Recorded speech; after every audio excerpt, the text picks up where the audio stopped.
There he goes into that drugstore. He's stepping on the scales. Weight 239 pounds. Fortune, danger. Who is it? The Fat Man.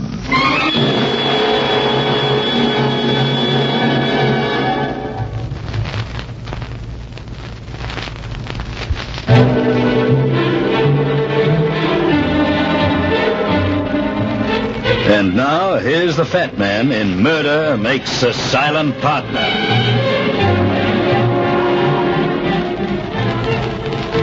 This one began in my office on one of those sleepy Monday afternoons when a fat man wishes he could be lying down instead of working at a desk. But the work had to be done, and I was poring over it when the door opened and a guy came in. He was a skinny little runt, about 25 years old.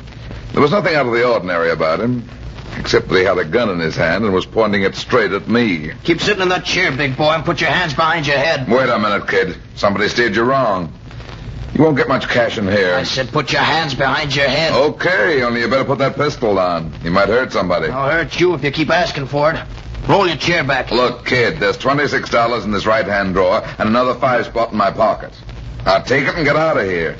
My arms are getting tired. I didn't come here to take your dough. I want to give you some advice. About what? The Robin case. Lay off it, fat man. And get old man Robin to lay off it, too. Old man Robin? Come on, don't play dumb. Call the old guy up right now and tell him you're through. Tell him you don't want the job. But I do. Business is awful slow around here. You won't have any business if you don't do what I say. And if I don't want to? You'll get a belly full of lead. All right, kid, if that's the way you feel about it, start shooting. Huh? Go ahead, let me have it. What? Are you crazy? Sure. I want to die if you're willing to take a chance on killing me. Shut up. You don't really want to dust me off, kid. I know you don't. Otherwise, you'd have caught me in a dark alley some night and given it to me in the back. Shut up, I said. You're just trying to frighten me, son. Only I don't frighten so easy. Now, put that gun down and talk some sense, or I'll take it away from you. Stay in that chair. Better talk, kid. They'll sweat it out of you at headquarters. They'll have to find me first. Hey, don't run away. Stay where you are, I'll wing you. And don't forget what I said about Robin. Lay off the case. You little punk. I've got a good mind to go after you. Oh, shut up. Yeah, hello. Mr. Runyon? Speaking. Mr. Runyon, this is Mr. Robin, Wilfred Robin. Yeah? Would you be good enough to come out to my house in Crestview this afternoon? I can't say much about it on the phone, but if you're wondering... I know all about it, Mr. Robin. I'll take your case. Go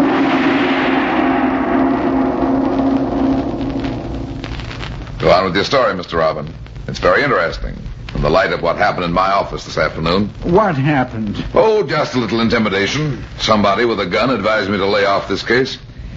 In fact, he wanted you to lay off it, too. Desmond. Chuck Desmond. He's the man I was telling you about. The gambler? Yes, gambler and heaven knows what else. Well, what made him think I was already working on this case? I told him, Mr. Runyon. Told him you'd hired me? Yes, I said that because I wanted to frighten him. I thought if he knew there was a detective on his trail, he might tell me where he's hiding my daughter. When did she disappear, Mr. Robin? Oh, about 5 weeks ago. And you haven't told the police? Well, I wanted to, but you see, this isn't the first time it's happened. She's run away from home before. Even so, it's a serious business. I know, Mr. Runyon, but if I call in the police, it'll be in all the papers. And if they do find Dorothy, I might lose her forever. How do you mean? I mean, she might hate me for bringing her back. She might even refuse to come back. Why? Well, she's a strange girl, Mr. Runyon.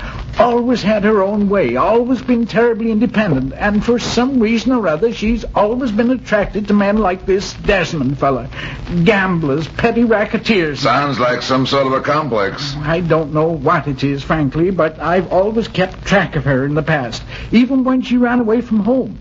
I'd get a phone call or a letter or a wire for money, and always something to tell me where she was. And this time she hasn't gotten in touch with you? No. That's why I think Desmond must be hiding her, keeping her somewhere, against her will. Well, if that's the case, I don't think I'll have too much trouble locating her. Why not? Because Desmond can be found and made to talk, especially if he has a police record. I'll get that sawed-off little runt and squeeze the truth out of him. Are you talking about Desmond, Mr. Runyon? Why, yes. What's the matter? Well, Desmond isn't a little fellow. He's a big, strapping 6-footer.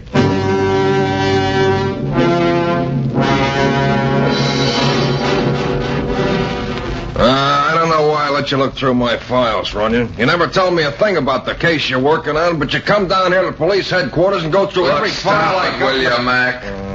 Anytime I work on a job, I'm giving you guys one less case to solve. Now, let me see one more of these pictures. Here. What are you looking for, anyway? A little guy about 5'2" with blonde hair and funny eyes. I thought you said Desmond was a big fella. He is. But you haven't got anything on him, and I don't know what he looks like. That's why I have to find the little squirt first. He might leave me... Here he is. Ralph Kermit. Is that the guy? That's him, all right. 2 years in reform school, 1 year on the big time, and 3 arrests. Know where I can find him? Sure, we'll have an address on him somewhere. Well, let's have it, Mac. The sooner I go after the little fish, the sooner I can land the big one.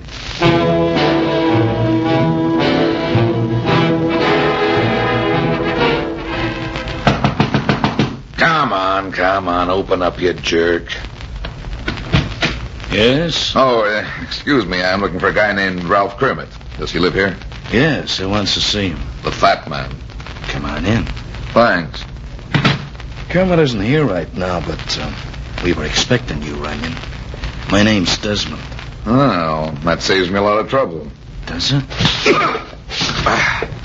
It was a neat trick, Desmond. I should have been ready for it. You better get ready for some more. You broke into my apartment, fat man. Huh? Don't reach for your gun. I only need an excuse for beating you up.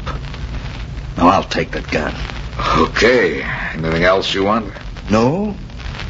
Just get up. Why should I? Come down and get me. Get up, I said. You know how to kick, too, don't you? Anything else allowed? Oh, everything. Okay, that's all I wanted to know. That's what they call a stomach bug, Desmond. You can do it if you've got a hard enough head. You won't do it again, Runyon. Be sensible, Desmond. Tell me where you're hiding that girl, and I'll leave you alone. I won't even ask you why. Don't make me laugh. Don't lead with your right. Where's that girl, Desmond? Come on. Tell me where you're hiding her, or I'll choke the life out of you. You won't find her, Runyon. No. She's in love with me, and if her old man doesn't come through with $50,000, he's gonna get me as a son-in-law. You're gonna tell me where she is. Now, come on, Desmond. This is your last chance. Don't make me laugh, fat man. Don't make me laugh.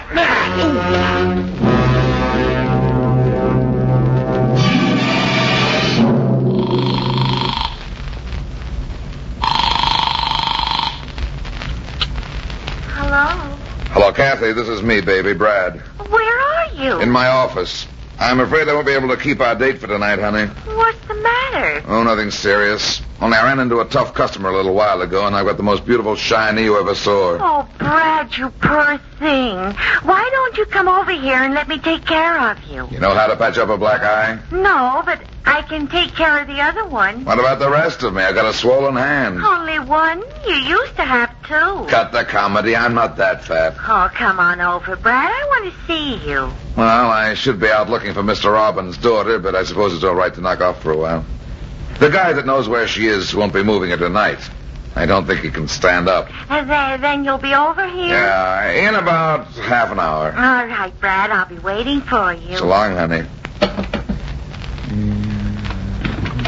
Yeah, who is it? Me, Mr. Robin. Well, come in, Mr. Robin. I was just about to call you up and tell you what progress I've made. With Desmond? Yeah. He knows where your daughter is, all right. And as soon as he feels a little better, I'm going to make him lead me to her. I don't think that will be necessary, Mr. Runyon. Why not? Because I know where she is. What? I had a telegram from her this evening. Here, read it. Need money very badly. I'm through with Desmond and all of them.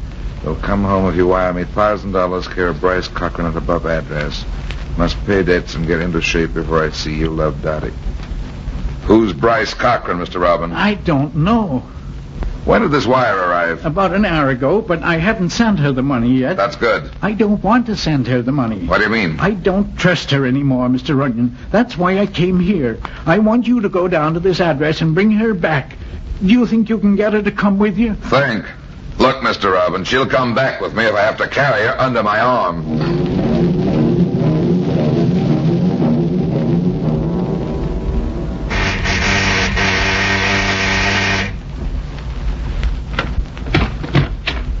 Yeah? What do you want?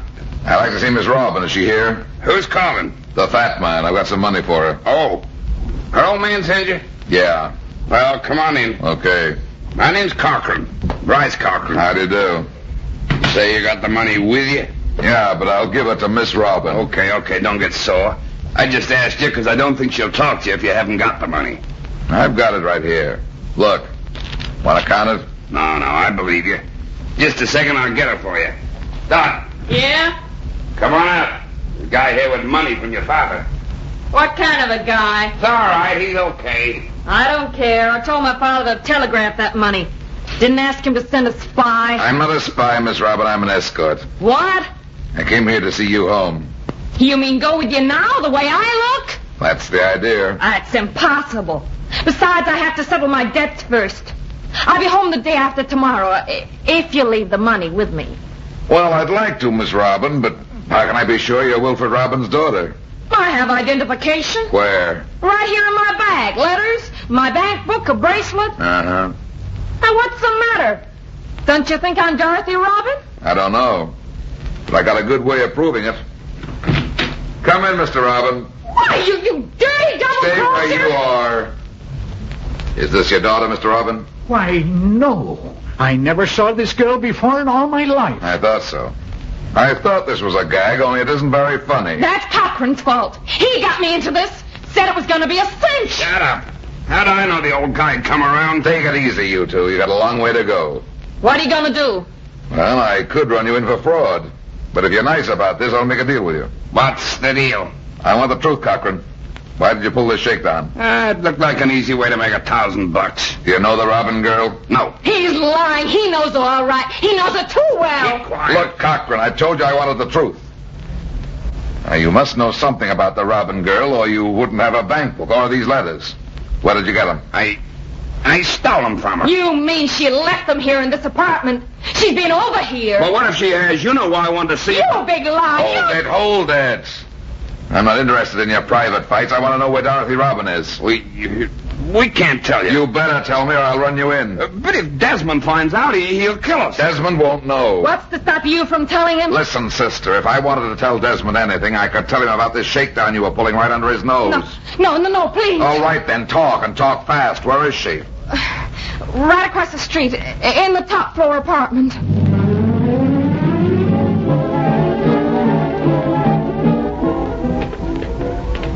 Over here, Mr. Robin. This is the apartment over here. Wait, somebody's coming out. Quick, get back. It's the shrimp Kermit. See you later, Dottie. Watch it. I'm going to grab him. Hey, what's the big... Runyon, what are you doing here? Get back in that apartment, kid. Yeah, but listen... Go on, get back. All right, don't shove. Come along, Mr. Robin. Right. For heaven's sake, what's going on here? Dorothy. Pop! How did you find out where I was? Oh, it's not important now, Dorothy. The important thing Oh, is... stop that sob stuff. I got enough of it at home. Who's a fat guy? Brad Runyon, Miss Robin. I'm a detective. Well, I don't like detectives. Get out of here and leave Kermit alone. Yeah, let go of me. Take it easy, Squirt. I thought you might be keeping Miss Robin here against her will. Are you crazy? He's a friend of mine. He brought over some coffee and groceries for me. Let him go. Okay. See you later, Dottie. Yeah, Dorothy, you look so tired. I am tired. Tired of people telling me how to run my life. I'm old enough to know what I'm doing. But you're ruining your health, my dear. Look at you. Look at the girl I tried so hard to give everything. Oh, be quiet. I don't feel good enough to take that speech right now. I don't feel good at all. What's the matter? I don't know. I just feel kind of woozy. As if everything was going black. Maybe I'd better call a doctor. Yeah, maybe you bet. But... Dorothy. Quick, Mr. Robin. Get some water. She's fainted. The poor... What's the matter, Runyon? I was wrong, Mr. Robin. She hasn't fainted. She's dead.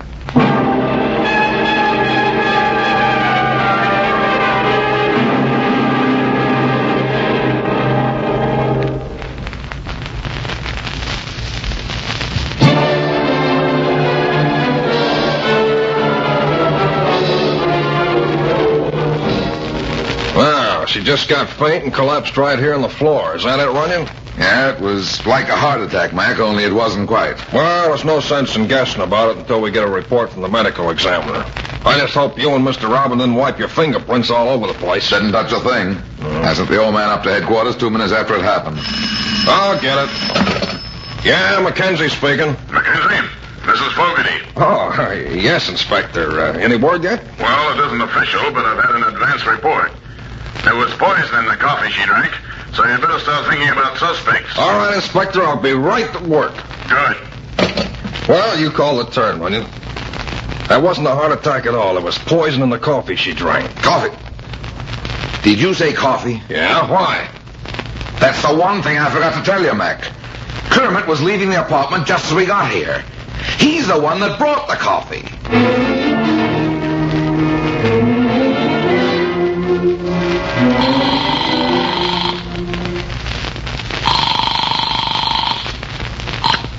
Hello?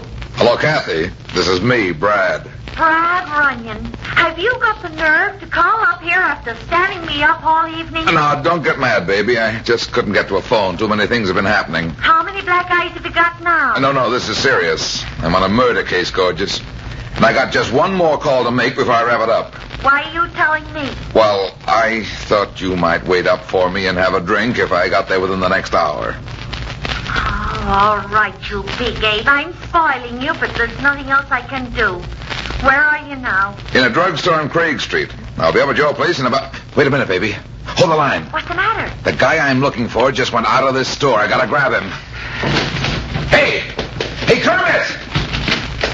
Hey, Kermit! Come back here! What? Wait a minute, Kermit. Yeah, for Pete's sake, William, what do you want? Why do you keep following me around? Because I like you. I like you so much I'm going to give you to the police as a present. What are you talking about? That coffee you brought over to Dorothy Robin, there was poison in it. Poison? In that package of coffee? It didn't come in the package, Kermit. You put it there. I didn't touch it. No. I suppose they gave it to you that way in the store. I didn't get it in the store. I borrowed that coffee from Bryce Cochran.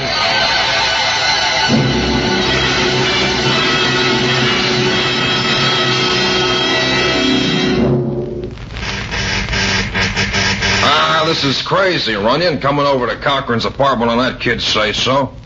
If Cochran poisoned that coffee, he won't be sitting around a house waiting for somebody to arrest him. Don't be too sure, Mac.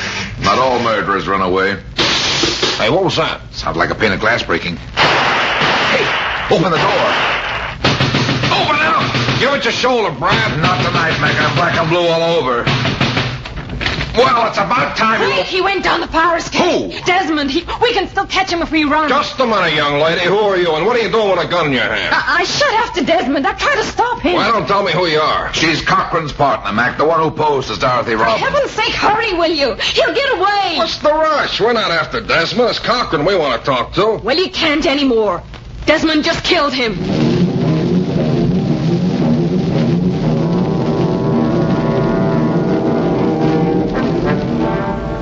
You fools!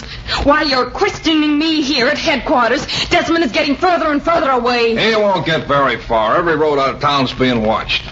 Then why are you holding me? Because you might have killed Dorothy Robin. Dorothy Robin? I didn't know she was dead. That doesn't mean you didn't kill her. You could have poisoned the coffee that came from Cochran's apartment. I don't know what you're talking about. Then I'll make it plain. You said Desmond came down the fire escape at the apartment, broke the window pane, and shot Cochran. Oh, he did. That's your story. And so far, you're the only one who can prove it. What do you mean? Just what I said. Desmond could have poisoned the Robin girl, and shot Cochran, too, if he came down that fire escape. If he came down? Yeah. You might have invented the whole story. Oh, that's crazy. Is it? You had a reason for killing Cochran and Dorothy Robin, too. You were jealous of them both. No. Don't lie to me. You as much as said so the first time I came to the apartment. Mackenzie! Mackenzie! For Pete's sake, Dugan, how many times have I got to tell you, don't bust into a room like that? Can't you see we're busy? But it's important, Mackenzie. We've got a lead on Desmond. Oh, yeah? Where is he? Hiding out somewhere in the railroad yard. He is spotted there by a yard policeman. Well, don't bother us with that now. Well, what do you mean? He's a murderer, Mackenzie. He's the one who shot Cochran. How do you know? How do you know it wasn't done by this girl right here? It couldn't have been. The bullet that killed him didn't come from her gun.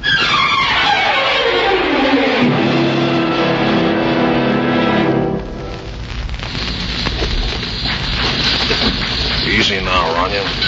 Take it easy going through this yard. If Desmond's in one of these boxcars, he'll saw us down before we got a chance. He won't live long if he starts shooting. Every cop in the yard will be down on him. Yeah, but that won't do us any good. Watch it. I saw something move in that car. We saw a glass of milk on the hook. Not that car, Mac. This one right here. Come quick. He's in there all right with a jammed gun. Can't you hear him? Yes, I can now. Hurry up, Mac. Crawl under the car and get some men on the other side of the yard. I'll pin him here till you close in. Okay, Brad. We'll make it back here as soon as we can. Good. Well, Desmond, how about it? Are you going to come out with your hands up? Or do you want me to do it the hard way? Why should I make it easy? Come on in here and get me. Oh, no. There isn't enough light in there yet. I'll wait till they bring up the floods. What are you afraid of, Runyon? You know my gun is jammed. That's why I'm playing it cozy. You've got to come out. Maybe I'd better come out right now, huh? Watch your step, Desmond. This gun is awful ready for you. I've got the hammer up. I don't care what you've got. I'm coming down. Now we're on the same level. Stay right there, chum. Quit you kidding. You won't kill me, Runyon. I will if I have to. You're too good a detective to bump me off before I've made a statement. No, you'll try to save my life. I'll save my own first. Sure, but you'll have a couple of scars to show for it.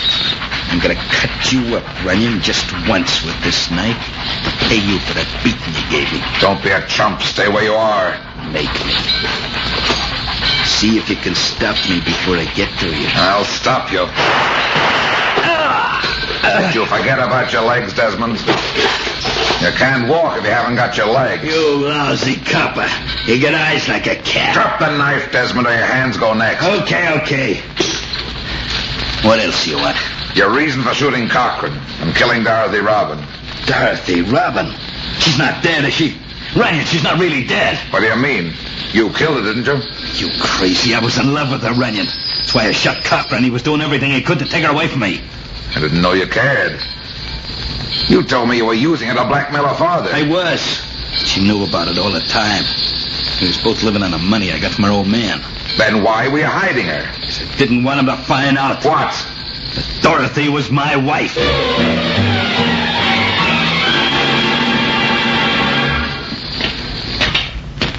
Hey, what's the idea, Runyon? Why are you dragging me back to Dorothy Robin's apartment? I'm not dragging you, Kermit. I just want you to help me find out something. About what? The cause of Miss Robin's death. Come on in. Who's here? Just Mackenzie and Mr. Robin. You've met each other, haven't you, Kermit? No. Oh, how do you do? Hi. Got anything new yet, Mac? No, the inspector thinks she might have committed suicide. Mr. Robin doesn't believe it. She wouldn't have done it, Runyon. She wouldn't have done it. Hey, for Pete's sake, what's this all about? You got no right to hold me here. Take it easy, kid. Just take it easy.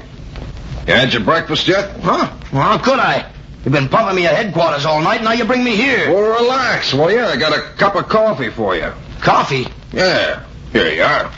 Hey, wait a minute. Where did you get this coffee? Quit worrying, kid. I made it fresh just now. What package did it come from? The red one up in the cupboard. That's the one I brought here last night. I won't drink this stuff. Why not? Because there's poison in it. You know there is. This stuff killed her. No, kid. This stuff didn't kill her. What do you mean? The package you brought over here last night was never opened. Well, what are you trying to give me, heart failure? Because I had to make sure you didn't know where that poison came from. Well, where did it come from? Suppose you answer that, Mr. Robin. What? You were here last night, Mr. Robin, before we came over together. Why, you're mistaken. Don't try to deny it. The landlady saw you come out of the apartment. But it's no use, Mr. Robin. If Kermit didn't do it, you did. Somebody tipped you off she was living here, and you decided to put her away. So you slipped into the apartment and poisoned the coffee pot. Maybe you were hoping to get Desmond, too. Yes, I was. I found out they were married, and I couldn't bear to think of the life he'd make her lead. And you hired me to throw the police off the track. Yes, I was afraid Kermit might talk in spite of the money I paid him, and I didn't want to be suspected. Kermit? Well, what's he got to do with it? Everything. He's the one who gave me this address.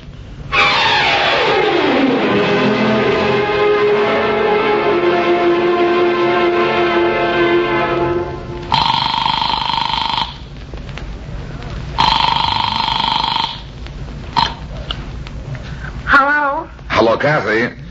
This is me, baby. Brad.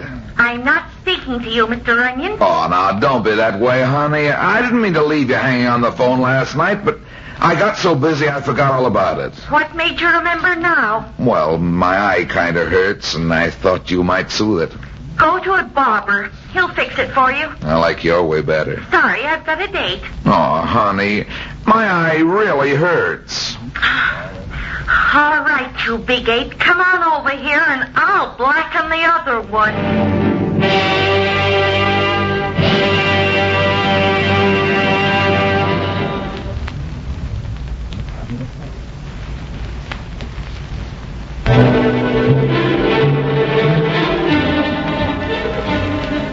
Well, that's that. It seems I spend my life in getting into trouble and getting out of it. But at the same time, I generally manage to get some other people in and out of trouble, too. Be seeing you again. So long.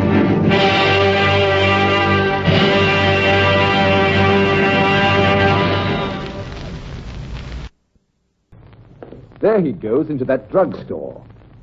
He's stepping on the scales. Weight 239 pounds. Fortune, danger. Who is it? The Fat Man.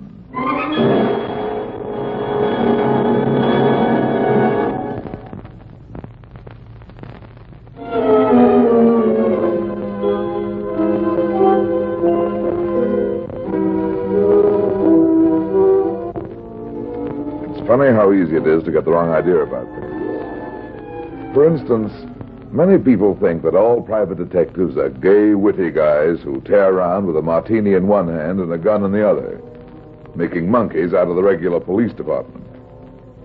Of course, nothing is further from the truth, as any real detective can tell you. A private operative wouldn't get very far without the full cooperation and help of the regular police. And don't ever kid yourself there's no better friend in the world than a well-trained, rugged policeman. Especially when you're closing in on a murderer.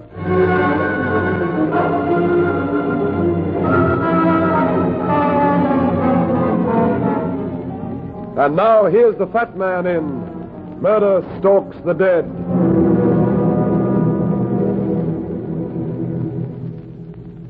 I never pass a graveyard without remembering the night that Jimmy Turner phoned me and insisted on coming up to my apartment, even though it was well past midnight. It was one of those wild, stormy nights in early fall when winter gets impatient with summer and starts banging on the door to get in. The wind moaned through the empty streets, hurling water against disdainful windows. I was propped up in bed reading, trying to ignore the storm when the phone call came. I'd known Jimmy in the Army. He was a nice guy, young, good-looking, and very much in love with a girl back home. His voice had sounded scared and excited over the phone. His clothes were soaking wet, and his face was pale and drawn. He managed a weak grin. Hello, Brad. Long time no see. Too long. Glad to see you, Jimmy. Come in. Hope I didn't wake you, Brad. You didn't. See, I didn't have anyone else to turn to. You gotta help me. Sure. Sit down and tell me about it. Give me a drink first, will you? I need it. I just thought you'd had enough of the pain after Bastogne. Yeah. It is raining, isn't it? Uh-huh. What's the matter, Jimmy? Hearing burp guns on Fifth Avenue? I wish it were as simple as that. No, I'm not a psycho. At least I don't think I am. Maybe I am, though. Maybe that'd explain Here it. you are, Jimmy. Oh, thanks. It's funny you're mentioning Bastogne a minute ago. That's when it all started. At least that's where I was when I got that first letter. What letter? Brad, do you remember me talking about Pauline? Sure, you were going to marry her. How is she? I don't know. And we're not married yet. There's something wrong with it, but I don't know what it is. That's why I'm here. I want you to find out what it is. You mean she's sick? No, she's not sick, but dazed and strange. First, I thought she was losing her mind. I tried to get her to go to a doctor, but she wouldn't listen to me. And that was before she started disappearing. Disappearing? Yeah. She began going away and staying 3 or 4 days. She wouldn't tell me where she'd gone or anything else. Well, when she'd first come back, she'd be pale and shaky and frightened. I begged her to tell me what she'd been doing. She looked blank and said, I don't know what I've been doing. That's funny. What was that you mentioned, something about a letter? Well, that's how I finally found out where she went. It was the first letter I had from her, overseas. Oh, I'd been gone about 6 weeks. The letter sounded all right except for one thing. What was that? She mentioned an uncle of hers, a doctor named Julian Arnold. I'd never heard of him before. But she talked of him as though he was out of this world, a genius, all that sort of thing. Her greatest ambition was to work with him. She never mentioned it again. I forgot about it until several weeks ago. Is that where she goes, to see this doctor? Yeah. Where does this Dr. Arnold live? I don't know. She wouldn't tell me. She wouldn't allow me to go there with her. Oh, tonight I was half crazy. I know she was leaving, so I followed her. Did she catch on? No. She went to an old house out in the country. It must be where this doctor lives. Oh, it's a gloomy old place. Isolated and lonely. Stands back from the road and a lot of trees. And not far away from this house, there's an old graveyard. That looks to me like it hasn't been used for years. Just the place for a lawn party. Yeah. What happened then? Well, I had to be careful. I saw a car drive in toward the house, so I stopped, got out, and walked the rest of the way. She'd gone into the house by the time I got up to the old cemetery. The storm had been coming up some time, and suddenly it broke. And all of a sudden, I heard a long, drawn-out scream. And did it come from the house? Well, I'm not sure. It didn't sound too far away, but I couldn't tell for sure. Oh, Brad, it was awful. I'll admit it scared me. I was about to run up to the house when it happened. What? The thing that makes me think maybe I am going crazy. What was it? Brad, I was standing there in the graveyard. There are old tombstones scattered around amongst the trees. Naturally. What about them? I was about 10 feet from one of the bigger ones. I could see it plainly, even in the rain. I must have heard a noise because I looked at that tombstone. Brad, I'm not crazy. That tombstone was moving.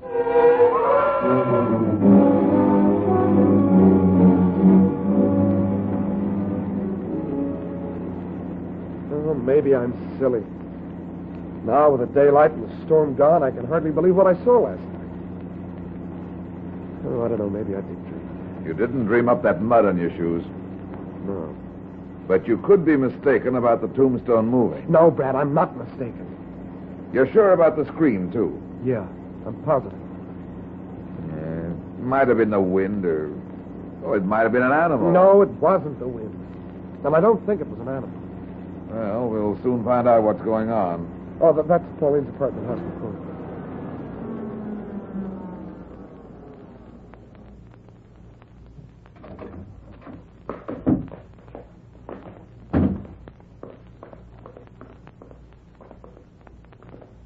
What makes you so sure she'll be home now? Well, she told me she'd be back today. She said her uncle had an important job for her to do, but that it wouldn't take long. After you found out where she went on these secret visits, did she tell you what she did there? No.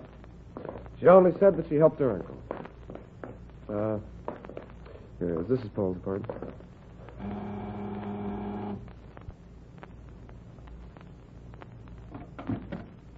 Who did you wish to see? Well, honey, what do you mean? It's me, Pauline, me, Jimmy. Jimmy? Jimmy? Why, sure, it's Jimmy. Hey, Pauline, what's the matter? What's the matter? Please. Quick, grab her. Here. Put her over on the couch. Pauline, what... Brad, what happened? What could it... She's fainted.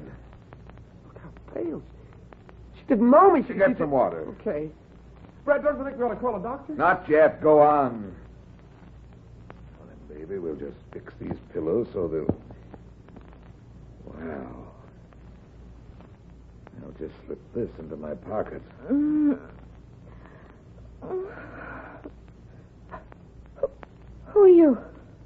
I'm a friend of Jimmy's. But how did you... Did I let you in? Just a second ago. Don't you remember? Here's the water. Hey, Pauline, you all right? Hello, Jimmy. Honey, what's the matter with you? A minute ago, you didn't know me. Don't be so silly, Jimmy. Of course I did. But you didn't, honey.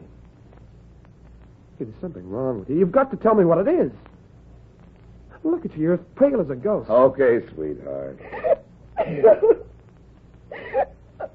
Oh, go away.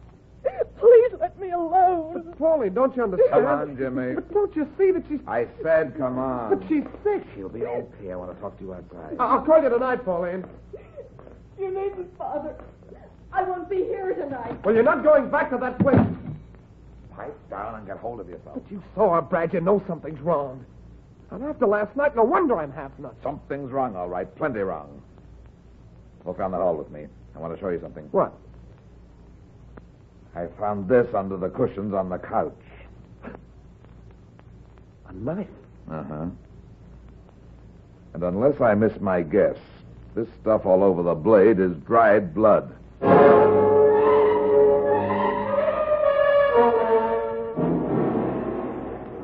Have a look at this, Mackenzie. Yeah. Where'd you get this knife, Brad? Never mind that, Mac. Just do me a favor and have one of your experts check it. What's behind it? Maybe nothing at all. I want to find out whether or not that stain on the blade is human blood. I haven't heard about any murder. Blood on a knife doesn't necessarily mean murder, Mac. Okay, I'll have the boys give it the works. Fingerprints and all. Thanks. By the way, do you happen to know anything about a Dr. Julian Arnold? Arnold? No, I don't think so. Why? I just wondered. Does it have something to do with this knife? Maybe. Now, look here, Brad. If you know something about I am not holding out. How soon will you know about the knife? A couple of hours. You want to wait? No, I've got to make a little trip. Where are you going? Out to look at a cemetery.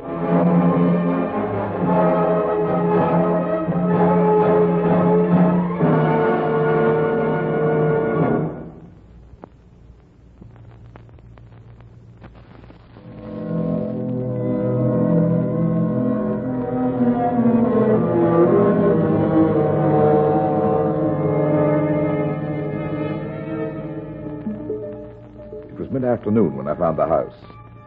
It stood alone in a grove of tall trees, and the trees stood gazing mournfully at the house like relatives waiting for an old man to die. It looked empty and deserted. A thin spiral of smoke drifting up from one of the chimneys said it wasn't. The road curved behind a hill, and the house was hidden. I stopped the car and got out. Nobody was in sight. I stepped over a low stone wall and found myself in the ancient graveyard. There weren't many graves, 15 or 20 at the most. I bent over and looked at the inscription on the stone nearest me. It was just barely visible, and the date of death was 1803. I pushed against it with my foot. It hadn't moved since 1803. I looked round, trying to pick the one Jimmy had seen move, but it was useless. They all looked too much alike. I nudged two more, and nothing happened. My eyes drifted to the next one and stopped. A small square patch of grass and weeds near the center of the grave looked brown and dead. I knelt down and tugged gently at it. It came away easily in my hands, a small square piece of sod. Planking showed through the small bare spot. I put the sod back in place and pushed on the upright headstone. It tilted slightly to the left, and a crack appeared in the ground where one side of the grave should have been. I let it fall back in place. I got to my feet and turned round. A man was standing about 10 feet away, staring vacantly at me. He was a little man with a meek face, on the downhill side of 40. Standing there in the cold afternoon wind, he didn't look like he cared whether I pushed gravestones around or not. You're not Dr. Appleby. No. I thought you were, Dr. Appleby. When I saw you, I thought he'd come back. Who's Dr. Appleby? He's the nice one, but he went away. I don't know where he is, but he said he was coming back, and that's why when I saw Do you live in the big house up there? Yes. Is your name Arnold? Oh, no. My name is Crocker, Earl Crocker. Dr. Arnold is taking care of me. Dr. Appleby was helping him, but he went away. Are you the only patient Dr. Arnold has? Oh, no. He has others. They come and they go, and some stay quite a while. Others only stay a day or two. Have you been here long? Oh, yes. Been a long time. I really don't know how long. Why not? Oh, you don't understand. You see, sometimes I forget. Sometimes I don't remember anything at all, but Dr. Arnold is treating me. Do you like graveyards? You must like them, or you wouldn't be here. I like them, too. They're so quiet and so peaceful. Yeah. I come here whenever I can get away. And I sit here and think how peaceful and quiet it is down there in the ground. But Dr. Arnold doesn't like for me to come here. Why not? Because of the ghosts. But I'm not afraid. Ghosts? Oh, yes. Oh, I've seen them all right. I've seen them moving around here at night. And once I saw one in the house. What did it look like? He looked just like anybody else, only he was dead. Dead and still walking around. I saw him walking down the whole of the house, and I was standing right in front of him. He walked right past me. I spoke to him, but he didn't answer. His eyes just stared straight ahead. So you see, there are ghosts. Yeah. Mr. Crocker! Mr. Crocker! Oh, Dr. Arnold, he'll find me here. I've got to go. Mr. Crocker! Oh, wait a minute. He's seen you. Oh, yes. Yes, he has. Now he'll... What? Oh. What will he do? Nothing. Please, I shouldn't have talked to you. Don't say anything to him, will you? Listen, I want to try and help you. No, please, no, it's no... There you are. No, I didn't mean any harm, Dr. Arnold. I thought he was Dr. Appleby come back. I came in here to speak to him, but it wasn't Dr. Appleby. So I see. I told you Dr. Appleby has gone away. He's not coming back, Mr. Crocker. But he told me... I said he's not coming back, Mr. Crocker. Now, I think you'd best go back to your room and lie down. You've worked yourself into a fine state. Yes, Doctor. I'll go right away. And I didn't mean any harm. Nice graveyard you've got here, Dr. Arnold.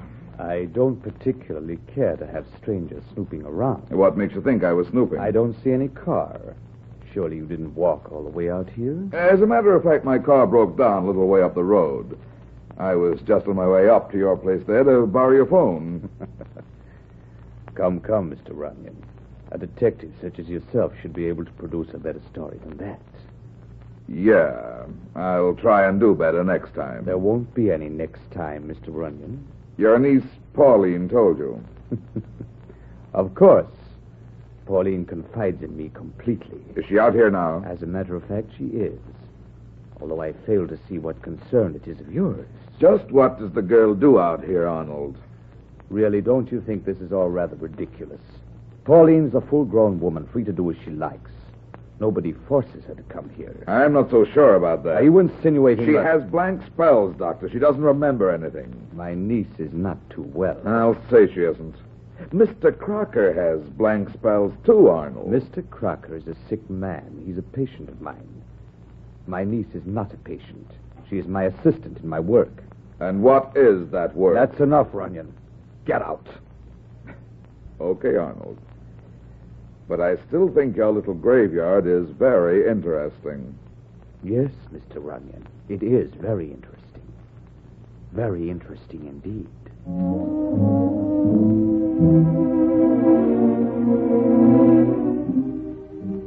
I called to see if there's any report on the knife yet, Mac. I'll say there's a report on it. The stains on the blade were human blood. We also found a nice set of fingerprints on the handle. There's nothing unusual about that. No, but there's something very unusual about this. Some Boy Scouts went on a camping trip this afternoon out near Random Creek. One of them went looking for firewood and found the body of a man. His throat had been cut. There was no identification on the body, but not far away we found a silver cigarette case. It had fingerprints all over it, and they matched the ones on the handle of this knife. But you don't know who the dead man is yet. Sure we do. There was a name engraved on the cigarette case. That's why the murderer threw it away. What was the name, Mac? Dr. R.J. Appleby.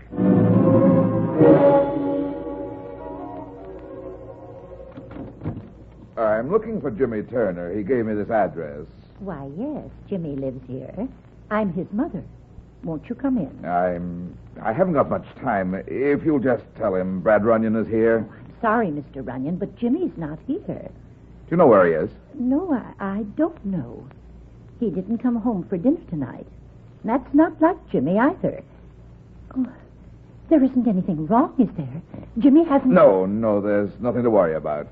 What time did he leave? Oh, it must have been about 4:30 or 5 this afternoon. It was right after he got the phone call. Phone call? Who was it? Oh, I'm not sure. But I imagine it was from Pauline. When the phone rang, Jimmy went out in the hall and answered it. Did you hear what he said? No, not everything. But he did sound excited. I heard him say, yes, I'll come as soon as I can get out there. And the next thing I knew, he was running out of the house. He hasn't come back. Mr. Runyon, you don't think Now, that don't you worry, Mrs. Turner. Jimmy will be all right. No, I don't understand it at all. He's acted so strange the last couple of days, ever since that doctor came to see him. Now that I think about it, I You believe... say a doctor came to see Jimmy a couple of days ago. Was this doctor's name Arnold? Why, no. His name was Dr. Appleby.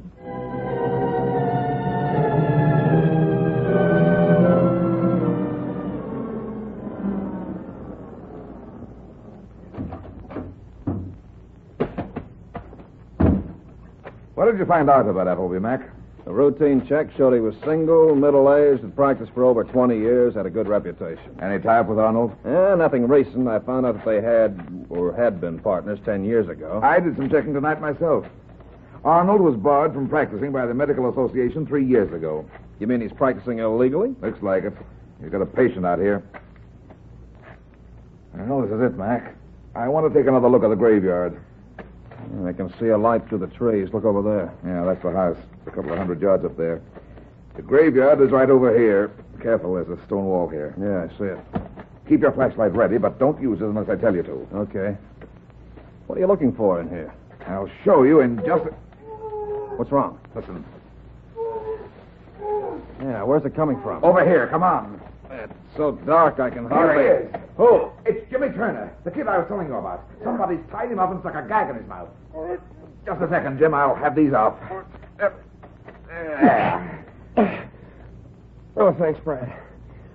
Boy, am I glad to see you. What happened? I was home waiting for you like you told me to, and I got a phone call. It was Pauline. She sounded scared, awful scared. She said she was out here and would I please come quick because she was afraid. What was she afraid of? Well, she started to say and the phone went dead. I came out as fast as I could, but it was dark by the time I got here. I left my car up the road a little way and started for the house. All of a sudden, I saw a light moving around here in the graveyard. I came over to see what it was. I went out before I got here. I stepped over the stone wall and something smacked the back of my head.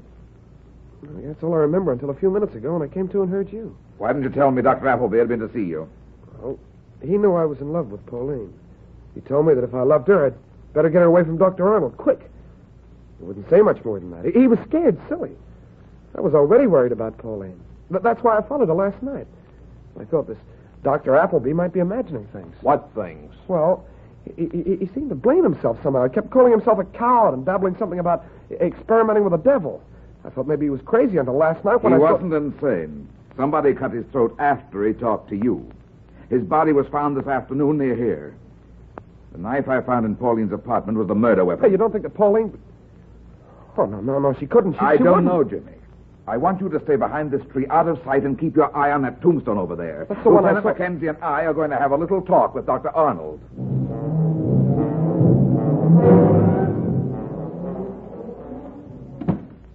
Hello, Dr. Arnold. It's a little late for a call, isn't it? I hope it's not too late.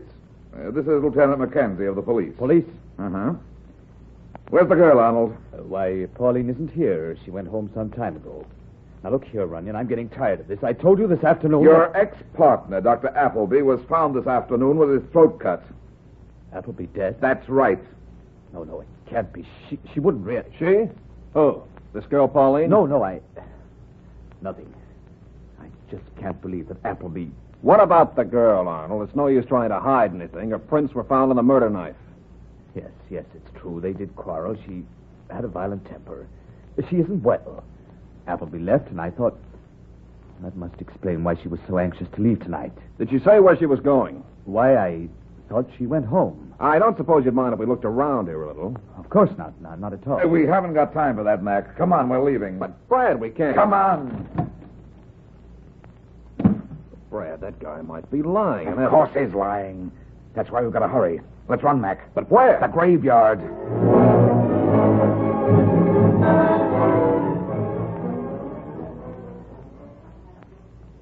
Quick, Jimmy. Give me a hand with this tombstone. But, Pauline, is she all right? I don't know.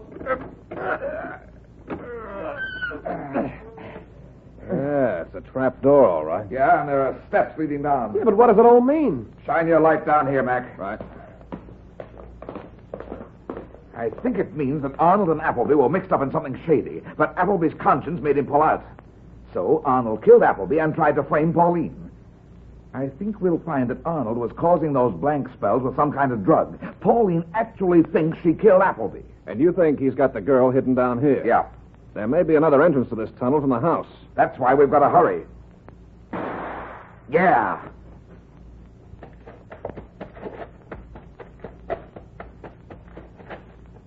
It's Arnold. He's dead. Of course he's dead. What the... Give me that light, Mac. It's the little guy, Crocker. He told me to kill. He gave me the gun. Here it is. Watch him, Brad. It's okay, Mac. He's doped up, too. Arnold told him to kill, but he meant the girl. Crocker got the kill part, but he shot Arnold instead. Come on, Mr. Crocker. Are we going down to the graveyard now? Not if I can help it. I've seen enough of graveyards to last me until the day I go in 1 feet first.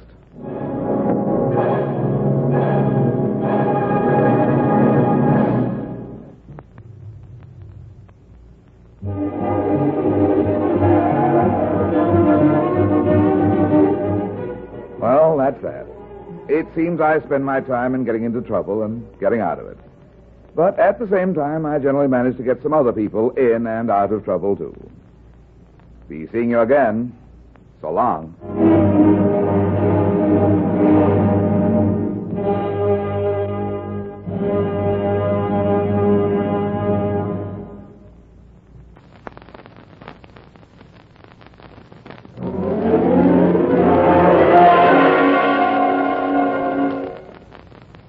There he goes into that drugstore. He's stepping on the scales. Weight 239 pounds. Fortune, danger. Who is it? The Fat Man.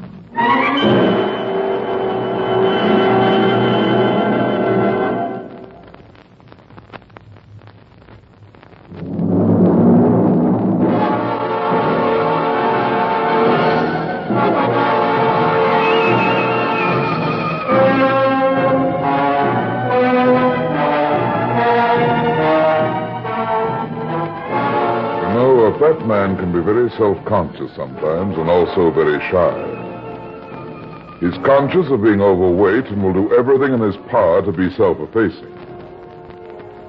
In my business, it's not a bad idea either, because when you're on the trail of some of the characters I run into, the more inconspicuous you are, the more chances you have to nab the murderer.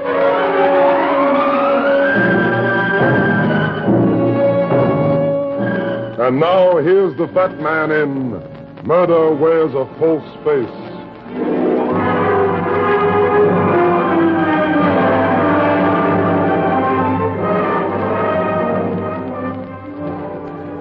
Nobody knows the trouble I've seen, runs the old spirit. The trouble I see usually starts with murder. Like the morning I answered Joyce Kenyon's call for help. Private secretary to wealthy Vincent Maitland, the well-known book collector, Joyce looked like the proverbial $1 million. I found her in Vincent Maitland's house on Fifth Avenue. Oh, Mr. Runyon, I'm so glad you're here. This note, it came in the mail just now. Let me have it. I killed my wife, now I'll kill you. An accident for her, a knife for you. It's Scott's signature, but I can't believe he'd write it to me. Who's Scott? Not exactly a friend of yours, is he? Mr. Runyon, he's my fiancé. We're going to get married. Yeah?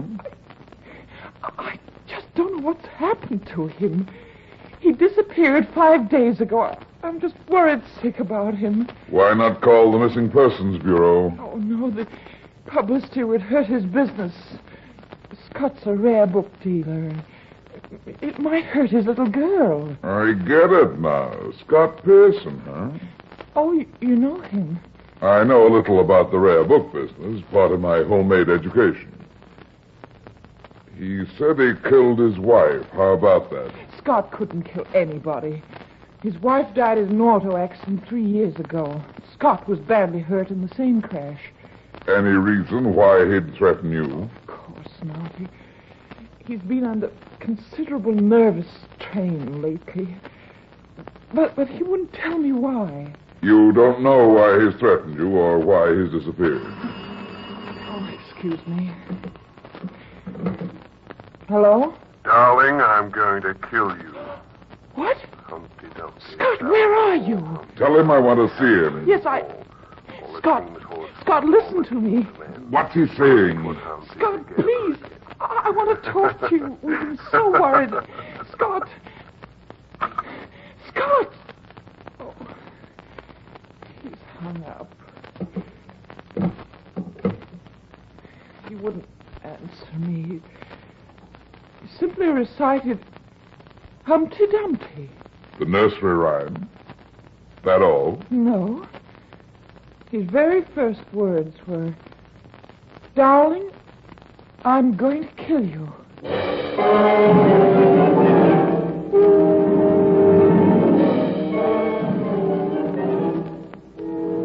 In 3 minutes flat, I had Pearson's call traced. It had been made from his business number.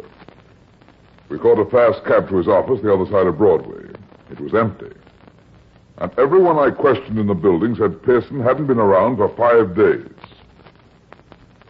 At that point, his girlfriend broke down, but good.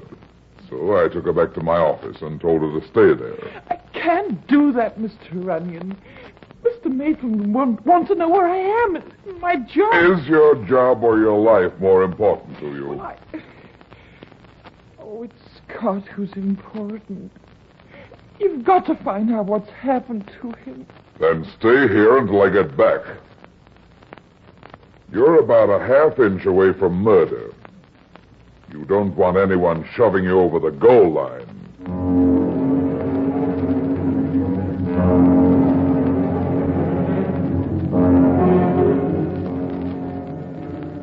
In the cab, Joyce had told me about Pearson's sister-in-law, Sylvia Lawton. Sylvia was his housekeeper and looked after his daughter after his wife died. She opened the door to me in Pearson's apartment in the East 50s. Mr. Runyon, this is horrible.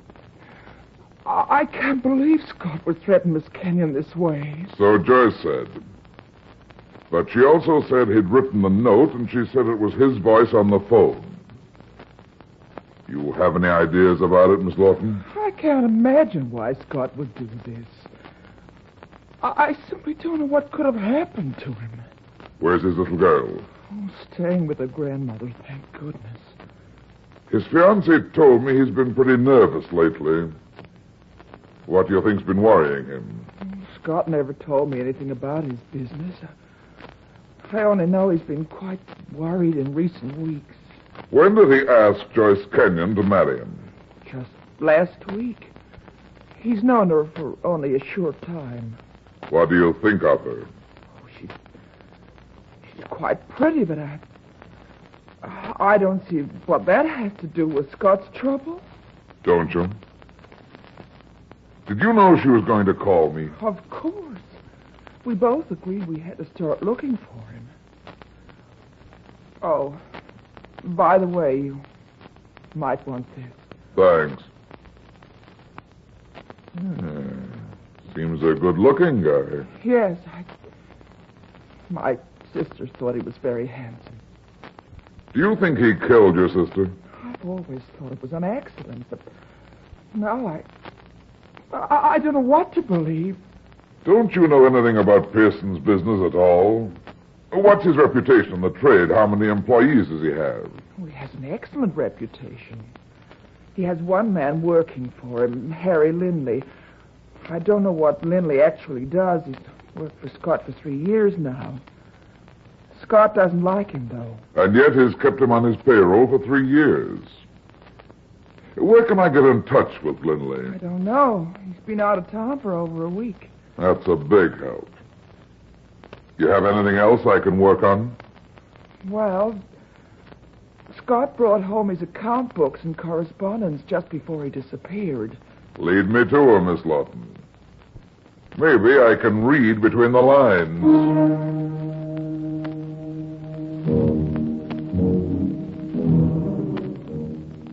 Checking over Pearson's accounts, I realized the rare book business was big-time stuff.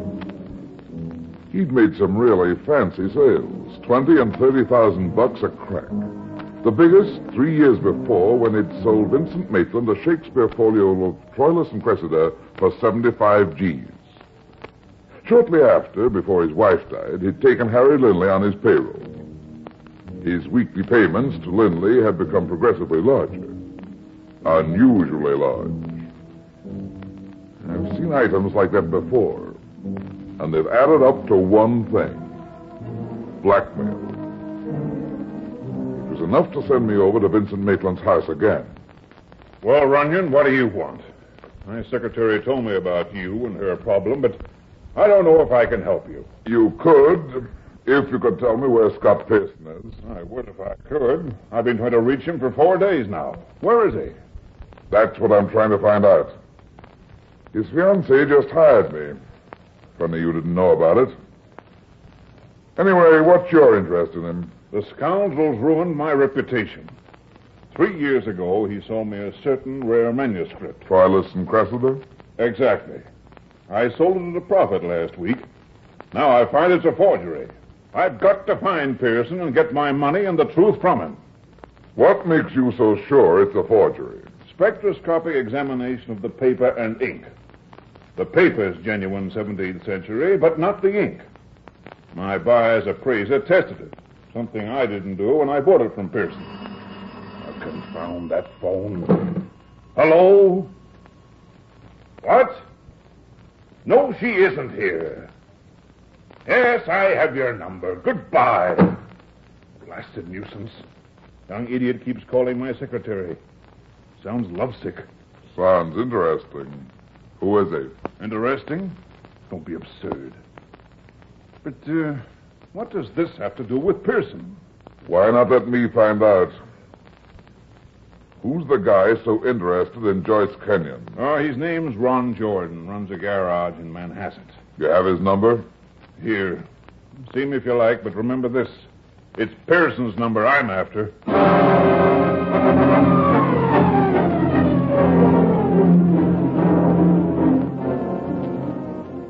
Ron Jordan's filling station and garage was on a lonely stretch of road on Long Island, down near the shore.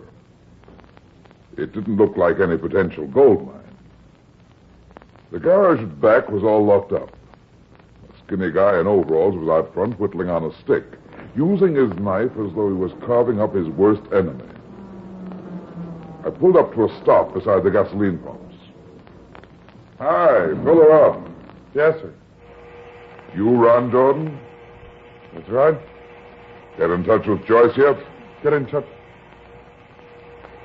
Say, what is this? Just my own private survey, Jordan. Why so interested in Joyce? Look, mister, you're begging for a poke in the nose. Keep pumping, sweetheart. I don't like being poked, and I have the weight to back it up. Now, how about Joyce? Wait a minute. Who are you? My name's Runyon, private detective. Joyce hired me to find her fiancé, Scott Pearson. The heel. Oh, a friend of yours. He's no friend of mine. Joyce was going to marry me until she met Pearson. She was, huh? When did that happen? This summer while I was busy here. It's the summer season that brings in the dough. I worked like a dog and lost my girl. You sound like you threw in the sponge pretty early. Well, I went back home to Pittsburgh. Well, that didn't help. I just got back this morning. Where did Joyce meet him? At Maitland's? Yeah. He started work there last June. How come Joyce wants you to find him? Pearson's disappeared. And he's sent her a threatening letter. Joyce, too, huh? Here, take a look at this. When'd you get this? This morning. I've been trying to call Joyce about it. Hey, go ahead, read. I killed my wife, Jordan. Now I'll kill my next wife, and you'll be double cheated, not only double crossed. Typewritten like the first one. He's a maniac, Runyon. All the signs of paranoia are here, all right. Oh, find him. Find him before something happens to Joyce. Still lugging the torch around, huh? Never mind that. Find him and let him know. For his own sake, Runyon, if he harms Joyce in any way, I swear I'll kill him.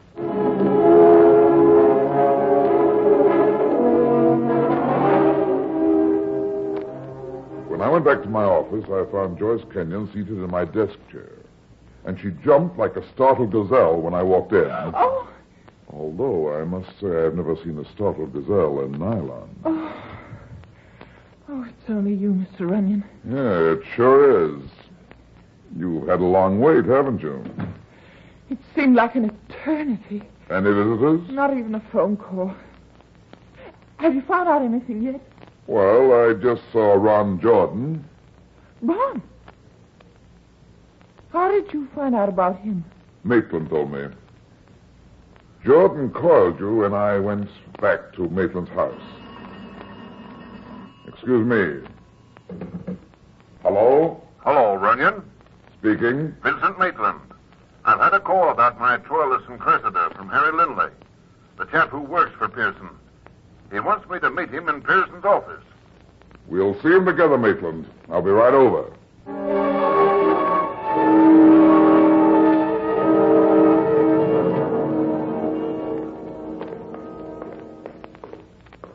I still don't get this, Runyon. I don't get it at all. I think we'll find out Lindley's been blackmailing Pearson over your Troilus and Cressida. That's why Pearson had him on his payroll. You mean Lindley knew it was a forgery? Yeah. Now that Pearson's vanished, Lindley figures he can make another buck telling you it's a fake. He's crazy if he thinks he'll get anything out of me for that. Well, here's the office. Let me handle Lindley.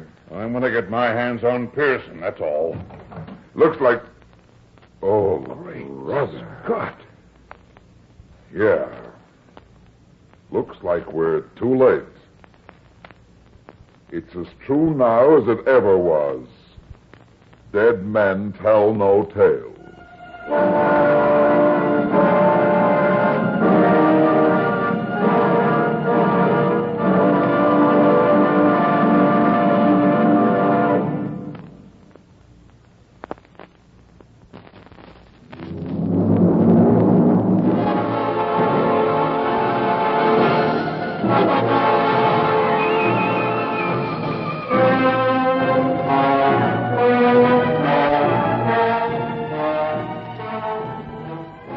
The corpse on the floor had been slugged with a mechanic's wrench. The wrench lay near the typewriter stand. Alive, the corpse had been a little guy in a snappy chalk-striped suit. A sharp little guy with a pinched rodent face. It wasn't Scott Pearson, that much was certain. It's Harry Lindley. Shut the door, Maitland. What? Let's get out of here. I can't get mixed up in anything like this. Shut the door! We'll give the place a quick once-over first. Let's see if our stiff is really Harry Lindley. You don't touch him. Your fingerprints. Don't worry about fingerprints. It's his wallet. What's in it? A $10 bill, pocket comb, driver's license. That's Harry Lindley, all right. A scrap of paper with a phone number on it. Why, that's my phone number. Okay. We'll keep that for your collection. Is that all he had? Yeah, he traveled light. It can go back in his pocket. Hey, let's get out of here, Runyon. We've found out what we want to know. You won't find anything. There's nothing here. Isn't there? What about this? What? Look at this note on the typewriter. My final warning before you die, I tell you... That's all? Yeah. Somebody was interrupted. Lindley, you mean? Or Pearson. I'll compare the typing with the other two notes. Suppose I ought to answer that? Hey, you out of your mind, Runyon. We've got to get out of here. Take it easy. Not going to lose. No. No, he's been gone for 3 days. Goodbye. That's funny. What was it? That was Sylvia Lawton. This phone rings at Pearson's home, too. What's that got to do with it, Runyon? Let's go, for heaven's Wait sake. a second. Here's something else. Now what? A man's cufflink. A monogrammed cufflink. Let me see those initials. S.P. Scott Pearson. Could be. Or Sam Price, or Steve Palmer. It has to be Pearson. You said Lindley was blackmailing him. His cufflink was torn off in the struggle. Yeah. Well, now we can blow, Maitland. We've got to notify the police, but I don't intend to welcome them when they get here.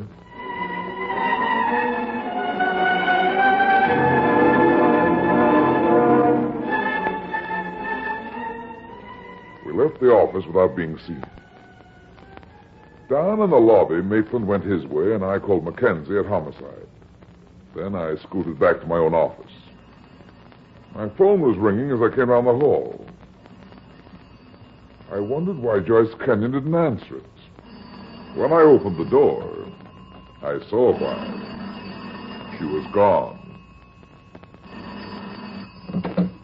Hello, Runyon speaking. Oh, Mr. Runyon, this is Sylvia Lawton.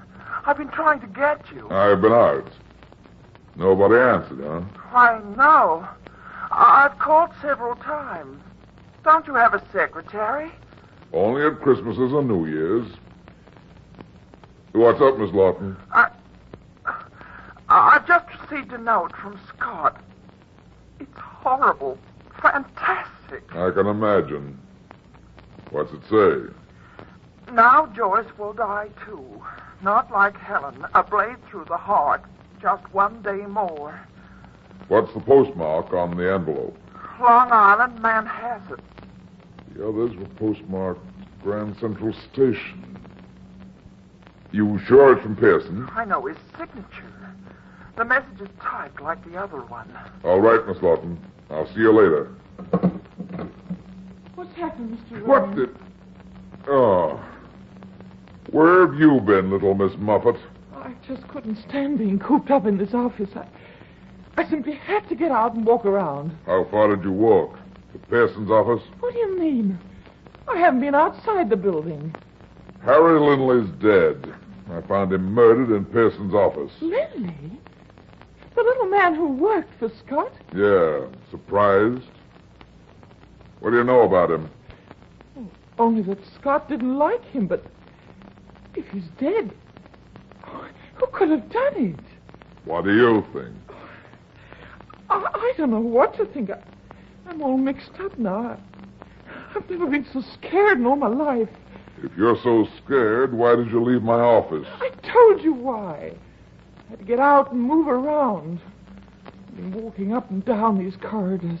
You may have to prove that, sweetheart. Oh, that's ridiculous. Why would I kill Harry Lindley? He was struck from behind. He might have been mistaken for Scott Pearson. But I'd never want to kill Scott. You know that. I don't know anything from what you've told me. You didn't even mention Ron Jordan, remember? I forgot about Ron. That's all over anyway. Not for Ron, it isn't. And Lindley was killed with a mechanic's wrench. If you're accusing Ron or even myself... Just stay right here, sweethearts. You're still too young to die. Even in the electric chair.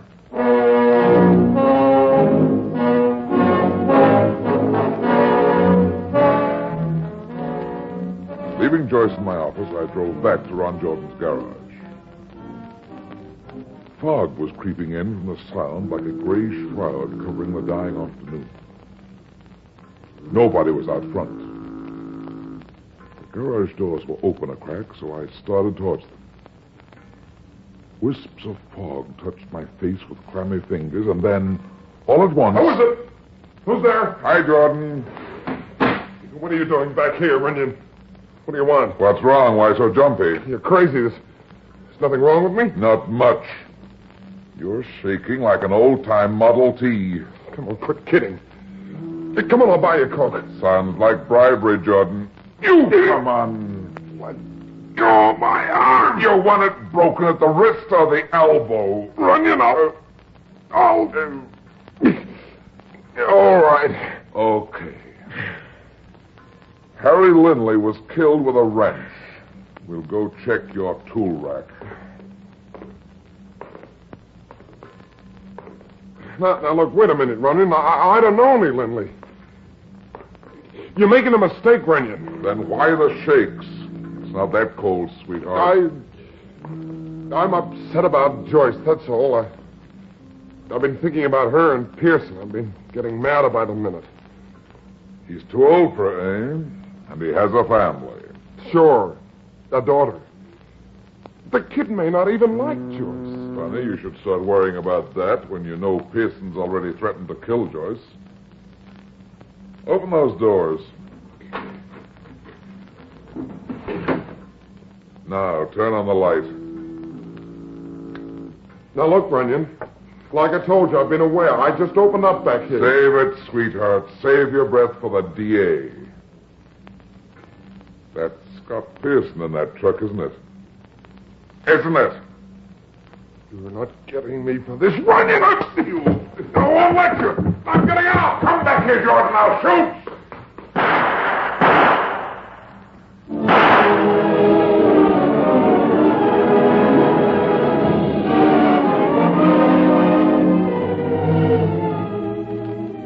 I aimed for his legs, but he was already outside. I raced after him, but fog swallowed him up. I groped my way back to Scott Pearson in the garage, slugged from behind like Harry Lindley. His body in an open delivery truck. He'd been dead several days. I went through his pockets and came up with a sales slip from a music shop on 42nd Street. After calling the police and spreading the alarm for Jordan, I called my office. No answer. Joyce Kenyon was gone again. I climbed into my car and headed for Manhattan. When I reached my office...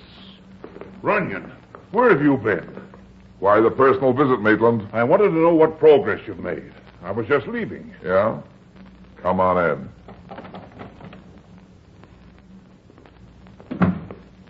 Well, how about it, Runyon? Have you found out anything new about Pearson? Yeah, he's dead. Murdered. What? I found him in Jordan's garage. He's been dead for several days, maybe a whole week. But that means... It means a lot of things, Maitland. You know Pearson's home number? No, I don't. What good will it do to call there? Skip it.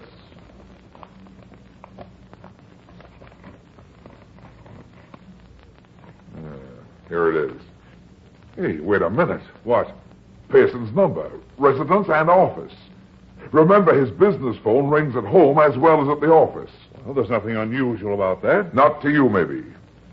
But not many businessmen have the same phone number for two different addresses. Well, what of it? What difference does it make?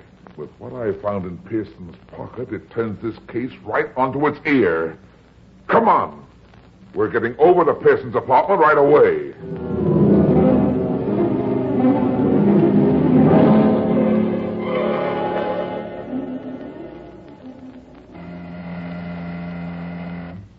What's all this about, Runyon? You'll find out. Yes? Oh, Mr. Runyon. I thought you were going to stay in my office. I'm awfully sorry, but Miss Lawton called you. When I talked to her, I decided to come and stay with her. I thought I'd be safer here. You have funny ideas about being safe. Where's Miss Lawton? Oh, excuse me. She's busy in the next room. Hello? Darling, I'm going to kill you. Scott! Humpty Dumpty. Where are you? You mean that's Pearson on the wire? Runyon, that can't be. Oh, Scott! All the king's horses, He's all saying the the same king's thing men. again. Humpty Dumpty, eh? I thought so. You can stop that record, sweetheart. What in the world? Get your hands above the desk, Miss Lawton. What is the meaning of this? It won't do any good to hide that record player now. I happen to know Pearson's already dead. Dead? I don't believe it. Oh, stop it. I know you killed him. So why try to bluff me? I see. Get your hands up, Mr. Runyon. What on earth is this all about? You too, Joyce. And you, Mr. Maitland. Now, look, you can't be serious. Oh! My arm! I'm very serious, you see. When did you first suspect, Mr. Runyon? When I found Pearson's cufflink. Maitland thought it was torn from his sleeve during a struggle with Lindley, but there wasn't any struggle. The cufflink was planted evidence. You couldn't have suspected me then. You couldn't.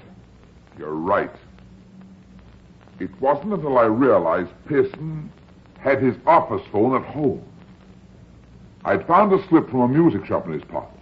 Then I remembered his Humpty Dumpty message.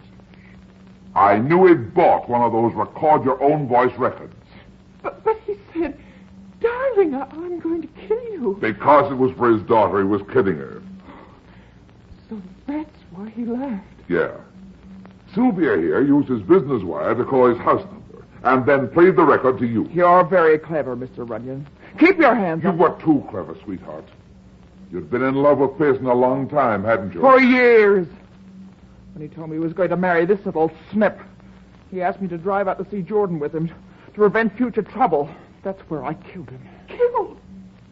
Oh, no! Jordan stumbled across his body just before I got there. He got panicky and ran. Stupid fool. I wanted to destroy Scott completely. His memory, his reputation, everything. What made you kill Lindley? I had to. Came across me typing another note in Scott's office. He guessed the truth. Unfortunately for him. And for you. You spun your last platter as an amateur disc jockey, baby. Stay where you are. I still have a gun. It won't do you any good. Hand it over. Mr. Runyon, look out! Oh, that's all from you, Sylvia. Oh, you... There now, relax. Now, get on, Maitland. Just grazed. Nothing serious. Well, it'll be serious for our little friend here. When the DA finishes with her, shooting you will pound another nail in that coffin that's waiting for her up the river.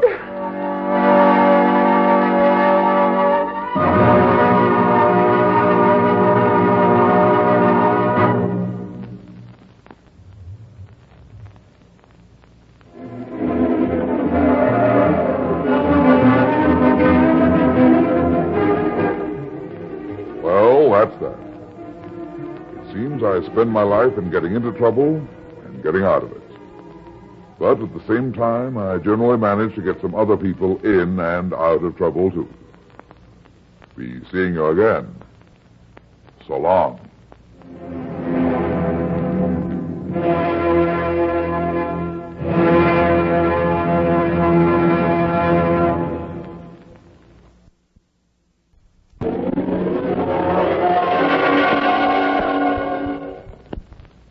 There he goes into that drugstore. He's stepping on the scales. Weight 239 pounds. Fortune, danger. Who is it? The Fat Man.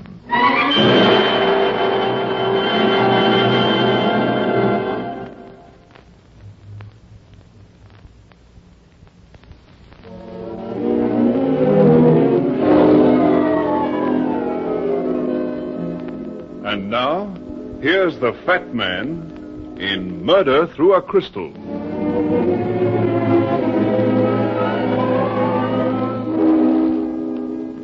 Caseman Road is one of those neat little suburban streets where the bungalows don't quite look exactly alike. It was just before midnight when my car stopped in front of number 614. The street was as quiet and peaceful as a country school in July, and most of the bungalows were dark. But number 614 wasn't dark. A light blazed in the living room. Through the window, I could see a black-haired man, big enough to wear one of my suits, walking nervously back and forth, puffing on a cigarette. I looked the place over carefully. Dainty colored curtains made the windows into valentines, and the furniture looked delicate and neat. A bowl of fresh flowers stood on a table near the window.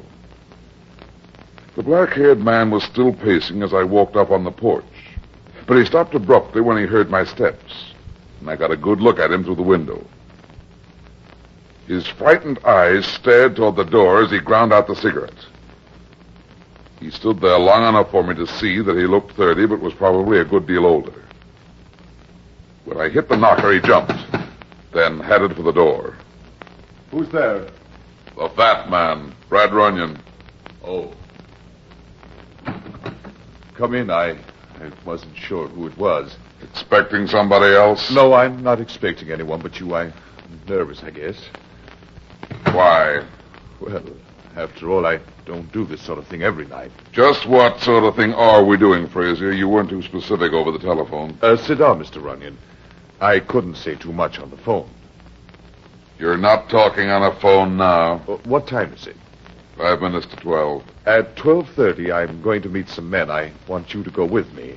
Why do you need me? Well, I'm not sure about these men. I don't trust them, and I might need help.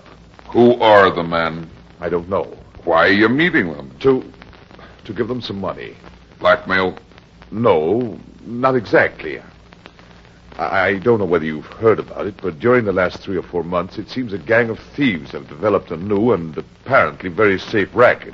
Somebody comes up with a new racket every day. Which one has you cornered? Well, I'm not exactly involved. I'm merely acting as an agent for a friend. These thieves pick out some prominent person, usually a woman. They watch her closely, learn her habits, and try to find out what valuable jewelry she may have. They then wait for an opportune time and hold her up. Exactly. They usually steal something of great value that would be difficult to peddle. So they hold it for ransom. Is that the idea? More or less. They contact the victim and offer to sell it back for a sum much less than the actual value of the jewels. A nice, clean little racket. Yes.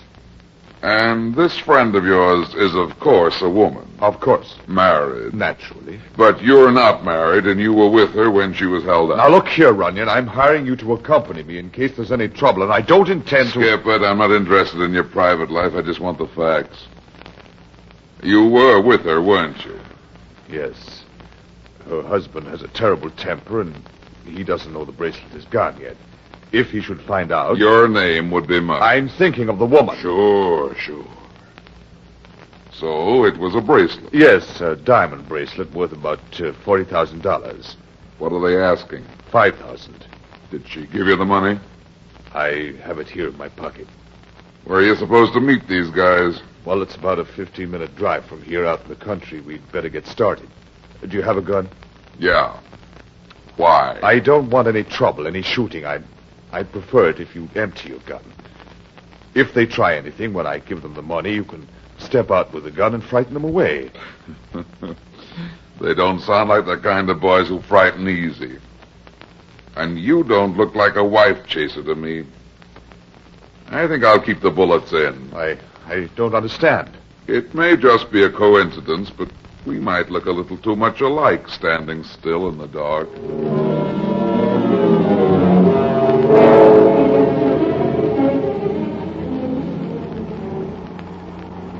You better stop here. Turn off the lights.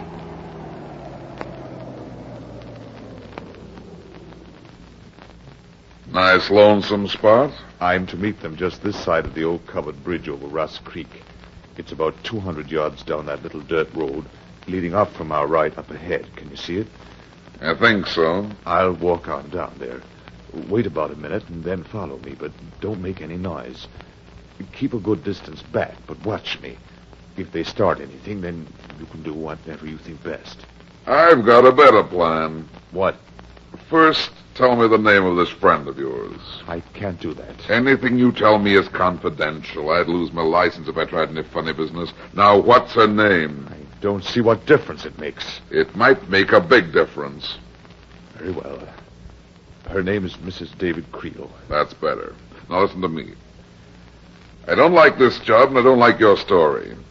You're going to sit here in this car while I take a look at that bridge. But they might hear you. Let me worry about that. If you're on the level, a little scouting won't do any harm. I'll be back in about 5 minutes. Get down in the back of my car so nobody passing can see you. All right, but be careful. That's just exactly what I'm doing.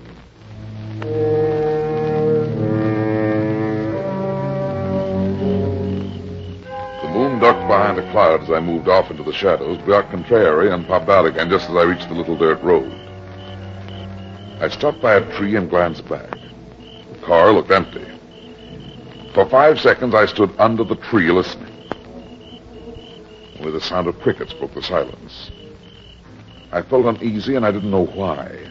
There was something wrong with the picture, something about the big guy huddled on the floor of the car that I didn't like. Pulling the pistol from my hip pocket, I headed for the covered bridge, taking my time and hugging the shadows under the overhanging trees. The bridge loomed ahead like a barn in the middle of the road. 10 yards from the bridge, the chirping of the crickets suddenly stopped. I stopped and held my breath. Nothing for 10 seconds, and then they started again. I walked onto the bridge and across to the other side. A black convertible with the top down was half hidden in the trees just off the road. It was empty. But the driver's license in the pocket was made out to David Creel.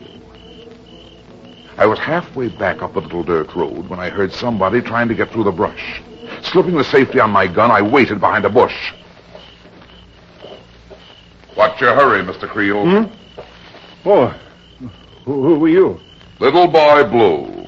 And this is no horn in my hand. It's a loaded .45. What do you want? How did you know who I was? You ought to carry your driver's license in your wallet. My driver's license? But my license... It's in the pocket of your car. Oh, yes. Yes, my car. Let's take a walk, Creel. First, tell me who you are. I'm a private detective. A detective? He's waiting for you in my car. He? My client. The guy you're looking for. He was afraid of you, so he hired me to come along and hold his hand. I don't know what you're talking about. Move along. He's about 50 yards down the road. You don't look like a mob to me. Listen to me. I don't know who you are or what you're talking about. Then what are you prowling around the woods this hour of the night for? That's my business. Was he blackmailing you, or were you blackmailing him? There's been some mistake. Yeah. There's my car up ahead. He's waiting inside. On the floor. He's scared silly. And I thought a mob was gunning for him. Wait a minute. What's this about a mob? That's his story. I guess he felt foolish being afraid of you. No, I think you're wrong. Who is he? Who's waiting in that car? Frazier. Who else? Frazier? Carl Frazier? Yeah. Wasn't he the guy you were expecting? No, I wasn't expecting anybody. Then what were you doing here? I followed someone here tonight. Who? My wife, Emily. What was she doing here? I don't know. I suspected she'd been seeing this Frazier. Tonight, she took my car. I had a taxi waiting on the corner. I followed her out here to the other side of the bridge. Then you didn't drive your own car here? No. I left the taxi about 300 or 400 yards back, from where she parked back there in the trees. I tried to follow her in the woods, but I must have lost her. Come on. I think we'll have a talk with Frazier. What was all that about? Blackmail? I don't know yet. It's Runyon, Frazier. Get out and come out here.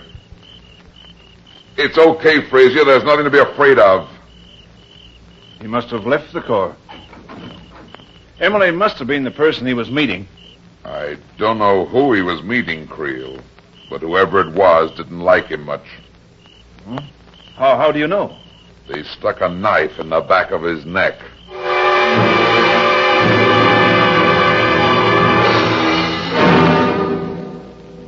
We can't hold Creel any longer, Brad. He won't admit a thing. The boys worked on him all night. He admits trailing his wife, but says he lost her in the woods. The same story he gave you. No fingerprints on the knife, Mac. Nah. What did you find on Frazier's body? The usual stuff. Watch, cigarettes, wallet. What was in the wallet? $9 in cash, some stamps, a tailor's receipt for a suit of clothes, nothing that means anything. Frazier told me he was carrying $5,000 in cash. Hey, that might make a difference. Did you see the dough? No, but I think he had the cash, or something that was worth that much or more. What do you mean? I don't know, Mac. What about Mrs. Creel? Well, we haven't found her yet. We found Creel's car, though. It was parked in an alley over near Covert Street. Looks like she's our baby. Maybe, but don't discount Creel. If Frazier was playing around with his wife, Creel had a swell motive, and he had the opportunity. On the other hand, you said yourself this Frazier wasn't exactly a lady chaser. I can't imagine any dame going for it. That's the part that doesn't fit, unless he was blackmailing her. But I think there's something else in this, Mac, something that hasn't shown yet. I think it's a woman, Brad. When we get her... I'll call you later, Mac. I got a visitor. Okay. I'm looking for Mr. Runyon. Your search is ended. Have a seat. Thank you. I'm pretty busy right now. What did you want to see me about? You're not too busy to make $5,000, are you? Murder is a very serious crime, Mrs. Creel. You knew me. Kublan was right. Kublan? He's a famous mystic, a great man. And you go to this Kublan for advice? Yes. He said you'd give me the letter back for $5,000. You will, won't you? Maybe. I have the money here in my purse. I promise the police will never know. Never know what, Mrs. Creel? That you murdered Carl Frazier last night. Oh, you needn't pretend, Mr. Runyon. The letter was not on Carl's body last night. Then you were the one he had a date with? Yes. He was to bring the letter, and I... The letter? Of course. Oh, it was foolish of me, I know, but I thought I loved him. Then he wouldn't see me. I became frantic. I wrote this letter and told him I loved him and how much he meant to me. Please give it back to me. I'll give you the $5,000 gladly, and I'll forget that I've ever seen you. It's not as simple as that, Mrs. Creel. But why not? If you took the letter... I didn't take any letter, and I didn't kill Frazier. He told me a bracelet had been stolen from you by a gang of hold-up men. He said he was buying it back for you. A hold-up and a bracelet? There wasn't any hold-up. I've lost nothing. You didn't give Frazier $5,000 to buy back a stolen bracelet for you? No. No, of course not. Don't you see, he was blackmailing me for the letter I'd written. He was going to sell the letter to me last night. Don't you understand? Yeah, I think I do understand. What do you mean? Frazier hired me to go with him last night because he was afraid the person he had a date with was going to kill him. Mrs. Creel, you killed Carl Frazier last night. I'm desperate, Mr. Runyon. I want that letter, and I intend to get it. The gun won't help you. I want that letter. Sorry, I don't have it. Maybe your husband got it. David? Uh-huh. He was there last night, too. He followed you in a taxi. No. No, he couldn't have. Well, that's impossible. Don't move, Mr. Runyon. And don't try to follow me. I wouldn't think of it, Mrs. Creel.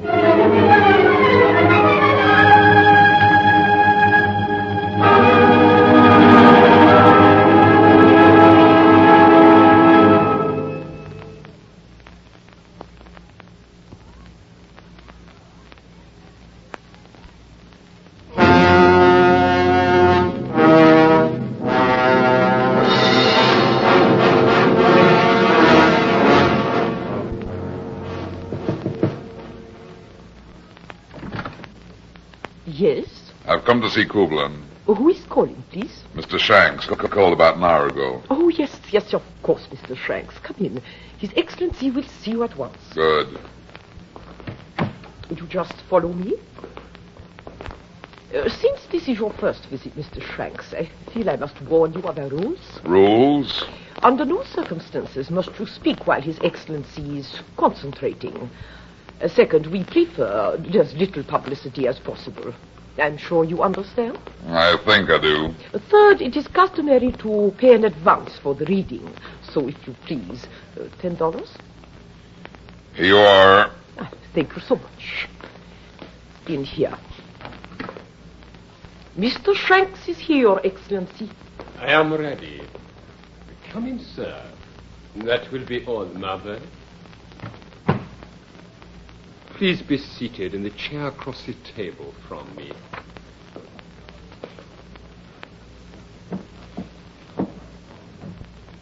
Is there any particular thing you want to know? Perhaps you have lost something, Mr. Shanks. It's possible. You're the fortune teller. Suppose you get out your crystal ball and tell me. We have no place here for skeptics. I paid my $10. Very well. Mr. Runyon? You didn't learn that from the crystal ball. Why did you come here, Mr. Runyon? There was a murder last night. Really? And what might that have to do with me? I don't know. But when I talked it over with my crystal ball, your name came up in the conversation. I am afraid I do not follow you. I didn't think you would, Kublan. I'm talking about Mrs. David Creel. Creel. Look in the crystal ball. Maybe that'll help your memory. Yes, I think I do remember Mrs. Creel. It seems she lost a letter. Oh, yes, of course. Now I remember. A rather good-looking woman. Some people might think so. She has been to me several times for readings. She wasn't here this morning by any chance. This morning? Oh, no, she has not been in for some time. I remember the lost letter now. It seems it was rather important. She wanted to know where it was. And you told her? Mr. Runyon, whether or not you believe in extrasensory powers is no concern of mine. There are a number of people who attribute such powers to me. And there are a number of doctors who tell rich women they're sick if the rich women want to be told that. Naturally. A man must make a living. Call me a quack if you wish. I do nothing outside the law. No one is forced to come to me or to believe what I foresee. And what did you foresee about this lost letter of Mrs. Creel's? Didn't you have the lost letter, Mr. Runyon? No. I think you did, Mr. Runyon. And I think you still have it.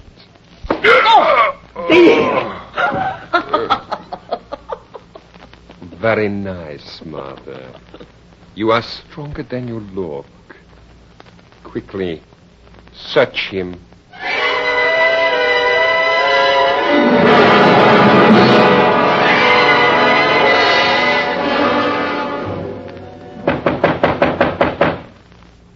All right, Kelly, break it down. Okay, Lieutenant.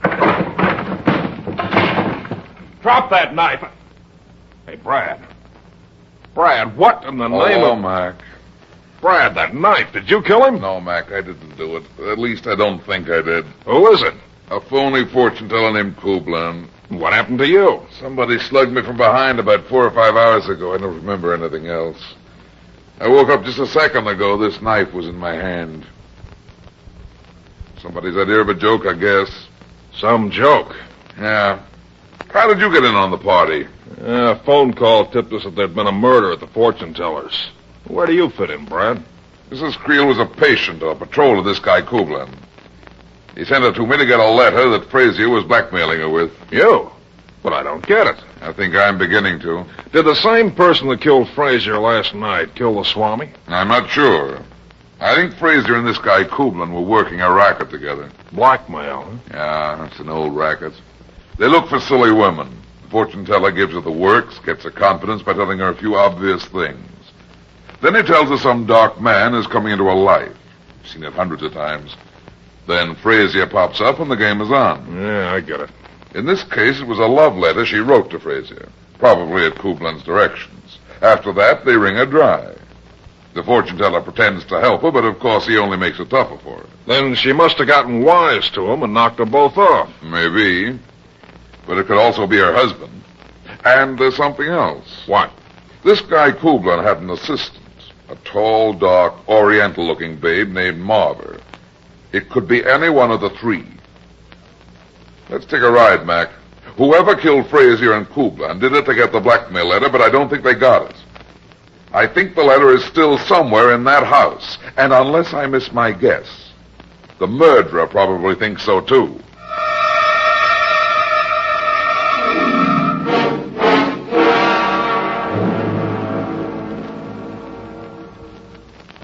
in, Mac. The door's unlocked. Check. I don't think anybody's here now. Let's find a light. Yeah, here's a switch. Hey, look at this place. Yeah. Looks like a cyclone hit it. Must have been the murderer, all right. Whoever it was in an awful hurry. I wonder if they found the letter. I don't think so, Mac. Why not? First, they were in too much of a hurry. And second? Don't you notice anything peculiar in this room, Mac? No, I don't think so. Nothing except the room's been torn apart. I don't mean that. I mean something unusual, something that isn't right. No. What are you driving at? That bowl of flowers on the table by the window. Oh, yeah. Yeah, I'm surprised it wasn't broken. Look at the flowers, Mac. Well, tulips, aren't they? Yeah. When I was here last night, I noticed them. I thought at the time it was funny for a man to have fresh flowers in his house, even a man like Frazier. But, of course, last night the tulips were fresh, so they all looked alive. But now they're all wilted, except one. You mean that one is an artificial flower? That's right, Mac. A good one, too. Now then. Hey, in the stem. Uh-huh. It's hollow. Here, let's see now.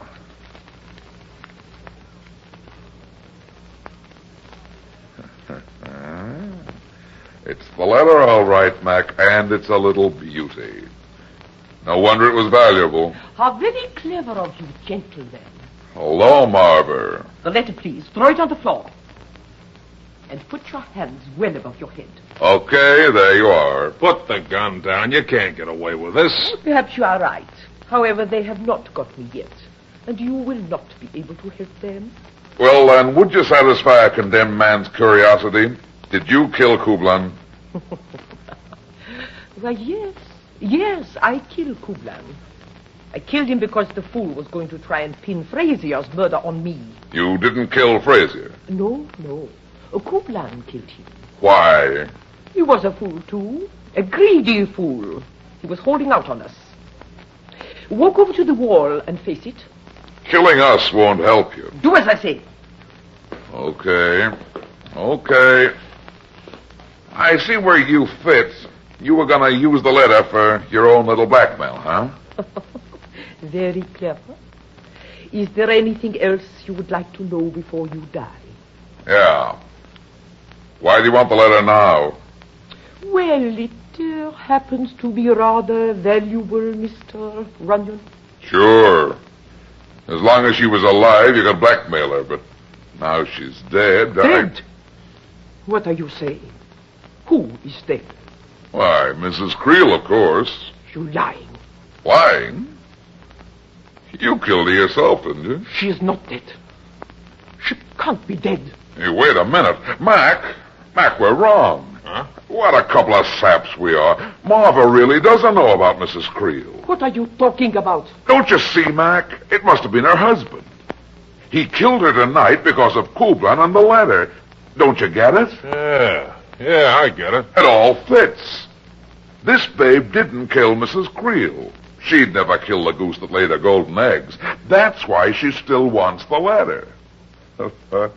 The joke's on you, honey. Are you telling the truth? Is Mrs. Creel really dead? Call the police if you don't believe me. Well, everything's clear now. Let's get on with the shooting. Or maybe you'd like to make a deal with us. A deal? What sort of a deal? I'm not quite ready for the next world yet, and I don't think Lieutenant Mackenzie is either. You turn around, please. Speak quickly. Okay. Now keep your hands up. Now then, this deal. If Creel killed his wife instead of you, we've got him cold. So? I do not follow you. He could just as easily have killed Kublan, too. Oh, I think I see what you mean. Then if I let you go, you will... Sure. If Creel's going up for one murder, he might as well go for two. And let her off? Nothing doing. Go ahead and shoot. Don't be a sap, Mac. I won't do it, Brad, and I won't let you either. You can't stop me, Mac. It'll be your word against mine. Creel killed Kublan, didn't he, beautiful? Yes. And as for this stupid Mackenzie, I should kill him anyway. It would be better. Maybe it would. Go ahead. But, Brad, you must be Keep nuts. quiet, you fool. Now, Now we will see how this gun feels against your head. Oh, you...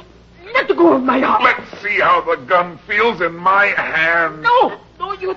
Grab her, Mac, okay? Let me go. There. Go, you... Yeah, nice work, Brad.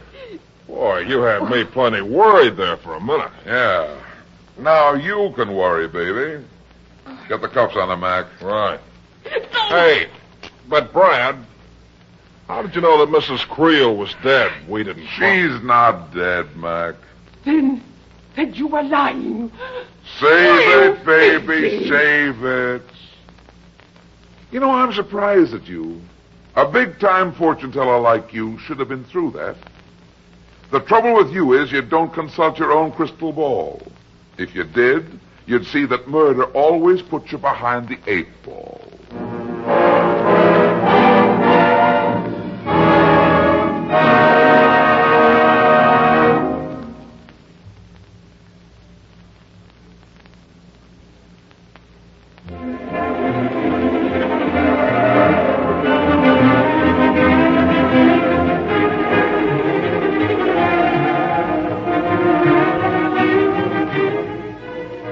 That's that. It seems I spend my life in getting into trouble and getting out of it.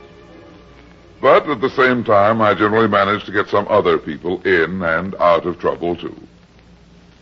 Be seeing you again. So long.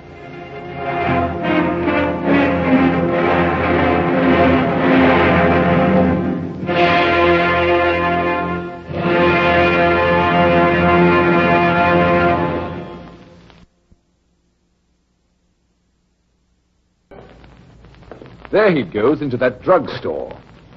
He's stepping on the scales. Weight 239 pounds. Fortune, danger. Who is it? The Fat Man.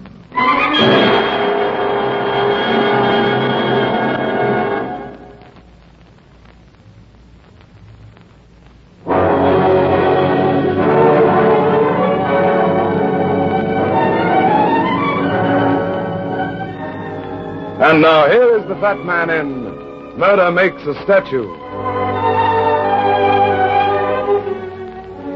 A picnic isn't exactly my idea of the way to eat a good dinner, especially after being in the infantry and remembering a few picnics I'd had in the snow in Belgium. But you know women, once they make up their mind to do something, it's going to happen or else. And Kathy had made up her mind that we were going on a picnic. When she came into the office that morning, she was all excited about the spring and the trees and the cute little lunch she'd packed. Oh, isn't the spring wonderful, Brad? Doesn't it just do something to you? Makes me sleepy. Oh, you're about as romantic as a laundry list. I'll lose my appetite in the spring, too. Say, these sandwiches look good. But they're sort of small, aren't they? Oh, Brad, it's only 9:15. Don't eat them now. Okay, honey, okay. Look, I've got an idea. What? Why don't we just have our picnic here? It's nice and quiet, and there are chairs and a desk. Oh, no, you don't. We're going, and we're going right now. Oh, Mr. Runyon. You are Mr. Runyon, aren't you? That's right, beautiful, but I'm taking the day off. It's spring, and I'm getting back to nature. I'm going on a picnic. Oh, no. Oh, yes. But this is important, Mr. Runyon. I'm sorry, honey, but it's no use. I'm taking the day off. I'm going on a picnic. But you've got to help me. I'm in trouble. Look, I got money, a lot of money. I'll make it worth your while. Just listen to me. Here, take this first. $200? But I can't. Please take it. I'll give you more later, but first just listen to me. For $200, I'd listen to anything. I know it. Now, don't get excited, Kathy. I'm just going to hear what she has to say. Oh, Brad. Okay, stop talking. What's bothering you? It's confidential. Do you mind? She means you, Kathy. I know what she means. Do you mind waiting out in the hall just a couple of minutes? Certainly I mind. It better not be more than a couple of minutes either. All right. Make it fast. What's your name? My name is... What's the matter? I'm getting dizzy. Hey, wait. I feel so faint. Kathy! Kathy, come in here quick. Well, that was fast. Yeah, too fast. Can we go... What? What's happened? She fainted. Here, give me a hand with her. Maybe I ought to get some water. Her pulse seems normal. She'll be around in a minute. Hand me your pocketbook. Hmm? Oh, here. What are you going to do with it? Look inside and see if I can find out who she is. Maybe we ought to call a doctor, Brad. I don't think we'll need one. What an odd hairdo she has. Yeah. Makes her look like Cleopatra. Is there anything in her bag to identify her? No, nothing here but lipstick, powder, money, comb. Wait a minute. Here's something that might... What is it? A wedding ring. It's got some engraving inside, but I can't make it out. Give me that magnifying glass there on the desk. Here. Can you read it? Uh-huh. It says, to Laura, June 16, 1940. Oh, she's coming through. Oh, where am I? What? Take it easy. You're okay. You fainted, that's all. Let me help you up. There, that's better. Now, just sit here in this chair. Who are you? Where am I? I'm Brad Runyon, the detective you came to see just before you fainted. A detective? But I don't understand. I can't seem... Who's that girl? Wait a minute. What's the matter with you? Kathy was right here when you came in. I don't remember coming in here. Why did you want a detective? I don't know. I don't get this. What's your name? Where do you live? I don't know. I can't remember. I can't remember. Do you understand? Shut up, hysterics. Stop it. What's happened? You probably had a shock of some sort. When you fainted, your memory went blank. You mean amnesia? Yeah. Maybe we can snap it back. Listen, does the name Laura mean anything to you? Laura? No. No, it doesn't. Look at this wedding ring. Do you recognize it? No. Where did it come from? It was in your pocketbook. Oh, what's happened to me? Why can't I remember? Why can't I? Take it easy now. Look, Kathy, I think we'll have to postpone the picnic for a while. We've got to take care of this girl until we find out who she is. Of course. She was in some sort of trouble, so the quicker the better. I want you to take her over to your apartment and keep her there until I come. Where are you going? I'm going to the Marriage License Bureau and see if they had a record of anyone called Laura getting married on June 16, 1940.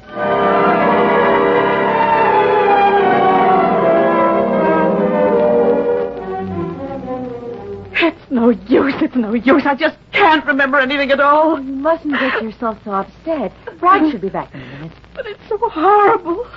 It's probably only temporary. I have the feeling that there's something important that I have to do, but I just can't remember. It's like a dream at night. You mustn't cry. Just try and be quiet. Brad, that you? Yes, baby. What'd you find out? Did you trace it? Do you know who I am? Yes, I think so. I checked through the files and found that a marriage license was issued to a Laura Hayes and Jim Margot on June 16, 1940. Does that mean anything to you? No. No, it doesn't mean a thing. Why don't you look up those names in the phone book? I did. Jim Margot is a commercial photographer with a studio down in Greenwich Village. If I could only remember what my name is. It must be Laura. I'm not so sure. We'll call her Maggie until we find out whether or not she's Mrs. Jim Margot. Maggie? Why Maggie? Just the first name that popped into my head. I wonder. Jealous, Kathy? Come on, Maggie. You and I are going visiting. Where are you taking me? We're going to call on your husband.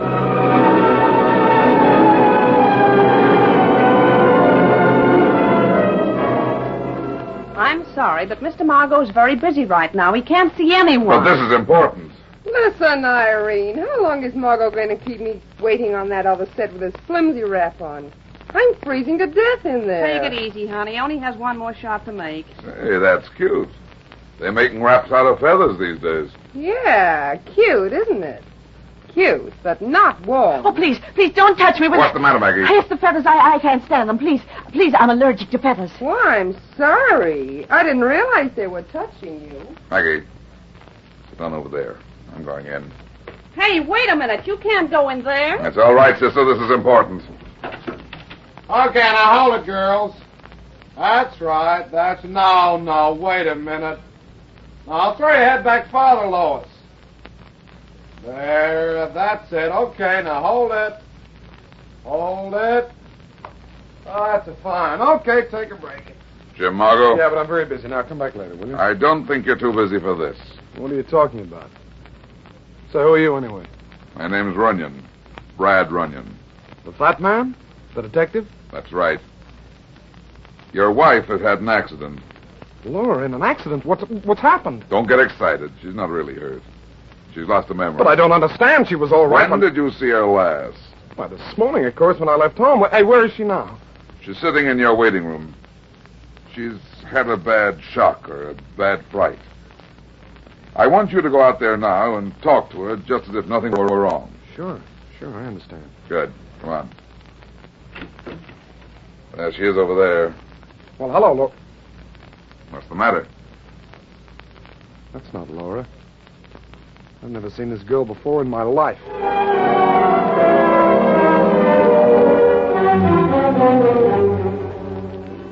Didn't he know Maggie at all? He never saw her before. If only I could remember. If I could What only... about the ring? It was his wife's ring, all right, but he had no idea how it got in Maggie's bag. I don't understand it.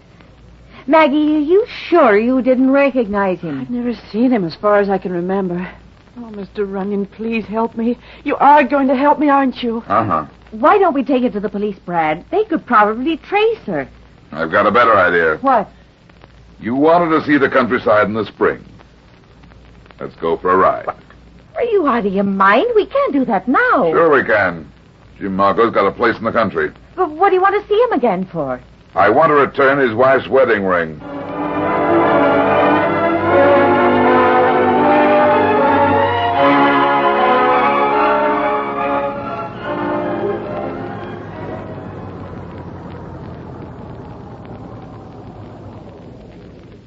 Well, this is it. Anything look familiar, Maggie? No, nothing.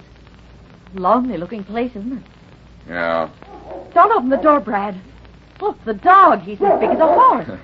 He's a Great Dane. Hello there, big boy. Yeah, what's the matter? What are you sore at? Don't, Brad, don't. Look, he'll bite you. No, he won't. We big fellows know how to get along together. Besides, I'm bigger than he is. Please be careful.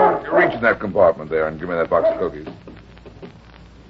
Here they are. Thanks, Maggie. Watch out, Brad. Now, wait a minute. I'm not afraid of you. Here, have one of these cookies.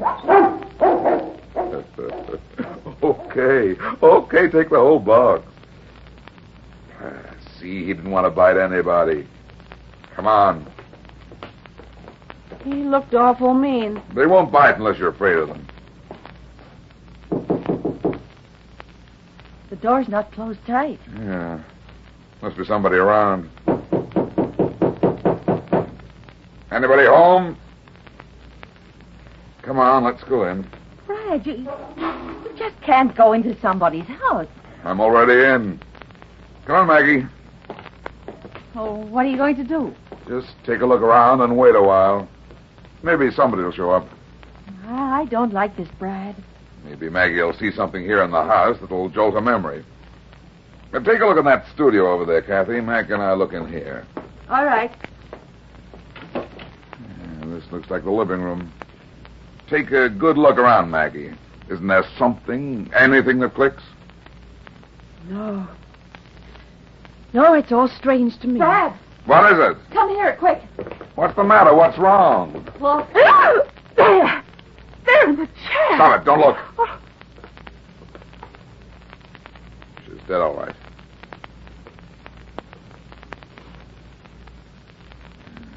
Somebody stuck a knife in her back. Still here. Who do you think she is? I don't know, but I imagine it's Laura Margot. Come on, Maggie, snap out of it. Do you recognize that dead girl? No. No, I've never seen her before. Oh, if only I could remember. Brad, what are you putting that little statue in your pocket for? Quiet. I like it, honey. It's But very what are you pretty. doing? Just a minute. Look here in the fireplace. Pieces of a torn photograph. Don't touch it, Kathy. But don't you want to... I'll try to put it together with my foot. Just a second. What is it, Mr. Runyon? Just a picture, Maggie. A picture of whom? Of you, Maggie.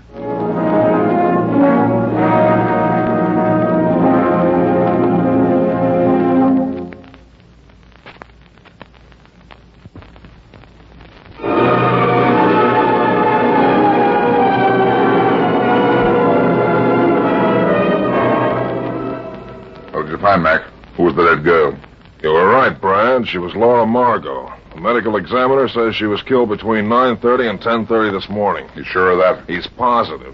What about her husband, Jim Margot? I had him picked up as soon as I got back to town. They brought him in here to headquarters for questioning. He was pretty broken up about his wife's death. You still got him? No, we had to let him go. Didn't really have a thing on him, and he came up with a pretty good alibi. What was the alibi? His receptionist swore he came into the studio this morning before 9:30. She showed us the appointment book they keep. They had appointments in it for 9:30, 10, 10:30 this morning. She could be lying. Yeah. So could you, Brad. What's that supposed to mean, Mac? I think you're holding something back. For instance? For instance, what about this client of yours, that Maggie, the girl who's lost her memory? You saw her, you questioned her. Did you find out who she is? No, there wasn't any record of her fingerprints. Then you know as much about her as I do. Well, what about that picture of her that was torn up and thrown in the fireplace? Why don't you ask Jim Margot? I did. He says he doesn't know anything about it at all. Never saw the picture of the girl before. What do you think I'm holding out on you? Why did the girl come to see you? I don't know. She fainted before she could tell me. Where is she now, Brad? You boys couldn't identify her and let her go. I sent her up to Kathy's apartment. She's there now. Well, I'm sorry, Brad, but I got to talk to that client of yours right away. It's important. Why? Because there was only one set of fingerprints on the murder knife, and they belong to Maggie.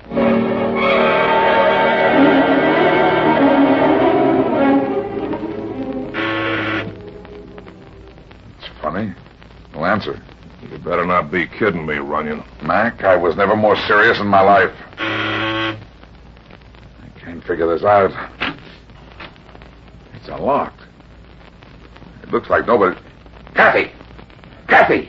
Hey, what's happened to her? Kathy! Kathy, it's me, Brad. She hurt? I don't know. See if Maggie's in the other room. Kathy! Kathy! Wake up, honey. Wake up. Maggie's gone, Runyon. I want the truth. Where is she? I don't know. What's wrong with Kathy? Looks like somebody slipped her some knockout drops. Runyon, if you've been kidding me, you're going to be sorry. I've played along with you lots of times, and you run pretty close to the law, but you've never tried to protect a murderer. Stop being a cop, Mac, and go in the kitchen and see if there's some coffee there. We've got to wake Kathy up. I told you... Don't be a jerk, Mac. Go get the coffee. Someday you're going to go too far. Come on, baby. We're going to go take a walk. Let me go. I'm sleeping. Oh. I'm sorry, honey, but it's going to be walking. Oh, no, don't let me sleep. What are you... Walk, baby, walk. What happened? I'm sleepy. Where's Maggie? I don't know. I'm sleepy. Please don't. You've got to wake up, Kathy. Now try, honey, try. It's Brad. What happened? Brad. Oh, hello, Brad. Here's the coffee. Good. Here, honey, drink this. I don't want it. I want to go sleep. Not yet, baby. Here. That's better. Now what happened? What happened? Well, I don't know. I guess I must have fallen asleep. Maggie's gone. Gone? But she can't be. She was here. Was anybody else up here tonight? No, just Maggie and me. We sat and talked a while, and then she said she wanted a drink, so I fixed each of us a drink. Then I must have fallen asleep. She drugged you then?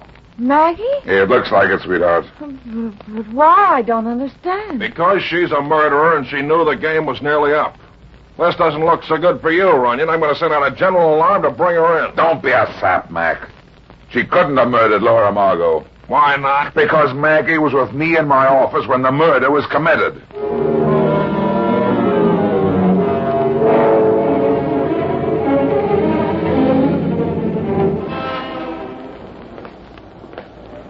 But, Kathy, it's nearly midnight.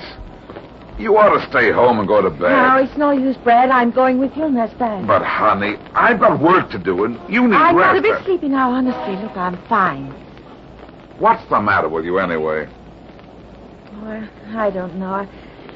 I guess I'm nervous or something. Maybe it was the drug. Well, I just don't want to be alone. That's silly. Now, you run along It's back. not silly. I'm afraid. Afraid? Yes, the murderer is still loose. Now, I'm not going back there to my apartment alone. Okay, sweetheart. But get ready for a long ride. Where are you going? Back to Jim Margot's house in the country.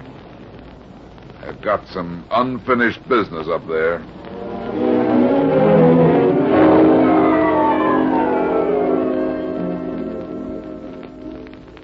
Do you think Margot's here? I doubt it. If he is, he's probably asleep. You're not just going to walk in. Sure, if the door's open. I hope you know what you're doing. I do. Not so good. What? The door's locked. There'll have to be a window then. I don't like this, Brad. I didn't ask you to come along, baby. Here's a window. Yes, I see it. What's wrong? I'm not sure. This window is wide open. Maybe that means that somebody else... That's what I was thinking. Now keep as quiet as possible. You're not going in if somebody else is in there. Certainly. If you'd rather wait out here. Oh, no. Okay, come on then. Quiet.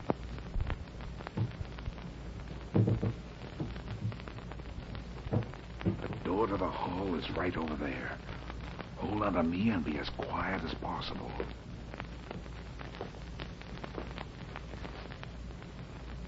I don't think there's anybody in the house. What are you looking for out here? Nothing in particular. I want to take another look around Margot's studio, where we found his wife's body. What do you think you'll find in there? After the open window, I'm not sure. Maybe another body. No! Quiet. See if there's a light switch by the door. Yes, here's one. Turn it on. Look at this room. Somebody's been here. Yeah. Looks like a tornado hit it. Listen. Yeah. It's that big guy. Something must... Come on, honey, quick! Somebody's driving away, Brad. Oh! What's the matter, Kathy? I tripped over something. Brad, I think it's a body. Give me that flashlight. How is it? It's the dog. Somebody shot him. What's it all mean, Brad? It means that we've got to get back to Jim Margot's studio in town as fast as we can. The murderer was just in this house looking for something, but it wasn't there. Well, how do you know it wasn't there? Because I've got it in my pocket.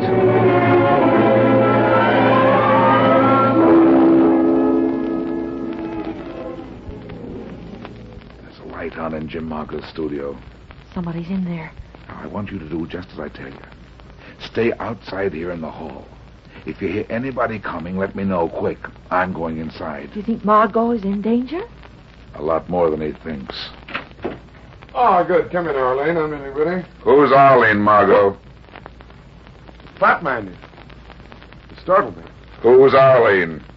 Why, it's just a friend of mine. Working sort of late, aren't you? I had some things to finish up tonight. Why the suitcase?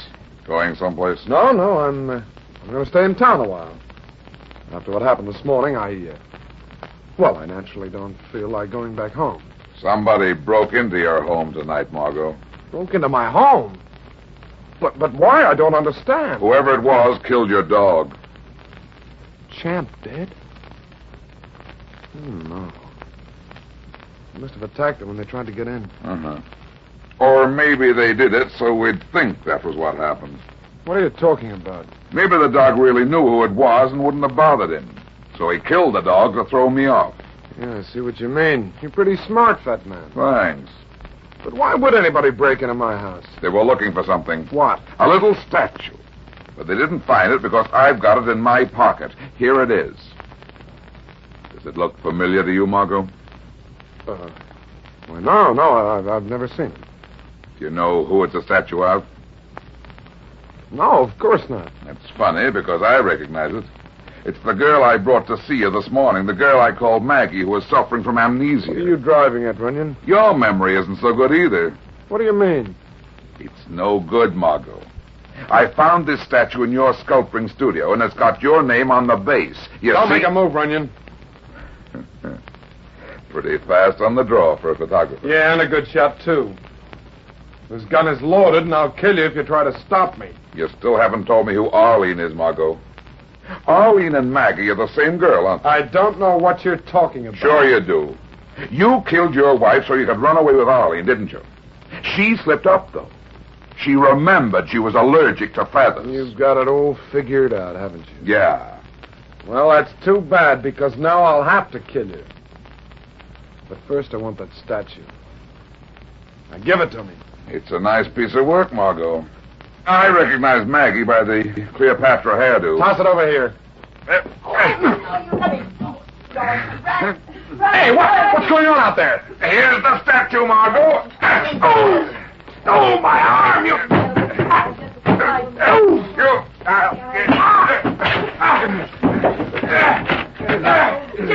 Gerald, now here, let it go. You want to play that way, huh? Okay, sister.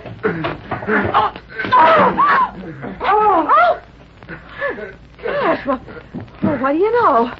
Huh? How do you like my type knock-out drops? You'll get yours, fat man. Watch the birdie, Margot! Oh, what a punch, Brad.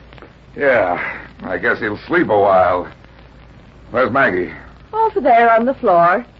She's dreaming, too. What did you do to her? Why, I gave her what you call that old judo one, too. Oh, it's wonderful, Brad. It really works.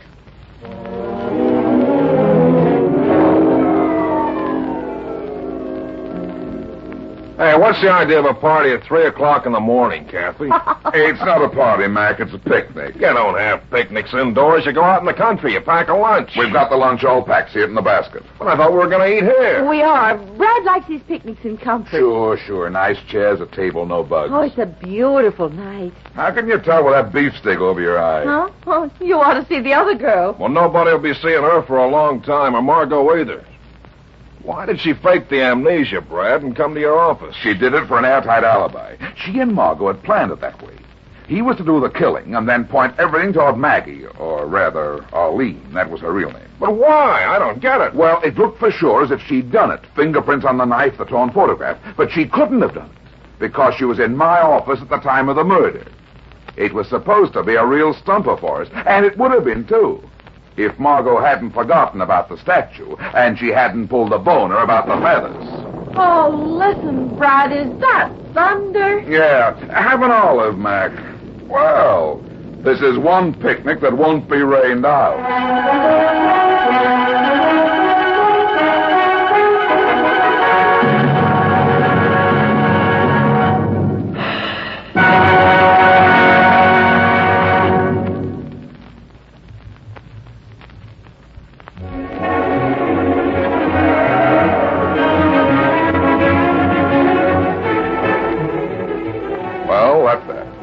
I spend my life in getting into trouble and getting out of it. But at the same time, I generally manage to get some other people in and out of trouble, too. Be seeing you again. So long.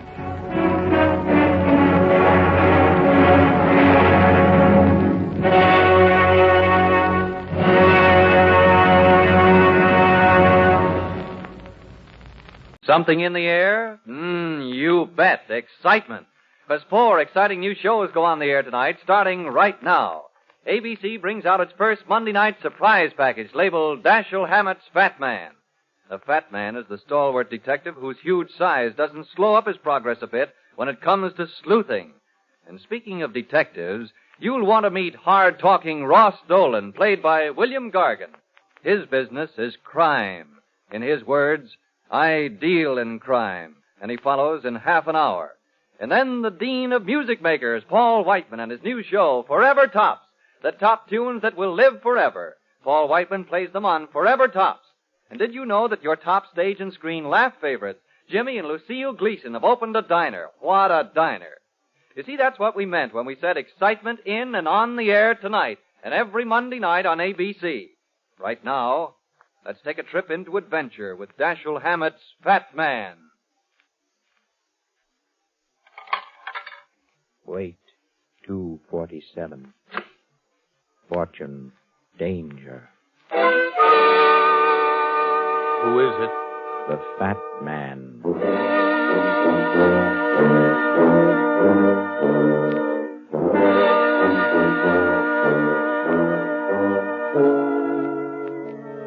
The American Broadcasting Company brings you Dashiell Hammett's latest and most fascinating character, the Fat Man. The hard-boiled, hard-hitting adventures of a criminologist who tips the scale at 247 pounds. Tonight's adventure, the 19th Pearl. And now, here is the Fat Man.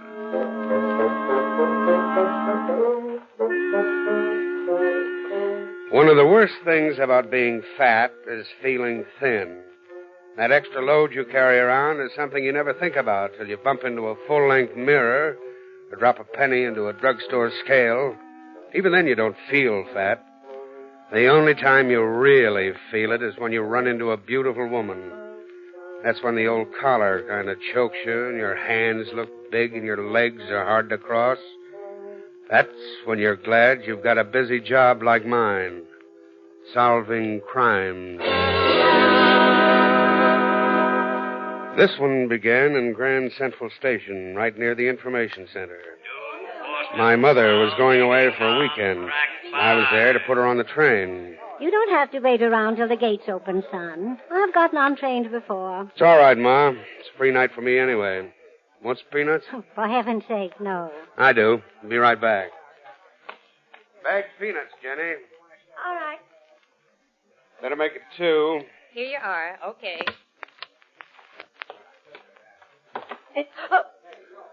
Sorry, sister. I didn't mean to bump into you. It's all right. I wasn't looking where... Please, will you do me a favor? It's terribly important. Here, hold this bag for me. Oh, quick, he's coming. Who? Don't let him see me. He mustn't know I'm here. Well, why not? What have you done? Nothing. Stand in front of me, will you? Quick. Put your arms around me as if you were kissing me goodbye. Say, what kind of a game is this? Please, cover my face and kiss me. Okay, sister. How's this? Hold it. How long? Oh, no. No, don't stop. Just keep your arms around me. As long as you say, baby. You know, I've heard about things like this, but I never figured it would happen to a guy like me. All right. That's enough. I wish I thought so. We ought to do this more often. I'll have to run now. He's gone. Maybe you'll be back. Oh, no. No. I mustn't miss the train. Thanks ever so much for helping me. Hey, wait a minute. Aren't you going to tell No, me? there isn't time. But I don't even know. Okay, sister. 2 ships that pass in the night. Well, that was a fond farewell. Who was it, dear? I don't know. What? Never saw her before in my life. Is that why you were kissing her? Don't make a romance out of it, Ma. She just borrowed me for a quick hug, and that's all there was to it. Well, I don't know that it's wise to kiss strange women in stations, son. Have you still got your watch? I've got more than my watch, Ma. I've still got her bag.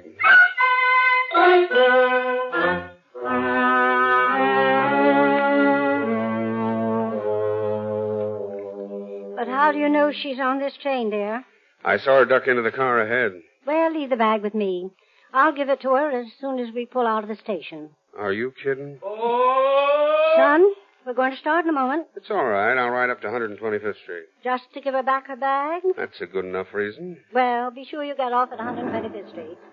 Oh, we're moving. Okay, Ma. I'll take the bag up to her now. Hey, What's the matter? that dame's on the platform. I'm getting off. Careful, son. Watch your step. Sure. See you later. Bye.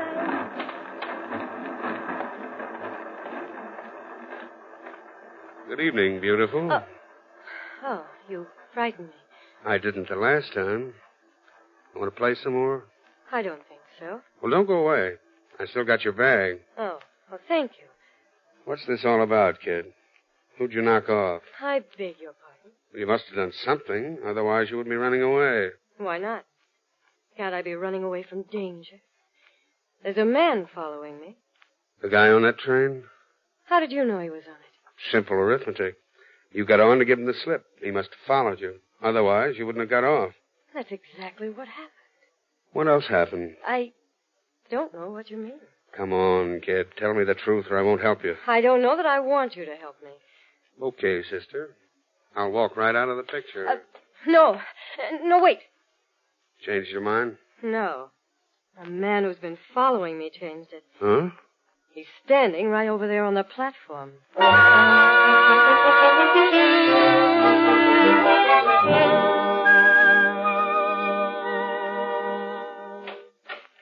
You'll be safe here, Miss Evans. Is this your office? Yeah. Step in. Thank you. Sit down. Make yourself at home. Every chair in this place is comfortable. Have you sampled them all? Every one. There's one thing I hate. It's sitting on hard wood. Have an apple, Miss Evans? No, thanks. Awful good. No, thanks. Well, tell me now. How long has this guy been following you? About 3 days. And you don't know who he is? Or what he's after? No. What do you do for a living, Miss Evans? I'm an actress. On the stage? When I'm working. Maybe I've seen you. Not in New York. I haven't done anything here yet. Rich daddy? No. No daddy at all. And what keeps you in those gorgeous clothes? I have a private income. My father left me some money. Those beautiful pearls, too? These aren't real. Aren't they? Let me see them. Don't you believe me? No. Why not? Because you're not a very good liar. What? Even experienced ones take a deep breath after every lie they tell. But you've been pumping away like an iron lung. How dare you talk to me like that? Get out of here, Miss Evans. I won't take your case. You won't get it, you insufferable man. Keep going. What? Keep yelling at me. There's someone outside the door. You overbearing, conceited pig. If I were a man, I'd give you the beating of your life. That's enough. Well, what are you doing out here, mister? Nothing. I was just... Hey, come back here, you. You son of a gun. I'll make it much harder for you when I catch you. You going to stop, you punk, or do I have to die for you? Oh, you big ape. I'm not as slow as I look. Well, you didn't have to tackle me. I'm sorry, old man. It's my old football training. Can you get up? I don't know. There you are. Now, maybe you'll tell me what you were doing outside my door. I was keeping an eye on Miss Evans. That's an interesting pastime. Come on back to the office and tell us why. It's my job. I'm a private detective. Well. Who hired you? Mrs. Stanton. Mrs. Jeffrey Stanton. The banker's wife? Yes. She wants a record of every move Miss Evans makes. Why? That's my business. Well, maybe Miss Evans has an interest in it. Miss Evans! Miss Evans, where are you? What's the matter? He's gone.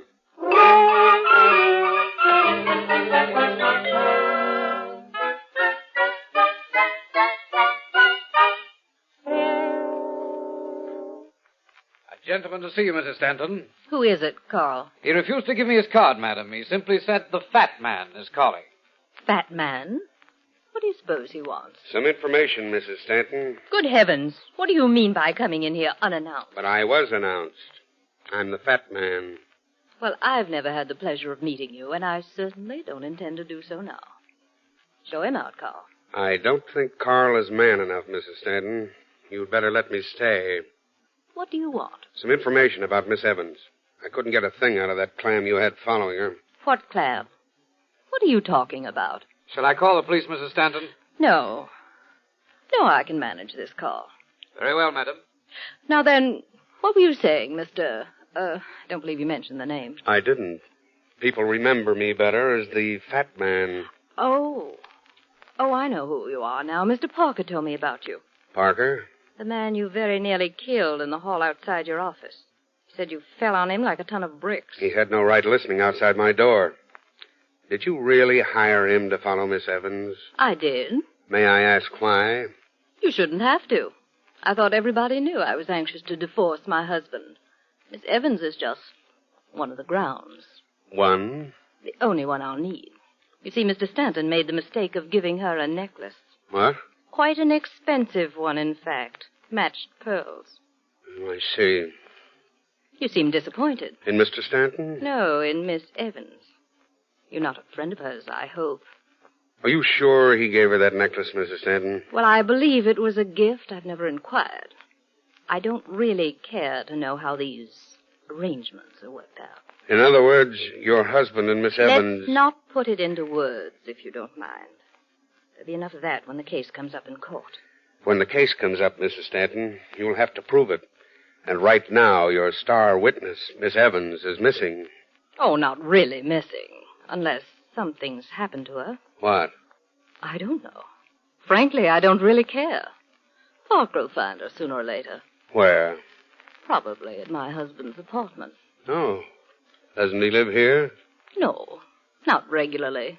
Well, after meeting you, Mrs. Stanton, I can't say I blame him.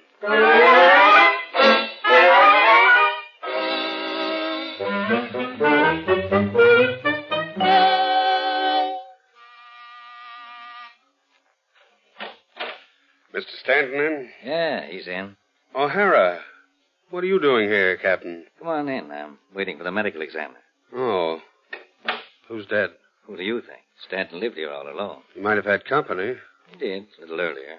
There's a knife in his chest. Who put it there? I don't know. The murderer didn't leave his card. Want to see the body? You might as well. Where is it? Right over there in the corner. And leave those chocolate-covered almonds alone. The place hasn't been gone over yet. When did all this happen? Don't know yet. I just got here a few minutes ago. And the body was right where it is now? I'm sure it hasn't moved. It's funny, isn't it? What? How a guy gets stabbed in the chest without putting up any kind of a fight. No sign of a struggle around here. So what? Nothing. I just don't like it, that's all. Why not?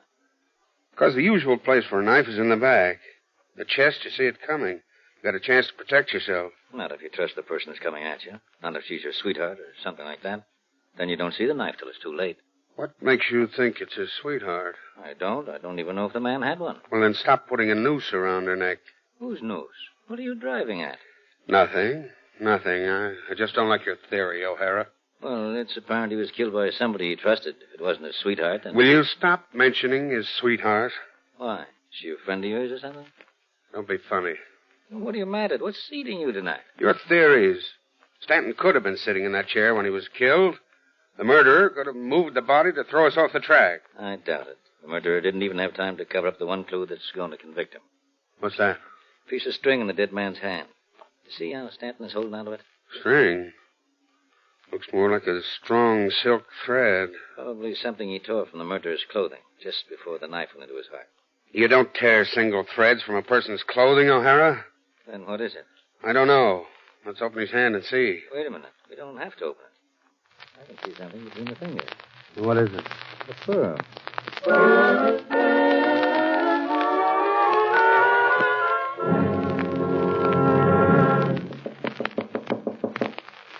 Miss Evans. Miss Evans, if you're in your room, for the love of Mike, open up. Who is it? The fat man. Hello? Yes, open up, will you? Well, what's wrong? Plenty. I've got to talk to you like a Dutch uncle. Oh, wait a minute. You can't come in. Shut up. You're in trouble, kid. I'm going to find out just how much. Where did you disappear to when I went after that guy that was following you? I ran down the stairs. Why? That's what I want to know. Why? To get away from him, of course. I knew you wouldn't let him follow me. I wish I had. Where did you go? Home? That's a lie. I've been calling up here all night. Well, I stopped off for a bite to eat. Where? At Mr. Stanton's apartment? What? I don't know what you're talking. Come on, baby. Tell me the truth. I know half of it now. I want the other half, or I'll call in the cops. What have I done that's wrong? Lots of things. Most of them aren't my business. But murder is. Murder? You heard me. Don't stand there looking from one of my eyes to the other. Even a lousy actress can look innocent. She's beautiful enough. Why do you keep saying I'm beautiful? Because you are. And if I weren't a man and a half, I'd take you in my arms and... And what? Never mind. Go ahead. Do it. Are you kidding? Do it. I want you to kiss me. My name isn't Darling. You never told me what it was. What can I call you? Nothing. You've got to believe me, darling. You've got to trust me. Why? Because I trust you. Will you kiss me? Yeah. Oh. You're awfully sweet when you want it. Who gave you that necklace you're wearing? What? Who gave it to you? Why aren't you wearing it now? I just took it off. Where is it? Don't you believe me? Where is it? I want to see it. I've got it. Where? Right here on my dress. Are you satisfied? Not yet. Is this the necklace you were wearing in my office? How many of these trinkets do you think I have? How do I know? Must be more where this came from. Who gave it to you? Mr. Stan. Why didn't you tell me that before? Because it was none of your business. Well, that's a good answer. Is it my business now? If you want. How do you want it to be, Miss Evans? I want it to be Kathy, not Mr. Okay, Kathy. I'll take your case. Have I got one? You will have. The cops will be swarming all over this place by tomorrow morning. Why? Don't worry. Everything will be all right. You didn't feel that way when you came in. When I came in, I never expected to find this string of pearls. Not in one piece, anyway. You mind if I take them? What for? I thought you trusted me.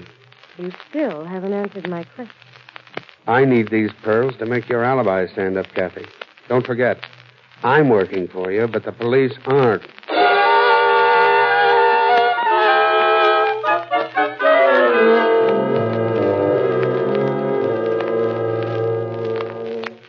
You're sure these pearls were bought here, Mr. Werner?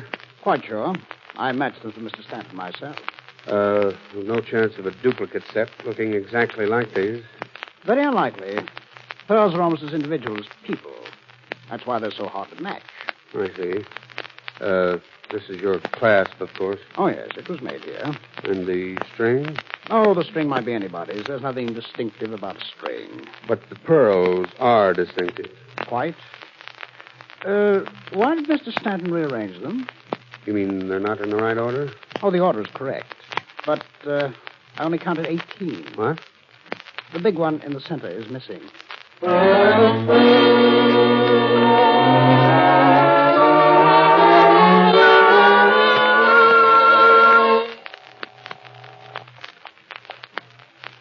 Hello. Hello, Kathy. Oh, yes. This is the fat man. Do you want to swing for the murder of Mr. Stanton? No. Then do what I tell you. But I didn't kill him. Then why didn't you tell me you knew he was dead, you two-faced... No. Shut up. I know you were in Stanton's apartment tonight. You had to be, or you wouldn't have had that necklace back. I don't know what you mean. Don't play dumb with me. You picked those pearls up off the floor and strung them together again. All except one. What? You stupid little fool. You left the most important one in the dead man's hand. Oh, no. Now, this is your last chance, Kathy. Meet me in my office in 15 minutes or I go to the police. But Be there.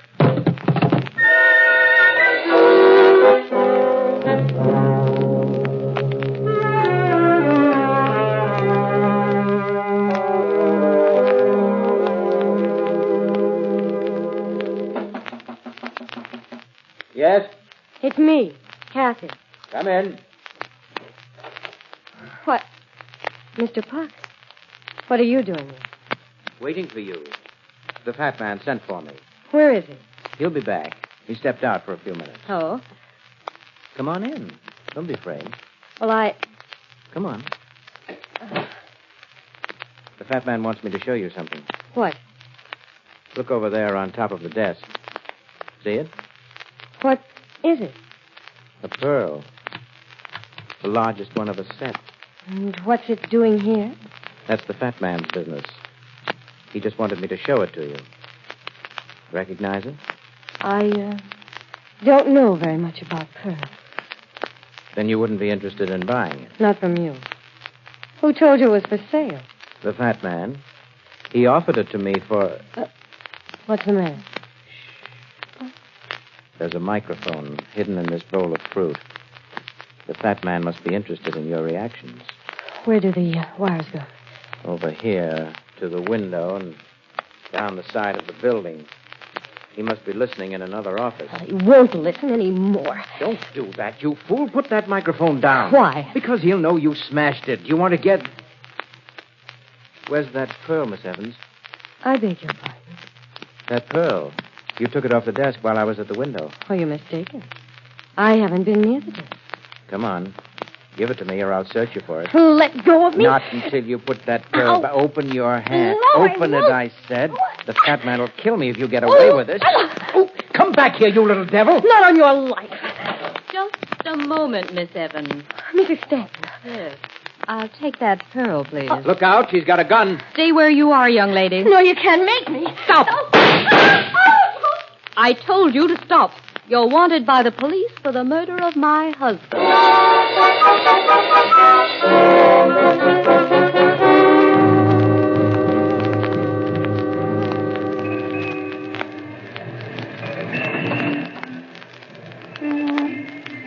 Get in the cab, Miss Evans. Where are you taking me? Get in. I'll watch her, Mrs. Stanton. Thank you, Mr. Parker. All right, driver. Hurry. Police headquarters. Right. Why don't you start? Gotta wait for the light to change, lady. You gotta wait for me, too. The fat man. Surprise. How do you feel, Kathy? Why, I'm all right. You better have somebody look at that shoulder. Franklin Hospital, driver. Make it snappy. Just a moment. We're taking her to police headquarters. With a fresh wound in her shoulder, she needs medical attention. But I said... Franklin Hospital, driver, and don't spare the horses.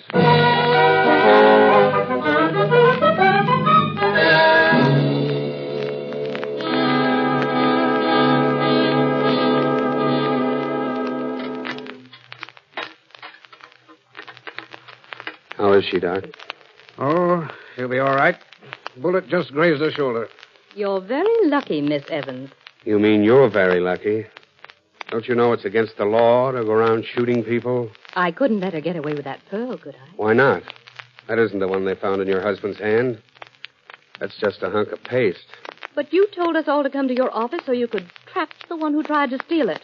How did you know that? It was obvious. That's no excuse for shooting at her, Mrs. Stanton. Oh, I didn't really shoot. I tried to frighten her more than anything else. Well, in any case, I'll have to make a report to the police. Will you come with me, Mrs. Stanton? Certainly. You're a dead pigeon, Kathy.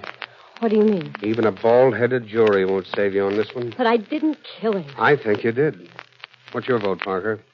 I won't say until I've heard all the facts. But you know all the facts. Didn't you follow her to Stanton's apartment late this afternoon? Yes, I did. Well, how long was she there? About 20 minutes. And she went right to the railroad station as soon as she left his apartment. But I didn't kill him. He was dead when I got there. Then why did you pick up the pearls and string them together again? Because I knew I was being trained. Somebody put that necklace in Mr. Stanton's hand. That's a good one. It's true. I didn't have the pearls when I went to his apartment. What? They were stolen from me this morning. Can you prove that? No, Can you prove it to me, Kathy? I don't know. Look at me. I'm looking. I didn't kill Mr. Stanton. I swear I didn't. That's not good enough, Kathy. But I'll tell you what I'll do. I'll help you get out of here. What? I'll give you a head start on the police. Don't be a fool. Mind your own business, Parker. This is my business. If she killed Stanton... Go on. Give her a break, will you? No, I'm just as responsible as you are. You can't make me a party to this. Then turn your back on it. You're crazy. It's a felony to assist a criminal. I'm going to call the police. Get away from that phone. For heaven's sake, use your head. They'll catch her anyway. Get away from that phone, I said. No, don't. Don't. I can't run away. It'll only make it look worse. Why, of course. The sooner we call the police, the better. Hello? Hello. Get me the police department, please. Yes, sir. You're not going to make that call, Parker. What? You're not going to make that call if I have to pick up one of these knives and jab it into your ribs. Yeah, put that down. Put that down, you fool. Now, you see, Parker? Even on short notice, a man reaches out for the murderer's hand, the hand with the knife. What? Don't you understand? When a man comes at you with a knife, you reach for his hand, not for his throat. What are you talking about? Stanton. He couldn't have torn those pearls off Kathy's neck. If she came at him with a knife, he'd have grabbed for her hand the way you grabbed mine. You mean she was framed? You guessed it. She was framed by a guy who knew every move she made. A guy who knew when he could steal that necklace and plant it in Stanton's hand at the most effective time. Who fits that description, Parker? Who knew every move Kathy made these last 3 days? Well, why are you looking at me? Because you're it. You wanted Stanton out of the way so you and Mrs. Stanton could get married and live on Stanton's dough. You're no private detective.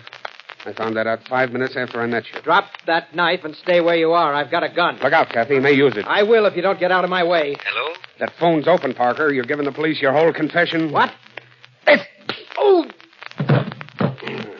Hello? Hello? Take it easy, Captain. I'm bringing in a murderer.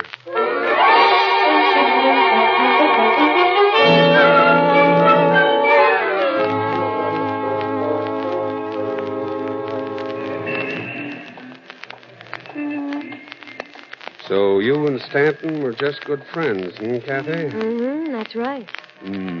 Must have thought an awful lot of his friends to give them pearl necklaces. Well, I know you won't believe it, but he was like that. He once gave a surgeon a brand new car just for operating on his hands. What did you do for the old boy? I went out with him, let him take me to shows and things. Well, here's where I get off. Am I home already? This is it. Night, Kathy. Oh, wait a minute. Am I ever going to see you again? I don't know. Why not? Don't you like me? Sure. I like all beautiful women. Trouble is, I fall in love with them. And what's wrong with that? Having to fall out. So long, Kathy. Remember, nobody loves a fat man.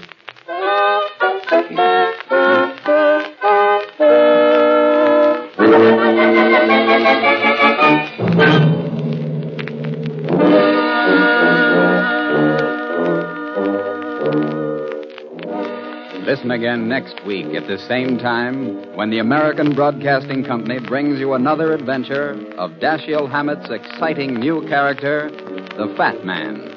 Next week's story is called The Unfamiliar Face. And, as the Fat Man says, Know a man's face, and you know the man behind it. Line for line, it tells the story of his life. From the women he's known to the crimes he's committed.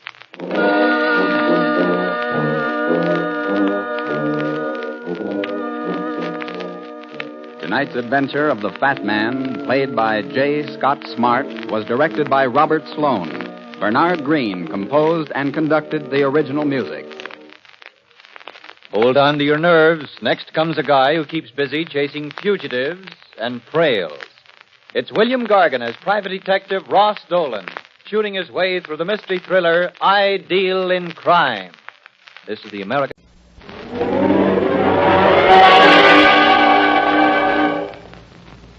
There he goes into that drugstore. He's stepping on the scales.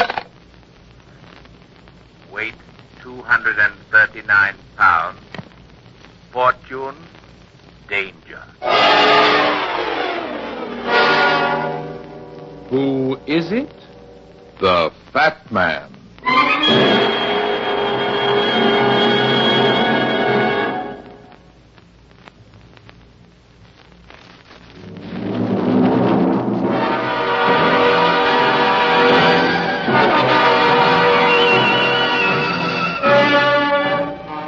And now here's the Fat Man in Murder and the Peacock.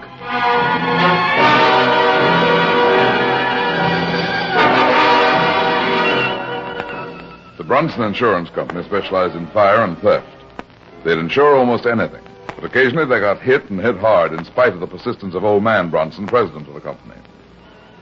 I'd done a lot of work for them from time to time, so I wasn't surprised when I got a call asking me to drop in. I was surprised when I was told the old man himself wanted to see me. I usually dealt with somebody in the investigation department. It was 10 a.m. when I was ushered into the office of the president. Bronson sat at the big desk in the corner, his fingers beating a nervous tattoo on the arm of his chair. He glanced up as I came in and waved me to a seat. Sit down, Runyon. I suppose you're wondering why I called you personally. That is a little unusual. This is an unusual case, Runyon, and a very important one to this company. Did you ever hear of Solomon's rope? The matched jade necklace stolen from the Mavis family 15 years ago? Yes. I don't know whether you know it or not, but this company had insured the necklace for $300,000. Yeah, and you paid off on it. Exactly. If you remember, the Mavis home was robbed by a gang of gunmen led by a man named Jack Kelly. The first of the Dillinger breed. That's right. The necklace was part of the loot. Less than 3 weeks later, the FBI trapped the gang. And in the gunfight that followed, killed most of them, including Kelly.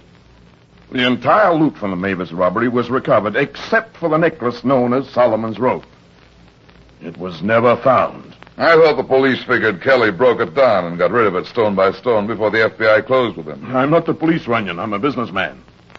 $300,000 represents a tremendous investment to this company. Besides, I think the police were wrong in their theory. Why? Look at it this way. Kelly was just a gunman with more nerve than brains. The FBI was closing in on him. He didn't have much time. He had plenty of ready cash. Why would he take the trouble to get rid of the necklace stone by stone? I think he liked it and hid it someplace. Maybe he thought he'd give it to some girlfriend. 15 years is a long time, Mr. Brunson. Why the sudden interest? Well, I'm coming to that. If you remember, there were 2 members of Kelly's gang who weren't with the rest when the G-men closed in. One was a little weasel-faced fellow named Tucker Malone. I remember. They caught him 2 days later hiding in a flop house in Chicago. That's right. And the other missing member was a girl named Kitty Cassidy. They didn't know too much about her and never did catch her. She's still missing. You think this Kitty Cassidy got the necklace? No. She hadn't been with the gang long, and she wasn't Kelly's girl. I don't think she would have known where Kelly hid it, but I do think Tucker Malone might know. He got life, didn't he? Yes, but his sentence was commuted. He was released from prison 3 days ago. And now you think he'll go after the necklace? Exactly. It seems to me you missed a bet on not having somebody pick up his trail when he got out. He might be hard to find by now. Oh, I did that purposely. I didn't want to arouse his suspicions. Now, do you think you can find him? I can try. Good. Then you'll take the job? Yeah. Oh, and by the way, Runyon, I might add that there is a $10,000 reward posted by this company for the return of the necklace.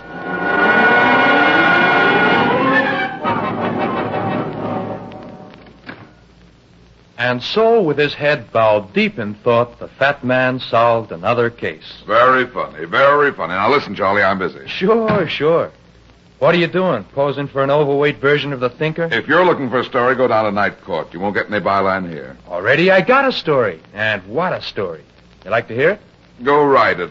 I'll read it in the morning edition of that tabloid you work for. I haven't got the ending yet. That's why I came to see you. I'm not a storyteller. I'm a detective. Precisely, my dear Watson.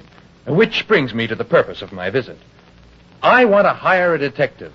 Out of my own pocket, I want to hire a detective. I hate to miss that, but I told you I was busy. Now beat it and let me alone. Ever hear of Solomon's Rope? Maybe I'm not as busy as I thought. I'm your employer, then? Let's have the story first. Last night, in the course of my duties as an ace reporter, I happened to stop in a little beer joint over on 3rd Avenue. That's no novelty. A man was standing at the bar, and he was very drunk. I couldn't place him, but the face was mighty familiar. It made me think of sweet, bygone memories. Black touring cars with curtains, straight homemade gin, and Tommy guns without khaki uniforms. And that made you think of Jack Kelly, and then it clicked. The guy was Tucker Malone. Yeah. So you know he's out. I get around, too. What happened after you recognized him? Well, I remembered the necklace, Solomon's Rope, and how it had never turned up. Right in my lap was the only guy in the world who might know where it was. And he was drunk. What a story, if I could get it. Yeah. He didn't know me from Adam. I bought him a couple of drinks and finally got him out of the place. Then I tried to pump him.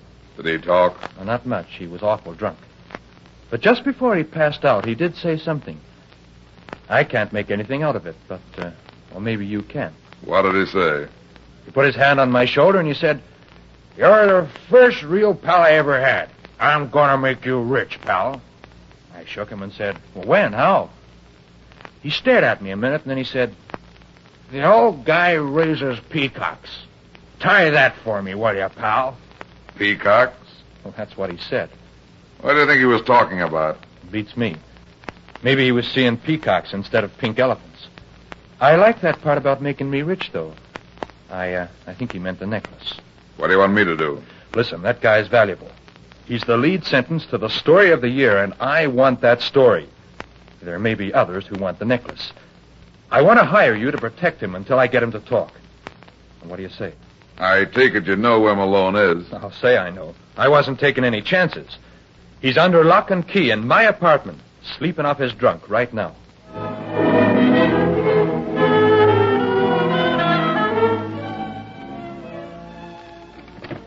In here. You'd better make some coffee for Malone. That's a good idea. You haven't got a girl hidden in here, too, have you? Girl? Well, of course not. Why? Perfume, smell it. It's constant love. Yeah, you're right. Well, that's funny. Where's the bedroom? Oh, that door over there. Come on. Well, look at Malone. Cute, huh? Sleeping like a baby. Yeah. He's sleeping like a baby, all right. A dead baby. Dead? Bullets, 3 of them. They weren't taking any chances. Well, who could have... Hey, you don't think I did it? I don't know. But I didn't, Brad, I swear. I told you I left him here sleeping it off. Well, why would I kill him? He was my story. That perfume. It must have been a girl. She came here... Yeah, maybe. You're in a jam, Charlie. I didn't kill him. No, I don't think you did, but I'll have to call the cops. No, wait a minute, Brad. I'm in a spot. You said so yourself. I really need a detective now for myself. I gotta find this guy's murderer. You're still hired if you want the job. This is just the beginning of this thing. I think you're right about that. Oh, give me a break then. Let me knock out a story on this. I'll have a clean scoop. I'll call the cops the minute I turn my story in. Okay, Charlie. Thanks. You're sure nobody came up here with you last night except Malone? What do you mean? The perfume. No girl came with you? I've told you the truth, Brad. So help me I have. I hope so.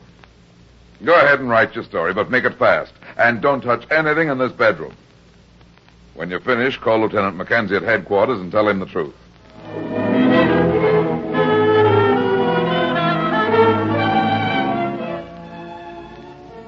I left the reporter alone with the dead man and drove to my office.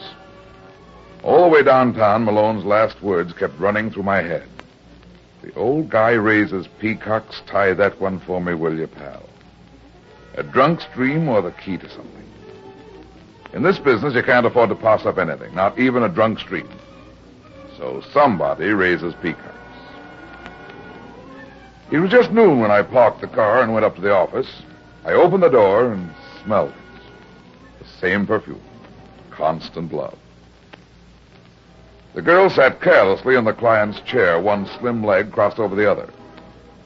I noticed her eyes. You'd always notice her eyes first. They were black. Blacker than the inside of a coffin at midnight. And they caught the light like agates. She motioned slightly with a small, flat automatic pistol in her right hand. Kick the door closed with your foot and try to touch the ceiling with those big, strong arms, fat man. What movie did you step out of, beautiful? All right, wise guy. This gun has 6 bullets in it. According to my figures, your gun, if you still got it with you, has only 3. I want it. Now turn around. Somehow you don't strike me as the constant love type. Never mind that. Now take the gun. That's right. No powder smell. Wrong guess number 1 for little Kitty. Loaded and hasn't been fired. Must have been the newsboy. Charlie didn't kill Malone, beautiful, and neither did I. We sort of thought you did. Do you think I look like the kind of sap that would kill the goose that laid the golden egg? If the goose had quit laying, yeah. Take your necktie off, fat man. It's not hot. That's what you think. Now off with it. Throw it on the chair. Now open your shirt. Why the striptease, beautiful? A necklace is made to wear around a neck. Even a neck as big as yours. Smart girl, but wrong guess number 2 for little Kitty. Yeah, well, let's stop guessing, huh? Where is it, fat man? I don't know. This gun's got a silencer, and I'm not kidding. Shoot, sweetheart. I wouldn't tell you even if I knew. You've got a nerve. I like guys with nerve. I don't like girls with guns. What made you add my name to this party? That's easy. I've been waiting 14 years to talk to Malone. When he came out, I told him. He must have led you to some interesting places. He did. I saw the newsboy pick Malone up last night. I tailed him to his apartment. Malone was loaded, and I knew he wouldn't move until late today. I came back this morning and paid a call. The reporter was gone, Malone was dead, and the necklace was missing. It wasn't hard to figure, so I hung around outside and waiting. I saw you and the newsboy come in. That gave me ideas, so I came to your office to wait. How did you know me? Why, Mr. Runyon, haven't you heard? You're a celebrity. You like it? It makes sense. Better sense than yours in the reporter's story. Now turn around and face the wall. Time to travel. Sorry, but I'll have to keep your gun. Maybe we'll meet again. I can hardly wait. You know, for a fat man, you wouldn't look at all bad in a bathing suit. Okay, sweetheart. Lock the door. Have it your way.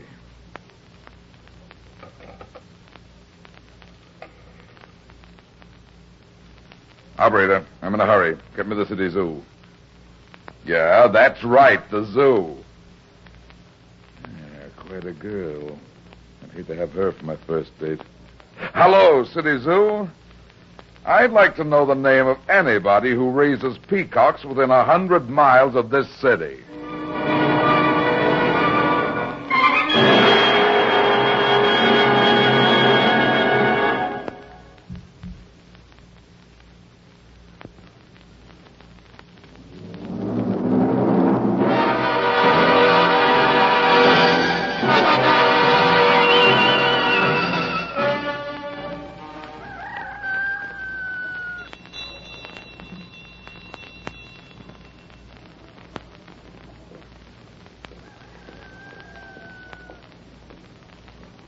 Good afternoon, Mrs. Jarvis. Why, yes. How did you know?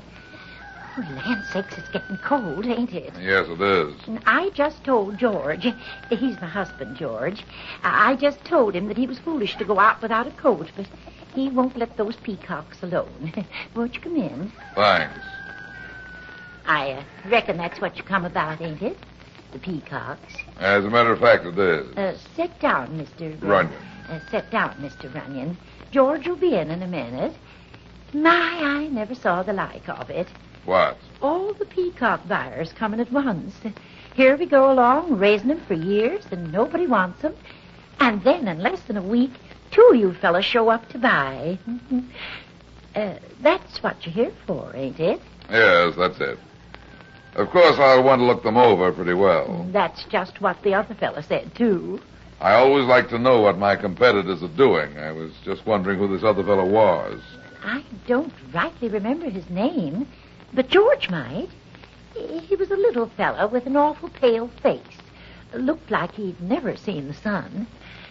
Let's see now. It was the day the barn caught fire. The barn caught fire? Yes. It happened while that little peacock buyer was here. We was all mighty busy putting it out, I can tell you. That was just 2 days ago. This is a nice old house you have here, Mrs. Jarvis. Yes, it's real homey. Lived here all your life? Oh, land sakes, no. George bought this place about 10 years ago. You never know what you might find in an old house like this. Ain't it the truth? Antiques and things. Oh, it's funny you're saying that. I found something very peculiar in this house right after we moved in. You did? Yes. George don't like for me to talk about it. He says it might not be good publicity. What did you find, Mrs. Jarvis? Guns, Mr. Runyon. 5 of them, all loaded up. They was under the floor in the kitchen. Guns? Oh, lots of folks don't know it. But this house was headquarters for some gangsters in the old days. You don't say? Yes, sir. What do you think of that? That's very interesting. You never found anything else, did you? No, not a thing. Some folks think there's a loot hidden here somewhere on the place, but we ain't never seen any of it. Oh, here comes George. Now, don't let on I told you about the guns. He don't like my talking so much. Maggie, where was that? Come in, George. This here is Mr. Runyon. He's another one of those peacock buyers. He wants to look at your birds. I ain't interested in selling my peacocks, mister. Why, George, what on earth are you... You heard me, Maggie. I ain't interested.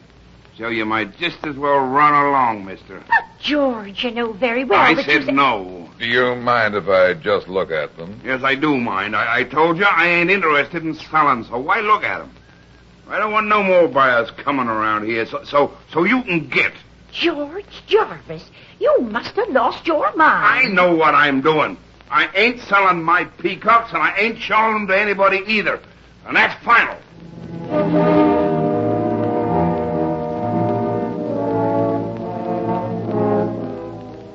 Hey, Brad, where you been anyway? I've been looking all over town for you. I was in the country, Mac, seeing a man about some peacocks. Peacocks? Look, Brad, I thought you and me were friends. That news hound says you were with him when he found the body. That's right. Well, why didn't you report it? You know the Calm down, Mac. I gave Charlie a break because he gave me one. Yeah, I'll say you gave him a break. The paper's already in the street when he calls up nice as pie and says, I've got a murder for you, Lieutenant. I'm surprised he didn't wait for me to read it in the paper. Maybe he doesn't think you can read. Yeah. Well, I'm putting the heat on Charlie Blake. I think he killed Malone. Quit acting like a kid, Mac. I mean it. I think that news hound did it just to get a good story. I'd pull him in on suspicion if it weren't for the paper. They already made a big enough sap out of me. Now you're using your head again. Why don't you ask me about the peacocks? Yeah, what were you doing in the country, and what about the peacocks? The farmer doesn't want to sell them anymore. What are you talking about? Solomon's rope. Remember it? Oh, so that's why Malone was knocked off. I think so. But Kelly broke that necklace up and got rid of it before the FBI got him. I don't think he did. Why not? Because I think I found the place where Kelly hid it. Where? Is that what you mean about the peacocks? Right. A farm up near Statesville that Kelly used as a hideout once. A farmer and his wife live there now, and the farmer raises peacocks. I've got a hunch the necklace is still there. Ah, but that doesn't make sense. Malone must have had the necklace. Why else would he be killed? I think I know. You're crazy. Besides, we got a tip that Kitty Cassidy was in town. She's been missing for years and was one of the old Kelly mob. She must have done in Malone and got the jade. She's in town, all right, with a gun of her own and one of mine. Yours? What happened, Brad? She dropped in to see me, made me do a striptease, and took my gun. Well, that's one for the book. Why'd she do that? She thought I had the necklace. She didn't have it, and she came after Malone was killed. Where's Blake now? In his office at the newspaper, I guess. Come on. We've got to see him right away.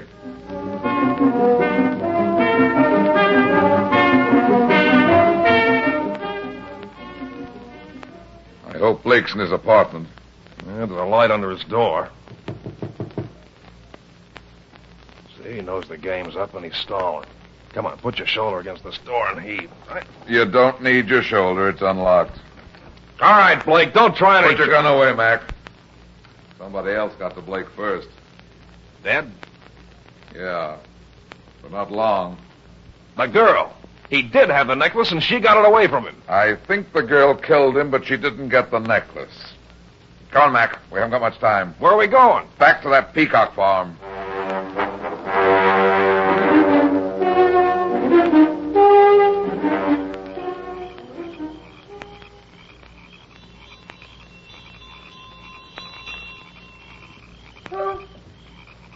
Who's there? Who's that? Jarvis' wife. Open the door, Mrs. Jarvis. Why, Mr. Runyon, what in the world are you doing here at this time of night? Oh, I've never seen such goings-on. Decent folks ought to be in bed. Where's your husband? Why, he's gone out to show his peacocks to... who's this other fellow, Mr. Runyon? He's a friend of mine. Oh, well, I just never saw anything like it. First the little man, and then you, and now tonight that girl. Girl? Why, yes. She come about a half an hour ago. We was all ready for bed. I thought she must be crazy wanting to see them birds at this hour. I says to George, them peacocks must be mighty all-fired important all of a sudden. Did he take her out to look at the peacocks? Yes, and they've been out there for the last... Come on, Mac. Why, Mr. Runyon, what's the matter? Where are you going? To see your husband. Oh, well, I don't know. It's mighty dark out there. What's it mean, Brad? The girl's after the necklace, of course. It's still here. We better hurry. You think the girl's going to try and knock off the farmer? I don't know.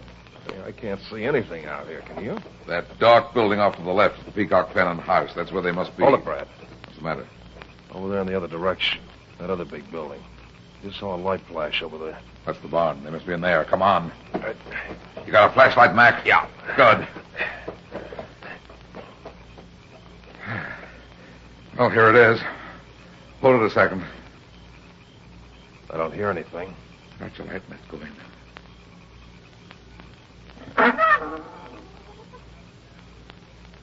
Jarvis. They've gone. Shine the light around, Mac. No, there's nothing in here. Wait a minute. Shine it back there on that pile of hay again. I thought I saw something. Oh, it's just an old shoe. It's a shoe, all right, Mac.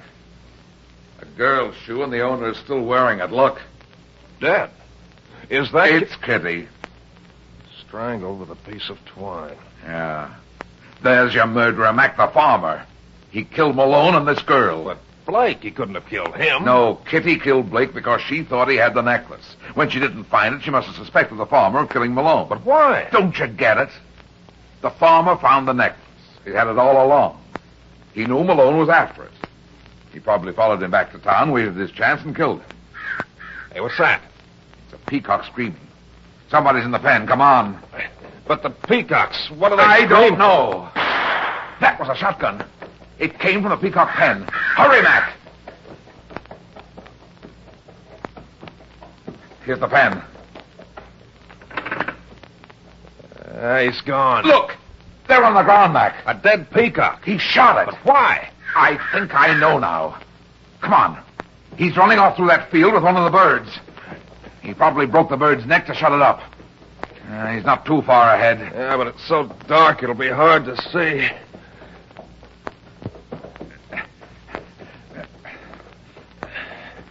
Right. Hey, the shotgun again. What could he be shooting now if he's killed the bird already? I don't know, but... Look, Mac. Over there in the field near the fence. I can't see anything. Give me that light. There. There, now do you see? The farmer. Yeah, but what happened to him? He must have fallen. He fell all right. Look there. My golly, half his head blown off. He tripped in the dark, and when he fell, the shotgun went off and hit him.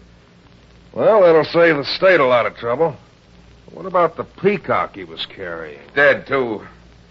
He wrung its neck while he was running. Yeah, but I don't get it. What did he want with the bird? This, Mac. Look here where I'm shining the light, here on the bird. I don't see anything to... Well, I'll be darned. The necklace. Smart boy, that farmer. What better hiding place could he find than the plumage of a peacock? But how'd he manage it? Easy. It's strung around the body of the bird and held in place by a piece of wire. The green color of the jade fits in perfectly with the green feathers of the bird. But why did he shoot the other bird back there? It was dark. He thought he had the bird with a necklace. He shot it so he could get it off easier. Then he realized he made a mistake. He probably heard us coming and didn't have time to shoot this one. Or maybe he wanted that one remaining shotgun shell to fire at us. Yeah, but it got him instead. That's irony, isn't it? Yeah. Wait a second, Mac. Wait till I get this necklace off. There. Come on, let's go. Well, you got your necklace, and I got my murderers, even if they are both dead. Yeah. And we're each $5,000 richer. Huh? Hey, what are you talking about? That's right, Mac. There's a $10,000 reward for the recovery of this necklace. You helped me get it, so I figure you're entitled to half the reward. Do you mean to say that I'm going to get $5,000 all at once? Uh-huh. $5,000. I guess you'll be able to... Hey, Mac. Mac, what's wrong? What? Well, I'll be. That's the first time I ever saw a cop faint.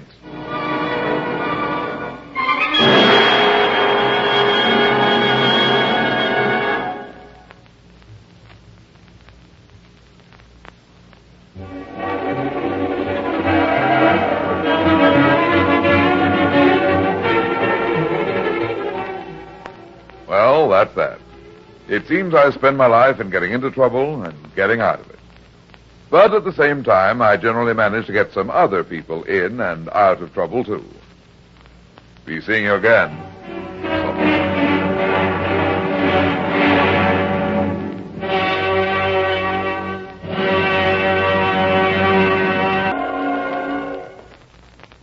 There he goes into that drugstore. He's stepping on the scales. Weight 239 pounds. Fortune, danger. Who is it? The Fat Man.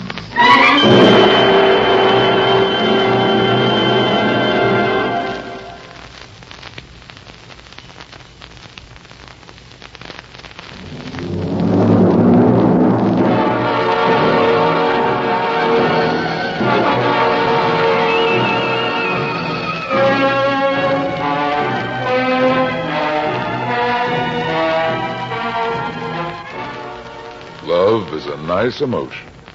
A soft, sweet, warm, deep dream for two. But for two, strictly. When comes a third dreamer latching his wagon to the lullaby train, the dream becomes a nightmare and has a nasty habit of turning into reality, the grim reality of murder.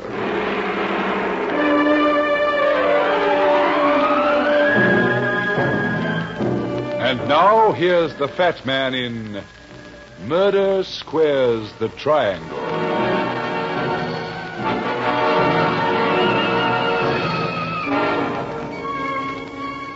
I was broiling myself a brace of double loin lamb chops when my doorbell rang at 6:30. I answered the door, and when she told me her name, I let the chops burn.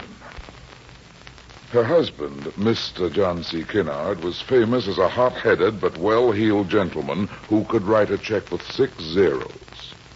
And I always say, rich or poor, it's good to have money. So I asked her in. You must excuse me for coming to your home, but it was urgent. You need a detective, Mrs. Kinnard? No, I need to get rid of one, Mr. Runyon.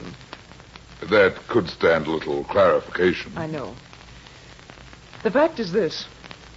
My husband's hired a detective to follow me. It's John's considered opinion that I'm running around. And of course you're not. Of course I'm not. Believe me, my husband's attitude is completely without foundation. Okay. What is it you hope I can do for you? I want you to call this man off. The detective? Yes. Frighten him. Make him stop tormenting me. What method would you suggest? Oh, there must be a way of handling such a man. Mr. Runyon, if there isn't, I may not be alive tomorrow morning. You won't be alive? No. Why not? My husband, he'll kill me, Mr. Runyon. You're not straining your imagination, are you? Oh, I wish I were, but it's all real. The detective phoned me this morning. Phoned me and openly demanded that I give him $10,000 in cash, or else he's going to talk to John. What can he say? You told me there'd been nothing but sweetness and light. He's going to make up a lie, a hideous lie. Now, let me get this straight. He's manufactured a character, Mr. Runyon. Tim Foster, he calls him. Timothy J. Foster. And he swears he's going to hand John a report to the effect that he spied on Mr. Foster and me under very compromising circumstances. I can't imagine a man like John C. Kinnard falling for a gag like that. But the awful thing is he will. Without investigating? He'll shoot first and investigate later. What's the matter with him? We all have our diseases, I suppose, and jealousy is John's. A thing like this is all he needs to turn into a raging lunatic. You've got to help me, Mr. Runyon. You've got to do something. Okay. What's the detective's name? Tanley. Fritz Tanley? That cheap bloodsucker? You know anything about him, Mr. Runyon? Plenty. What? Nothing I'd care to mention in mixed company, Mrs. Kinnard.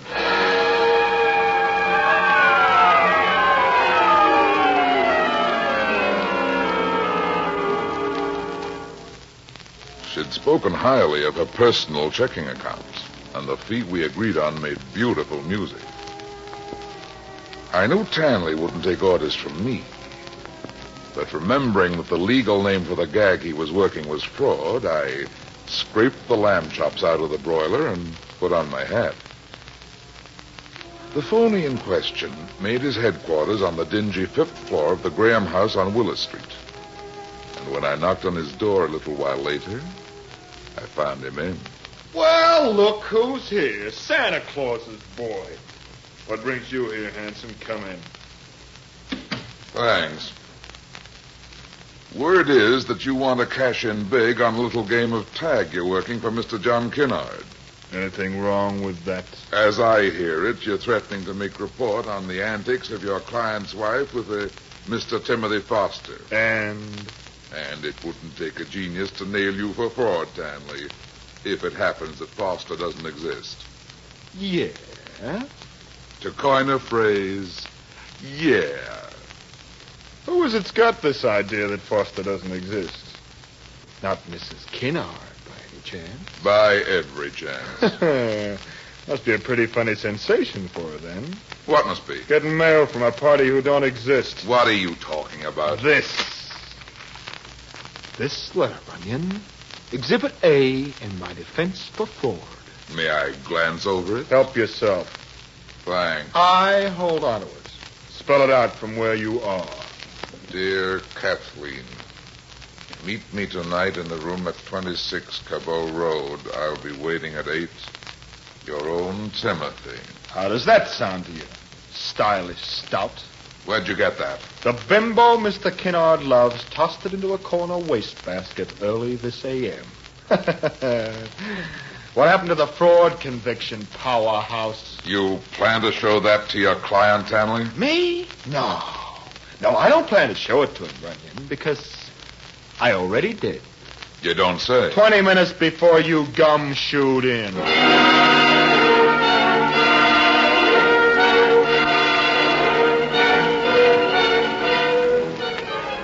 My watch said 7:45. To Mrs. Kinnard, I owed nothing except a loaded cigar. But I knew that if she kept that 8 o'clock appointment, there'd be more fireworks than a Chinese New Year. So I left my gruesome brother detective, grabbed a taxi, and gave the address on Cabot Road. My watch showed a shade after the hour as I got out of the cab and rang the bell. I'd rung it 3 times before I saw the door was off the latch. So I went in. Timothy! Timothy, no! No!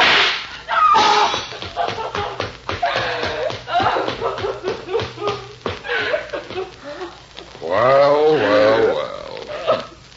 Looks like an early 4th of July. I'm Brad Runyon, Mrs. Kinnard. Remember me? Who's the man on the floor? It's my husband. Your husband? Yes. I see John came with a gun in his hand. What happened? A slight case of backfire? Tell me, is he dead? He sure is. Oh, it can't be.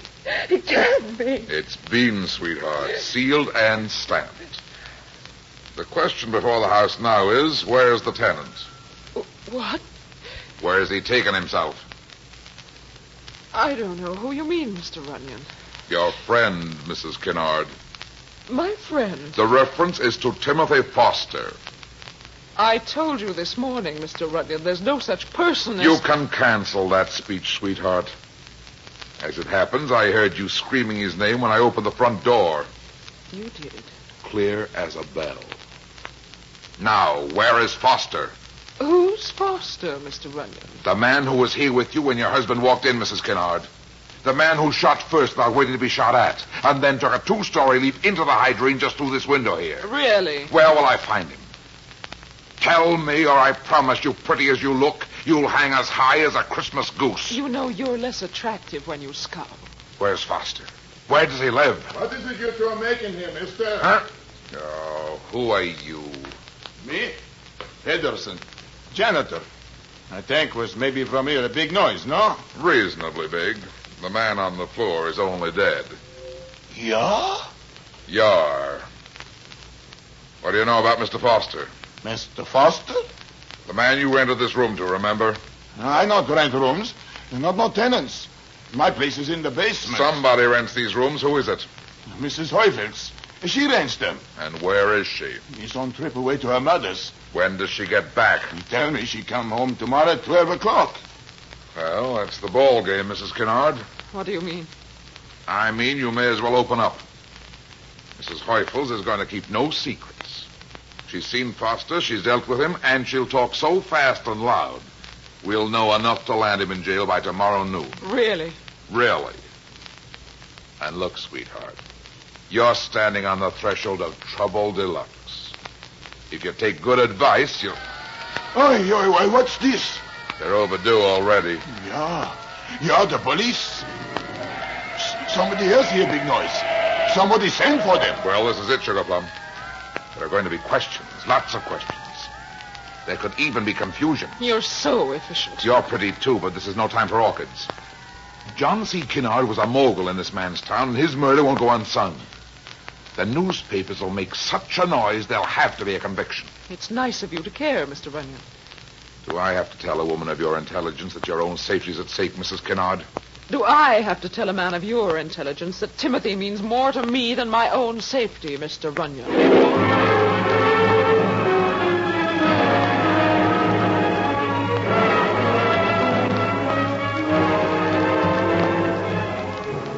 And so it stood. She didn't bat an eye when the minions of the law crashed in, looked over the room, and took her to headquarters. But half an hour later, after a phone call, there was an attorney in Mrs. Kinnard's detention cell with a writ of habeas corpus and $50,000 in bail money. While they'd held her, they'd gotten strictly nothing out of her. And all Lieutenant Mackenzie knew about Mr. Timothy Foster was his name. So next morning, I decided I'd pay a call on the landlady of 26 Cabot Road, who was due back at noon from a visit to her mother's.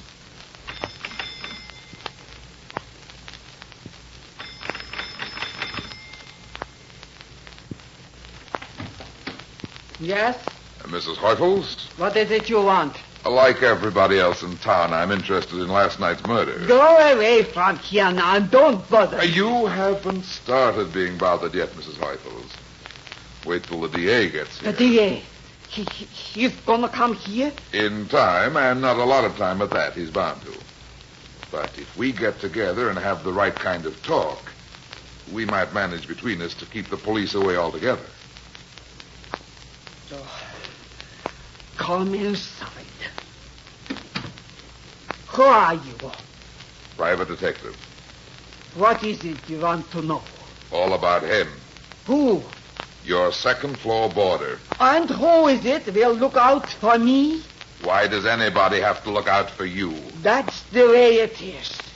From a distance it looks easy, and the next thing you know, the world is on your head. I'm afraid I don't quite follow you, Mrs. Heufels. Of course not, of course not. How could you? Go in the dining room and keep quiet. Why all the secrecy? Do what I tell you. Just sit down over there, and we'll bring all this to a finish. That's what I want. Wait till I close the door. You may wonder why I'm being so careful, but if anybody heard it, it might be dangerous. The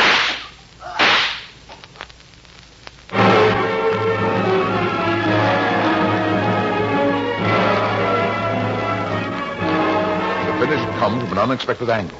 A gunshot, sudden and deafening, from far down the long and dim-lit corridor. I was across the room in 2 strides, but already the hall was as empty as a fireplace in July. Mrs. Heufels stumbled forward and fell. She fell under a picture of herself on the wall. A picture taken when she was very young and very alive.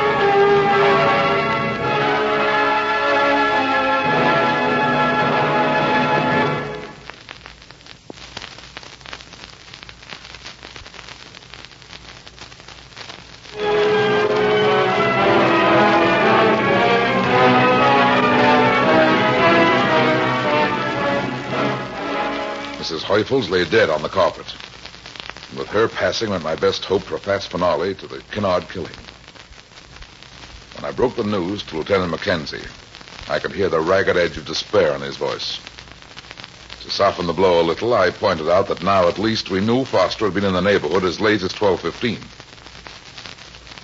After I hung up and sat a while in quiet speculation, my mind suddenly focused on a certain detective. A hard-bitten gent who had been overlooked. And as soon as the police arrived, I took my way once again to the Graham house on Willis Street. Beat it, Runyon. Take it easy, Tanley. Take it easy. I told you to beat it. Is that the way to talk to a friendly colleague? The friendly colleague will either take himself a walk... Go on in and sit down. What have you got with me, Powerhouse? Not much. Only a certain John C. Kinnard, who earned his money the hard way, might be alive today to enjoy it. If you hadn't stuck that note under his nose and let him go off on a rampage to get lead in his chest. I did what I was paid for. Why do you come off telling me my business? It just seems to me that a detective who actually spotted Foster with Mrs. Kinnard ought to have a pretty clear picture of what he looks like. Did you figure that all by yourself? With a minimum of prompting from the audience. You say you saw him, Tanley. And who's saying not? How often did you see him? Often. How close? Close enough to know. Then let's have it. He's about 6'1", brown hair, gray eyes, walks with a cane and drives a black 41 Ford sedan. Thanks for the information, Tanley. I'll pass it along.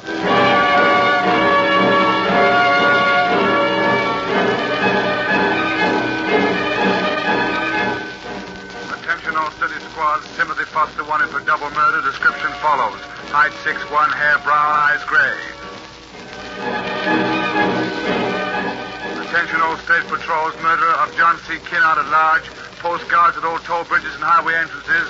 Stop all suspicious vehicles with particular attention to black 41 sedan.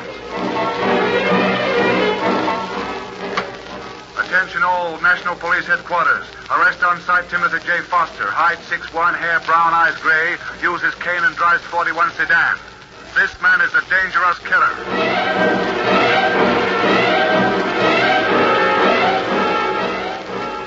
And I did pass it along to the police, who broadcast it near and far. For 12 hours, the homicide squad struggled along on not a wink of sleep. And from all this labor, they scored a very circular goose egg. It crossed my mind that Tanley could have given me a bum steer. And shortly thereafter, I felt a craving for that note which Foster had written to his beloved Kathleen. I phoned Police Lieutenant Mackenzie and asked him to drop in on the gumshoe and confiscate the note as vital evidence. Then I decided to pay a call on Mrs. Kinnard. I've heard the description of Timothy on the radio. It's quite accurate, Mr. Runyon. And complete? Complete. Believe me, I'd tell you if it was otherwise. I'm not interested in shielding him any longer. No. No. What happened? I've had time to realize what a fool I made of myself. None of it was necessary. I was just running around with Foster to taunt John. Oh, I see. To make him jealous. I was afraid he was taking me for granted. You see, I really loved my husband. That is news. He's gone now, and I can never undo what was done, but, well, I'm making every attempt to have deserved him. That's a little after the fact, Mrs. Kinnard. Tell me, how do you do such a thing? Well, for instance, his monument. I've written the epitaph myself, see? Here it is. What do you think of it? John C. Kinnard, a brave and generous soul, survived by his loving wife, Tina. Nice. Lovely. But who's Tina? Me. I thought your name was Kathleen. Oh, I was christened Kathleen, but to people who love me, I've always been Tina.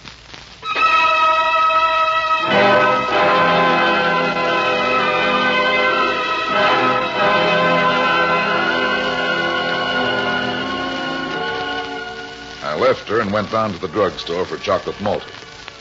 Then, say 10 minutes later, I made a call to Mackenzie and asked him if he confiscated the note written by Foster arranging the fatal date with Mrs. Kinnard.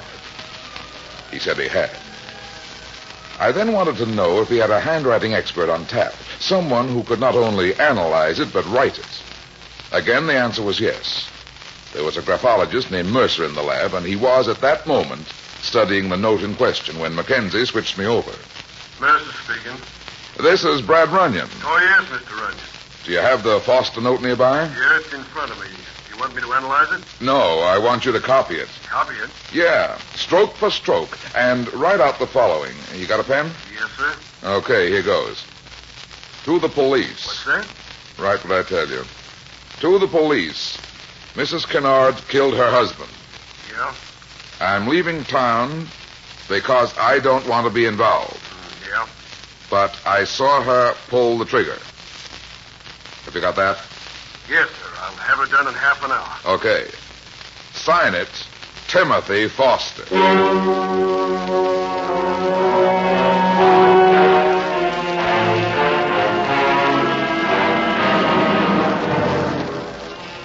I went over to headquarters and arranged with Mackenzie to take out the little document. And then went calling on that gentleman of the old school, Fritz Tanley.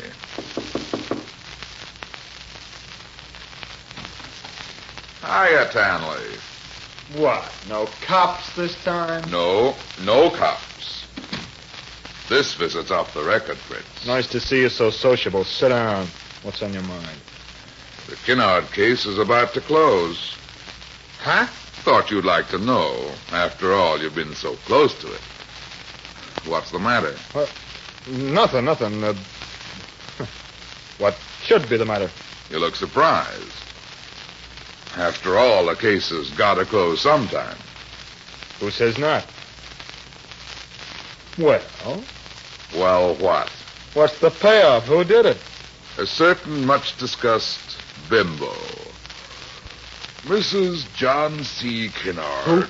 Kathleen Tina, the dead man's wife. You must be nuts.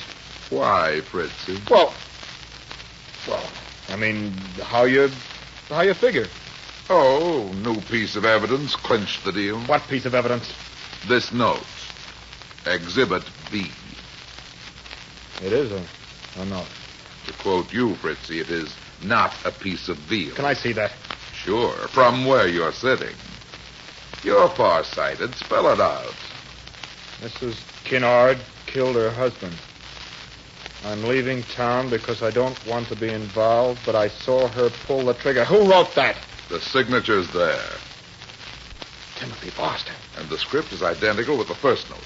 The one about the date on Cabot Road. You can see now why I say the case is about to close, huh, Fritzy? Yeah. You're the first person to see this little billet doux. Where'd it come from? Under a sofa cushion in Foster's room at the boarding house. You found it, I take it? Who else? What kind of angle are you looking to cut here? Isn't it all too obvious? It's N.G., Runyon. Why? Because she didn't kill Kennard. You mean you don't think she killed Kennard? That's right. I don't think she killed Kennard. Okay, you have a right to your opinion, Tanley. But nevertheless, she's it. Wait a minute.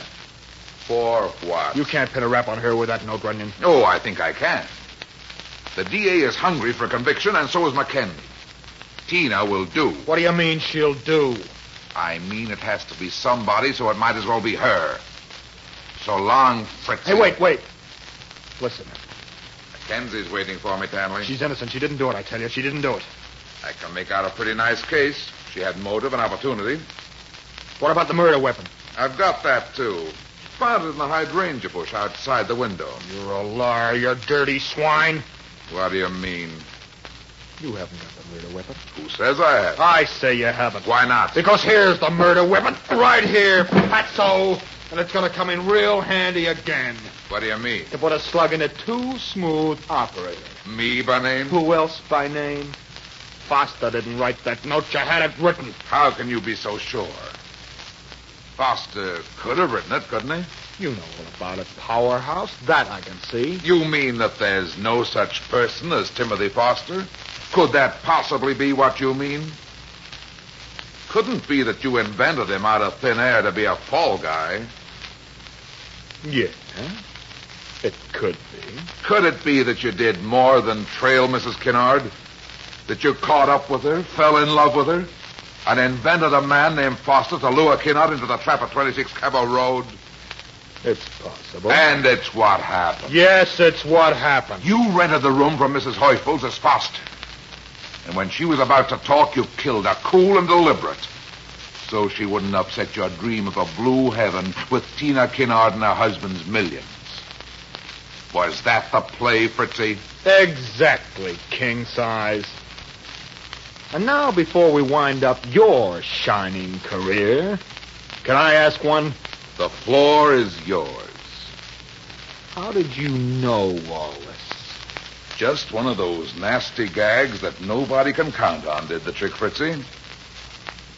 When you wrote that first fake love note from Foster to Mrs. Kinnard, you had him address her as Kathleen.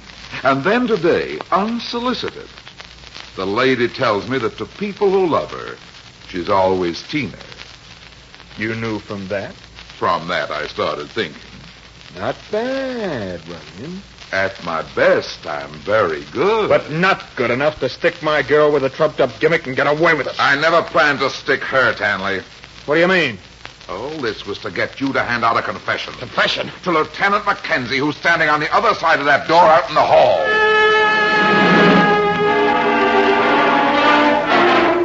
For a moment, he doubted me. Then he decided I was on the level and turned, firing as he swung. The bullets went wild, nosing into the doorframe. Before a third slug could better his score, Mackenzie opened fire, and Tanley grabbed his chest and pitched forward like a sack of grain. I'll get it, Mac. Hello? Hello, darling. Who's this? It's Tina, sweetheart. How are you, Tina? You don't sound like yourself. Is this Mr. Tanley? No. Oh, I'm so sorry. Is Mr. Tanley there? Yes?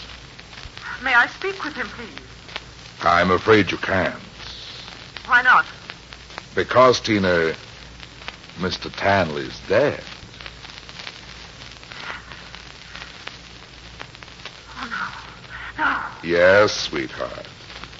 And I think you'll find that little boy Blue will be blowing his horn in front of your house shortly, so don't go away.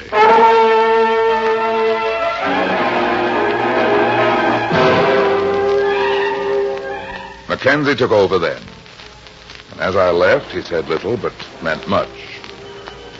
And he watched me descend as the wire cage elevator groaned me down to the lobby level. I went out in the street, and at the corner of 4th and Willis, there was a fruit stand with a pyramid of rosy wine saps, where I stopped and bought a sackful. Then I went on my way thinking that love is a nice emotion. A soft, sweet, warm, deep dream for two. But strictly for two. Strictly.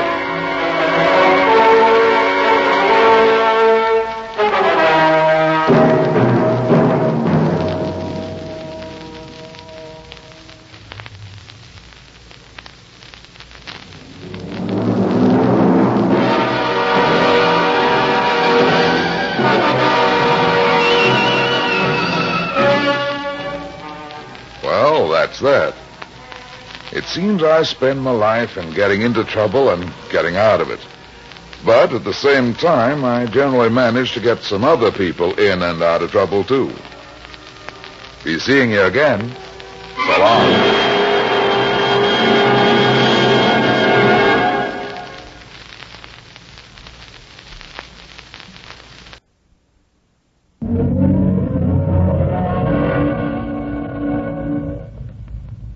There he goes into that drugstore. He's stepping on the scales. Weight 239 pounds. Fortune, danger. Who is it? The Fat Man.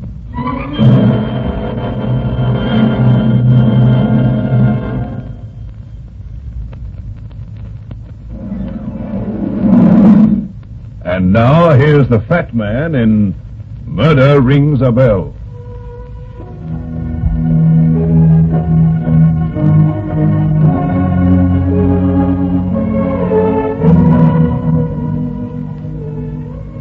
A little before noon when I walked up to Lung Toy's antique shop. It was in a pretty crummy neighborhood over near the river. A And I wondered why a guy as well known as Toy would keep a shop there. He must have made a lot of dough in his day, and I'd heard of him many times.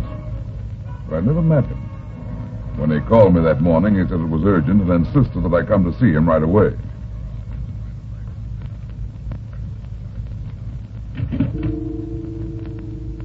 Good morning.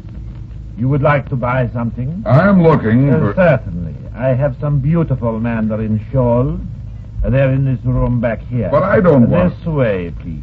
Just follow me. Okay, brother, okay. In here, if you please. You will pardon, Mr. Onion. I must take precautions. Whatever you say, it's your show. Are you Toy? Yes, Mr. Onion. I am Lung Toy. Why the mystery act, Toy? You will sit down, yes? Thanks. There are those who watch me, Mr. Onion. We must be careful. That is why I did not wish to come to your office. That is why I asked that you come to me here. Okay. Why are you being watched? As the vulture watches the hunter to lead him to the feast, so do my enemies watch me. I see. Yes, Mr. Onion. You see, I know the whereabouts of something valuable, and I want it. That is why I asked you to come here this morning. I want you to get it for me. If you know where it is, why don't you get it yourself? I would be followed. And if I succeeded in acquiring the object, I might not return. Oh, like that, huh? What is this thing you want to get hold of? A black lacquered box or chest known as the Laughing Lotus. Why is it so valuable? It is very rare and very old. It was once the jewel case of the Emperor Sing Pu, and its value as an antique is extreme. You know where the box is now? Yes. At the moment, it is in the hands of people who are completely unaware of its value. And how do I go about getting the box for you? It is not what you are thinking. I have no desire to acquire it in an illegal manner. I want you to buy it for me. I might add that I am prepared to pay you rather well if you do as I desire. Yeah? How well? If you conclude the purchase in a satisfactory manner, I will pay you $500. If you fail to make the purchase, your fee will be $250. Why should I fail to buy it if the owners don't know its real value? The box is being sold this afternoon at public auction. It is just possible that there may be higher bidders.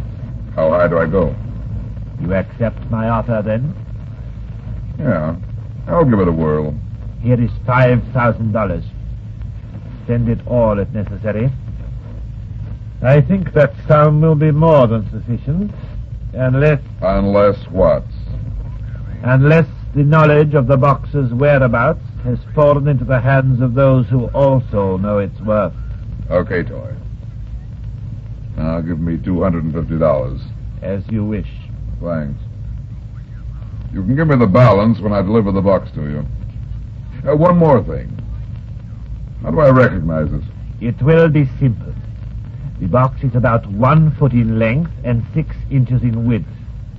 It is black lacquer, and the lock is of a particularly unique design. It is made of ivory and beautifully carved in the design of the lotus flower. This lock is one of the reasons for the great value of the chest. The ivory lock, huh? It is the only one of its kind in existence.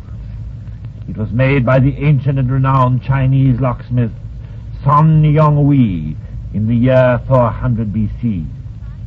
It has a complicated combination, the mechanization of which involves the proper balancing of a number of hidden and delicate ivory tumblers. And this combination, do you have it? He who is trapped and tortured by the enemy cannot disclose that which he does not know, Mr. Rudman. Meaning? Meaning that once you have acquired the box, you will bring it at once to me with all speed and precaution. And if I don't? If you don't, Mr. Rudman, your ancestors may well rejoice in the reunion which will soon take place.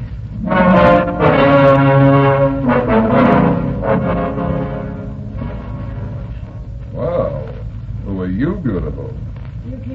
take office hours, Mr. Runyon. I've been waiting 40 minutes for you to come in. I don't remember any appointment this morning. I didn't have an appointment, but I have a job I think you'll be interested in. What makes you think I'll be interested in the job? The fee I'll give you for getting something back that was stolen from me. Say, $1,000. How did you get in my office? Why, I just walked in. That won't do, sweetheart. The door to this office was locked when I left at 9:30 this morning. But it wasn't locked. Maybe you had another visitor before I got here. Yeah, maybe. Say, what are you... Keep your hands off my pocketbook. Who do you Sit down, beautiful, or I'll have to spank you. You lay a hand on me and I'll have you arrested. Go ahead. The cops don't like illegal entry either. You think I broke into your office? Uh-huh. What were you after? I don't know what you mean. I told you the door was unlocked. It's not in this bag. Of course not. I'm not after anything. I want you to... It could be somewhere else. Don't you dare touch me. Don't worry, sweetheart. I'm not going to search you. Maybe you are telling the truth. Of course I am. Of course. That's a lot of cash for a beautiful girl to be carrying around. Where'd you get it? That's none of your business. Everything is my business when I'm working for you. You're not working for me yet, and I'm not so sure that I want you to. Okay, sister, there's the door. No, wait. I need your help. I really do. Good. I'll just take $1,000 then. Here's your pocketbook. And I'll start talking. What's your name and what was stolen? My name is June Frost. What was stolen? A very valuable antique. A Chinese box. A little larger than a cigar box. It's called the Laughing Lotus. I see. I missed it about a week ago. Couldn't the police find it? I didn't go to the police. Why not? Because, Mr. Runyon, I was afraid. Of what? I was afraid the man who stole it might... You know who stole it from you? Yes, of course I do. That's why I came to you. Who do you think it was? An antique dealer named Lung Toy.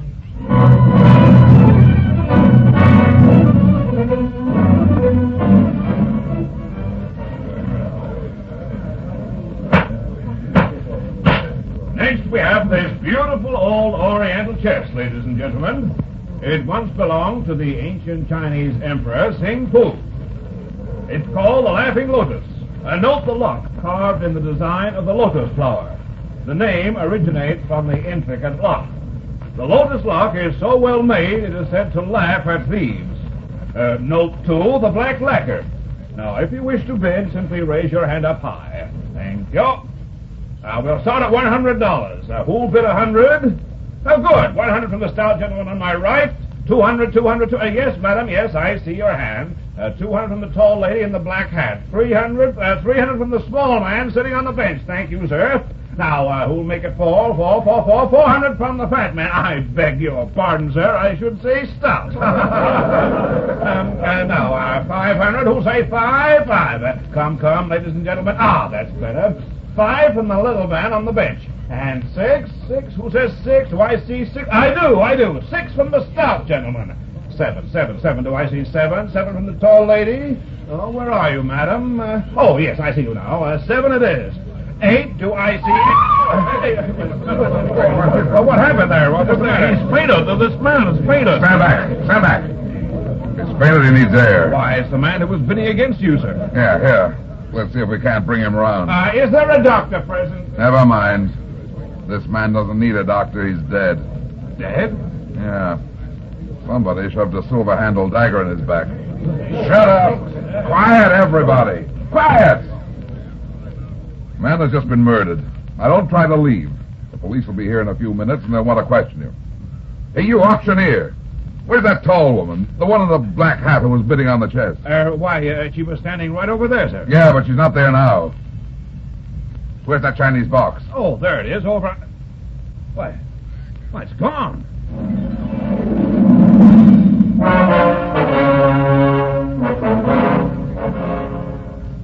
Who was the dead guy, Mac? Charlie French, a well-known trigger man with a record a mile long. He's been mixed up in every racket from Frisco to New York. Any fingerprints on the dagger? No. You better tell me all you know, Brad. Now, what about this tall woman in the black hat? I didn't notice her until she started bidding. She disappeared in the crowd during the confusion. What were you doing at the auction? Trying to buy something, but I didn't get it. What? A Chinese box called the Laughing Lotus. Hey, I didn't know you were interested in antiques. I'm not. The client of mine is. Oh. Who is the client? Lung Toy. The old antique dealer? That's right. You know him? Sure, I've known him for years. Hey, I don't get his angle in this. What about this box? He said it was very valuable, and he was afraid to bid on it himself. That's why he sent me. Hey, maybe Lung Toy can explain something we found in the murdered guy's pocket. What? This piece of paper with Chinese writing on it. Here. Part of it's been torn away. Well, where's the rest of it? That's all there was. Lung Toy's Chinese. He ought to be able to tell us what it means. Yeah. But there's somebody else who isn't Chinese who might tell us more about it.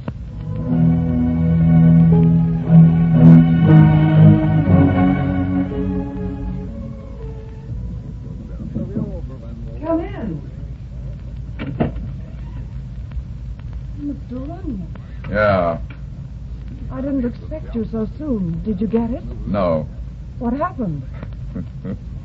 You're too beautiful to be such a liar. What do you mean? Fix a couple of drinks, baby, and let's start over again. And this time I want the truth. But I've told you the truth. Quit lying. The box was never stolen from you because you never had it. Where is it then? A tall woman who wears a black hat has it. A tall woman? But where did she get it? She stole it this afternoon at the auction. The auction? What auction? How about that drink, sweetheart? Here. Okay, let's start again. Who's Charlie French? Charlie French is here? You dropped your drink. Where is he? Where did you see him? On a slab in the morgue. Dead. Charlie dead? But how? Where? A Chinese dagger in his back. Chinese dagger? No, you're lying. You're trying to frighten me. You're wrong, sweetheart. Charlie's dead. You'd better start talking straight. Yes, I'll tell the truth. That's better. Who's the tall woman? I don't know. I can't understand that. I'm afraid. Afraid of what? After what happened to Charlie, I'm afraid I may be next. The Laughing Lotus is very valuable, Mr. Runyon, and whoever has it may be in danger of... But you haven't got it. No, I haven't got it. But I have something that's just as important.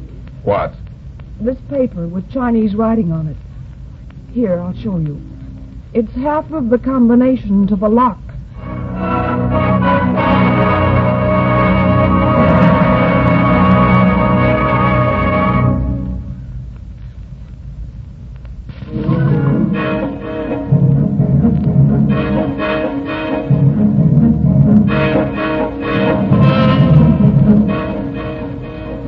Lung Toy can tell us where the Chinese dagger came from, Brad. He's an expert on Chinese antiques. I think he can tell us more than that, Mac. Here's his shop. Let's go in. Yeah. Hey, what's that? It sounds whenever anybody opens the front door, so Toy'll know he's got a customer. Sort of a Chinese version of the old country store. Ah, Mr. Runyon. It is indeed fortunate that you come at this time. I have a friend here who... Why, Lieutenant Mackenzie. Hi, Lung. It is indeed a pleasure to see you after so long a time. May I present my friend, Mr. David Hawkins? How do you do, gentlemen? How are you? Mr. Hawkins is a collector of rare antiques, Mr. Runyon. It was at his request that I hired you to acquire the Laughing Lotus. I see. Yes, Mr. Runyon. Where is the chest? I didn't get it. But why? Where is it? What happened? A guy was murdered, and during the confusion, a tall woman in a black hat got it. Did you see her closely? Not very. Whoever she is, the box won't do her any good without an axe. Why not? She hasn't got the combination. How do you know that? Because I've got it. Take a look at these two pieces of paper, Toy. Hey, where'd you get the other half of the paper, Brad? Never mind. What about it, Toy? Yes, it is the combination. Here, give it to me. Not so fast, Hawkins. I think I'll just keep it a while. No, you can't. I have a right to that combination. You've got a right to nothing yet. But if I get the box... You didn't get the box. So the combination won't do you any good. Well, that's it. Yeah, that's it. In that case, I'll say good day, gentlemen. I think our business is finished. I am so sorry, Mr. Hawkins. What does the writing on the paper say, Toy? It is in code. but it is the combination to the Laughing Lotus. It must be deciphered. Can you do it? Yes, but it will take time. Where did you find it? Half of it was found in the pocket of the guy murdered at the auction. The other half came from a girl.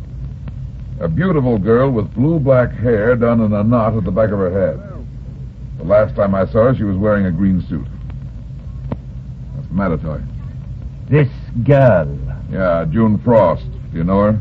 I do not know her, but I have seen her. Where? Here in my shop. Day before yesterday. What was she doing here? She bought something from me. What?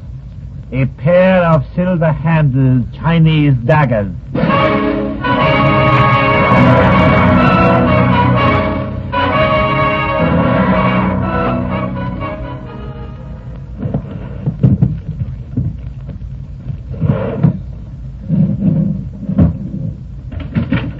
What are you doing here? Quiet, sweetheart. You might frighten the other guests in the hotel. What are you doing in my room? Waiting for you. How did you get in? Haven't you heard, sweetheart? The same way you got into my office. Why were you searching my room? I was looking for something. What? The truth, maybe. The truth? Yeah. Do you want to save me the trouble by telling it to me? What do you mean? I told you the truth. Not yet. Listen, sweetheart. You hired me to do a job for you, but you lied all the way. No, I didn't. I don't like working for liars, and I won't work for a murderer. A murderer? You don't think I... That's just what I do think. If you don't start telling the truth, I'm going to pin a murder up right on your beautiful head. No, you can't. I didn't murder Charlie. You do believe me, don't you? No. So that's the way it is. That's the way it is, baby. Then we're through. Not yet. Give me the paper. I haven't got it. Where is it? What did you do with it? I gave it to Lung Toy. Toy? You gave it to Lung Toy? You It's fool. no good, baby. Where are the daggers? What daggers? The ones you bought from Toy day before yesterday. Why, they're here, right here in this drawer. Well, what's that got to do with What's the matter? daggers? They're gone.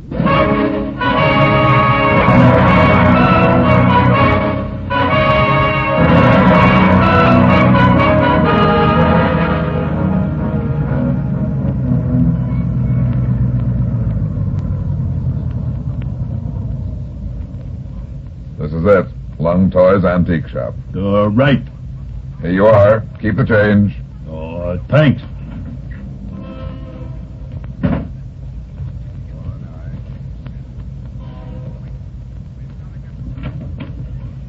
Hello, Brad. What are you doing here, Mac? Official business. Where's Lung Toy? Upstairs. I want to talk to him. Won't do any good. Why not? Because we found the other silver-handled dagger. Where? In Lung Toy's back.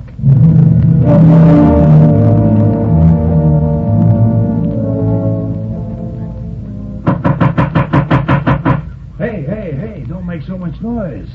You want to wake everybody in the hotel? Who are you? I'm the bellboy. You better run along, mister. It's late. Listen, I've got to talk to Miss Frost, the lady who's staying in this room. Well, she's not in now anyway. How do you know? Because I saw them go out a little while ago. Them? Was somebody with her? Yeah. What did they look like? It wasn't a he, it was a she. A woman? That's right. A tall woman. A tall woman in a black hat.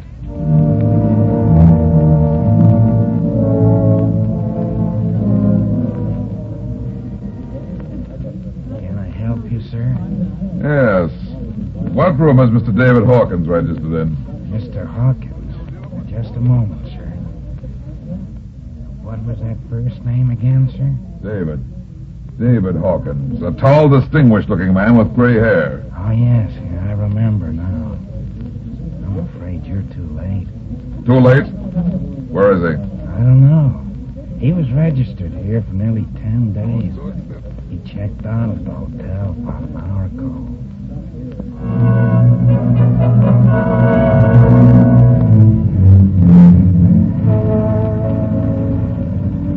You're crazy, Runyon. Why do you want to come back to Lung Toy's place at this hour of the night? It's after 2 a.m. I'm crazy, all right. Forever letting that Frost stay out of my sight. Well, looks like she murdered Toy. That's what you think, Mac. Well, get this tall woman. Who's she? I don't know. But she and June Frost left the hotel together. And why was Toy murdered? Look, Mac, that Chinese box is locked. It can't be opened without the combination to the ivory tumblers. They could break it open. And ruin the box? Not a chance. No, Mac. Toy was killed because he had the combination. It wasn't on him when we found it. And we didn't find it among any of his papers in the shop. Then the murderer got it. Maybe. Nobody knew Toy had the paper but you and me and June Frost. And how did she know it? Because I told her I'd given it to Toy. But why are we coming back here now? I don't get that. I want to look the place over again. But we went over it this evening. We didn't miss a thing. I think we did. What? I don't know, Mac. But I've had the feeling all night that something was wrong. Something was out of place in that shop. Out of place? That's right. I don't know what it is, but I'm going to find out. Well, here we are. Come on, let's go.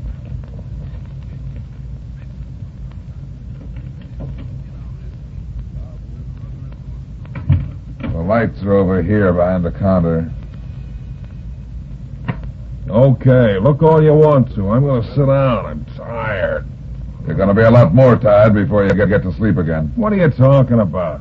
We're going to stay here for a while, and we're going to stay awake. It won't take you long to give the place a going over. Now just quit wasting time talking and look around. I've already found what I was looking for. And what do you want to stay here for? To catch the murderer. You think the murderer will come back here? I'm sure of it. But why? If the killer got the combination... The murderer didn't get it, Mac. It's still here, right where Lung Toy hid it. What are you talking about? Didn't you notice anything strange as we came in? Anything different? Different? What? I knew there was something, but I couldn't figure it until we came in just now. What is it? Look here, Mac. See? No. You're nuts. You just opened the door. Looks okay to me. The gong, Mac, the gong. Gong? What about... Oh. It didn't ring when we came in, and it didn't ring this afternoon after Toy was murdered. But I still don't see what that's got to do with... Why didn't it ring? That's what I'm going to find out right now. Here, give me a hand with this chair. Right. Hold it while I stand there. Okay. Is it disconnected? No, everything looks okay, but... Then why won't it ring? Because this was stuffed into the gong where the hammer hits. What is it? 2 pieces of paper, Mac. That's where Toy hid the combination to the Laughing Lotus.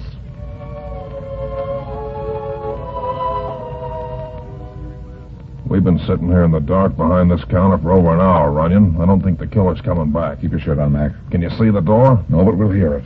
Remember now, when I nudge you, snap the lights on and come up with your gun in your hand. Okay. Hold it. I think I hear something.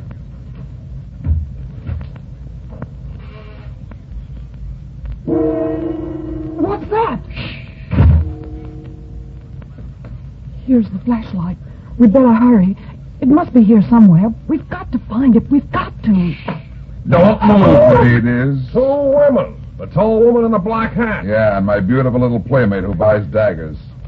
You weren't by any chance looking for this, were you, ladies? The combination. That's right, both have. Look out! Don't move, beautiful, or you'll get it, too. Did you get the tall one, Mac? Yeah, she's dead, all right. She shouldn't have tried to pull her gun. It's a shame to shoot a woman. It's not a woman, Mac. Huh? Look again. It's a wig. Yeah, it slipped in the fall. It's a man. It's Hawkins, the guy Toy was trying to buy the box for. Please, Mr. Runyon, I didn't kill Toy or Charlie. Hawkins did it. He made me come with him. Sure, beautiful, sure. Oh, it's the truth, I tell you, the truth. Where's the Laughing Lotus? It's checked at Grand Central Station. Hawkins has the check slip in his pocket. Why is it so valuable, beautiful? I'll tell you. I'll tell you everything, only please, you must believe me. I didn't... Keep talking. The inside of the chest, underneath the black lacquer, is pure jade. It's worth more than $200,000. No wonder nobody wanted to break it open. What about Charlie French? He and Hawkins and I knew about the Laughing Lotus.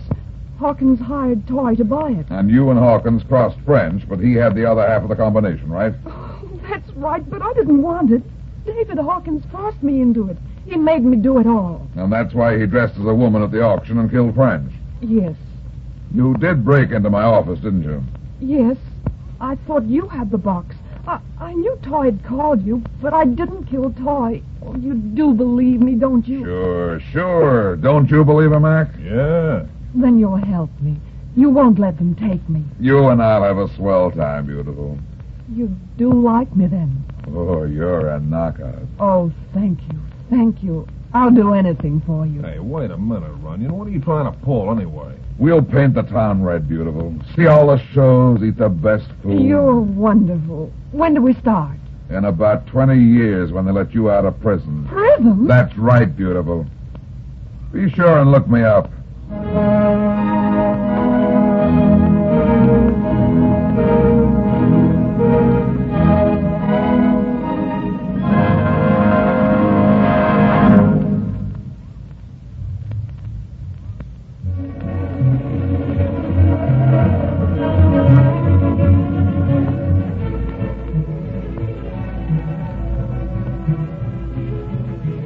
Well, that's that. It seems I spend my life in getting into trouble and getting out of it. But at the same time, I generally manage to get some other people in and out of trouble, too. Be seeing you again. So long.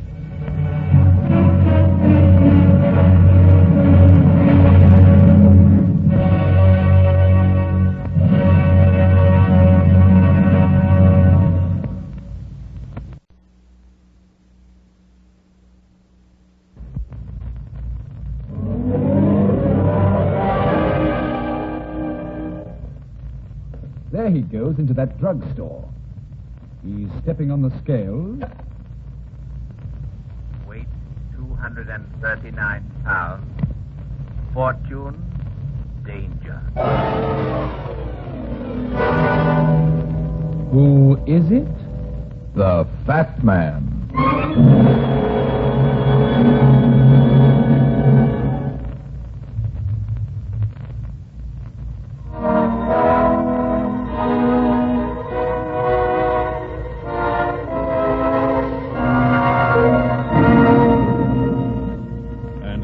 Here's the Fat Man in Murder for Sale. It isn't often that a woman shows up as an important figure in what we call organized crime. However, occasionally an exceptionally clever and attractive woman turns her abilities to crime on a big scale. And believe me, when that happens, the headaches of the police really begin. Especially when the crime involves murder.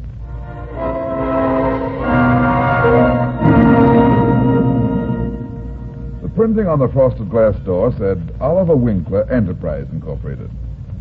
The card in my hand said Oliver Winkler, appointment 11 a.m. I reached the doorknob and then stopped suddenly. A tall, thin shadow had crossed the door somewhere inside, and an excited voice was speaking. I don't care what you say, Winkler. You've got to be careful. Do you? I couldn't hear the voice that had interrupted it. It finished whatever it had to say, and the first one continued. All right. Have it your way, but remember, I warned you. Don't ever say I didn't. And don't forget this either. It's going to be your funeral. The thin shadow suddenly filled the frosted glass, and the door opened. Sorry. Who are you? What's the idea of hanging around here listening at keyholes? Take your hands off me, son. I said, what's the idea? Nobody's listening at the keyhole. I have an appointment with Mr. Winkler. I think you were leaving, so on your way. I walked into the office. There was a desk in the far corner of the office. A coat rack stood nearby. A small derby, an undersized fur-collared overcoat, and a cane hung on it. In front of the desk stood a short, round little man. He was fat all over, soft fat like a butterball, and he had the whitest skin I've ever seen. Everything smiled but his little pig eyes. And the voice, when it came, was the purr of a cat. I presume you are Mr. Runyon. Uh-huh. I'm Runyon. Please be seated, Mr. Runyon. I am Oliver Winkler. You must excuse my rather excitable young friend.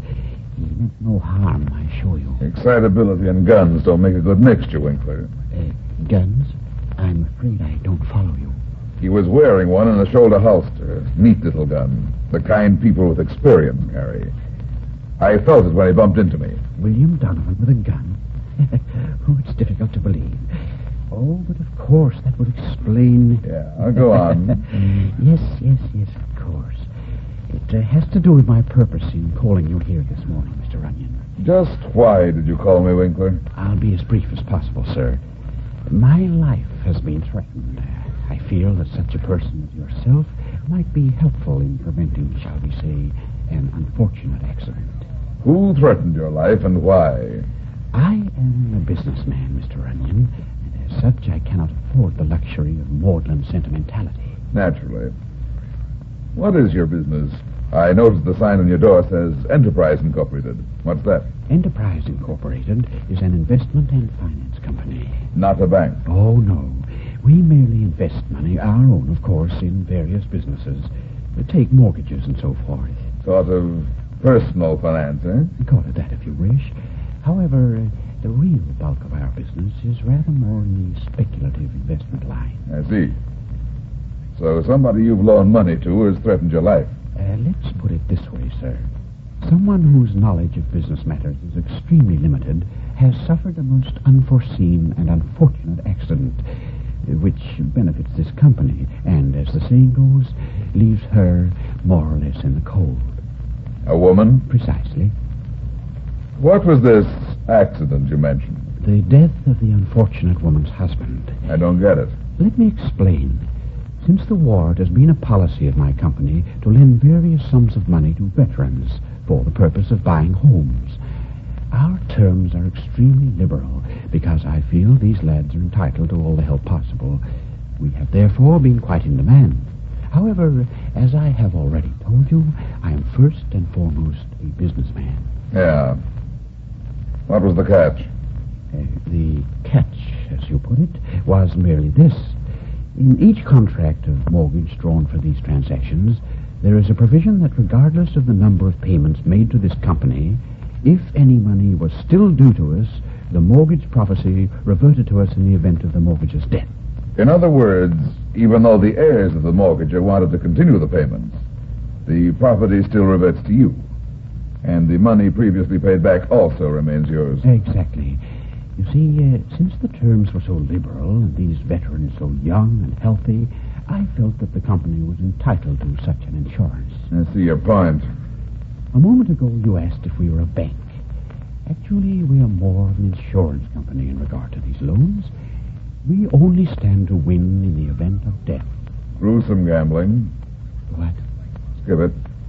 What's the woman's name who threatened your life? Mrs. Etta Goodman. Here is her address. She is living in the mortgaged house, but of course will not have to vacate. She apparently knew nothing of the agreement, and when informed of it, she came here and made her rather dire threat on my life. That was yesterday. By the way, Winkler, what caused Goodman's death? A bullet through the brain. Murder? No, Mr. Runyon. Roy Goodman committed suicide.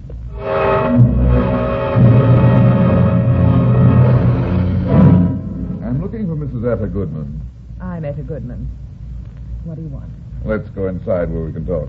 But I'm just going out. I'm in a hurry. This won't take long. Let's go in. Who are you? Why have you come here? Give you some good advice. I don't understand. If you're from that company, if it's about the house... Sit down, Mrs. Goodman. I didn't come to see you about the house. Why did you come then? I understand your husband committed suicide recently. Suicide. Yes, that's what they said, the police, the doctors, but it wasn't suicide. It wasn't, I tell you. Roy was murdered. Is that why you threatened Oliver Winkler's life? I threatened? What are you talking about? Who are you? Why are you asking these questions? My name is Runyon. I'm a detective. The police? No, I'm a private investigator. A minute ago, I said I came here to give you some advice. Murder is a serious business, Mrs. Goodman. Forget it. Forget that they murdered my husband, never. Not your husband. Winkler. Winkler? But I don't understand. Didn't you go to see Winkler yesterday and threaten him? Why, yes, I went to see him. But I don't remember exactly what I said. I was upset and angry. You know how people say things they don't mean when they're angry. And I know my husband didn't commit suicide. I don't care what they say. And that man Winkler is trying to steal my house. He's not stealing it, Mrs. Goodman. It's all perfectly legal and binding according to the mortgage. But it's not fair. You've got a point there, but your husband signed the mortgage. Didn't he ever tell you the terms of it? No, I don't think he knew. Maybe he didn't read it carefully, or if he did, he didn't understand. Tell me about your husband's death, Mrs. Goodman. It was just 2 weeks ago. His body was found in the woods not far from here. He'd been shot through the head, and there was a pistol in his hand. They said it was suicide, but I know Roy wouldn't kill himself. What makes you so sure of that? There was no reason for him to kill himself. No, I tell you it was murder. The police wouldn't listen to me, but I'm sure that man Winkler is behind it. I went to him and begged him to give me time to pay, but he wouldn't even listen. He said our house belonged to him now. I even went to the woman who sold us the house to see if she could help, but she could do nothing. Who was the woman you bought the house from? She's a Mrs. Isabel Sutton. She said it was none of her business, that she'd sold the house to us and had nothing to do with the mortgage. Does she know this fellow Winkler? Why, I don't know. I don't think so. Why? Nothing. I just wondered. Isn't there anything I can do? I mean, about the house. I'm afraid not. But you're a detective. Couldn't you help me? Couldn't you find out if Roy's been murdered? If the police think it was suicide, it probably was. Besides, my only interest is in protecting my client's life. Since you say there was nothing to your threat, I'll be running along. Oh, but please, you... Something's fallen down behind the cushion of this sofa. No, please, it's nothing. Nothing? Since when is a gun nothing, Mrs. Goodman? A gun? But I don't understand. Here, let me see. What's it doing here? Why, that's the gun that Roy was killed with. It looks like somebody hid it behind these cushions. Somebody who intended to use it again. What do you mean? I mean there aren't any empty chambers in it. It's been fully reloaded, Mrs. Goodman.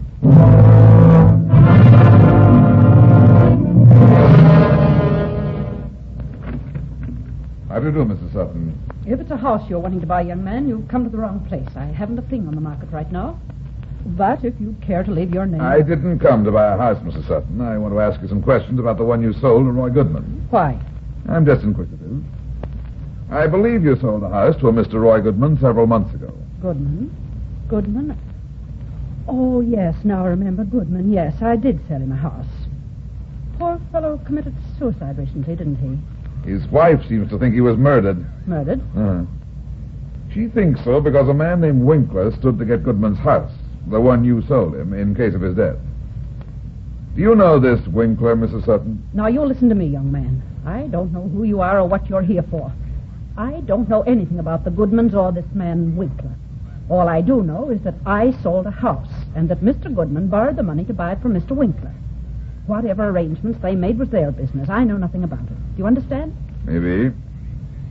So you don't know Winkler at all? I know of him. He has on several occasions loaned money to people I've sold houses to. None of these other people happened to die, did they? Say, by committing suicide? Who are you? Why did you come here? My name's Runyon. I'm a private detective. A detective? You still haven't answered my question, Mrs. Sutton. Oh, well, how should I know? I just told you that when I sell a house, I'm through with it. You deal pretty extensively in real estate. Yes, of course I do. I have to make a living. Real estate's my business. Then I'm sure you wouldn't mind giving me the names of the people who bought houses from you and used Winkler's money to pay for them. But I don't remember who they were. You must keep records. Naturally, but I don't keep them here at home. They're at my office. I see. Oh, never mind. I think I can find out at the claims office. Oh, Mr. Runyon, a moment ago you mentioned murder. Well, if there's anything wrong, if Mr. Winkler's committed a crime, I certainly want to help you. Okay, Mrs. Sutton. I'll probably be back to talk to you later. Oh, by the way, have you ever seen this gun before? Gun? Yeah, take a good look at it. It's the one Roy Goodman was supposed to have shot himself with. I know. I've never seen it. Why do you ask? I just wondered. Who hired you, Mr. Runyon? Was it that Mrs. Goodman? No, Mrs. Sutton. It wasn't Etta Goodman. Who was it then? It was Oliver Winkler. Winkler? I don't understand. Why on earth would... Isabel, I've got to talk to... Bill, you know better than to interrupt when I'm busy. Hello. Remember me, Donovan? What are you doing here? Showing Mrs. Sutton a gun. And finding out a lot more than I bargained for.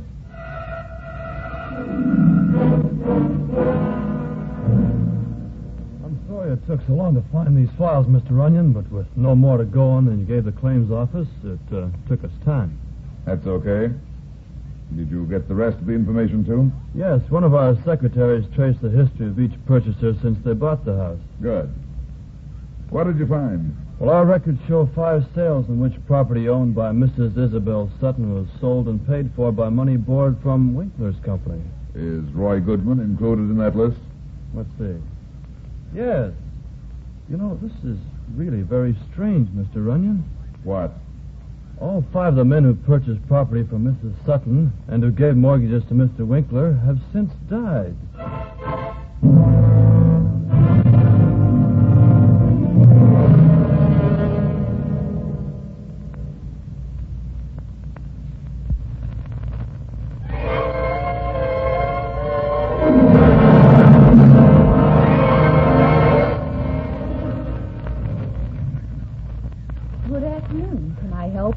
Yes, I'd like to see Mr. Winkler. Is he in? Why, no, sir. I'm afraid he isn't.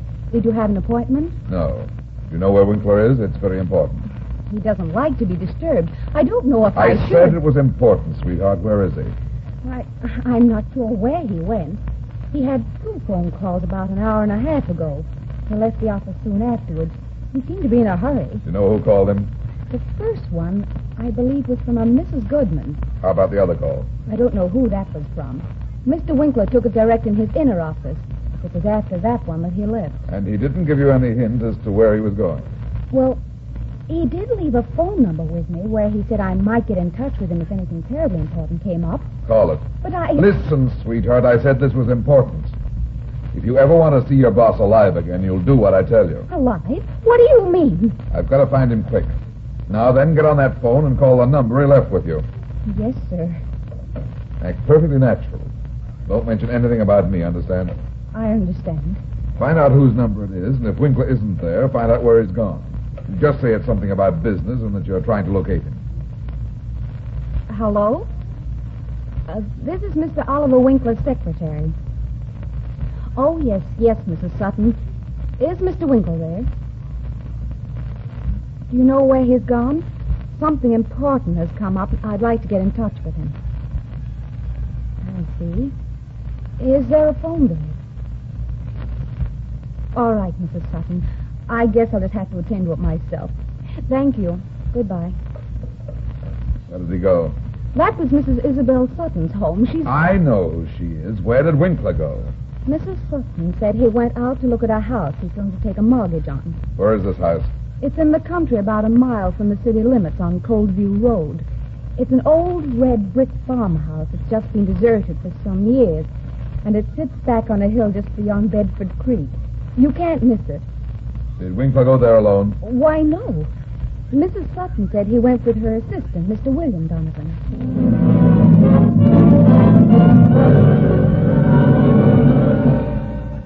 It was already dark when I left Winkler's office, and the rush hour traffic was just getting underway.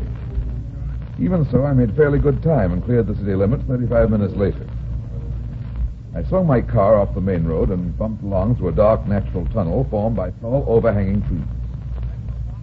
5 minutes later, the glare of my headlights picked out a small wooden bridge 100 yards ahead. That would be Bedford Creek. According to Winkler's secretary, the farmhouse lay just beyond the creek. I slowed down, rattled across the rickety bridge, and pulled off the side of the road into a clump of trees. I walked slowly up the drive. The house came into view. It looked empty, dismal, and dark. On the porch, I stopped for a second and listened.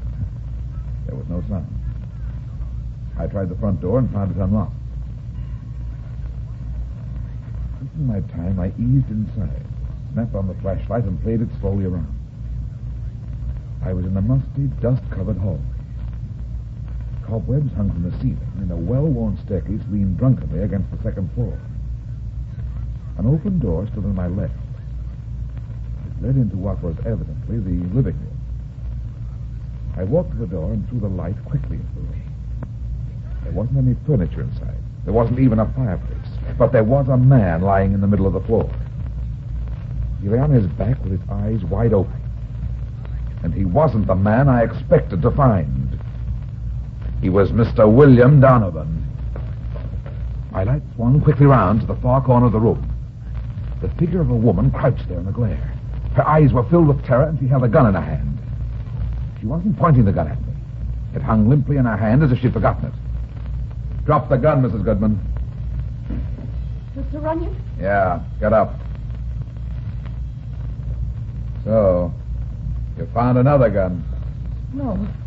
No, that isn't my gun. Where's Winkler? Did you get him, too? I didn't kill that man on the floor. I've never even seen him before. You expect me to believe that when I find you here with a gun in your hand? One shot's been fired out of this pistol, and not long ago. But I didn't do it, I tell you. He was there on the floor when I got here. Why did you come to this house? He telephoned me to meet him here at 6:30. I didn't want to come out here in the country. I was afraid.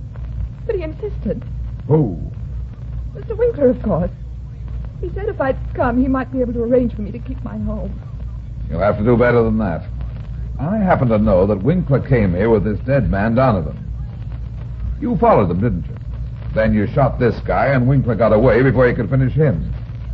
Isn't that what happened? No, I didn't. Honestly, I didn't. Mr. Winkler wasn't here.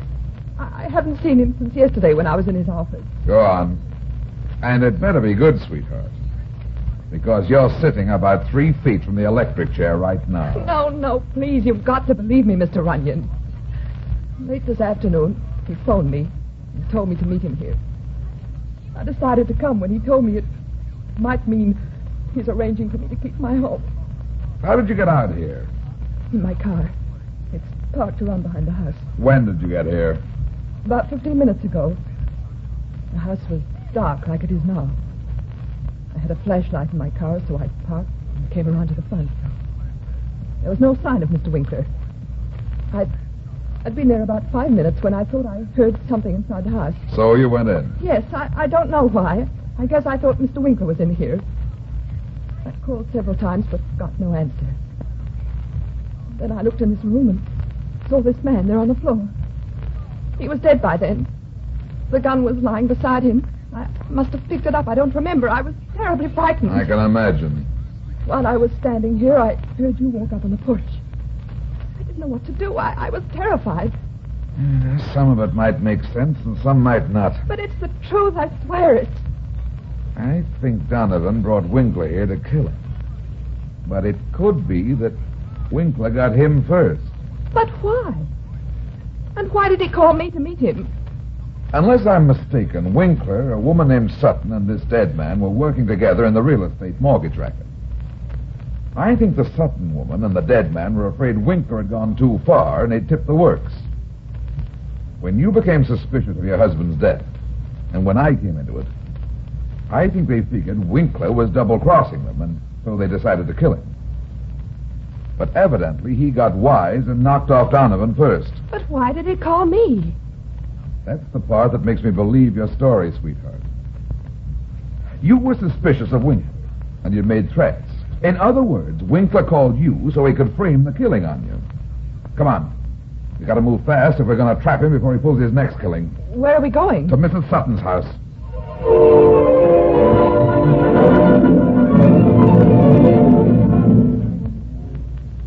Remember, Mrs. Goodman, let me do the talking. No matter what I say, you agree with me. Do you understand? Yes. There's a car in the driveway. It's probably Winkler's. He is here, then. I hope so. Where is he?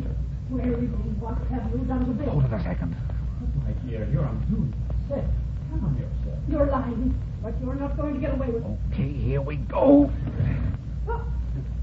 What's the meaning of it? The fat man. What do you mean breaking into my house? What are you doing here, Runyon? I've come to get a murderer, Winkler. Then it's true. You did kill him. You killed Bill. Shut up, you idiot. Why, this is absurd. No, it isn't, Winkler. You were too smart for your own good this time. What are you talking about? He killed Donovan, all right, tonight in a deserted farmhouse just outside his town. The body's still there. I didn't kill him. No. I told you were too smart for your own good. You thought you'd frame Mrs. Goodman for the killing because you knew the three of you had swindled her and murdered her husband. So you called her to come to the farmhouse. But she fooled you, Winkler. Fooled him? What do you mean? I mean Mrs. Goodman got there before Donovan and Winkler did.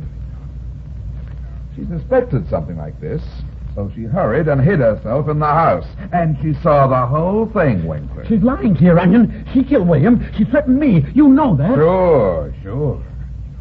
You were banking on that, weren't you, Winkler? Now, listen to me, Runyon. Listen, So you did kill Bill, you dirty, double-crossing little fool. No, Isabel, no. Don't you see what he's doing? I only see what a little rat you are. You're right, Mr. Runyon. He's a murderer. He saw to it that all those purchasers died. Accidentally. After they mortgaged their homes to him. She's lying. She was behind it. It was her idea. Oh, no, Oliver. Not my idea. Perhaps I'm guilty of helping you. But if I can see you in the electric chair, I'll gladly take my own punishment. You're insane, Isabel. Don't believe her, Onion. Don't believe her. Shut up. Can you prove he's the murderer, Mrs. Sutton? Of course I can prove it. I've all the papers to prove it right here in my desk drawer. You may have them gladly. She's got a gun. Yes, my dear. I have a gun. I told you she'd trick us. I tried to warn you. Quiet, Oliver. I'm going to kill you now. I'm going to shoot you just like you shot Bill. No, Isabel, please. Put that gun away. Don't be a fool, Mrs. Sutton. I know what I'm doing. You're going next, Mr. Runyon. No, Isabel, no. Goodbye, Oliver. And no, Mr. Runyon, you... That scream came in very handy. Now, give me that gun. No. Let go of me. Let go. I can't. I tell you. My arm. You're breaking my arm. Get that gun, Mrs. Sutton. Yes. Give it to me. Yes. And now, Mrs. Sutton, I'll hold the gun a while. Well, you saved the state some trouble by disposing of Winkler. And it'll put you right in the electric chair, Mrs. Sutton. Oh, Mr. Runyon, I was so frightened. I don't know what happened. Skip it, sweetheart. You saved my life. If you hadn't startled her by screaming, I'd be lying there dead by now. Okay, Mrs. Sutton, let's go. They did murder my husband, didn't they? Yeah. There's one thing you won't have to worry about now. What? I've got a hunch that house of yours is going to stay right where it belongs. With you, Mrs. Goodman.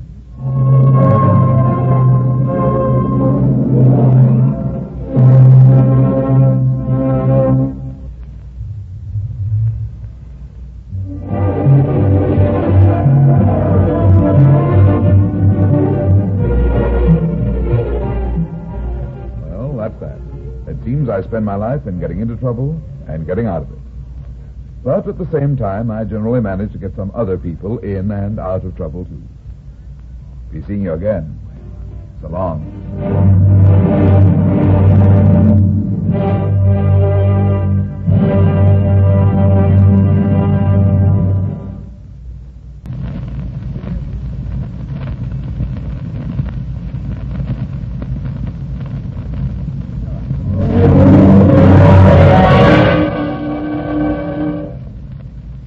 There he goes into that drugstore. He's stepping on the scales. Weight, 139 pounds. Danger.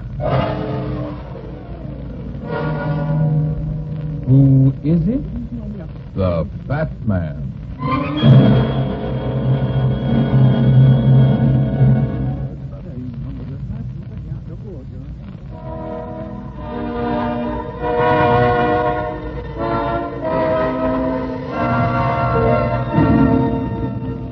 And now, here's the Fat Man in Murder Rides a Wheelchair.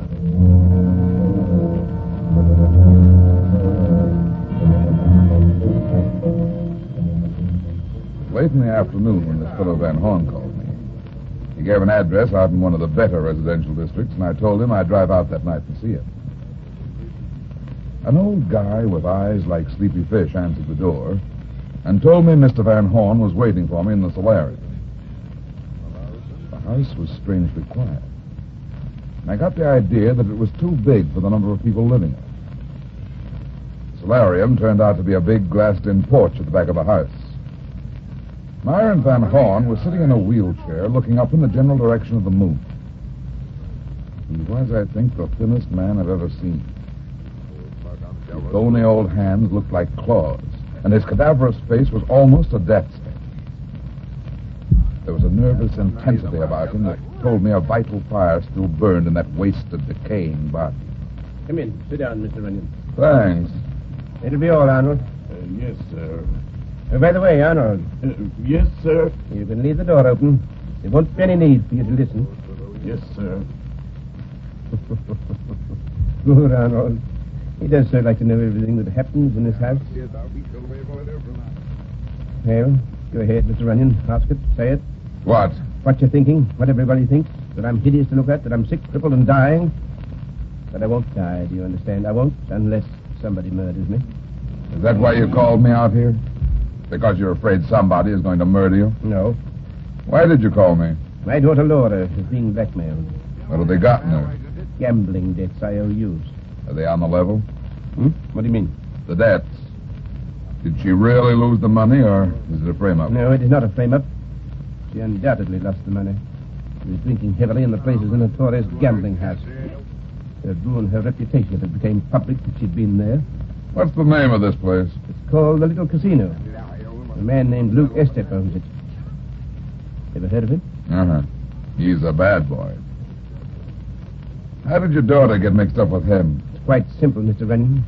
She's a Van Horn. What's that supposed to mean? I'll tell you what it means. The family's always been rich, respectable as far as the outside world knew, but always underneath in the dark closets of the past there have been stories of blackmail and violence. I see. Do you? It wasn't always a shrunken mummy chained to a wheelchair.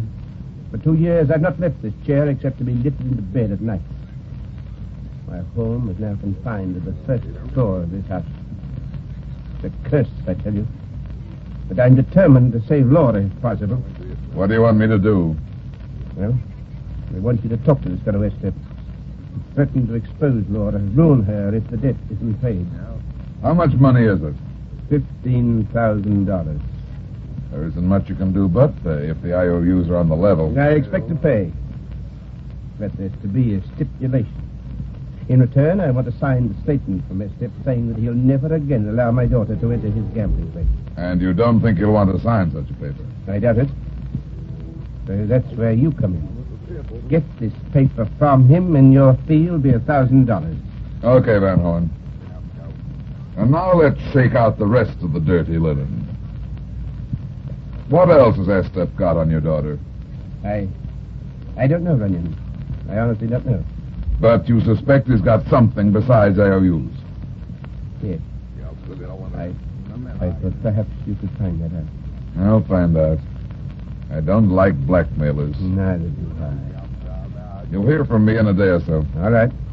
Oh, just a second. I'll ring for Arnold to show you out. Never mind. I can find my way around. It's getting cool in here, Van Horn. Maybe I'd better shut this door now. Yes. Yes, please do. Good night. Good night. You can come out from behind that curtain now, Laura. You do know your way around, don't you, Mr. Runyon? Yeah. You? What do you think? Give it. There's a curse in your family. It certainly laid off the outer appearance. Would you do me a favor? What? Give me a lift into the city. Isn't it a little late to be going out? I like late hours, Mr. Runyon. What else do you like beside late hours and gambling? Maybe I like you.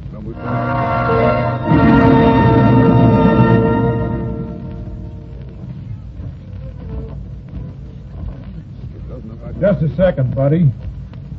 Nobody goes in here without a card. A card? Yeah. You heard me. Let me have it. Okay. Here.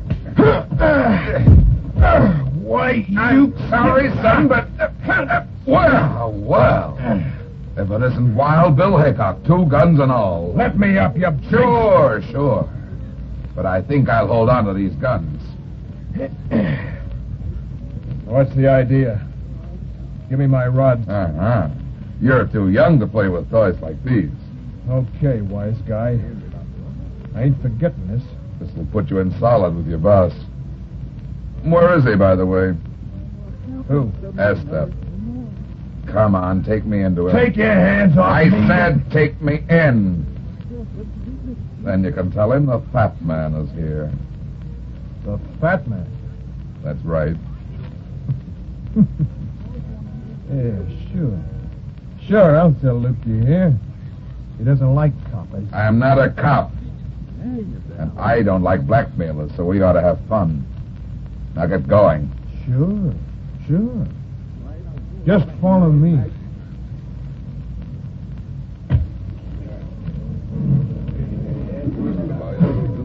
Wait at the bar, fat man. I'll Tell Luke you're here. He's gonna like this. So am I. Well, if it isn't my dream man again. I thought you didn't approve of late hours.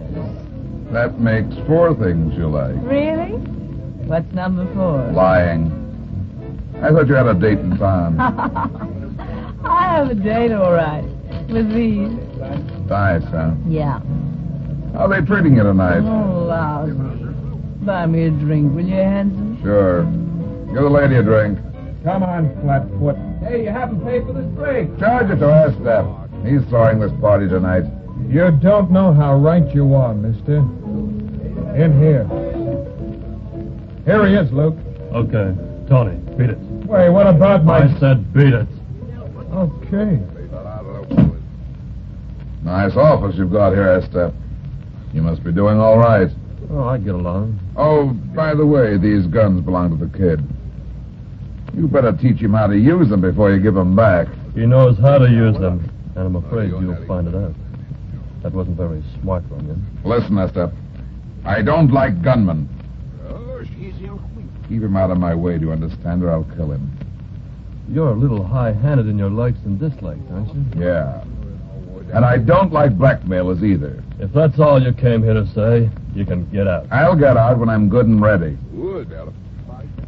You're running a crip joint here. I don't know how you're getting away with it, who you're paying off to, and I don't care. But you're going to stop putting the squeeze on Laura Van Horn. Oh, that's it. Yeah, that's it. The old man hired you? What do you think? So the old boy sent you here. This is really funny. Yeah, very. You ready to talk business, Estep? Sure. I'm always ready to talk. What have you got in the girl? Got on her? I've got nothing on her. Except that she likes to gamble, and she doesn't win. She owes me $15,000. I want my money. That's all you want? Of course. Okay. You'll get your dough. I'll bring you a check tomorrow evening. I want the IOUs and the paper stating that you have no hold on Laura. And also stating that you will never again allow her in this place. You want a lot, don't you? Uh-huh. I'm going to get it all, too. You can have the IOUs, but no paper. She's a grown woman. She can do as she likes. Van Horn may call your bluff, Estep. A scandal is one thing. Father's love for his daughter is another. He'll pay this time. Next time he won't. Next time he'll call the cops. Grow up, Runyon. Grow up. Somebody's been handing you a line. Van Horn will never call the police when a girl is involved. Why not? Because Laura isn't his daughter.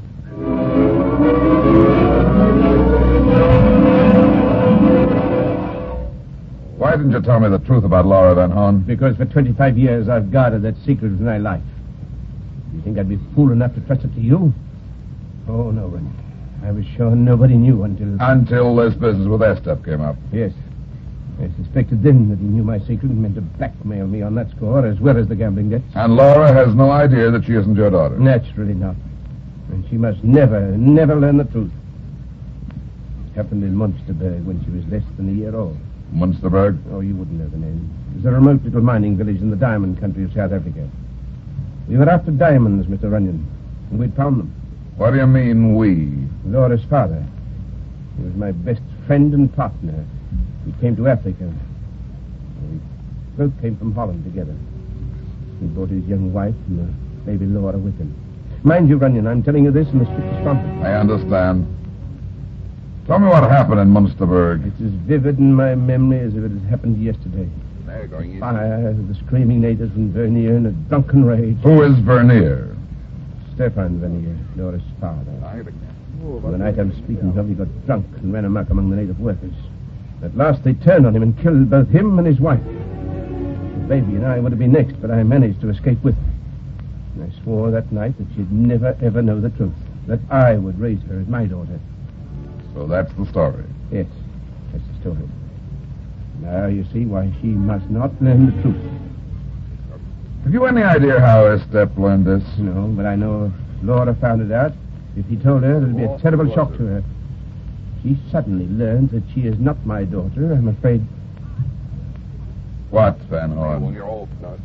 I'm afraid she'll kill the man who tells her the truth.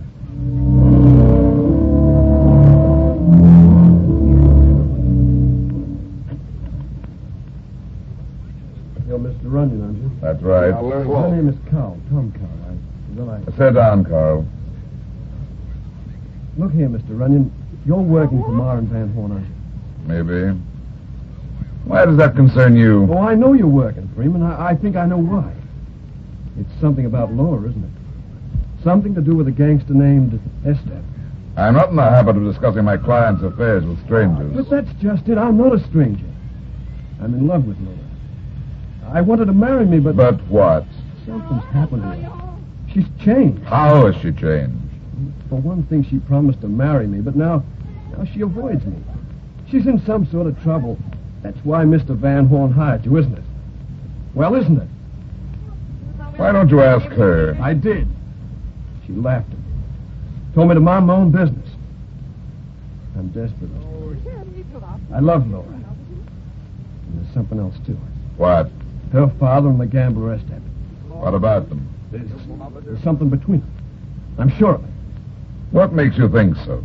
Something Estep said to me. You talked to Estep? I told him to leave Laura alone. He said, that old fool doesn't watch his step. He's going to be sorry. What do you want me to do? I want you to get her away from Estep. His influence. You've got to, Mr. Runyon. You've got to... Or what? I might have to kill Estep.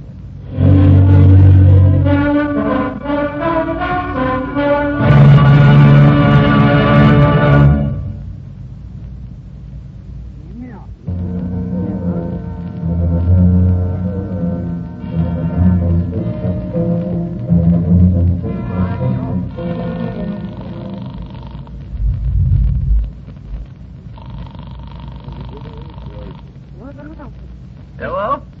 Is this the little casino? Yeah. I want to speak to Estep. Yeah, who's calling? This is important. It's business. I asked who's calling. Just tell him the fat man is ready to talk business. Well, just a second. Estep ain't here. What time's he coming in tonight? I don't know. Where can I find him? Got a house on Farley Street, 410. Thanks. Don't mention it.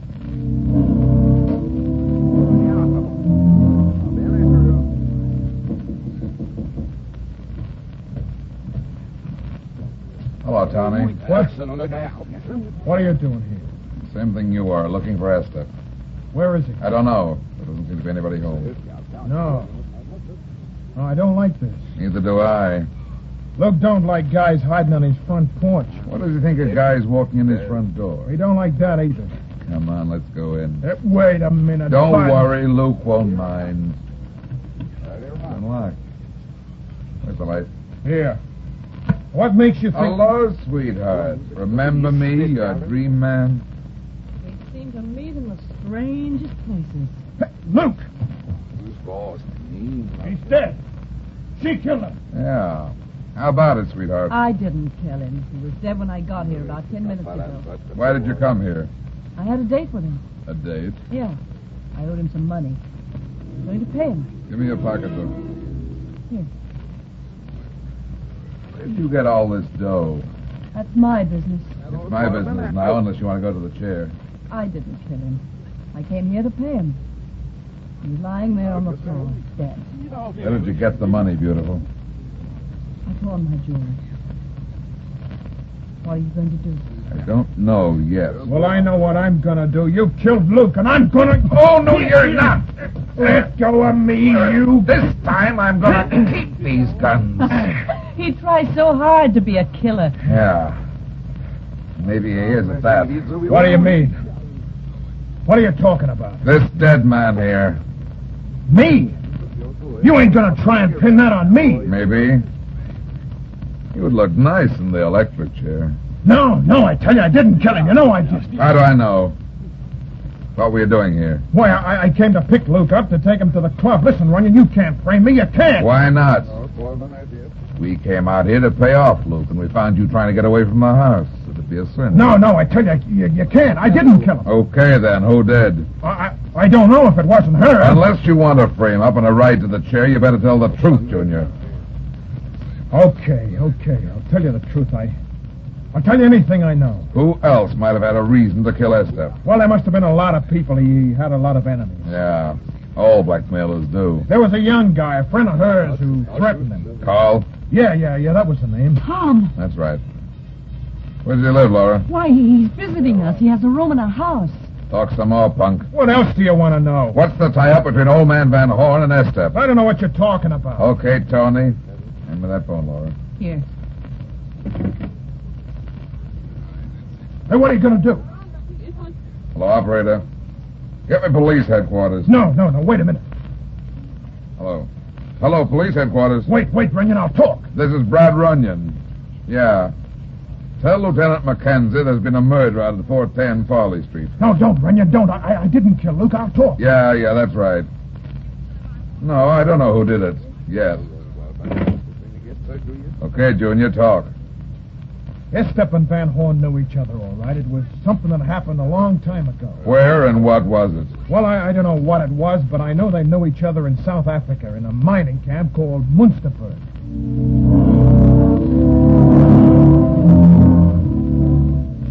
Listen to me, sweetheart. We haven't got too much time. Pretty soon the police are going to start believing that gunman's story, and then we'll have to hand them a murderer. If you don't want it to be you got to tell me the truth. All right. Did you kill Estep? No, I didn't kill him. You believe me, don't you?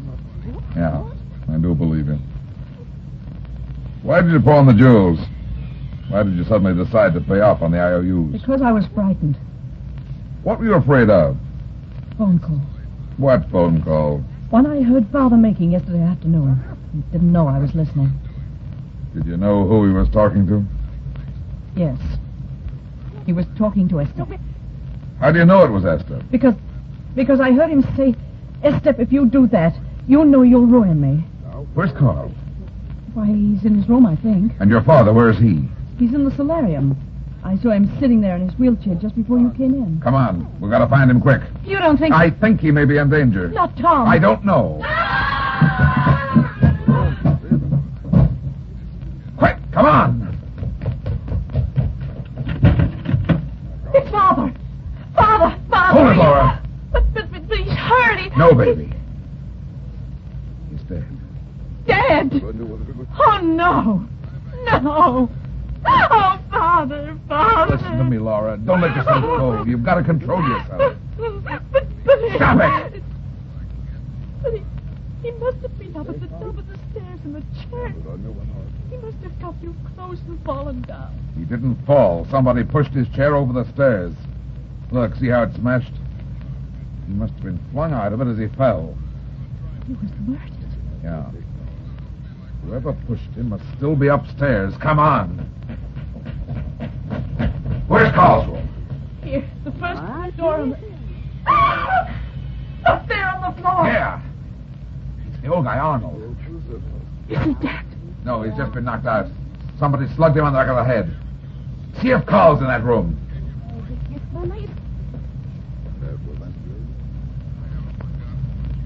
No.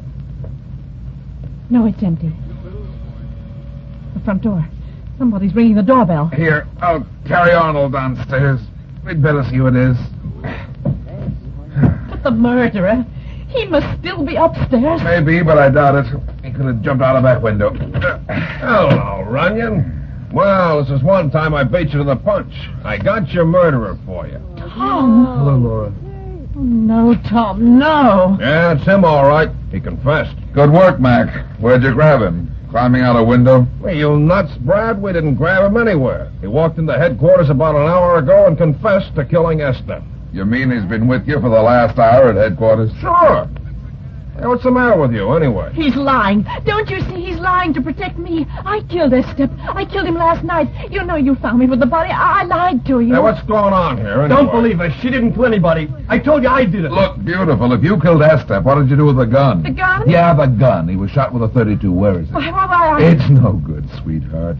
You don't have to lie for Tom any more than he has to save you.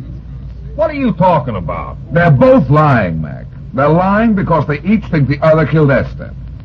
But neither of them did it. How do you know? Because the murderer just shoved old man Van Horn down the stairs in his wheelchair and killed him. Nora was with me in the library when it happened, and Tom was with you at headquarters. Let me see this other dead guy. There he is, right over there. Yeah. He must have been sitting in his chair upstairs, and the killer gave him a shove from behind. We heard him scream as he went over. Who's this other guy? He's Van Horn's servant. Whoever pushed Van Horn down the stairs hit this guy Arnold on the back of the head. But if it wasn't the girl or boy, who was it? I think this guy Arnold can tell us something when he comes to. Unless... What's the matter, Runyon? I ought a hand in my license, Mac. What are you talking about? The murderer, Mac, the murderer. It's so simple I couldn't see it. Well, who was it? He's right there. Where? On the floor with his neck broken. It's Van Horn. But, Brad, I don't understand. You will in just a minute, Mac. Arnold's coming around now. Why didn't you want the girl and the boy in here with us? Because she's had a bad shock. There may be more coming. I want to hear it first. But how do you know Van Horn was the killer? How could he be if he couldn't walk? He could walk, Mac, but nobody knew it. Unless it's this old boy Arnold. But who shoved this chair down the stairs? Nobody. What are you talking about? The chair was never upstairs. It was sitting at the foot of the stairs all the time. Van Horn left it to go upstairs for something. He couldn't take the chair up with him. The chair has never been off the first floor. He told me the other night that he lived on this floor all the time. He couldn't walk very well, and he must have been weak. But he managed to get up there. And what was he doing upstairs? I'm not sure, but I imagine he was looking for Tom Cobb. Why? To kill him, Mac. But why? I don't get it. Look, you said that before Tom came in to confess, he called you up, didn't he? That's right. What did he say over the phone? He said he was coming in to see me about something important. Don't you see? The old man must have overheard him. He thought Tom was coming to tell you the truth. He figured Tom had guessed he could walk and had gone to Estap's house and murdered him. He wanted to kill Tom, but the boy got out of the house before Van Horn could safely leave his chair. So that's it. Yeah. On his way back down the stairs, he was in a hurry, and he must have slipped and fallen all the way down the steps. He smashed into the chair at the foot of the stairs and broke his neck. What? You're okay, Arnold. What happened? Somebody slugged you. Who was it? Van Horn. What happened? You found the empty wheelchair, didn't you? Yes. It was the second time I'd found it. I knew last night when he was gone that he could walk. So you followed him upstairs, didn't you? Yes. He wasn't around. I started into Mr. Carl's room when suddenly something hit me. He was a devil, a demon. I'm glad he's dead. All these years I've kept quiet because he threatened me. What really happened in Africa 25 years ago? His name isn't Van Horn. His real name is Stefan Vernier. He murdered Van Horn and his wife, took their name, the child, and their fortune. Only two of us knew the truth. You and Estep? Yes. Estep was one of his foremen. He blackmailed Van Horn until he was on the verge of ruin. And then he got hold of Laura. I see. Well, Mac, that clears it up. Yeah. So he murdered Estep and then accidentally killed himself. You know, Brad, in some murder cases, they just don't need the police. How do you figure that? Well, when a man sells his soul to the devil, the old boy doesn't always wait for delivery. That's what they mean by the devil's due. Yeah. Van Horn sure got his just desserts.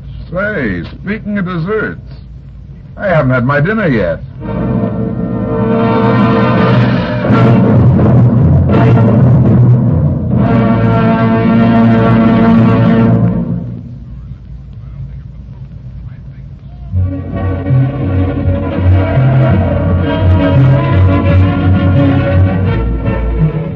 Well, that's that. It seems I spend my life in getting into trouble and getting out of it. But at the same time, I generally manage to get some other people in and out of trouble, too. Be seeing you again. So long.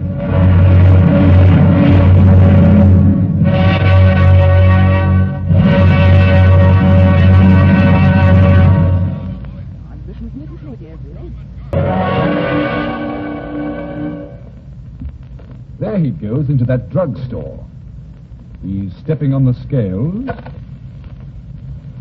Weight 239 pounds. Fortune, danger. Who is it? The Fat Man.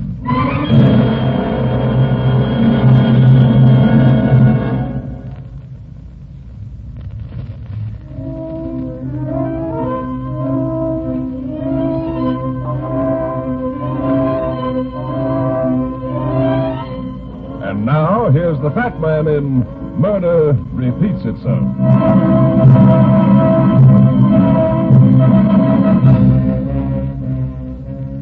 Whenever a woman calls me on a job and asks me to come to her home, she's either afraid to be seen entering a detective's office for social reasons, or she's guilty of something and is going to lie all over the place. It was the former reason with this woman who said her name was Margaret Chandler. The address she gave me was downtown in the old part of the city. The house turned out to be one of those ancient four-story mansions that got its start in the days of Diamond Jim Brady. A maid ushered me into a cool, dark library, and I knew right away that Miss Chandler had never before hired a detective. Her sleek, soft slimness said 38 or 40, but her hands told the truth. Her simple clothes whispered money, and the cultured voice hinted at what the newspapers like to call the blue book set. Come in, Mr. Runyon. I'm Miss Chandler. That will be all, Clara. Won't you sit down? Thanks. I appreciate your coming here, Mr. Runyon. You see, I couldn't very well come to you. I understand. What's the trouble? I hardly know how to begin. You see, I've never done this sort of thing before. I'm frightened, Mr. Runyon. I'm terribly frightened, and I can't go to the police. Why not? Because nothing has happened yet. You'd better start at the beginning, Miss Chandler. It's my nephew Byron, my sister's only child. It started when my sister Eugenia remarried 6 months ago. Byron has always been a strange boy, and he seemed to resent his stepfather. There's nothing so unusual about that. No, I know, but instead of getting better, he's becoming worse. And then, last week... What happened last week? It was late at night. I'd been asleep when suddenly some noise awakened me. I heard voices in the study on the second floor. It was my sister's husband and Byron. They were quarreling violently. What about? I don't know. But last night I accidentally found a loaded revolver in Byron's room. What were you doing in his room, Miss Chandler? Oh, I was looking for something. A book. I see. That's why I'm frightened, Mr. Runyon. I'm afraid that Byron is going to kill his stepfather. Aren't you jumping to conclusions, Miss Chandler? After all, a man doesn't usually murder somebody just because he resents him as a stepfather. Oh, but you don't understand. You don't know Byron. I've told you he's strange. He has a wild, vicious temper, like his father's. His father? Yes. His father had the worst temper I've ever seen. Oh, that's his portrait hanging over the fireplace. You said had the worst temper. Is Byron's father dead? Yes. Good-looking guy, wasn't he? Yes, he was handsome. But he was stern and unrelenting, and his temper was terrible. That's funny. What? You're saying he was stern and unrelenting. Anybody looking at this portrait would think he was a shrinking violet. I don't understand. The eyes. They're looking sideways at the floor. It gives him a shy, timid look. Why, yes. Yes, I do see what you mean. I'd never noticed. The rest of the family, where are they? Why? I might like to talk to them. Oh, no. No, you mustn't. Why not? Well, you couldn't see them anyway. Eugenia's in her room. She wasn't feeling well. And her husband is busy in his study. And Byron? No, please. You mustn't talk to Byron. Is he here? I think so. I don't know just where. I see. Just what do you want me to do, then? You don't understand. I want you to prevent another murder. Another murder? Yes, Mr. Runyon. A year ago, Brian's father was murdered in this house.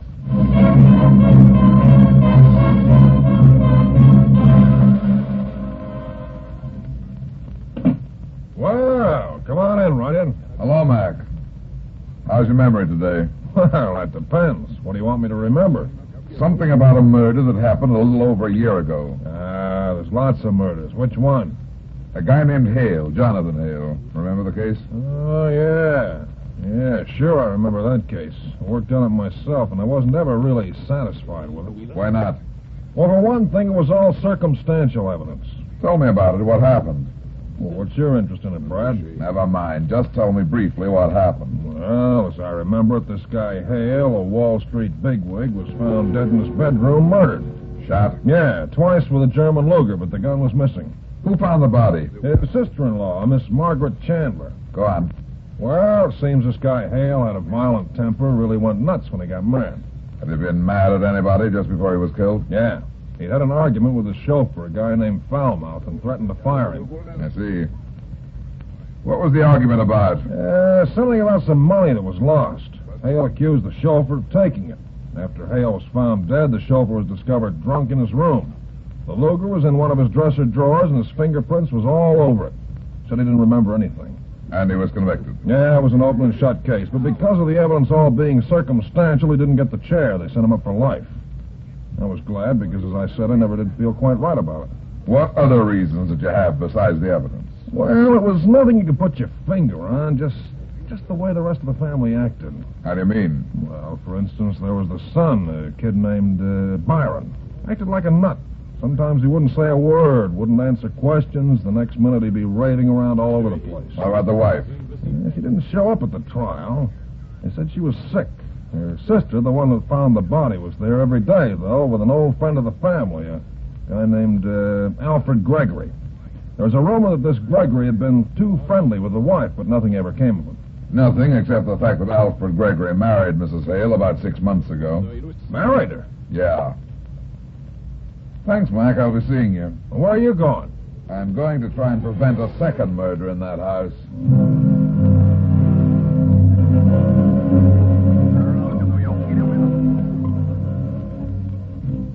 Clara said you wished to see my sister Margaret. Yes, isn't she here? She's gone out, but I'll be glad to give her a message. No, thanks. I think I'll wait for her to come in. But she may not return for some time. I don't mind waiting. You're Mrs. Alfred Gregory, aren't you? Why, yes. Might I ask who you are? Sure. My name's Runyon. Runyon? Then you're the detective my sister called. How did you know she called me? Why did she call you, Mr. Runyon? What could my sister want with a detective? Why don't you ask her? It's about my son, Byron, isn't it? Isn't it? What makes you think it's Byron? Because people don't understand him. You mustn't believe Margaret, Mr. Runyon. She dislikes Byron and... Eugenia? What? Why, Alfred, What are you doing here with this man? Who is he? I was doing nothing, Alfred. This is Mr. Runyon, a detective. Detective? What's a detective doing in this house? I didn't hire him, Alfred. Margaret did. It's about Byron. You know Go how... to your room, Eugenia. But Alfred... Do as I say. Yes, Alfred. Now, Mr. Runyon, suppose you tell me what this is all about. My sister-in-law has hired you because of something Byron has done. I have a right to know about it. I didn't say it was about Byron. Oh, come now, Mr. Runyon. Let's not beat about the bush. I suppose my sister-in-law has told you that he acts strangely at times. That he has a worse temper than his late father, if that's possible. But what my sister-in-law has told you isn't true. What isn't true, Gregory? That Byron is insane. He's wild, he's spoiled, and he's a spendthrift, yes. But he's as sane as you or I. You'd never know from the eyes in his father's portrait that the son would be a spendthrift. Portrait? Yeah. Look here, Alfred, I've just had about enough of your meddling on my affairs. Byron, I've told you not to interrupt me when I'm busy. You've told me a lot of things, and you're going to tell me something else right now. Why did you tell the bank to stop earning my checks? Byron, this is neither the time nor the place to discuss such matters. That's what you think. I'm warning you, Alfred. Someday you're going too far. That's enough. Get out of here. I'll get out, all right. But if that bank isn't notified at once to honor my checks, you're going to be sorry. I'm sorry you had to see that, Runyon, but perhaps now you can understand what I mean about the boy. Yeah. You never know what he's going to do next. However, he doesn't mean real harm. His mother has spoiled him. I don't think I'll wait for Miss Chandler after all. So long, Gregory. Goodbye, Mr. Runyon. Oh, and if I were you, I'd just forget the entire matter. I'll speak to Margaret, and I'm sure she'll understand. Yeah. I'm sure she will. Mr. Runyon? Yeah. I've got to talk to you, Mr. Runyon. I've only got a second, but... But what, Mrs. Gregory? My sister is lying to you. You mustn't believe what she says, and you mustn't do what she wants you to. She's trying to hurt me and cause trouble to all of us. Why? Because she's in love with my husband, Alfred.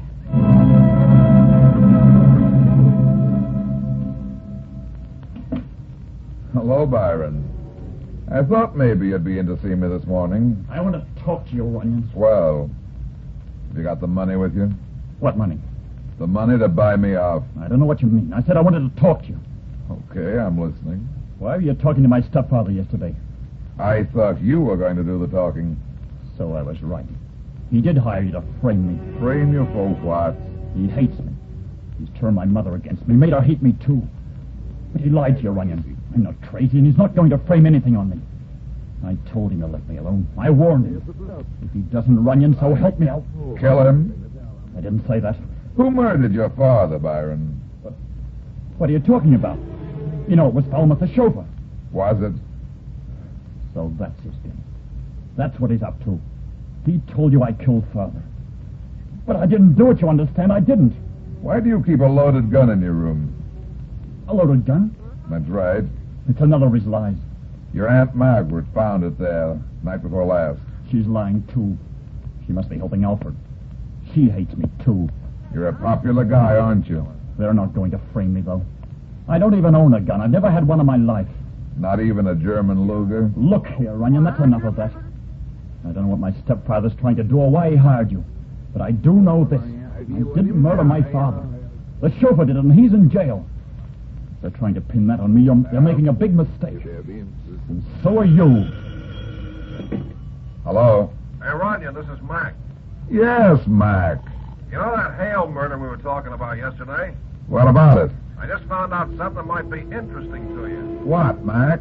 The chauffeur, the guy who was sent up for the killing, Yeah? he may be able to help us find out the truth. How, Mac? He escaped from prison early last night.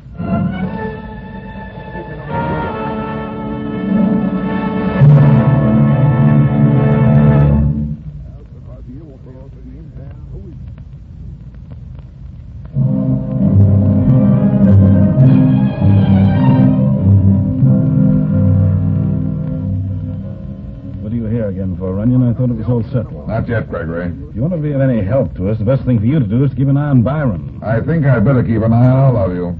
All of us? Why? The chauffeur escaped from prison last night. Escaped? But how? I don't know, but he's on the loose. Unless I miss my guess, he'll be around to pay you a call. We've got to stop him, Runyon. He's a killer. He might think we're to blame. He'll want revenge. That's right. Well, the police, can't they do something? They're doing everything they can to find him. You'd better ask them for a couple of cops to watch the house. Yes, I'll call them right away. Look, upstairs, the library. The chauffeur, he's here. Do you think he's... I don't know. There on the floor, under the portrait. Eugenia. Is she... She's fainted. Fainted? Yeah. Here, give me a hand. Help me lift her up here on the sofa. Eugenia. Wait, Runyon. I'm worried about her. I'll carry her to her room and call a doctor. Okay, but be careful. What could have happened? I don't know. Mind if I stay here for a few minutes? No, of course not. What are you going to do? I want to see if I can find out why she fainted. I'll stay with her until the doctor comes.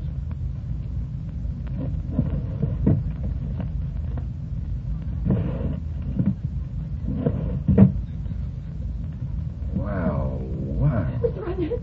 Mr. Runyon! Yeah? Quick, Mr. Runyon. It's Byron. Where is Byron? He's in his room lying on the floor. Oh, Mr. Runyon is dead. There's a knife sticking in his heart.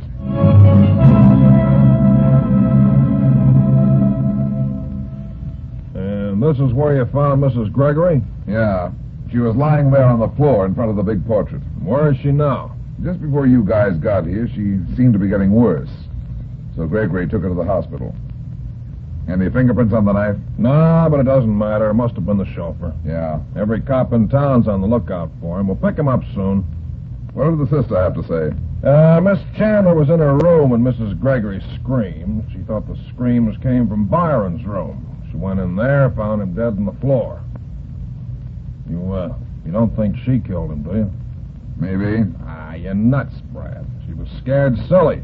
Besides, whoever killed Byron would have been messed up some. He put up quite a fight. Just look at the condition of the room. You said yourself she didn't have a hair out of place. I know it doesn't make sense. There are several things that don't fit together in this business. What? Why didn't we hear the fight? Gregory and I were on the first floor talking when Mrs. Gregory screamed. No, Mac. Something is wrong here unless... Unless what? Unless Byron was already dead when I got here. You mean the chauffeur got in the house earlier, killed the boy, and then hid himself waiting to finish off some more of the family?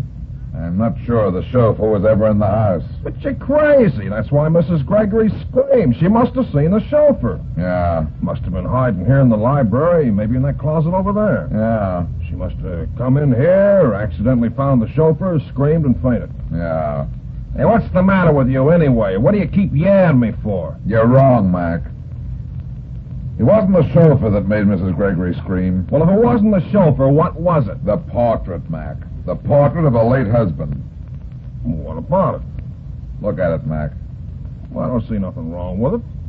When I first saw that portrait yesterday, the eyes were looking toward the floor. Now look at them. Hey, I noticed those eyes when I first came in. They look so fierce, and they're staring right straight at you. They seem to follow you all the way around the room. Uh-huh. They're almost alive. You mean this is a different picture than the one you saw here yesterday? Maybe. Maybe not. But I don't understand why... You will. Come on, Mac. Where to? The hospital. I want to talk to Mrs. Gregory.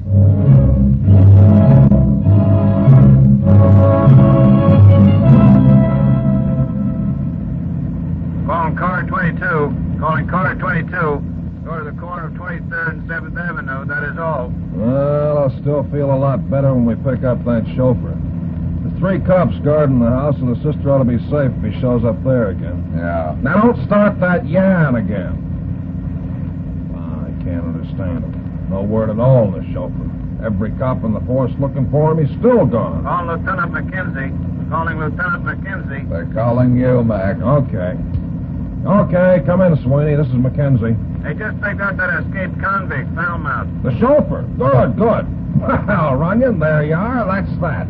Maybe. Where'd they pick him up, Sweeney? In Chicago. Chicago? That's right, Lieutenant. But Chicago is 600 miles from here. How could the guy be here and in Chicago at the same time? Come on, Mac, step on it. We've got to get to that hospital quick.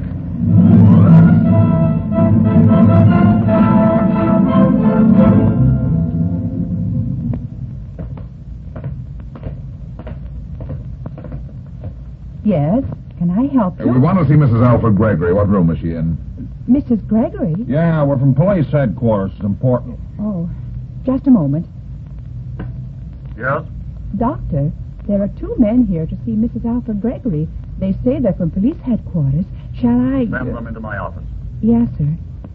Would you step into the doctor's office? It's right across the hall. Okay. Come on, Mac. Hey, Brad, maybe she's still unconscious. Well, you certainly got here in a hurry. A hurry? Yes, I called less than 5 minutes ago. You called us? Certainly. Why? About the patient, Mrs. Gregory, of course. What about Mrs. Gregory? Somebody poisoned her. She's dead.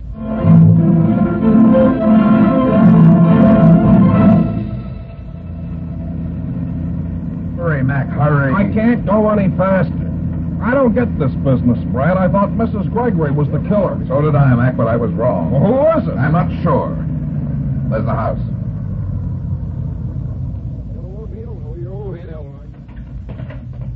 Nothing to report, Lieutenant. Everything's been quiet. Okay, Riley. Where's Kelly and Andrews? Kelly's in back of the house, and Andrews is in the basement. Anybody come in or go out?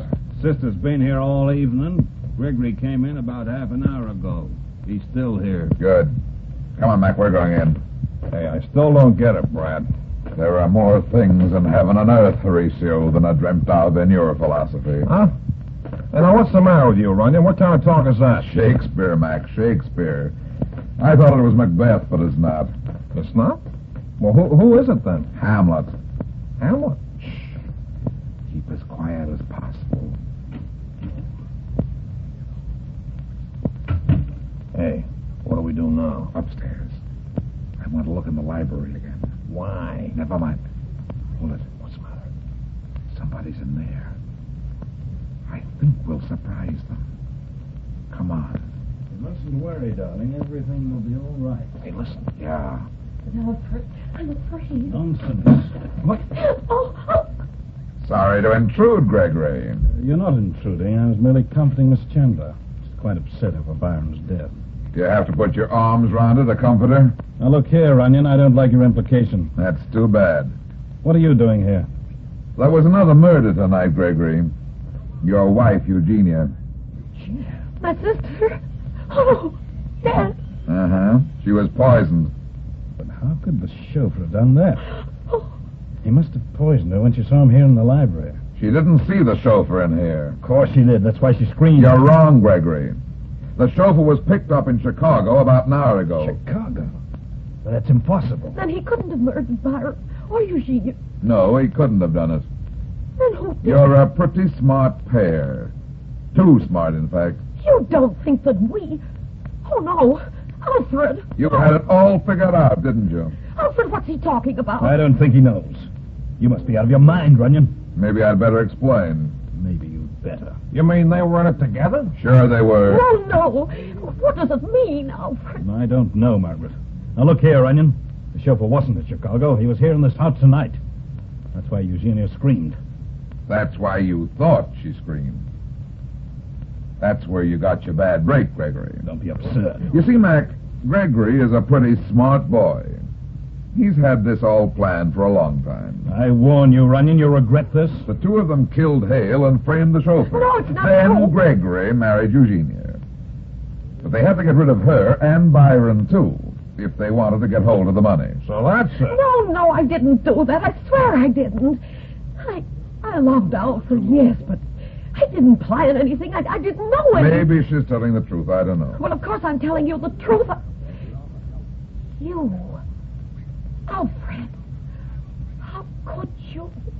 How could you do that? He's lying, Margaret. He's trying to trap me. You've already trapped yourself, Gregory. You see, you framed the chauffeur too well. He really thought he had killed Hale while he was drunk. You were behind the missing money, too. I was right all along then. The chauffeur was innocent. Tonight, when Gregory heard Eugenia scream, he was sure that the chauffeur had come back to get his revenge. And he saw a perfect chance to pull off two more murders and lay the blame on the chauffeur again. But the chauffeur wasn't anywhere near here. That's right.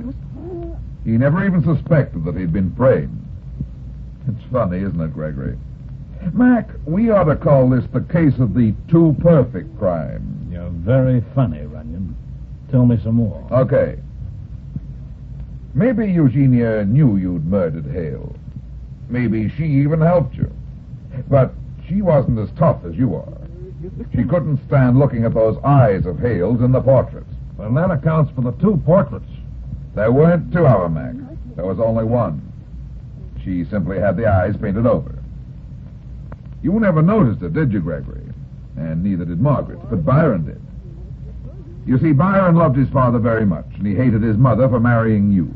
You've got it all figured out, haven't you? Nearly. When Byron saw that the eyes had been changed, he thought his mother had murdered his father.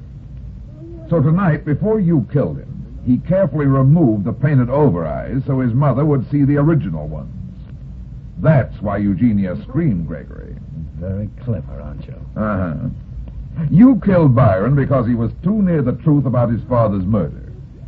And then, when I told you the chauffeur had escaped, you saw the perfect chance to kill Eugenia, too, and blame both deaths on the chauffeur. How am I doing, Gregory? You're doing too well, Runyon. When Eugenia screamed, you were sure she'd seen the chauffeur in the library, so you poisoned her on the way to the hospital. The chauffeur was in Chicago. You'll go free now, Gregory, but you won't. You're going to the electric chair. Oh, no, I'm not. He's got a gun. I'll ask for it, Runyon. No, Alfred, don't Go, you fool. Drop the gun, Gregory. Drop it. Now then. Put the handcuffs on him, Mac. While he's still out. Okay, Brad. Thanks, Miss Chandler. You all right? Oh, yes, I'm all right. The bullet just missed me. It went in. What's wrong? The bullet. It hit the portrait. It's right through the eye in the picture. Yeah. What do you know about that, Mac? I told you there were funny things happening in this world, didn't I? Things you'd never dream of. Yeah, that's sort of weird. Hey, by the way, Runyon, what about this guy, Hamlet, you were talking about? Hamlet? No, he was an amateur detective who got himself knocked off because he couldn't make up his mind about a murderer. No kidding. Yeah. Let that be a lesson to you, Mac. Never be in doubt when you're dealing with murder.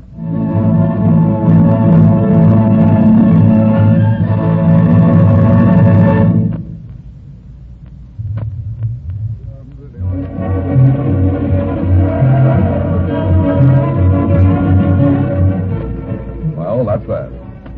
It seems I spend my life in getting into trouble and getting out of it. But at the same time, I generally manage to get some other people in and out of trouble, too. Be seeing you again. So long.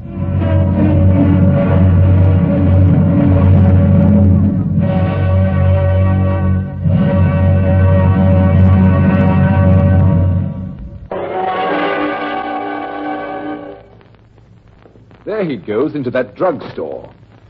He's stepping on the scales.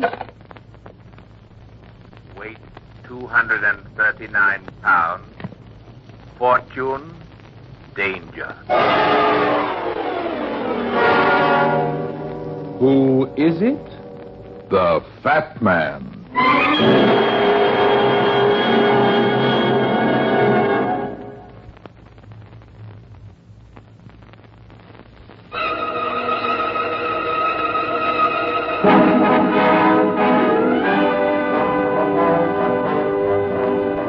And now, here's the Fat Man in Murder Seeks a Lost Penny.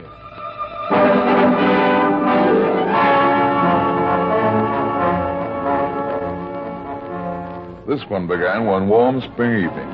My mother was in town for a visit, and we were out walking when she took a fancy to an ice cream soda.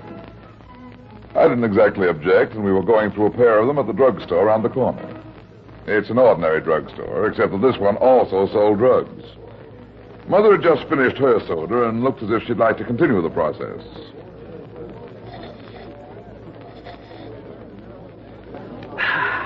I'm going to have another one, Brad. How about you? One's enough for me, Mar. Oh, ice cream's good for you. Honey, they don't call me the Fat Man for nothing. Posh and cool. I've had trouble with you ever since you were a baby. You always ate like a bird. That's the fattest lie you ever told, Mom. Look at me. Do I look anemic? You used to be hungry all the time. Your appetite's failing. Don't anyone move. Okay, you over there. You, get up and walk to the counter. That's us, Mom. That's a holdup. Let's go. He's got a gun, and I've got enough weight without collecting some lead. Hold up. This is an outrage. He's pointing a gun at us. Get going. We are. Come along, Mar. Okay, now turn your backs to me. All right, you behind the counter. Open up the cash register. No, I don't want any bills, just the pennies. I want every penny in the box. That goes for you, too, fat guy. Pennies? That's easy. Here, I got 4 of them. Okay, hand them over. What's the idea of the pennies, mister? Shut up. You, lady. I want all your pennies, too. Well, if you'll just wait a moment, I'll look in my pocket. Now, hurry up, you old fool. Don't like anyone calling my mother an old fool. Let go of me. No. Now I'll take this gun. Get up. Oh, nice work, Brad. But you shouldn't have done that. He might have shot us. Oh, you nearly killed me. I don't like being held up even for pennies. Get up. You and I are going to the police. Mom, you run along home. Oh, he's very dangerous. Why must you take him to the police? Can't you phone them? Don't you worry. I can take care of myself pretty well. Well, watch yourself with this thief. Make sure he's properly arrested. It's disgraceful what goes on in this city. Brad, remember we've got 2 tickets for the ice show for tonight. I'll be waiting for you. I'll be back soon, Mom. Come on, mister. We're gonna tie a pink ribbon on you and put you away.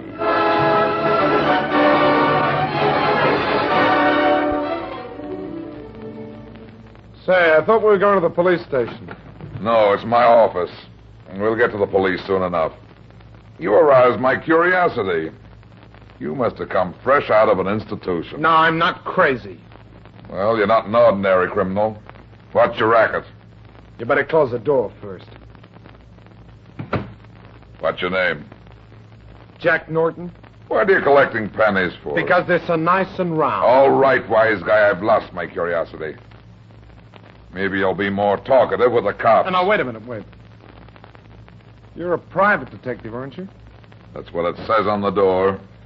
Well, I'm looking for a private investigator. I'll pay you well. I'm listening.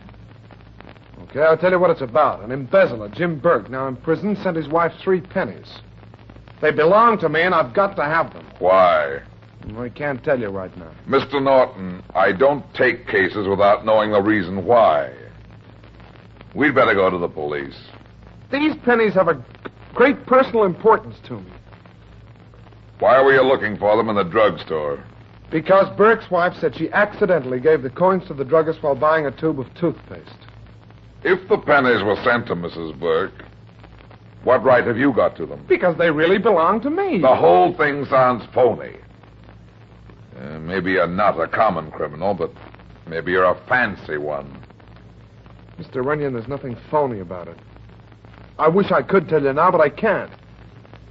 How about $500 as a down payment? Huh? That's an interesting angle. Okay. Well, here you are. 5 of them. $100 each. Now, you can start looking in on Mrs. Burke. She lives right above the drugstore. Now, what do you say, fat man? You make it intriguing. I'll look into it. Did you say there would be $1,500 more when I find the 3 pennies you're looking for? I didn't say it. Okay, it's a deal. You carry lots of money around with you. Nice people don't do that.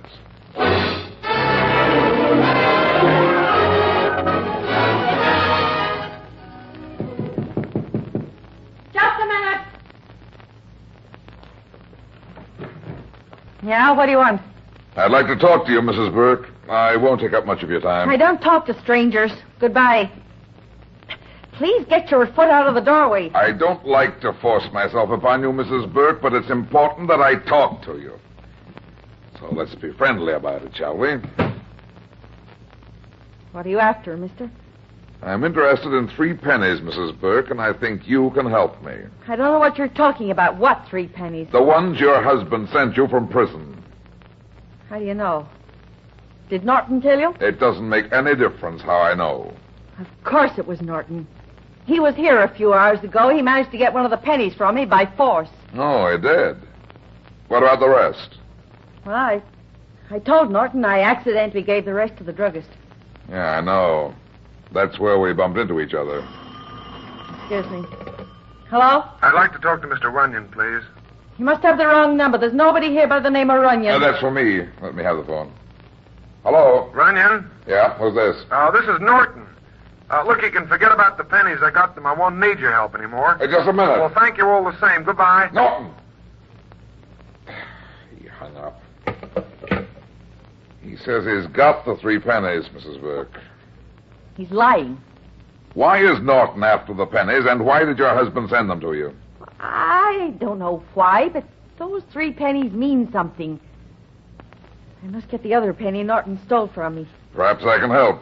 I'm a private detective, and I'm not working for Norton now. Oh, I guess you're all right. What do you want me to do? First, tell me the truth. What do those 3 pennies mean? I honestly don't know. Don't lie to me, Mrs. Burke. I'm not lying. I had no idea they were important until Norton tried to get them. He offered me $5,000 for them. Who is Mr. Norton? He used to be a business partner of my husband. Your husband was convicted of embezzlement, wasn't he? Yeah. Was Norton mixed up in it? He was also accused, but he was acquitted. How did you get the 3 pennies? In a letter. Here, I'll show it to you. Dearest, in case anything happens to me, here is all the money I have, 3 pennies. I hope they will make you very happy. Goodbye, darling. Jim. A very strange letter. I don't understand the pennies at all or what they mean. You say Norton took one of the pennies from you, but you managed to hide the other 2. May I see them? funny thing, Mr. Onion, that there weren't 3 pennies in the envelope. There were only 2. He must have forgotten to send the 3rd one. Let me see the one you have. I dropped it into the sugar bowl without not noticing it. Look, I'll get it. Somewhere inside the sugar. Oh, here it is. Yeah. The lower half of the figure of Lincoln has been carefully scraped off. Oh, what are you doing with the penny? I'm putting it in my pocket. Why? Why, maybe I ought to hold it. You might lose it. I'll never lose anything, not even weight.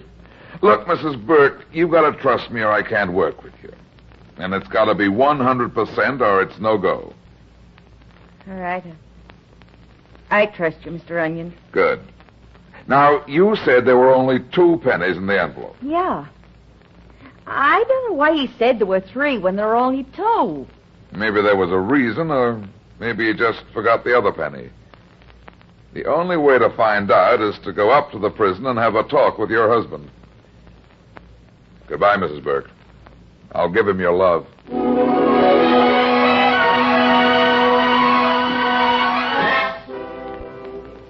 Hello, Mac. Hi. What's up, Brad? I need a permit to see a prisoner. Will you fix it up for me? Sure. Who's the prisoner? A guy by the name of Jim Burke sent up for embezzlement.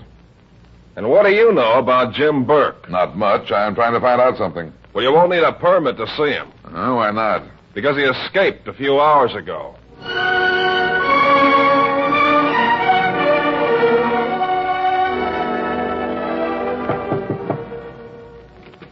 Come in, Mrs. Burke. I hope I didn't keep you waiting. I came as soon as I could. And please sit down. Why did you want me to come to your office? To save time. Where's your husband hiding out? My husband? What are you talking about? You just went out to the prison to see him. I didn't. When did you see your husband last? About 10 days ago. What's happened? Jim Burke has escaped. Escaped? When? Several hours ago. He shouldn't have done that. He'll get caught and get sent up for good. He probably will. My only lead now is Norton.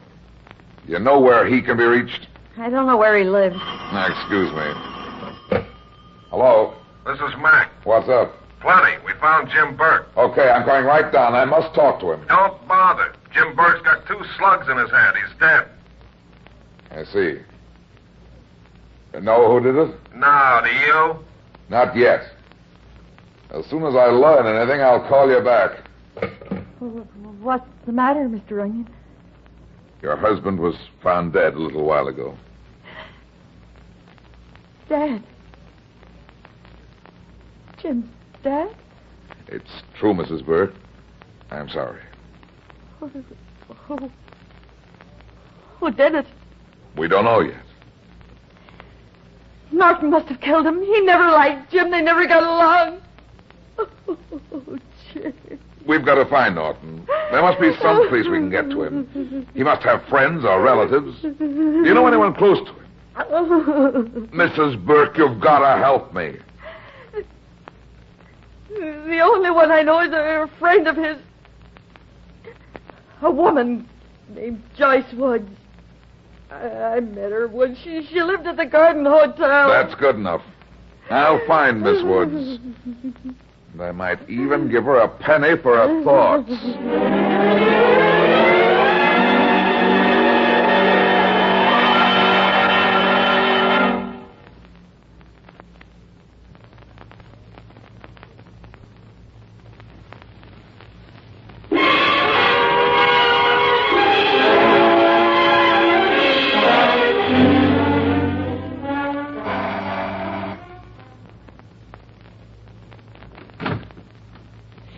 Want? I'd like to talk to you. If you're looking for Norton, he's not here, and I don't know where he is. I'll wait.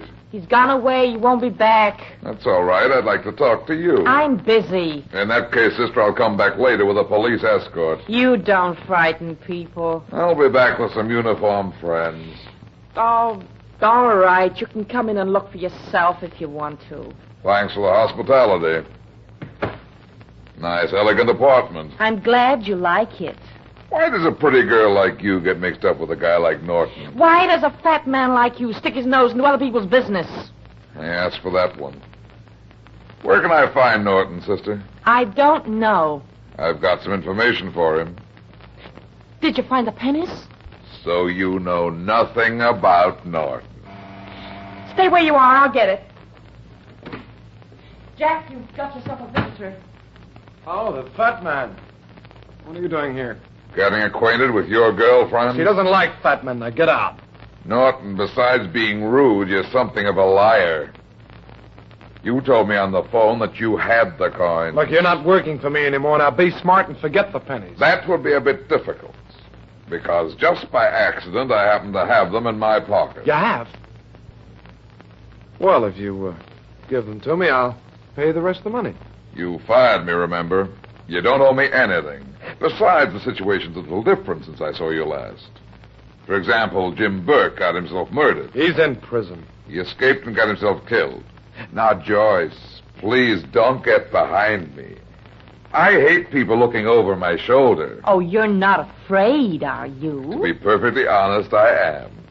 My mother always told me to beware of pretty girls sneaking up behind. Now, listen, fat man, I don't know what your game is, but you give me those pennies and I'll give you the dough. Double. You offered Mrs. Burke $5,000 for them. I think I'm getting gypped. And then again, Norton, Burke was murdered. Some people think you did it. You can't pin that one on me. The police might think that you did the job. After all, Jim Burke was a business partner of yours, and you were both tried for the crime of embezzlement. You were acquitted. But now the police might feel differently.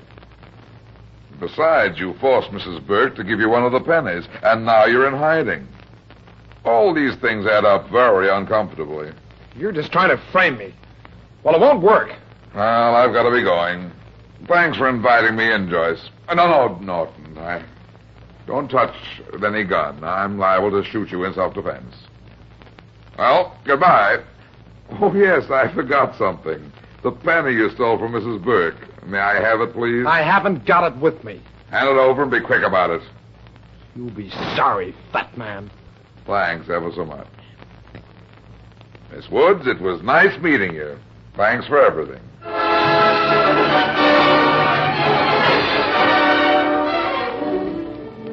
Oh, Brad, I suppose you'll never change. You always worry and fret when you're working on a case. Mom, this one's really a puzzler. There's a key to it somewhere, but I don't know where to start looking. You know, son, sometimes it's a good idea to relax when you're faced with a difficult problem. It helps you to think more clearly. Remember, you always said that listening to good music is the best way to relax? I know, Mom. But I haven't got time to relax. Nonsense. There's always time. Remember how you always liked Beethoven? Especially this one that I used to play for you.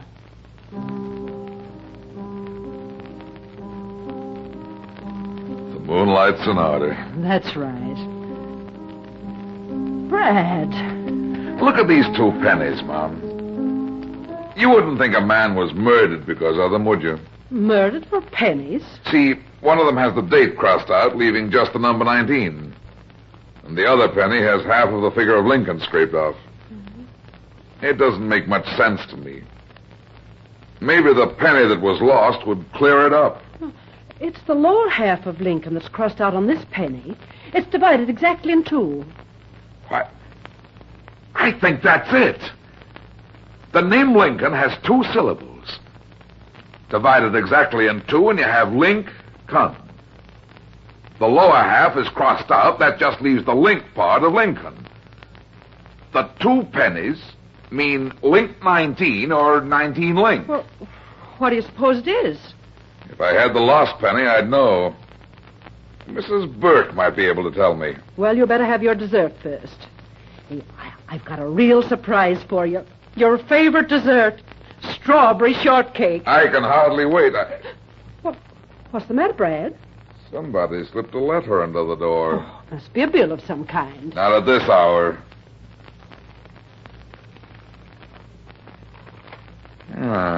Quite a bill. What is it?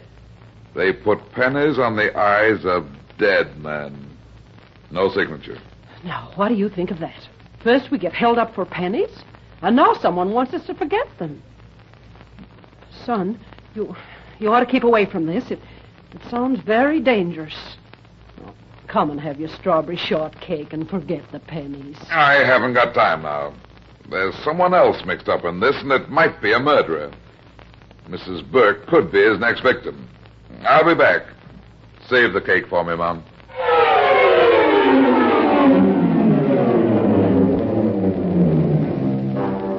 Did you find Norton? Yes, Mrs. Burke, and I got your penny back. Did you have him arrested? No. I don't believe he killed your husband. There's somebody else who's very anxious about the pennies. Does Link 19 or 19 Link mean anything to you? There's a Link Road, number 19. It's familiar, but I can't remember. I'll try information on the phone.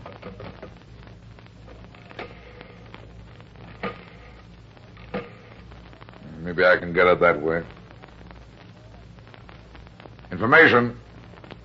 Can you give me the telephone number at 19 Link Road? Park 6, 4023. Can you tell me under what name the phone is listed? Arnold Thatcher. Thanks, honey. Mrs. Burke, do you know an Arnold Thatcher? Yes, he's an old associate of my husband's. I remember him. They saw each other frequently. I never knew what he did, except that Jim spent lots of time with him in Norton. What's Thatcher got to do with this? The code on the pennies was Thatcher's address. I'm going to pay him a visit. I'm going with you. I have a feeling this is going to be for men only. You better stay home and keep yourself alive and healthy. No, I'm going with you. All right, you go at your own risk. First, I'll use your phone. Who are you calling? Lieutenant Mackenzie. I'll have him meet up with us at 19 Link Road, just in case.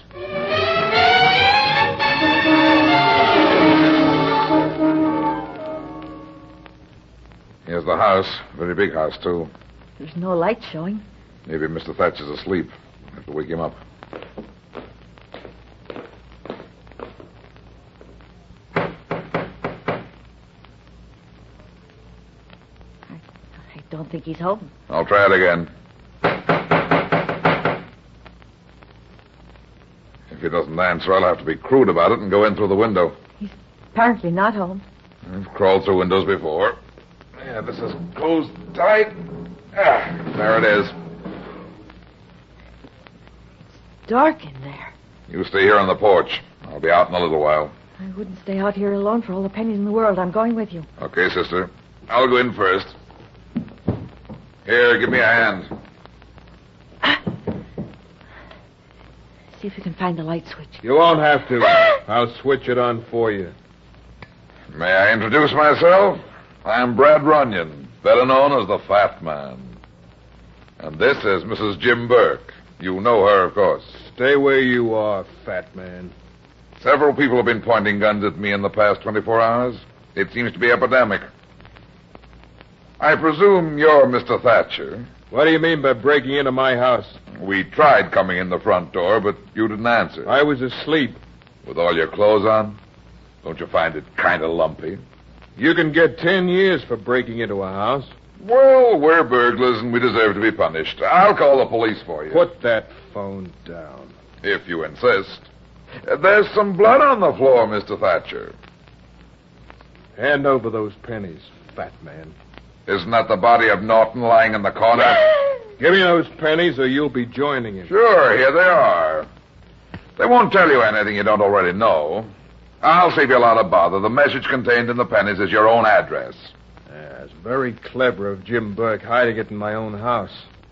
Been here all the time. Where's the third penny? It's lost. Hand it over. Jim never sent a third penny. In his letter he said there were 3, but there were only 2. Look, I have the letter in my purse. Here, you can see for yourself. Yeah, I think I know what he meant. Jim was fond of my collection of records. A very clever idea. Hey, I got him. Thanks, Mac. I'm glad I left that window open. My hand. Hey, what's going on in there? I was just interviewing a murderer. There's one of his victims. Well, Thatcher, you've been on a murder spree. Why did you kill Burke and Norton? He isn't going to talk. Let's take him over to headquarters. Wait a minute. There's something I've still got to find. Our murderer here mentioned that Burke was fond of music. There's a connection between that and the lost penny. I don't understand what you're talking about. What's this lost penny? The lost penny is the key to something hidden in this house, and it could have something to do with music. Thatcher seems to have quite a collection of record albums, classical, too. Look here, Chopin's Piano Preludes, Schubert's Unfinished Symphony, Beethoven's Rondo Capriccio in G major. This is no time to look over his music collection. Beethoven's Rondo Capriccio? That's the one that's known as Fury over a lost penny. The lost penny. That's what we've been looking for. Are you crazy, Brad? You're not going to play that record now, are you? Why not? Beethoven's Fury over a Lost Penny is a fine piece of music. You'll like it. Leave the album alone and let's get going. Take a look inside the album, Mac. I'm not going to look at any records that... Hey, $1,000 banknotes, a big stack of them. Yeah, about $100,000. There never was a third penny. It was the lost penny by Beethoven. You see, Mac, these three men, Burke, Norton, and Thatcher, worked out an embezzlement scheme. Burke got caught, but not before he hid the money. He double-crossed his two pals. They've been trying to find where the money was hidden. Probably when Burke escaped, he came right to Thatcher's house to get the money out of the album. But that's where he made a fatal mistake. What about Norton lying over there? My guess is that as soon as Norton heard that Burke had been murdered, he figured that Thatcher had killed him and gotten the money. He came hot-footing over here, and he's lying there in the corner. Isn't that the way everything happened, Thatcher? I've got nothing to say. Maybe you'll be more talkative later. Well, what do we do with Mrs. Burke? She's innocent of the whole deal. She didn't even know what the pennies meant. I'll still have to take her down for questioning. You're not going to put me in prison? You'd better go with Mac, Mrs. Burke. I don't think they'll hold you very long. Okay, Thatcher, let's get going. We'll go out the door this time. Come on, Mrs. Burke. Say, Mac, how about coming over to my apartment as soon as you get through at headquarters? Sure. What's up? My mother makes the finest strawberry shortcake you've ever tasted, with luscious red berries cradled in thick whipped cream over a delicious old-fashioned biscuit. Mac, you love it.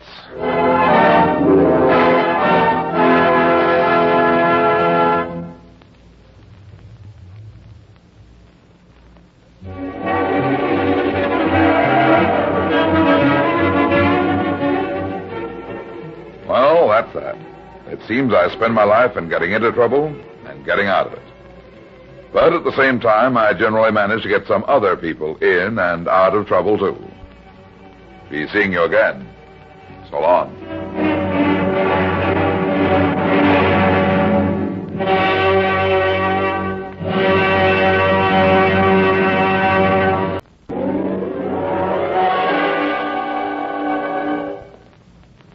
There he goes into that drugstore. He's stepping on the scales. Weight 239 pounds. Fortune, danger. Who is it? The Fat Man.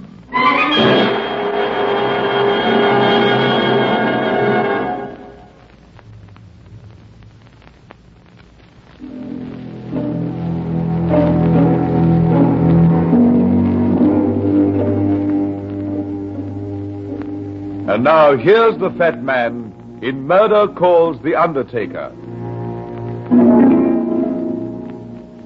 I was sitting in my office hoping nothing had happened. It was a warm, lazy morning, and I didn't feel like working.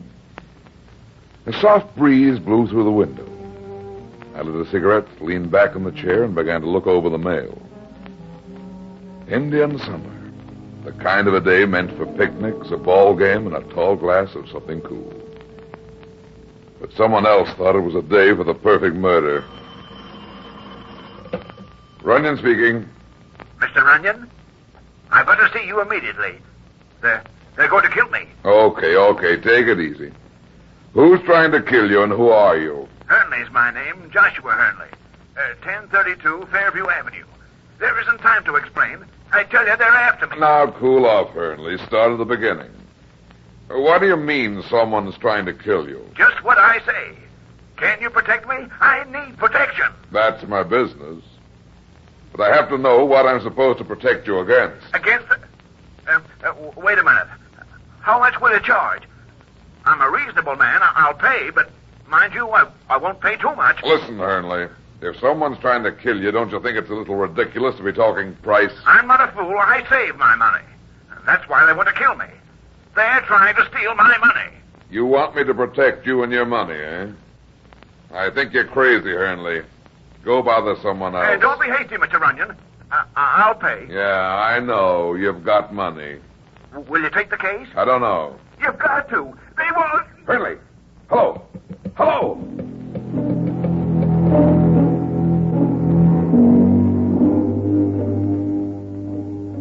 The traffic was heavy, and it took me almost an hour to get to Hernley's house. It was an old-fashioned American Gothic near the edge of what used to be an exclusive residential district. Dirty shutters covered even dirtier windows. Ugly little tufts of scribgrass dotted the neglected grounds. The porch sagged under my weight. I rang the doorbell, waited. Nobody answered. I tried the door. It was unlocked. I walked through the living room and shouted a couple of times. All I disturbed was the quiet. I went upstairs and opened the door of a bedroom. Then I saw him. His body was slumped in a chair over by the window, an empty whiskey bottle in his right hand, and a clean, round little bullet hole in his throat. A dark patch of blood had soaked into the carpet, and there were cigarette ashes where a tray had been knocked over. Nothing else. I started down the stairs.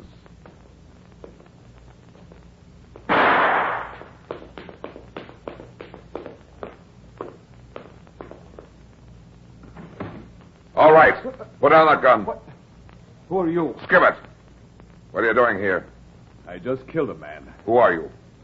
Dr. Paul Walters. I'm Hernley's personal physician. I was on my way to see him when... When what? When I saw this man shoot through the window. What do you mean, this man? What man? The man in the back of the house. He saw me and started to run. I chased him and he hid in the garage. Yeah? He pulled his gun and I shot first. And killed him? Yes. Is a gun standard equipment for a doctor? I always carry a gun. Some of my patients live far out of town. Hernley doesn't. Hernley isn't my only patient. Okay. Let's look at this guy.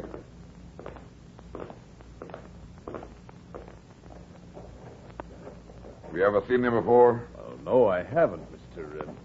What did you say your name was? I didn't. However, it's Runyon. Runyon. Well, here he is. He was trying to kill Hernley. You said that before. You don't think I'm lying? I don't think anything yet. Until I go over his body. Well, I'll help you. Never mind. You've done enough already. Yeah. Wallet. Yeah. Cards.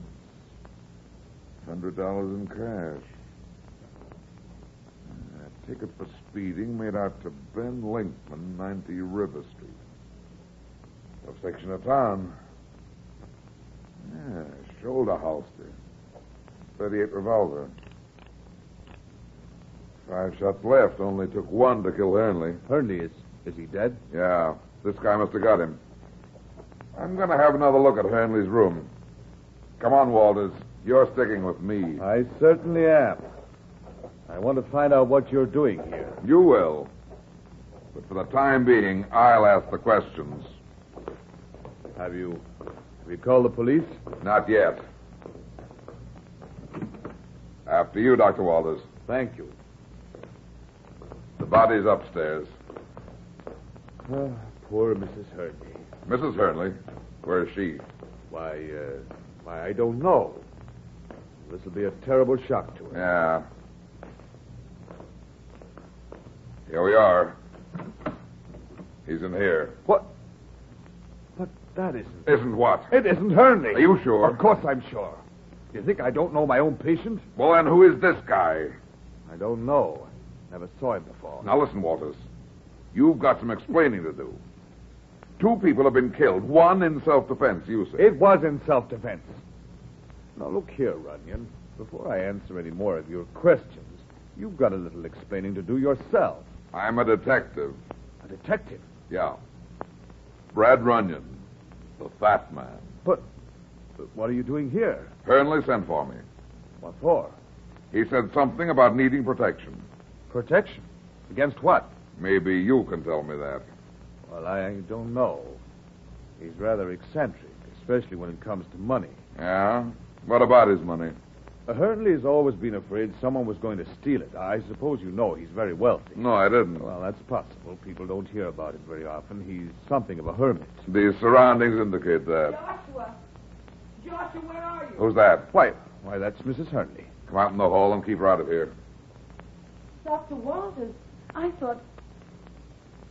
Oh, what's the matter? Is something wrong? There's been an accident. Shut up. You're Mrs. Hernley? Why, yes. Who are you? Runyon. Brad Runyon. Your husband sent for a detective. Sent for detective? What in the world does Joshua want with a detective? Would you mind coming downstairs for a moment, Mrs. Hernley? Of course not, but where's my husband? I'll get it. Well? Pardon me, is this Joshua Hernley's house? Yeah, what do you want? Where's Mr. Hernley? Who are you? Thompson, the undertaker. I got a call to pick up Hernley's body.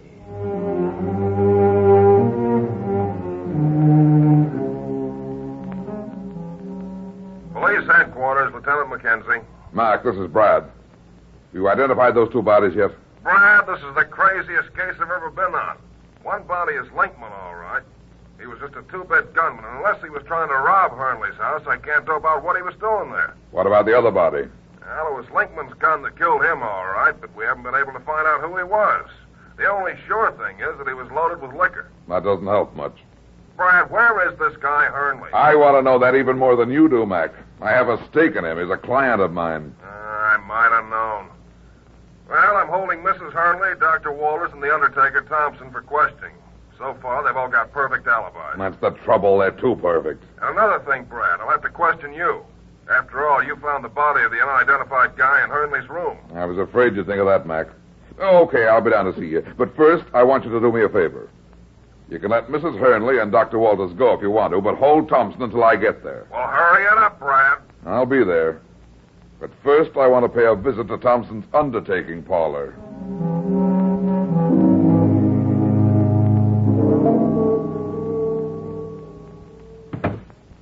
Yes? Where's the boss? Mr. Thompson? He's not in. Can I help you? I'm his assistant. No, it's not important. He should be back any minute. Will you wait for him? No, thanks anyway. I guess he's out of the Hernley's house. Hernley?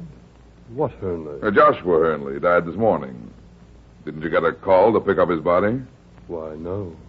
You sure? Yes, sir. As Mr. Thompson's assistant, I would have known about it. Nobody called all morning.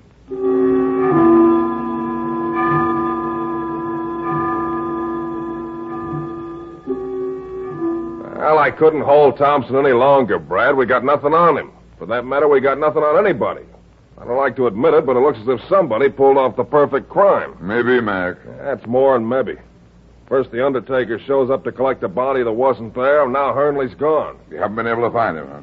I got men out searching for him, but there's not a trace of the guy so far. I had an idea you wouldn't find Hernley. That's why I wanted you to hold Thompson. And now there's another reason. Another reason? I talked to Thompson's assistant at the undertaking parlor. Did you find out who called Thompson to pick up Hernley's body? That's just it. Nobody called Thompson. According to the assistant, nobody called all morning. Mac, we've got to get hold of Thompson fast. Call the undertaking parlor and see if he's there. Okay, Brad. Give me Thompson's funeral parlor right away. Brad, I don't see where Thompson fits into the picture. I don't see either yet. You see, Mac... Hold it. Listen, this is Lieutenant McKenzie, police headquarters. Is Mr. Thompson there? Why, no, sir. He just left a few minutes ago. Did he say where he was going? Why, yes, sir. He went home to pack. He's leaving town on the 6 o'clock plane.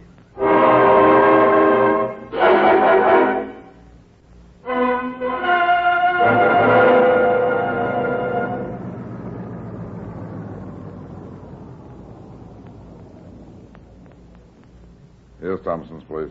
Yeah, a gloomy-looking house. Right, and carried it for an undertaker. Come on. Quiet neighborhood, isn't it? Yeah. I hope that assistant didn't give us a wrong steer. We'll soon find out.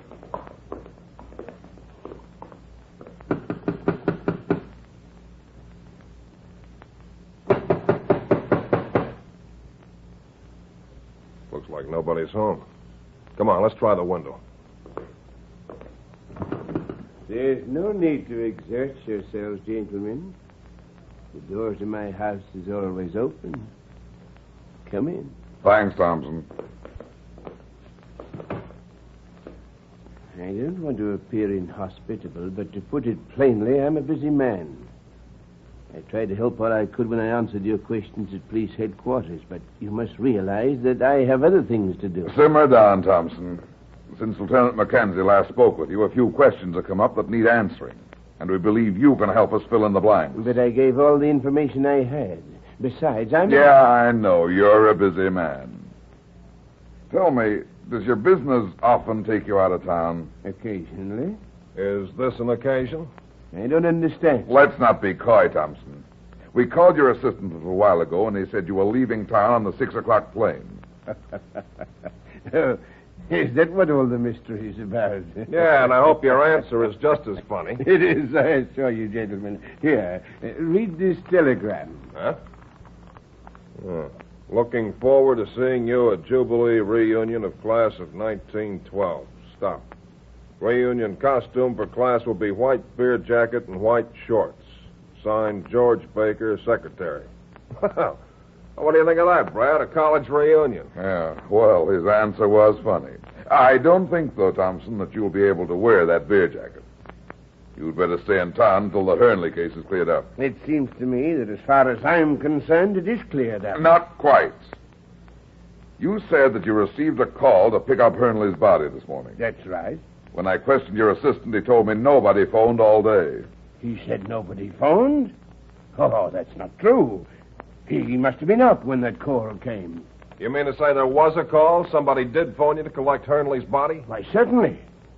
It was this morning around 10 o'clock. Okay, Thompson, spill it. Who called? It was Mrs. Hernley.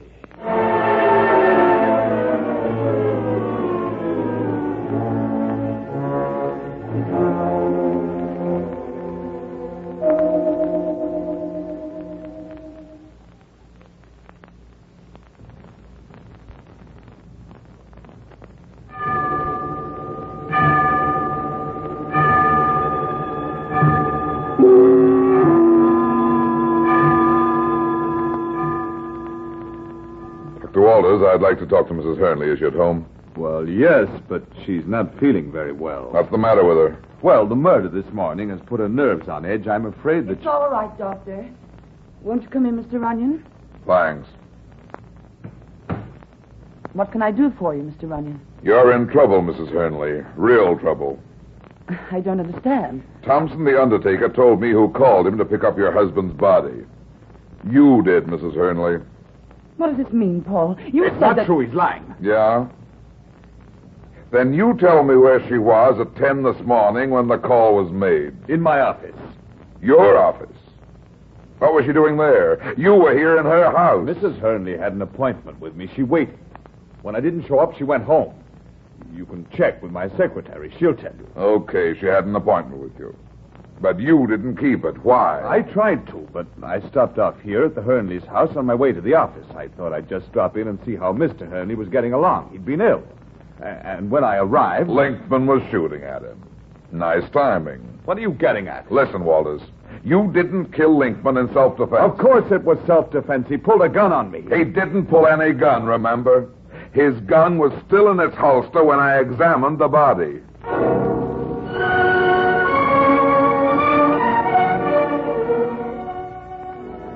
And let me have a double report on it as soon as you can.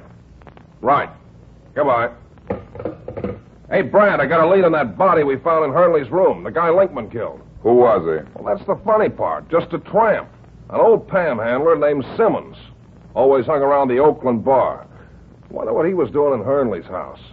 That's what we've got to find out, Mac. But the only guy who can tell us is missing, Hernley. I think I know how we can find him. Well, how? I got a dragnet out for him already. Don't hunt for him. Make him come to us.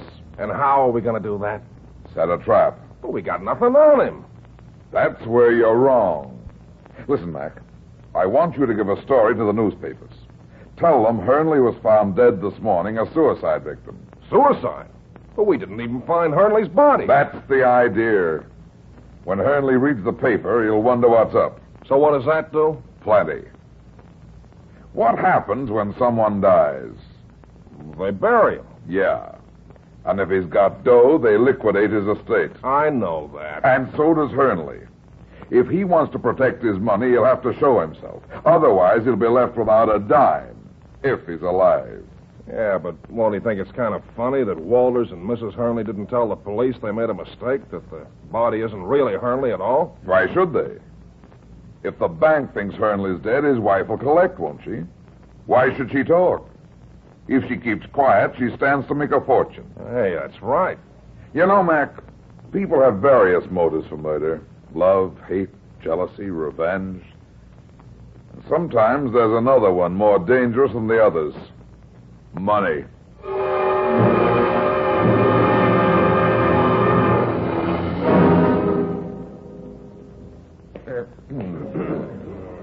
What'll it be, fat man? There. What up? Here up. Thanks. Fits the spot in a hot day, don't it? Yeah, it's pretty warm outside. You been working here long? Sure thing. Been at the Oakland Cafe ever since it opened. Must be 3, maybe 4 years. No, a friend of mine, Simmons, he sometimes comes in here. Simmons? That old tramp. What are you doing pulling around with a deadbeat like that? Did me a couple of favors once. Haven't seen him lately. Has he been in? Well, he was here, let me see now. Yes, must have been yesterday. Came in for drink, just about 8. Alone? Yeah, that was the trouble. What do you mean? What trouble? No dough, broke. Always coming that way. I didn't want to serve him. But then this guy says... What guy? Well, the guy that paid for the drinks. I was going to toss Simmons out when this character says he'll take care of the check. The drinks are on him. Then what? Simmons kept knocking it off. And the guy paid, just like I said. Only I guess Simmons had one too many, because he almost passed out. Yeah? What did you do? I told the guy to take his body home. He says that's a good idea. Let's go to my place. And they left together? Yeah. Simmons just about made it.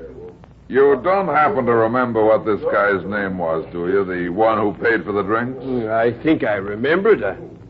I think he said his name was Hernley. Won't you sit down, Mr. Runyon? Thank you. The terrible thing about Mr. Hernley's suicide, he was one of this bank's largest depositors. Yeah. I suppose you'll have a lot of work to do now. How do you mean? Well, the estate, will, things like that. You are the executors, aren't you? Why, yes. Mr. Hernley empowered our bank to administer his interests in case of death. We even helped him make his will. You just said Hernley was a very wealthy man. I suppose he'd have had a lot of bonds, papers, and so forth that would have to be cleared up? He would have had. What do you mean? Well, strangely enough, only day before yesterday, he liquidated all his holdings. Asked us to give him cash for everything. And he withdrew his money? Closed all his accounts? Yes. I haven't any idea why. Was Mrs. Hernley the beneficiary named in his will? Yes, she came into the bank this morning. When I told her that her husband had withdrawn all his money, she collapsed.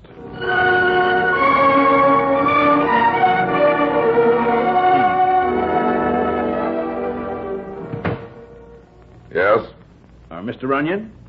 I'm Kenneth Sherwood. I must talk to you. All right, sit down. Thanks. What did you want to see me about? About Joshua Hernley. You know him? Yes, he was a good friend of mine. I read in the papers about his death. That's why I came to you.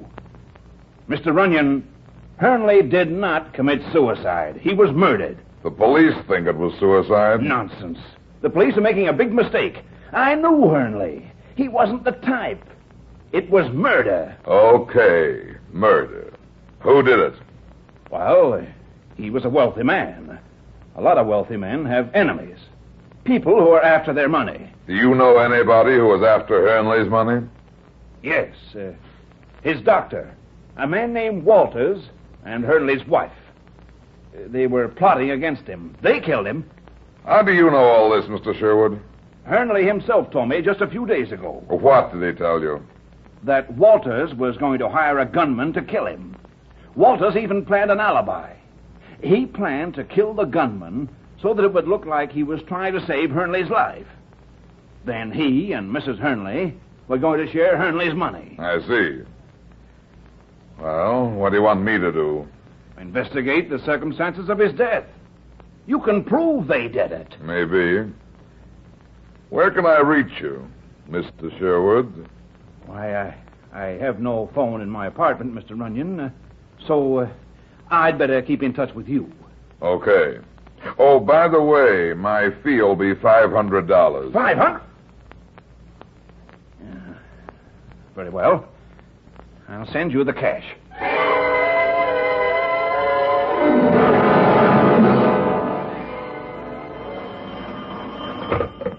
Runyon speaking. Hey, Brad, this is Mac. Did you get a lead on Hernley out of that suicide story I planted? Well, the minute the story broke, Mrs. Hernley went to the bank to collect his money, but it was gone. Gone? Yeah. It seems Hernley withdrew his entire account 2 days ago. Hey, I don't get it, Brad. Where does that leave us? I'm not sure, but it begins to look as if we're up against not one, but two setups for the perfect crime. Yeah, and a slip-up now may let one of them get away with it. Exactly. I want to see Dr. Walters again. Go on over to his office and pick him up. If he isn't there, meet me at Hernley's house. I'm going out there now to see Mrs. Hernley. I have a hunch that right now another perfect murder is being planned, and I have no desire to be the victim.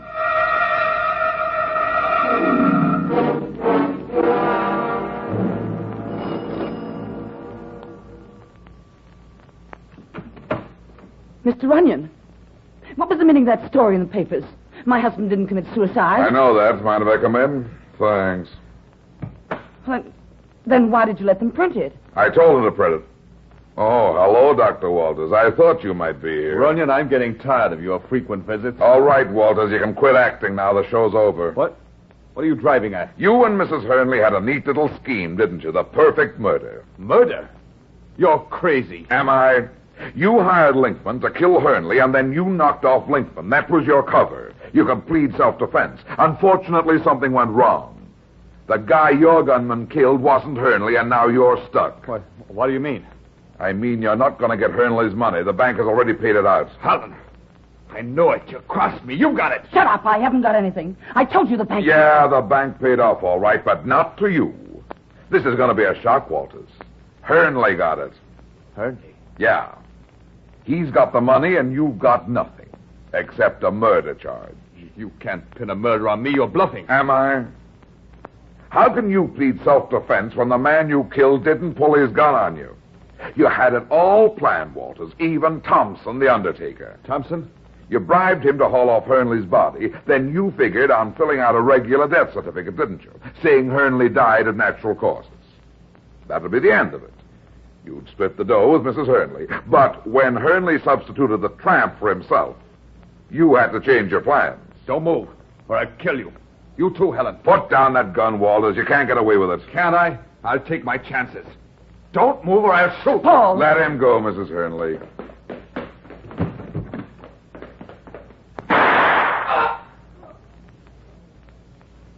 Hey, Brad.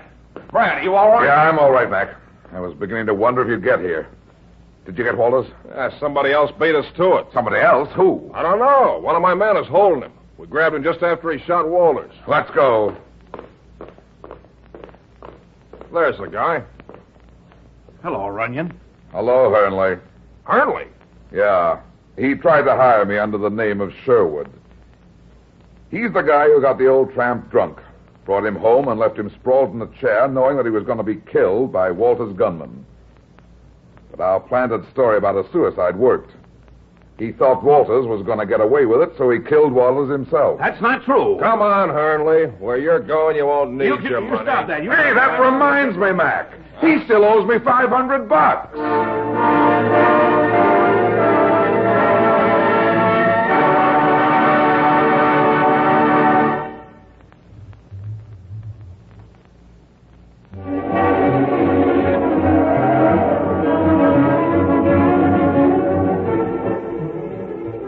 Well, that's that.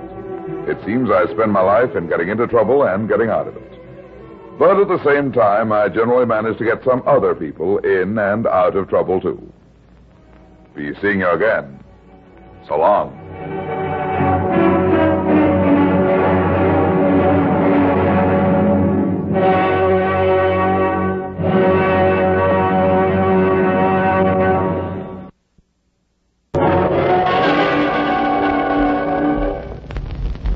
There he goes into that drugstore. He's stepping on the scales. Weight 239 pounds. Fortune, danger. Who is it? The Fat Man.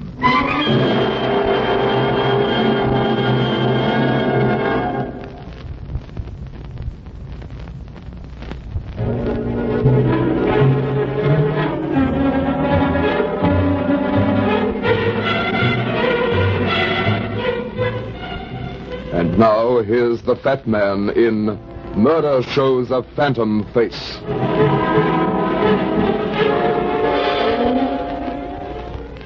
The empty road wound snake-like beside the river. It was an old river, wide and sluggish, with tired hills rolling off on each side. A lonesome, desolate place. The early November twilight slipped across the valley.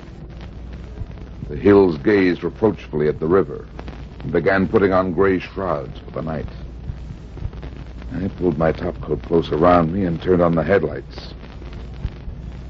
3 hours from the city by car, she'd said on the phone. Money is no object, Mr. Runyon. That was just about all she had said, in a voice as distant as the North Pole and twice as cold. Annabelle Gunston. I couldn't place the name, but it had a vaguely familiar sound. The rain came in torrents, splashed against the windshield. Suddenly, a tall iron gate appeared on the right side of the road. The gate stood open under a crescent of faded iron letters that spelled Gunston Lodge. I swung the car through the gate and into a steep, tree-lined gravel drive. After about a quarter of a mile, the house came into view. It stood directly on top of a cliff that sheered off to the river 200 feet below. It was a big house, big and old. Its old-fashioned turrets looked like bony fingers reaching towards the leaden sky. I rapped a knocker on the front door.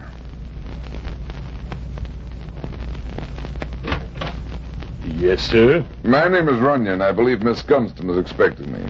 Which Miss Gunston, sir? Are there more than one? There are 3 Miss Gunston, sir. Miss Frances, Miss Laura, and Miss Annabelle. I'll try Miss Annabelle. I beg your pardon, sir? Scabbard. Tell Miss Annabelle that Mr. Runyon is here. Yes, sir. Just come inside. I'll tell her. Ah, hello, big boy. You're pretty fat. You're kind of good-looking, fat. That could be a cue for something, is it? Maybe. I heard you tell Thorne you came to see Annabelle. Now, why would a man come to see her? If she looks like you, I might be able to answer that. She doesn't look like me or act like me. Let's have a drink, Brown Eyes. Later. Business before pleasure. I don't like business. But I like you. You're nice. What do you think about that? I think somebody ought to give you a good spanking. That's what they all say. But they all like me. Even Brutus and that sneaky doctor of Laura's. But Brutus is gone now. Miss Gunston will see you now, Mr. Runyon. Okay. Don't forget that drink, Brown Eyes. If I do, it'll be the first time. This way, sir. Who was that, Thorne? Miss Frances, sir. The youngest of the 3 sisters. Interesting girl. Yes, sir. She mentioned somebody named Brutus. Know who that might be? Her father, sir. Mr. Brutus Gunston. She said he'd gone away. Yes, sir. Long trip? Quite long, sir. Mr. Brutus died last week.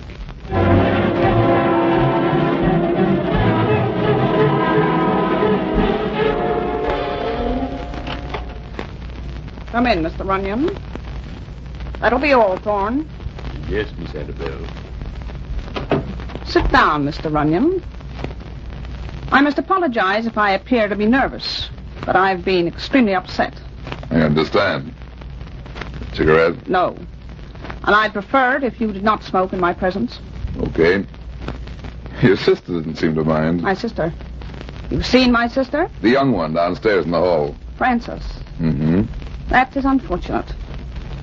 Mr. Runyon, my younger sisters and I do not see eye to eye in a great many matters, one of which is my reason for asking you to come here. I might add that my younger sister, Frances, is not quite all she might be. I see what you mean. She caused my poor father untold trouble. I understand he died last week. I'm sorry. Yes, it was a terrible blow. And, Mr. Runyon, it has to do with my reason for sending for you. I see. Suppose you tell me all about it. My father did not die of natural causes, Mr. Runyon. He was murdered. Murdered? Why didn't you call in the police? I couldn't call the police because there was no proof, no evidence. He supposedly died of a heart attack. That's why I've hired you. I want you to find proof of my father's murderer. I want you to find his murderer. If there wasn't any evidence of murder, what makes you so sure? What did the doctor say? Didn't you mention your suspicions? Of course I did. I told all of them, and they laughed at me. Said I was imagining things. And that doctor, he said it was a heart attack. If it wasn't his heart, what was it? Oh, it was a heart attack, all right. That's why there was no proof. Even the broken bottle of pills on the floor, the disarranged bedclothes. What about the broken bottle? Father had some pills. I don't know exactly what they were, but he took them for relief whenever an attack started. He kept them on the table beside his bed. He died late at night. The bottle of pills was lying on the floor, broken. Of course, Dr. Taylor said Father had obviously knocked them over himself. I don't believe it. You mean you think somebody deliberately knocked over the bottle when your father had the attack, so he couldn't reach the medicine? I'm sure of it. I'm also sure that this attack was caused by something. For instance? For instance, sudden fright. His face in death had the most horrible expression of fear I've ever seen. My father was murdered, and I intend to find his murderer. That's why you're here. I'll pay you well. Just what do you want me to do? I want you to stay here in the house for a few days as a guest. Just what do you think I can find out by doing that? Mr. Runyon, I'm not a person to point the finger of suspicion without just and ample proof. But there are people in this house who will benefit by my poor father's death. Meaning? Meaning, first, my two sisters. My father was a sensible man. He was a very wealthy man. He'd arranged his wealth in such a manner that we three daughters should not come into money of our own until we reached the age of 35. Except in the case of his death. I am 40 years old. My sister Laura is 28, and my younger sister Frances is only 25. Are you accusing your sisters of murder? No. I'm only pointing out the fact that they benefit by his death. There are others in this house who benefit also. The butler? My father's will left Thorne $10,000. You said others. Who else? Dr. Taylor. My father's physician is staying in the house as a guest. He also stands an excellent chance of benefiting by Father's death. How? He is engaged to marry my sister Laura.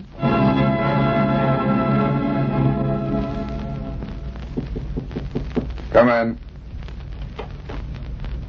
I beg your pardon, sir, but Miss Annabelle wished me to tell you that dinner will be served in 15 minutes. Good, I'm hungry.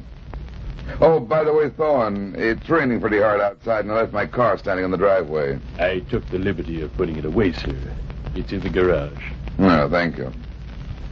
If you would be so kind, sir, as to follow me. Follow you? What do you mean? Miss Laura would like a word with you, sir. All right. Okay, what can I lose? Her room is just down the hall. It's that room there, sir. Thank you, Thorne. Yes, sir. Oh, Thorne. Yes, sir. I was just wondering, how does it feel to inherit $10,000? Beg pardon, sir? Never mind, skip it. Yes, sir.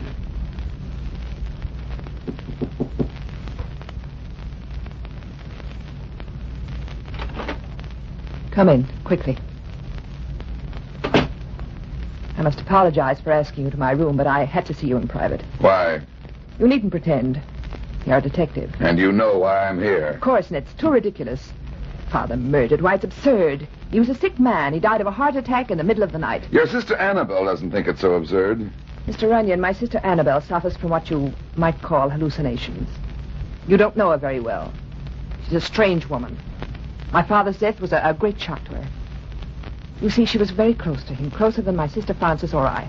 That's why I wanted to talk to you before she makes a complete fool of herself. In that case, it shouldn't do any harm for me to look around a little bit to humor her. Then I can tell her. No, you don't understand. Don't you see, if people know that a detective is here, that the family thinks my father was murdered, surely you can see what that sort of talk might cause. That's why you must leave here at once, tonight. I'm sorry, Miss Gunston, but I'm afraid I can't do that. Your sister has hired me and... Very well, then. In that case, I'll tell you the truth. It might help. My sister Annabelle suffers from something worse than innocent hallucinations. You've seen her. You know what she looks like. She certainly didn't get her share of the family looks. Annabelle is much older than Frances and I. She never had boyfriends, never went out. And certainly never considered marrying. She devoted all her time to Father, taking care of him, managing the home. Naturally, she was Father's favorite. 10 years ago, she became quite ill, and Father was forced to send her away for nearly a year. Let's talk straight, Miss Laura. What do you mean ill? Do you mean insane? Call it that if you want to. She was pronounced cured and returned home. I'm sure you can understand now why I... Laura, is it true that Annabelle has hired a... Really, Ray, don't you think you should knock? I'm sorry, Laura. This is Mr. Runyon. How do you do? My fiancé, Dr. Taylor. You were going to say something, Doctor. Don't let me stop you. Well, Mr. Runyon is a detective, Ray. Annabelle hired him because she feels that Father was murdered. Well, that's just too silly, Mr. Runyon. Maybe I ought to find that out for myself. Brutus Gunston died of a heart attack. I was his doctor. I don't know what caused his death. Yeah, you should. But I'd like to ask... Wait a minute.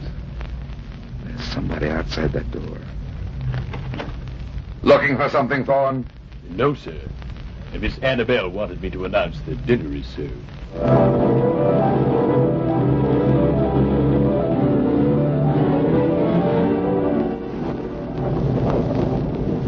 Dinner was a cozy little affair in a candlelit room big enough for a basketball game. There was no talking, very little eating. A lot of looking, mostly at me. The candles threw great flickering shadows at the beam ceiling. A big wooden fire at one end of the room caught the shadows and tossed them to a rain-splashed French window on the opposite side. The young one, Frances, sat on my right in a low-cut evening dress that only she could wear. She wore a delicate perfume that did what it was supposed to do. Thorne had gone out for the dessert when she squeezed my hand lightly under the table. The doctor and Laura were across from me, silent. Annabelle sat grimly at the head of the table, staring at the windows. The flickering fire behind her gave her thin, repressed face a skull-like appearance. Annabelle! What's the matter? Annabelle! The window. There was a face. There was a face against the window. Can't see anything? No. Annabelle, you're sure you saw something? Yes, I tell you, I saw it. It was horrible. There was nothing there, Miss Annabelle. No, of course it's not there now. It only stayed a second. Did you recognize it? You won't believe me, but I did. Who was it? It was Father. Nonsense, Annabelle. I tell you, I saw him. I know he was murdered now. He was trying to tell me something. Now stop it, Annabelle. You're upset. You're imagining things. It's all being too much for you. You gotta control yourself. It was Father, I tell you. I saw his face. He's trying to speak. I can't stand anymore. Come, Annabelle, you'd better lie down. I'll give you something to make you sleep. No. You stay away from me. Stay away from me. Mr. Runyon, please don't let him touch me. Now, take it easy. Now, really, Annabelle, you've got to control yourself. Come, I'll help you to your room. I saw him. She'll be all right. It's a simple case of nerves. I'll give her a sip.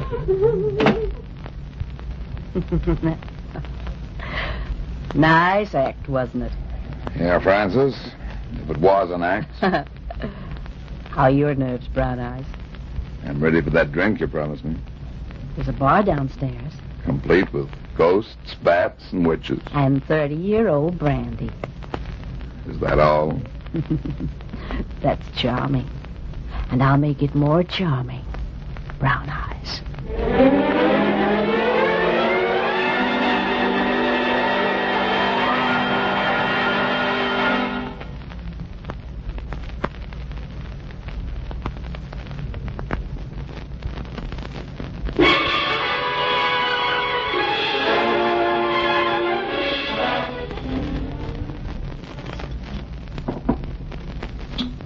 Straight? Straight.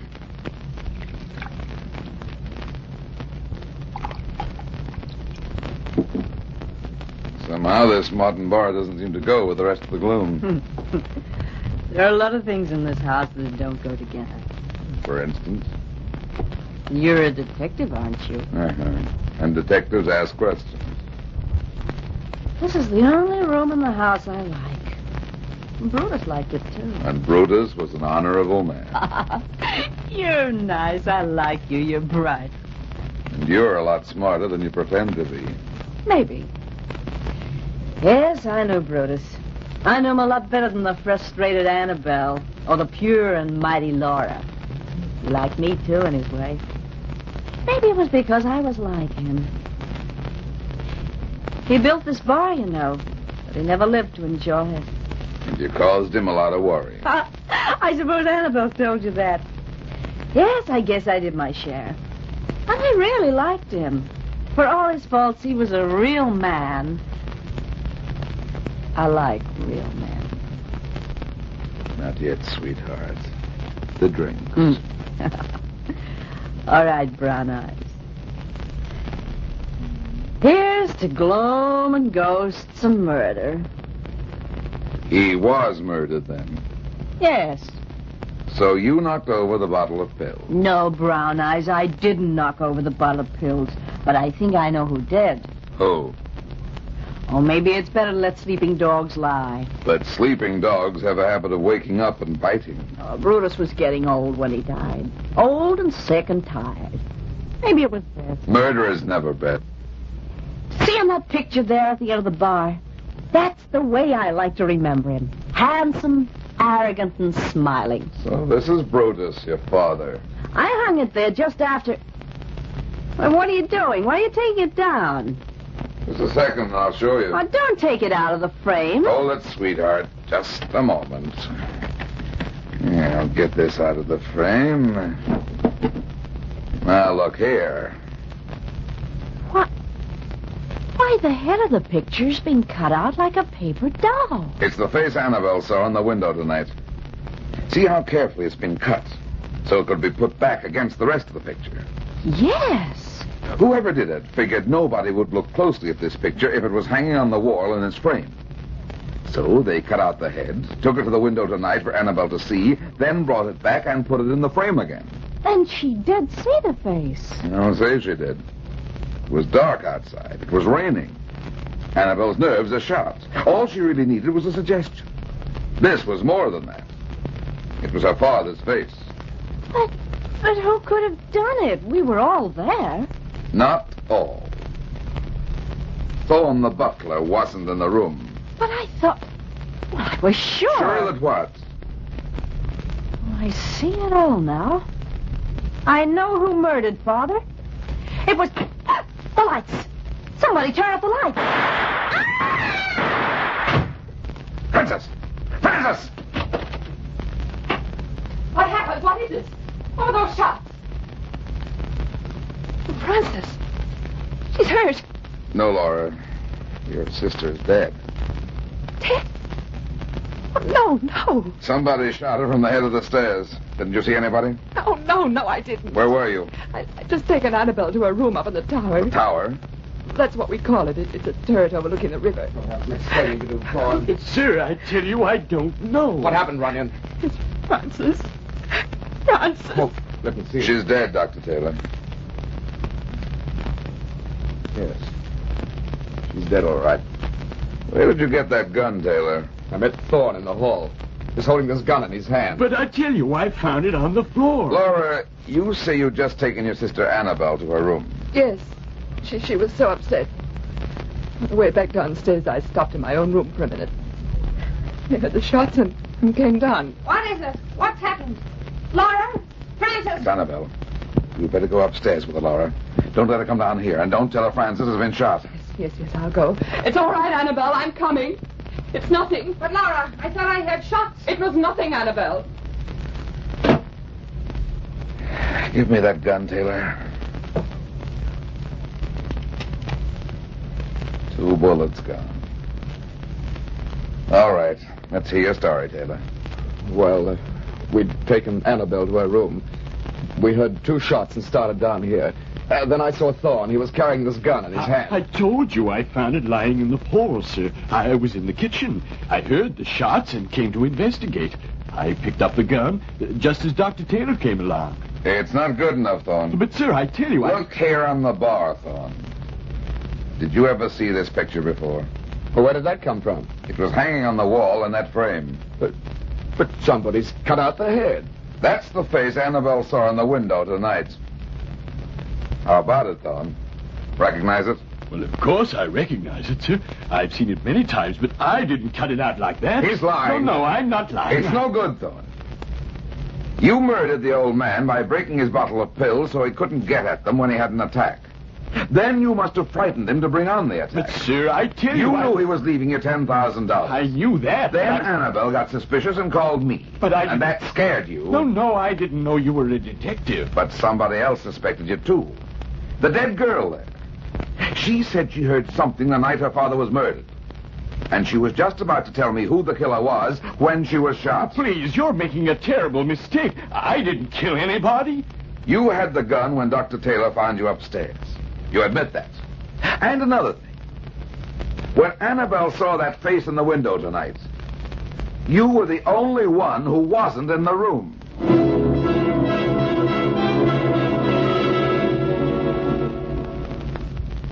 There's something about all this that doesn't add up, Dr. Taylor. I don't see what. It's all there. It couldn't be anybody else but Thorne. That's just what I mean. It's all too pat. I've got a feeling that I've overlooked something. Something that I did see but didn't notice. Something that's off-key. Operator. Operator. Operator! I'll answer in a minute. Yeah, not tonight, they won't. This phone's dead. Dead? Uh-huh. Oh, it's still raining pretty hard. Maybe the storm blew the line down. But sometimes on a rainy night like this. That's it, Taylor. That's it. What? The rain. I knew there was something wrong, something missing. Why, I don't understand. You will. Come on. We're going up to the tower room to see Laura and Annabelle. Thorne didn't murder anybody. But I know who did.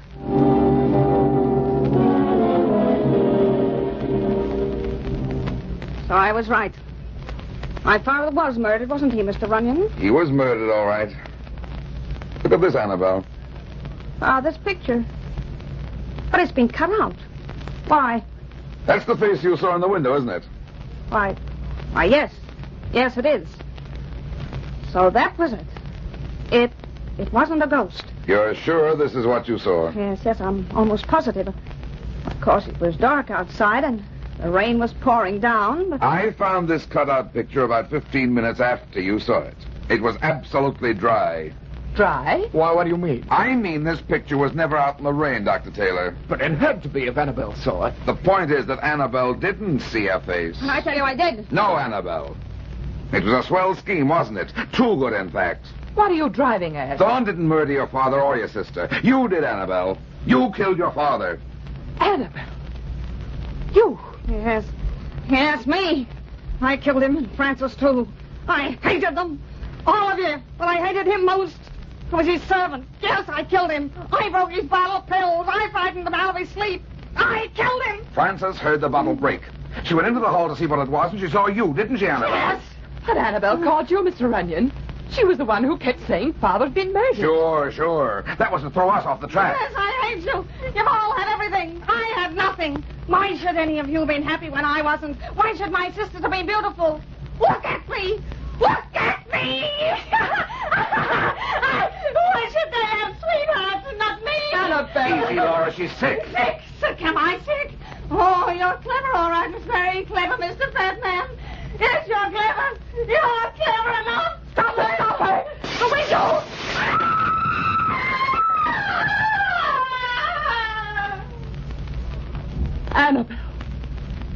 Annabelle. There are rocks down there, Runyon. 200 feet below. Oh, why did she do it? Why? Don't you understand, Laura? All her life, she'd been eaten up by jealousy. It was like a cancer tearing her apart, distorting everything with hate and greed. She was sick, beyond hope. That's the trouble when greed and hate and envy start boring away inside. Whether it's a person, a family, even a nation, the result is always the same. Dissension, violence, death, and destruction.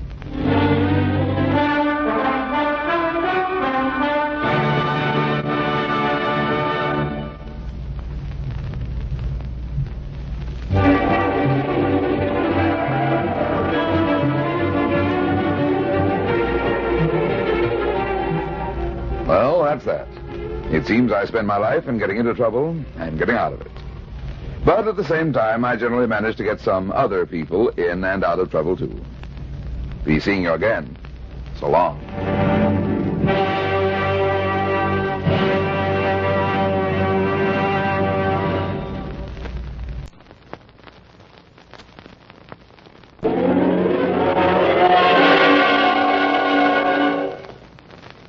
There he goes into that drugstore.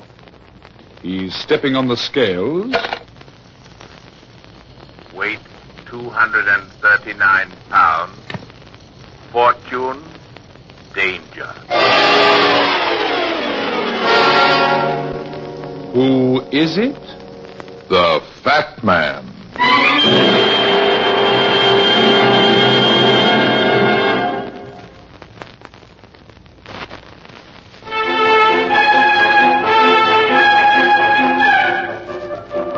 In this business of solving crimes, the detective runs into two types of criminals. The old-time pro and the first offender. The old-timer with his record, fingerprints, and well-known pattern of procedure is always at a disadvantage. And by hard work and the help of a stool pigeon or so, he is usually caught. Your amateur, on the other hand, becomes the detective's $64 question. He has no record, no pattern, and is unknown in the underworld. That makes it real tough, because you've got to work in the dark. And believe me, that's not fun. Especially when you're dealing with a murderer. And now, here's the Fat Man in Murder Sends a Christmas Card. It must have been about 5:30 on a cold, snowy afternoon when I saw this girl come out of Kelly's pool hall on Carter Street. She wasn't exactly what you'd call beautiful, but she was nice-looking, slim, neatly dressed, and certainly not the type of girl who hangs out in pool halls. She stood on the sidewalk for a second, as if undecided where to go, and then started across the street. Maybe she didn't hear the car coming, or maybe she didn't care.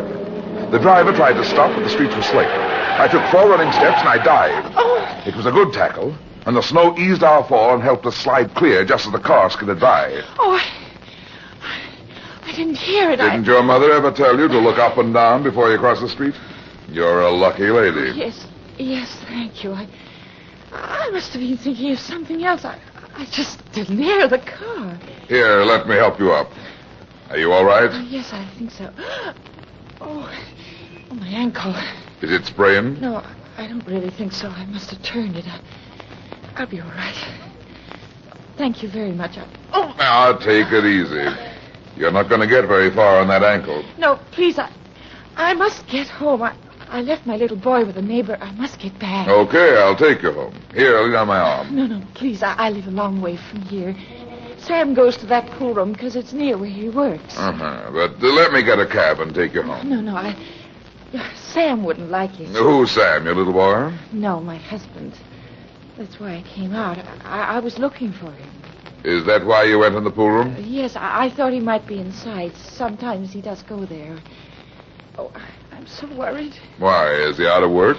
No, he has a job, not a very good one, but he is working. Then why did you think he'd be in the pool room? Well, this is his day off, but... Oh, that isn't the reason that I... You're not making much sense. You didn't get that worried look just because your husband might be playing pool with the boys on his day off. Now, don't misunderstand, but I'm just trying to be helpful. I suppose I'm being silly, but I was worried. I was afraid... Afraid of what? No, it's nothing. I've no right to burden you with my trouble. Maybe talking will make it easier. Oh, you are very kind. My name's Myra Davis. Well, my husband's job doesn't pay much, just enough for us to get along on, and Sam gets discouraged. He feels he can give us the things that we need. That's always tough, but it's really nothing to worry so about. Well, that isn't why I'm so worried. This morning it all came to a head. Sam lost his temper, we had an argument, and he left. He said he was going out to get some money. A funny look on his face when he went out, and when he came back this afternoon, I got worried. I was afraid. That he might get in trouble? Yes, I thought he might do something wrong. Oh, don't you see? Sure, I see. But while we're talking, I'm going to take you home. And who knows, maybe I can help Sam get a better job. Hey, taxi!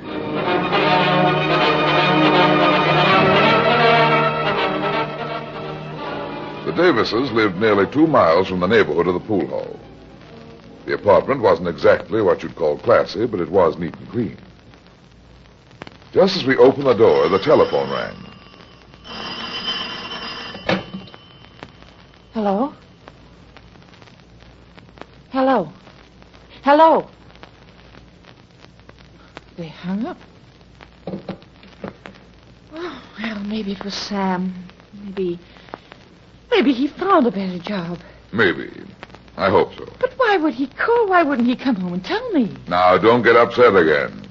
You'd better go get your little boy. Oh, yes. Yes, of course. Are you sure your ankle's okay now? Yes, it's much better now.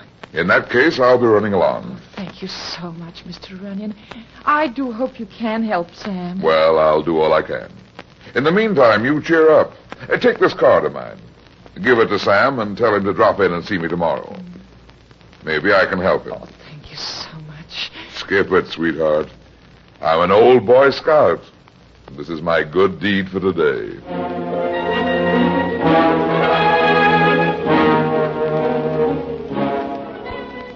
There really wasn't any reason why I should have been worrying about this guy Sam Davis and his wife Myra. He was probably a nice young fella, down in his luck and bitter. Maybe he was headed for trouble because of it, but, well, it wasn't any of my business. Besides, it was time for dinner, and I was hungry. It was cold and snowy outside, but I couldn't get them out of my mind. Maybe I was a sap, but I got a cab and rode all the way back to Kelly's bar and pool room. It was snowing harder than ever when I walked in.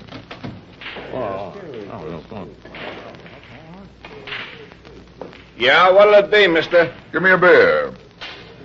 By the way, do you know a fellow named Sam Davis? Yeah, sure, I know Sam. Has he been in here this afternoon? You a friend of his? Yeah. Here you are.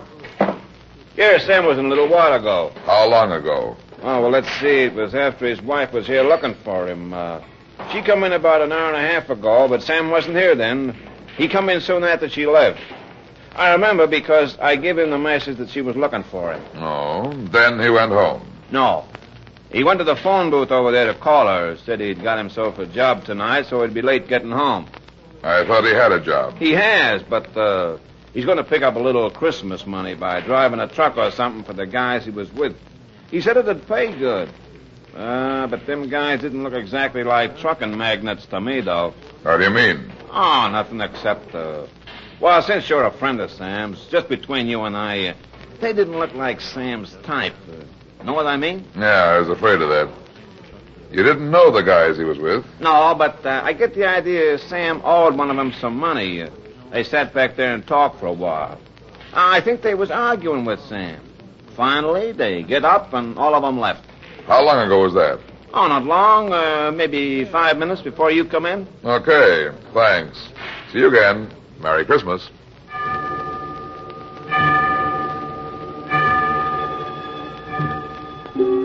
I left the pool room and walked east toward the subway 6 blocks away. It was getting colder. The street was one of those extra-wide warehouse-lined streets, dark, and deserted except for a small cigar store a few feet ahead of me. There was a telephone booth inside. I went in and dialed Davis's number. Hello? This is Brad Runyon, Mrs. Davis. Has Sam come home yet? Oh, no, he hasn't, Mr. Runyon. I do wish you would. Now, don't worry. I had an idea for Sam, but I'll tell him tomorrow. Oh, you're very kind. And don't worry. Sam will probably be along in a little while. Goodbye now.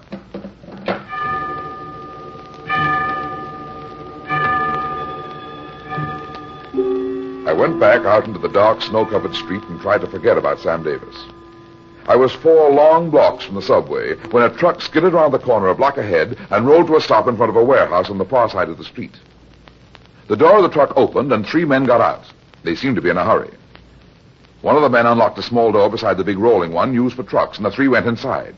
I walked 10 yards farther towards the subway, and the rolling door of the warehouse went up with a bang. I saw the flash of a gun in the black open pit of the warehouse. I jumped sideways into a doorway and pressed against the wall. 2 men ran suddenly out of the warehouse. One was bareheaded and the other wore a cap. They both had guns in their hands. A third staggered behind them and toppled headlong on the snow-covered walk. The guy wearing the cap stopped when his pal fell to the walk. But the first man ran to the truck and drove off. The guy with the cap on tried to make the truck, but was too late. Just then, a cop came running down the street, and a guy still on his feet started to run. He forgot how slippery the street was, but it saved his life. His feet slid out from under him, just as the cop fired and the bullet hit a window. Maybe he thought he'd hit the gunman. Anyway, he waited a split second too long before trying to fire again.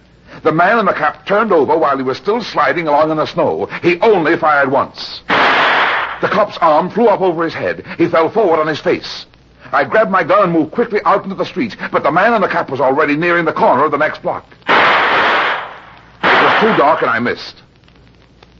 By the time I reached the corner, he was gone. I tried to follow his footprints in the snow, but he'd gone into the street and I lost him in the slush. So I went back to the warehouse. Evidently, nobody else had heard the shots. The cop and the third gunner were still where they'd fallen. There was a police call box next to the small door of the warehouse. I opened it and asked Lieutenant Mackenzie of police headquarters. Lieutenant Mackenzie speaking. This is Runyon, Mac. Hello, Brad. I thought this call was from one of my men. The cop who ought to be making this call is lying in the gutter across the street. What's happened? A holdup that went sour. There's a gunman on the sidewalk and a watchman inside, both carrying lead. 2 of the stick-up boys got away. You'd better get down here with an ambulance and a prowl car. Where are you? Colby Street, about 3 blocks from the river. Okay. I closed the call box. My eyes traveled back along the sidewalk where the man in the cap had slipped in the snow and done his fancy shooting. Something bright and shiny caught my eye. It was lying on the sidewalk where the snow had been scraped away by the man's fall. I bent over and picked it up. It was a chromium-plated cigarette lighter. It obviously had fallen from the man's pocket when he went down. I struck a match and looked closer at it. There was engraving on the back that said, "To Sam with love from Myra." I put the lighter in my pocket, then crossed the street. Hugging the shadows and walking fast, I went back to the cigar store 2 blocks away. The proprietor dozed behind the counter and a radio was playing. That's why he hadn't heard the shooting. I looked at my wristwatch. 20 minutes of 8. Less than 10 minutes had passed since I'd left the telephone booth. I closed the booth door and dialed Sam Davis's number for the second time that night. Hello? This is Brad Runyon again, Mrs. Davis. Oh, it's all right now, Mr. Runyon. All right. Yes, Sam came home. There wasn't anything to worry about at all. He thought that he might have a job tonight, but he turned it down and came home. He turned it down? Yes. I talked to you less than 10 minutes ago, Mrs. Davis. Sam hadn't come in then. Oh, no, I know that. He came in right after I talked to you. Put him on the phone a minute. I want to talk with him. Oh, he's not here now. Where is he? You mean he came in 10 minutes ago and has left again? Yes. Why, what is it, Mr. Runyon? What's wrong? Did he say where he was going? No. He had a phone call that seemed to upset him, and when I told him about you, how you promised to get him a better job, he seemed to feel better. He put his cap on. Now, wait a minute. Did you say cap? Well, yes, Sam always wears a cap. He told me not to worry, that he had to settle something, that he'd be back again in a little while. Then he left there just a minute ago. He just got out of the door when your call came. I see. What's wrong, Mr. Runyon? Tell me the truth, Mrs. Davis. It's important. Truth? But I am telling you the truth. Sam didn't come home, did he? You got a phone call from him 5 minutes ago. No, he didn't call. He was here. He's only just left. He called and he told you to say he'd been there. No, he was here. I swear he was. What is it? What's happened? I'm sorry, Mrs. Davis, but there's been a murder. No. The man who did the shooting was wearing a cap, and he dropped a cigarette lighter with the engraving, "To Sam with love from Myra" on it. Oh, no. You gave Sam that lighter, didn't you? Oh, yes. Yes, but he was here, I tell you. He couldn't have been there. Your apartment is 2 miles from here.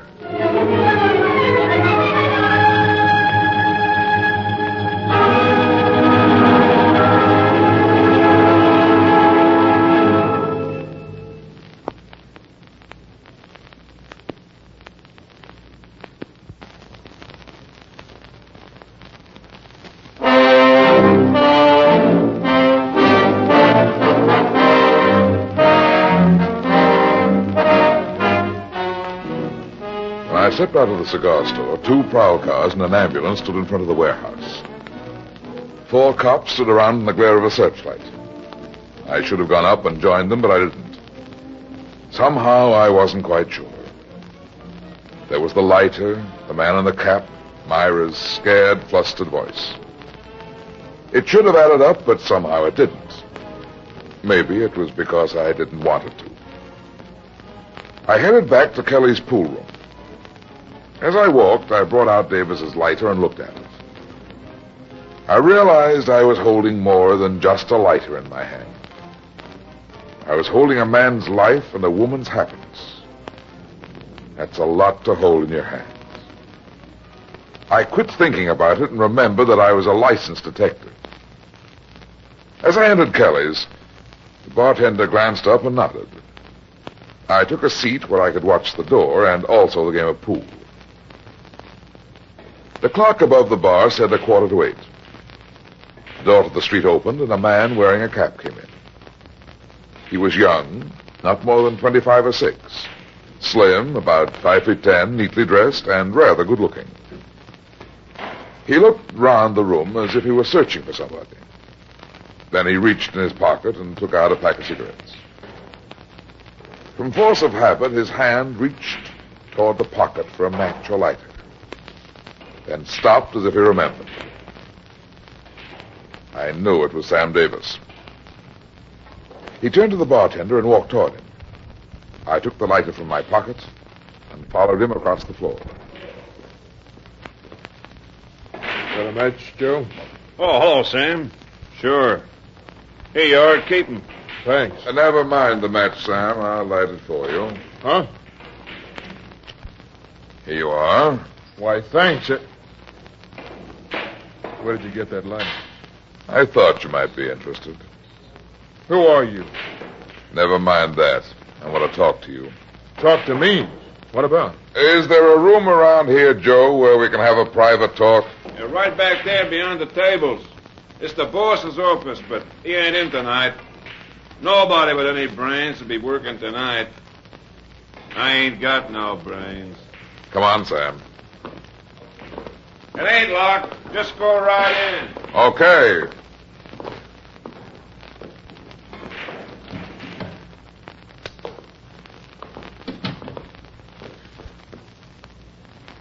Okay, mister. What's the pitch? Sit down.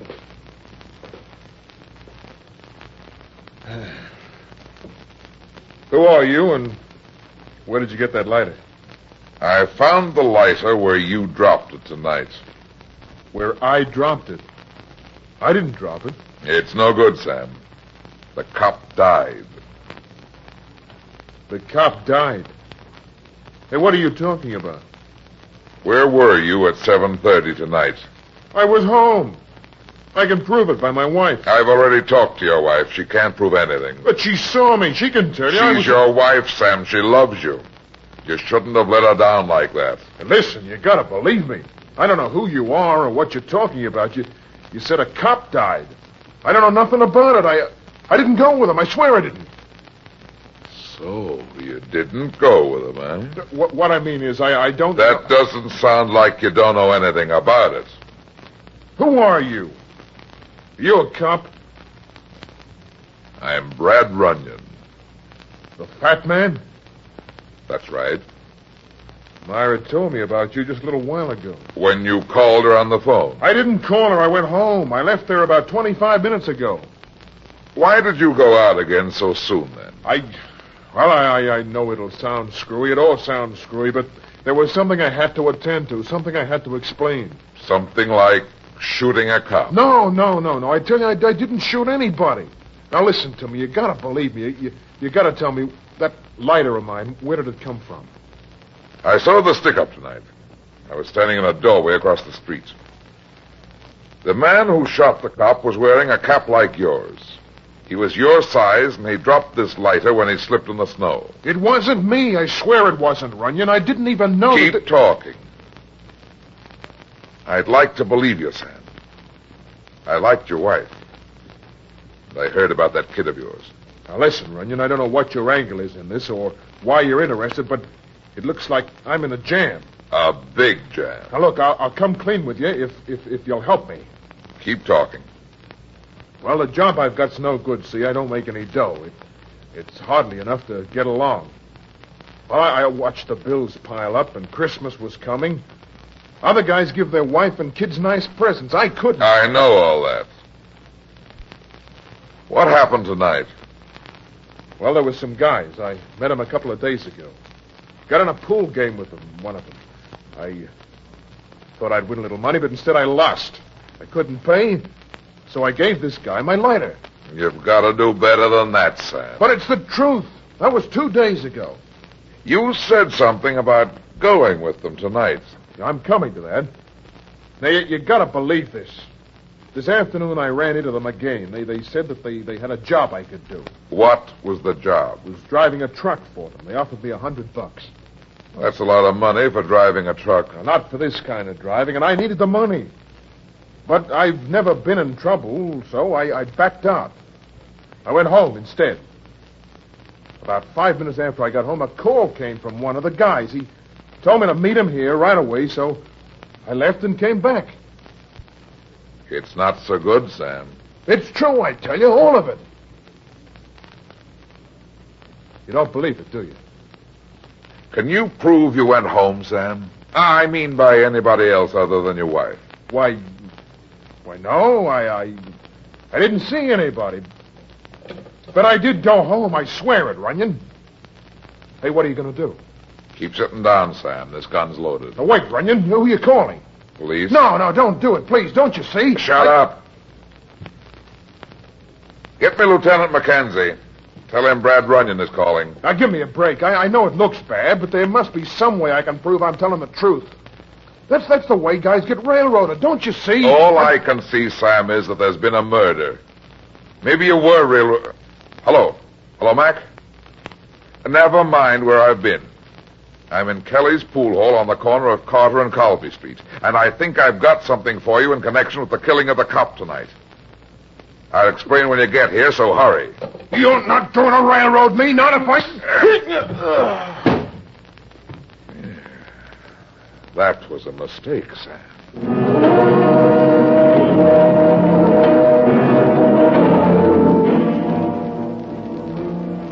I picked Sam up and propped him in a chair. There was a slight cut on the side of his mouth where my fist had connected. Otherwise, he was okay. But something had fallen out of his pocket. A small white card. I bent over, picked the card up, and looked at it. It read, Brad Runyon, Private Investigator.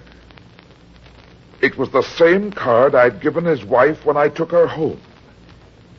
He had been home. I looked at my watch. Mackenzie wouldn't waste any time. Sam Davis was headed for the chair unless I acted fast. They'd never believe the story of the card. I slipped it in my pocket. There was a water cooler in the corner. I filled a paper cup and threw it in Sam's face. Come on, Sam. Come on, wake up. What happened? I hit you. Come on, get up. Oh, I told you the truth, Runyon. I swear it. Skip it. Now listen to me, Sam. We haven't got much time. Nobody's gonna railroad you. What do you mean? You just Let called them. me talk. We've got to act fast. The cops will be here any minute. Yeah, but wait a second. I don't understand. I said, listen. If you love that wife and kid of yours, you'll do exactly what I tell you. Understand? Why did you... Never mind that. Now hit me. Hit you? That's what I said. Hit me as hard as you can right here on the jaw. Then open that window back there and wait for me to come to. And don't leave here. Whatever you do, stay. Now come on and hit me. But I don't get it. I'm not going... Listen, Sam, so help me. If you don't do what I tell you, I'll slug you again. Now hit me. Okay.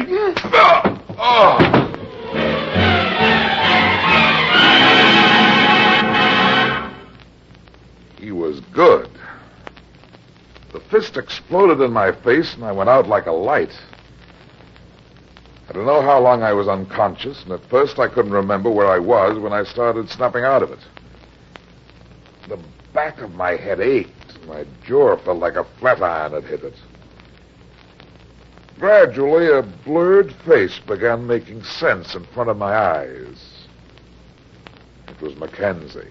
Brad. Brad, are you okay? Oh, hello, Mac.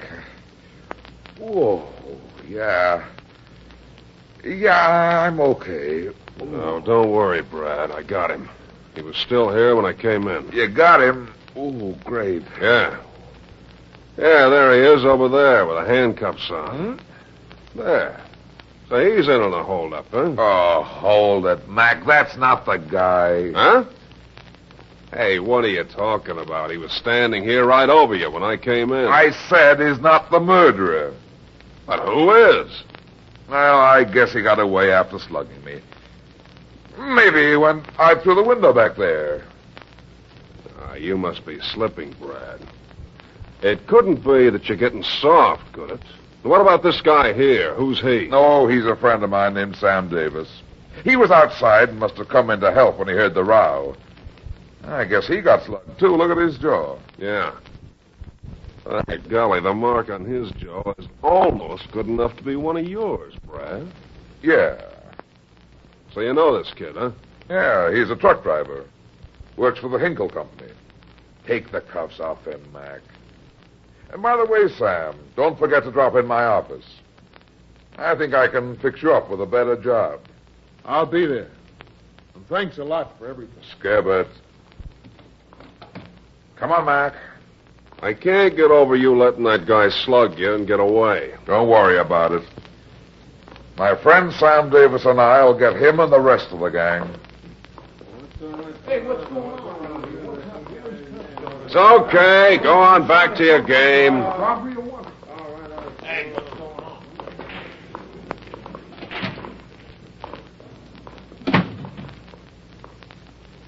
Well, it turned out to be a nice night after all, Mac. Yeah, it's pretty cold, but it stopped snowing. Well, I gotta get back to headquarters. I'll walk along with you. Hey, Brad, I don't get it. This is the first time in all the years I've known you that you ever let anybody clip you and get away with it. Somebody's gonna pay for it. I'll give you those guys for Christmas presents. Well, that sounds good, but how? With a card, Mac. A card? What are you talking about? Listen. Hear that? Sure, Christmas bells. But what about this card? What kind of a card? Let's call it a Christmas card, Mac. My own. And the best one I ever gave in my life.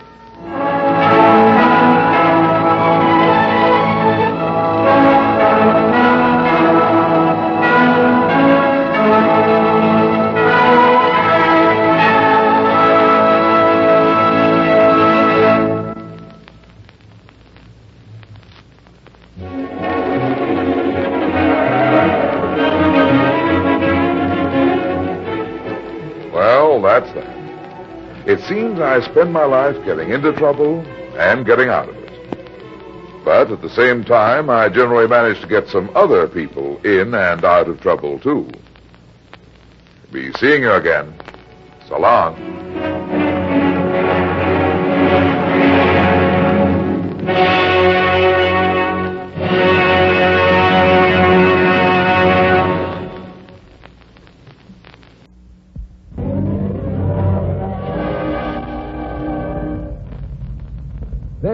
goes into that drugstore. He's stepping on the scales. Weight 239 pounds. Fortune, danger. Who is it? The Fat Man.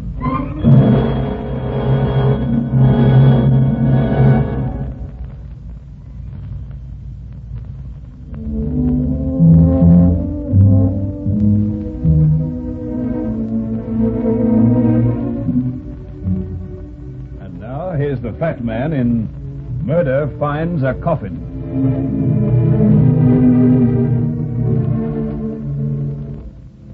Do you ever see a reckless fat man? The kind of guy who goes rushing around taking unnecessary chances? I didn't think so. And the odds are that you never will either. You see, the fellows with the extra weight can't afford to waste energy showing off or trying to do something the easy way.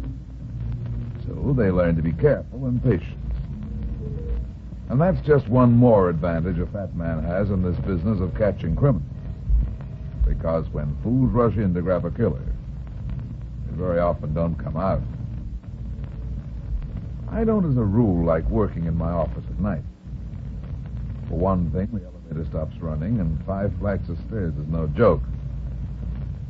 The building's old and gloomy looking, even in the daytime when it's full of people. At night, it's about as cheerful as a morgue and as quiet as a graveyard. The paperwork I was doing was dull and boring, and I was tired when I finished at 10 minutes to 11. I put on my hat, snapped off the lights, and walked to the door.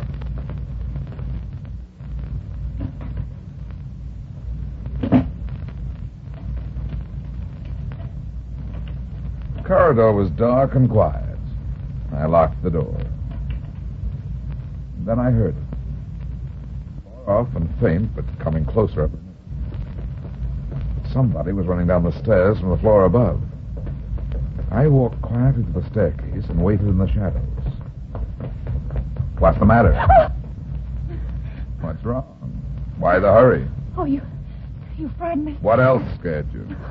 I didn't do it. I swear I didn't. Do what? Kill him. Upstairs in his office. He was lying on the floor when I opened the door. There's a dead man upstairs? Oh, yes. Oh, it was horrible. Any idea who it is? It's Dirk Richards. Somebody shot him. He was lying on the floor of his office. Did you call the police? Oh, no. Oh, no, I couldn't call him. Don't you see, they'd think... Yeah, I see, all right. You think that I killed him, don't you? But I didn't, I tell you. Oh, you're not going to call the police? Not yet. Come on. Where? Oh, no, you're not going back up. I said, come on. Oh, no, please. Please, I can't go up there. Okay. Then we'll go in my office and call the cops. Oh, no. Then shut up and show me this dead guy. All right. But you must help me, please. Where's his office? The 6th floor. It's one flat up. What's your name? I'd rather not tell you. Look, sister, if there's a murdered man up here, you're going to be a candidate for the electric chair. But I didn't do it. Okay, what's your name? Sybil Stone. The dead guy, who's he? Our lawyer, Dirk Richards. Our lawyer? Our family. Is that the office, the one with the light on? Yes.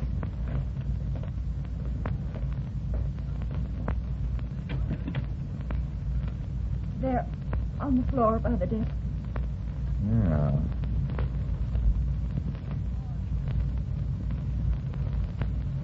He's dead, all right. Was the body lying face down like this when you found it? Yes. You didn't touch anything? Of course not. Tell me what happened. When I got here, the light was on. I opened the door, and there he was on the floor. Well, that's all. I was frightened, so I turned and started running down the stairs. Isn't 11 o'clock at night a funny time to call in a lawyer? Oh, you don't believe me, do you? You think I shot him, but I didn't. Oh, listen, you've got to believe me. You've got to help me. You're in a tough spot, baby. I haven't got a gun. I couldn't have shot Dirk, don't you see? Yeah, maybe. Then you do believe me. You don't think I killed him. I don't know. In a minute, I'm going to have to call the cops and tell them about this guy. I may be a sap, but I think you're telling the truth. Oh, then you will help me. You won't tell the police. Yeah, I'm going to help you. You see, this guy here wasn't shot at all. Somebody stabbed him.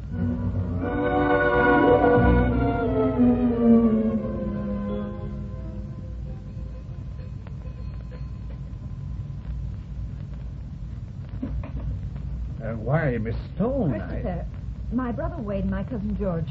Did you give them my message? Why, no, Miss Stone. Neither of them has come home yet. I see. You don't know where they went? No, I don't know where either of them was tonight. We'll wait until they come in. Yes. Won't you sit down, Mr. Runyon? I think it's okay, Christopher. I beg your pardon, sir? The picture, it doesn't need straightening. It's a little late at night for house cleaning anyway. I don't understand, sir. That will be all, Christopher. Yes, Miss Stone. Now then, let's have a little more light on this subject. What do you mean? What were you doing in your lawyer's office at 11 o'clock at night? Well, Dirk phoned here about 10 o'clock tonight. He was excited, said it was something about the money in Uncle Caleb's will. He wanted us to come to his office right away. You, your brother, and this cousin? Yes. You see, we three are the only ones left in the family. Both Wade, my brother, and my cousin George were out, so I left word with Christopher for them to come to Dirk's office, and I went on alone. You know what happened there. What's this about a will and the money? It's my Uncle Caleb's will.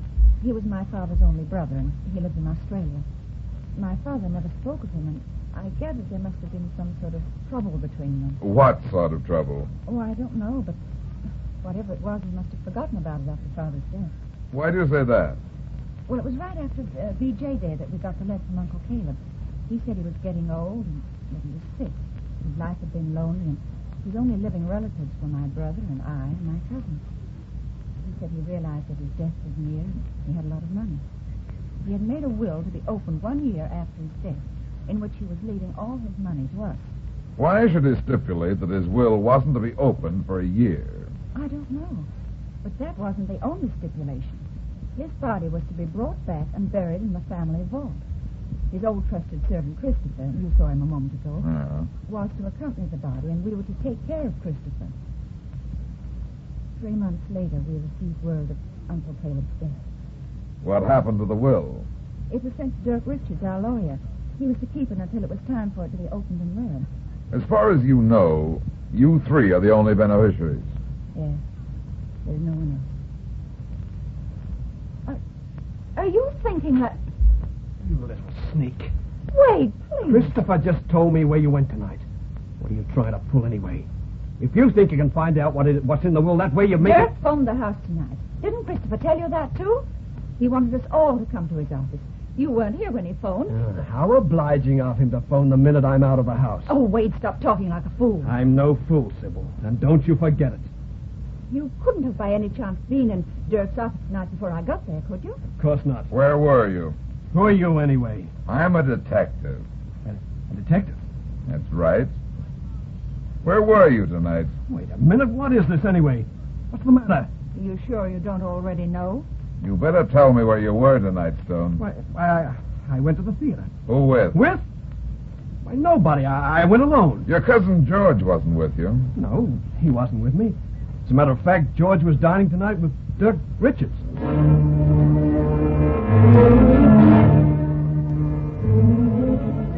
Now, look here, Brad. You'd better tell me the truth or you're going to get in trouble. Serious trouble. I know what I'm doing, Mac. You'd better know. I've always trusted you, and I've always gone along with you when nobody else would, but murder is a serious business. This time, I don't like it. Take it easy, Mac. I reported the murder, didn't I? Yeah, that's just it. You reported it all right. I may be a bullheaded cop, but I wasn't born yesterday. You report a murder. The body's in the guy's office upstairs. Now, what were you doing up there anyway? And how did you happen to find the body? Somebody else was there, a third person, somebody you're shielding, unless... Unless what, Mac? Unless I killed Richard. Are you kidding, Mac? Well... Cut it out. Look, a guy's been murdered. You want the killer, don't you? Of course. Okay, I'm trying to get him for you. Sure, I'm holding out on you, but I've got a reason. What? There was a third person there last night. But I don't think it was the murderer. There are 3 other people who qualify just as well or better. Who are these people? You'll find out soon enough. I could arrest you for concealing evidence, Brad. Go ahead. But if you want this killer, you better listen to me. If I told you who was there last night, you'd have to make an arrest, and probably you'd get a conviction. But the murderer would still be on the loose. Give me a free hand, and I promise to bring in the right one. Now, does that make sense? Well, maybe. Okay. Now then, did you go through the lawyer's office? Sure. All of his papers and files? Well, not yet. We brought all that stuff over here to my office. Those filing cabinets over there belong to him. Good. I want to have a look at the files. Now, wait a minute, Brad. You can't take anything out of there. I said look, Mac. Oh. What are you looking for? A file on a guy named Caleb Stone. Well, what's he got to do with this? Nothing. He's dead. But he made a will that Richards the lawyer was keeping. A will? Yeah. Oh, here's the file I want. Pertaining to Caleb Stone. I'm watching you, Brad. Don't try to take anything out of that folder. Don't worry, Mac, I won't. You better not. Keep your shirt on. There's nothing in this folder.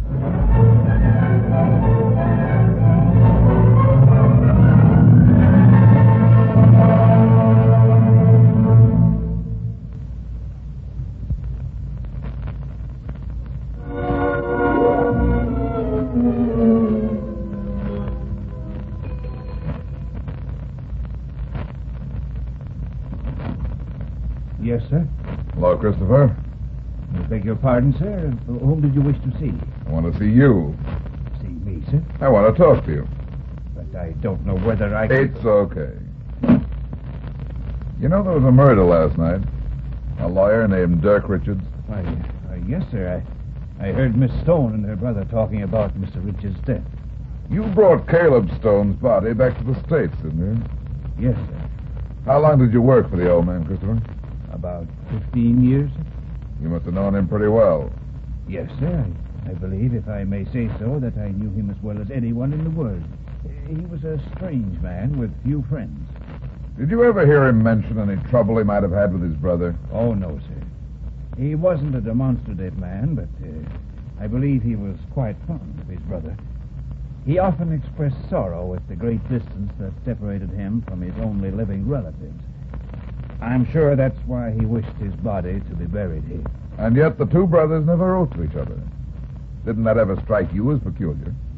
Yes, sir, it did. But then, as I say, Mr. Caleb Stone was a strange man. If he had not loved his only relatives, why would he have left his entire fortune to them? I'm just beginning to wonder if he did, Christopher. But he left the will, sir. What did it say? Do you know? Does anybody know? Why, no. It wasn't to be opened until a year after his death.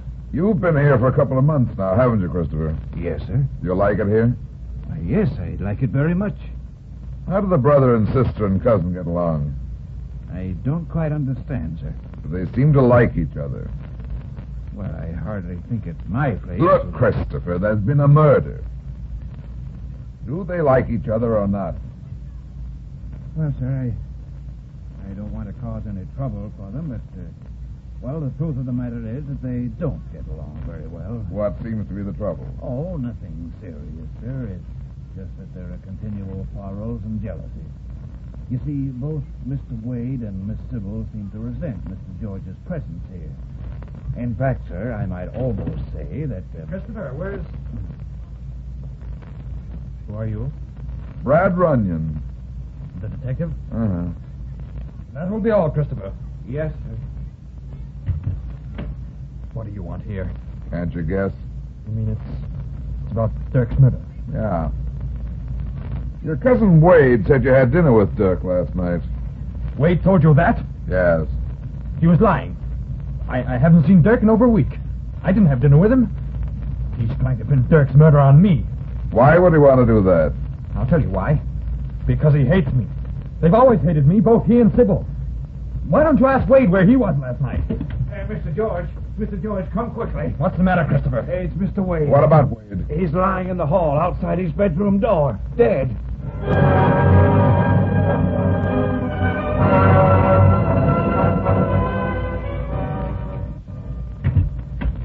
We just got the medical examiner's report, Brad. What did it say? Poison, cyanide, just enough to be deadly. We found traces of it in the glass in the bathroom. If it was murder, whoever did it knew more about poison than the ordinary person. Yeah? How do you figure that? Well, the doc says cyanide in a large dose isn't usually fatal because the stomach won't hold it. But a small amount on the side of a glass, like the one we found, is always deadly. Now, look here, Brad. You know as well as I do that this murder has something to do with the murder of that lawyer, Richards. That makes two. We gotta do something. Okay, Mac. You can start by having one of your men check through the old files to see what he can dig up on a guy named Caleb Stone. What's this Caleb Stone got to do with all this? I think he's got a lot to do with it. Hello, Sweeney. See what you can find in your old files on a guy named Caleb Stone. Stone. Yeah, that's right. Boy, this is no joke, Brad. They're already screaming for me to make an arrest. I told you I'd get the murderer, and I will. Well, it's a cinch that whoever put that poison in Wade's water glass was somebody in the house. Uh-huh. I think it was his sister, Sybil. Why Sybil? Why not Cousin George? Or the old butler, Christopher? Don't jump too quickly, Mac. Once we know what the motive is, we'll have the murderer. The motive must have been the will. Whoever killed the lawyer took it. Then why kill Wade? No, Mac. It isn't the will that was the motive. But it might be something that's in the will. The will is gone. Yeah, and that's the part that doesn't fit. If one of the remaining heirs was trying to kill off all the others to inherit old Caleb's estate, he wouldn't have to kill the lawyer or steal the will. Oh, I see what you mean. There must be something else behind it. Takes you a little while, Mac, but you always get there. Hello. Oh, yes, Sweeney. Yeah? Good. Okay, Sweeney, thanks. Did he find anything? I'll say he did. Caleb Stone was wanted for murder 25 years ago, but he skipped out of the country and nobody has seen him since.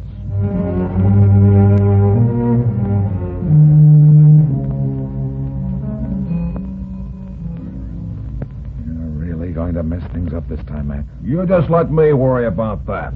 You'd come clean with me from the beginning, I could have made the arrest sooner. If you arrest the sister now, Mac, the real murderer may go free. I think the sister is the real murderer.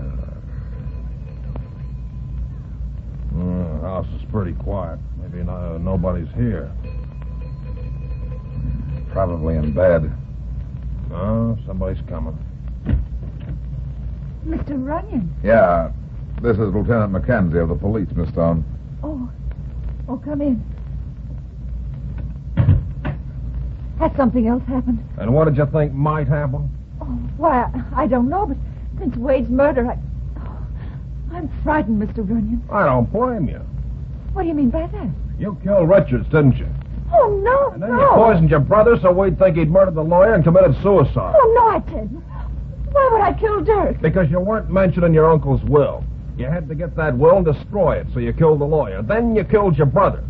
The next one is Cousin George, isn't it, Miss Stone? Then all the money will go to you, will or no will. Oh, no, I tell you, that's not true. I don't want the money. I've never wanted it. Why not? Because it's cursed.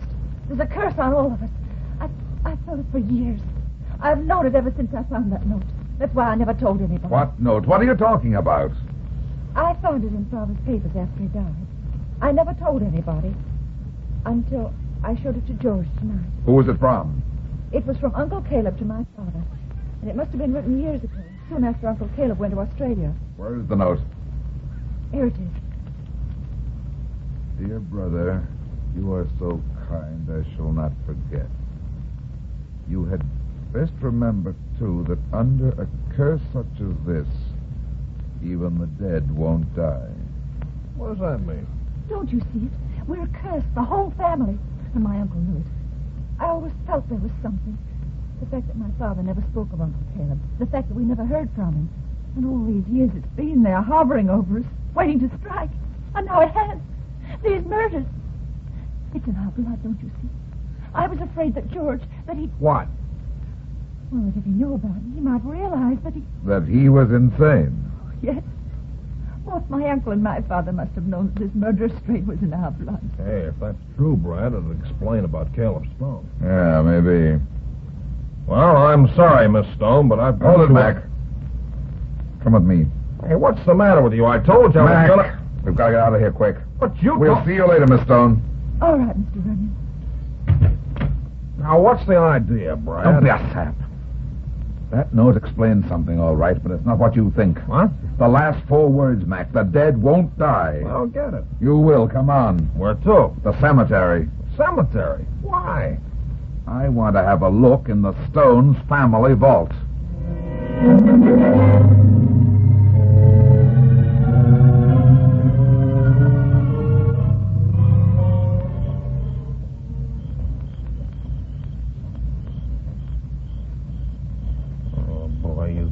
Craziest ideas. What's the idea coming out here? I should have grabbed the dame and taken her in. Take your time, Mac. You'll make an arrest sooner than you think. This place gives me the creeps. Graveyard is bad enough in the daytime, but the middle of the night, oh, it's too much. You're not afraid of ghosts, are you? Oh, well, of course not. I hope ghosts are all we'll have to worry about. What do you think we'll find here? I'm not sure, but... Wait. Huh? That's it over there, one of the trees. Look, Mac. The door to the vault. Yeah, it's not quite closed. Looks like somebody else has the same idea. If there's anybody in there... Come on. Shine your light inside when I push the door open. Okay.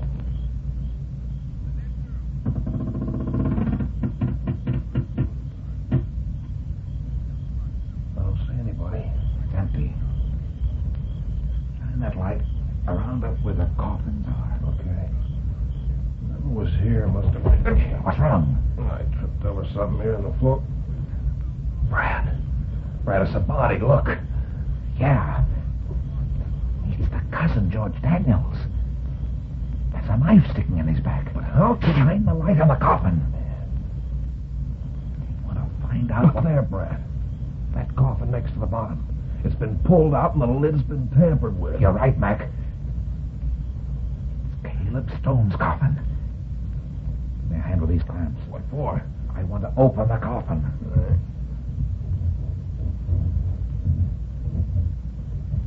Now, give me the light. I was right. About what? Look here in the coffin, Mac.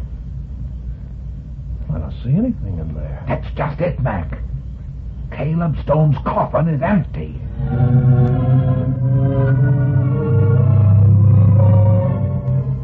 Quick, Mac, come on. Listen. Hurry. We may be too late. And now, you're next. Drop that knife or I'll shoot. Drop it, Caleb. What? He's a madman. He was going to kill me, too. You mean he's the uncle? Yeah, he's Caleb Stone, all right. That's why the coffin was empty. Sure, Mac. There never was a body in that coffin. It was a good act, Caleb, but it's time for the curtain. You've done all the killing you're going to. Another minute and I would have finished. Twice I've been cheated. Twice, do you hear? And all those years I waited and waited. You lied about your brother, didn't you, Caleb? You hated him, didn't you? Yes. But I didn't kill that man 25 years ago. My brother killed him, her father. He shot him down in cold blood, took the money and framed me. Oh, he was smart, all right. He did a good job. I didn't have a chance. No. Oh, yes, he did. My brother was a fiend, a devil, and nobody ever knew. I wanted to kill him, but I didn't have time. The police were after me, but I got away. I went to Australia and I waited. I waited for years. I was afraid to come back, and then he died. He cheated me. And so you decided to take it out on the rest of the family? Yes. What about the money and the will? The money? I had no money. And the will deeded only hate to the name of Stone. Why did you kill Richards? That meddling lawyer. He couldn't let well enough alone. He must have suspected something, opened the will, and discovered the truth. She told me he'd called. While she was upstairs getting ready to see Richards, I left and went to his office and killed him. I thought she'd be suspected. What did you do with the will? The will? Oh, yes, of course. I have it here in my pocket. Give it to me. Certainly. Here you are. He's got a gun. Well, nice shooting, Brad. Yeah. Is he dead? Yeah, he's dead, all right. You got him right in the heart, Brad. Shouldn't have gone for his gun. No, but he saved the state a lot of money. He'll have a cheap funeral, too. What do you mean, cheap? He's already got a coffin, Mac, remember? He brought it all the way from Australia.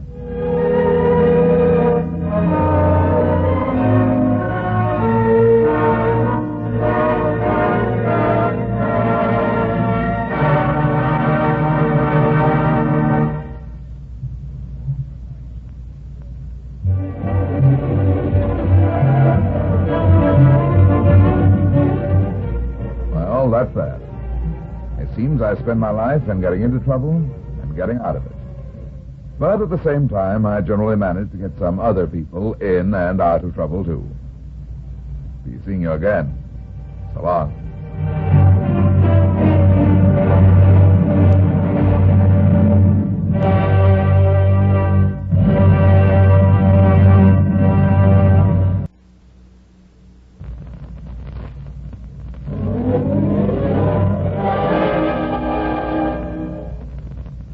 There he goes into that drugstore. He's stepping on the scales. Weight 239 pounds. Fortune, danger. Who is it? The Fat Man.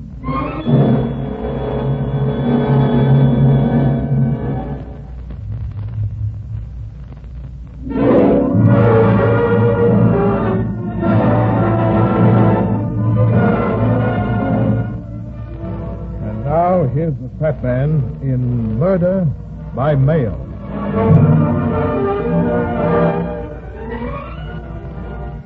The girl wasn't from the city, that was obvious.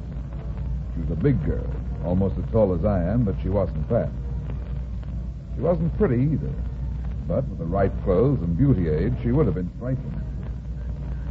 She didn't have the right clothes, and beauty was something that had never occurred to her. Any woman would have envied her complexion, but they wouldn't have wanted the hands that went with it. The complexion said outdoors and health, but the hands said work. I put her age at 35 and lit a cigarette. She carefully smoothed the skirt and took the chair across from my desk. When she spoke, I knew she was a capable single woman who lived on a farm in the Middle West. My name is Kate Gehring, Mr. Runyon. Pleased to meet you, Mr. Gehring. I'm a stranger in your city, and I saw your ad in the classified telephone directory. That's why I came here to see you. I've never hired a detective before, and I don't have too much money. Don't worry about the money, Miss Gehring. Just tell me what the trouble is. Well, my brother Bob has disappeared. It's all so strange. I just don't know what to make of it. Suppose you start at the beginning. When did your brother disappear? Well, I'm not sure exactly. I mean, I don't know the exact day. You see, he was here in the city. I was out home. We have a farm in Iowa. Your brother was visiting here? No, he had moved here. I was dead set against him doing it. I always knew something terrible would happen if he came here and married that woman. He came here to get married, then? Yes. That was a month ago. Who was the woman he married? Her name is Irma Lewis. And I'm sure there's something peculiar about her, something wrong. Had your brother known her very long? Well, that's just the point, Mr. Runyon. You see, my brother didn't know her at all. Now, wait a minute. Let me get this straight. Your brother married a woman here in the city, but he didn't know her. I mean, he'd never actually met her except through correspondence. He contacted her through one of those matrimonial bureaus. Yes, I think that's what you call it. You see, Mr. Runyon, my brother Bob and I were orphaned quite young. All we had was the farm our father left us. We lived there together, and we worked hard for years. Finally, Bob managed to save $5,000. Is your brother older than you are? Yes, he's in his early 40s. I suppose he got lonesome of the farm. Being so far away from everything and only seeing me, I can't blame him, really. One day he saw this ad in a magazine and started writing to this Irma Lewis. Several months later, he told me he was leaving to come here and marry her. I begged him not to do it, but he wouldn't listen. Did he take the $5,000 with him? No. We had the money in a joint checking account in Des Moines. Bob took only what money he'd need for expenses. Is he going to bring this girl back home? He was going to try and get a job here after his wedding. As I said, that was just a month ago. 2 days later, I had a letter from him saying he'd arrived and met Irma. Did he give an address? Not then. But in his next letter, which arrived 3 days after his wedding, he said he and Irma were living in a boarding house at this address. It's out in the country, not far from the city limit. Here. I see. Well, that was the last letter I had from him, Mr. Runyon. Of course, I wrote him regularly. Were the letters returned to you? What? Why, no. I never thought of that. That might mean... Never mind that. Go on with the story. Well, at first I didn't worry because I knew he might be busy, Walt was just getting married and all. Bob never was much for writing letters anyway. However, after 3 weeks went by with no word, I did get worried. And then the bank called. The bank, eh? Yes, they notified me that the account was closed out. Bob had written a check for the entire amount. Are you sure he wrote the check? Positive. Of course, I went into the bank at once. They showed me the check. It was in Bob's handwriting. Well, you can imagine my feelings, Mr. Runyon. Yeah. I managed to borrow some money on the farm and came here at once. I arrived yesterday. Of course, I went immediately to the address of the boarding house. Couldn't the owner tell you when your brother and his wife left? But that's just it, Mr. Runyon. The woman who owns the house didn't know what I was talking about. She said my brother and his wife had never been there.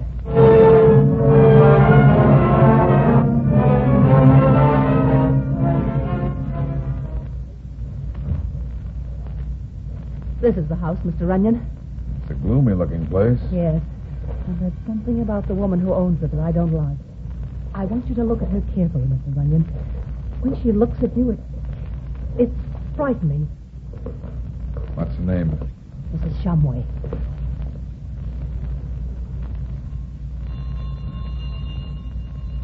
Now remember, let me do the talking. All right.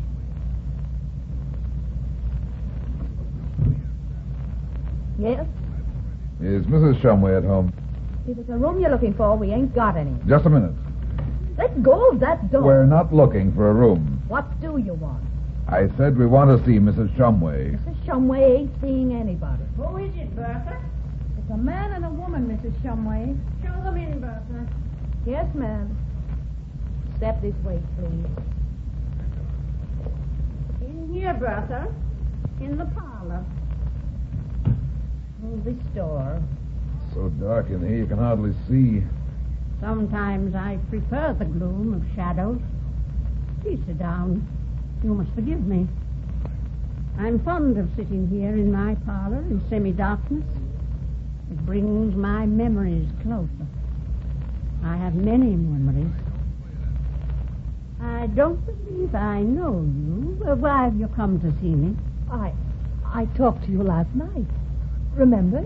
I was looking for my brother. Last night? Let me do the talking, Miss Gehring. I'm afraid I don't understand. I'm Brad Runyon. We're looking for Miss Gehring's brother, Mrs. Shumway. It seems he's disappeared, and he wrote her from this address. Last night you told her that you'd never heard of him. My dear young man, there must be some mistake. I never said anything to this woman last night. I'd never seen her before in my life. But I don't understand.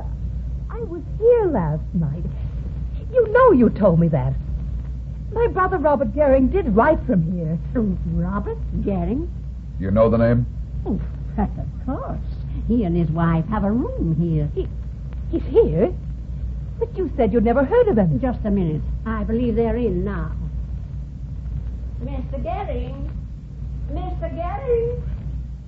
They'll be down in just a second. Mr. Runyon, I tell you, last night she told me she didn't know my brother. You're sure this is where you came last night, Miss Gehring? Of course, I'm sure you...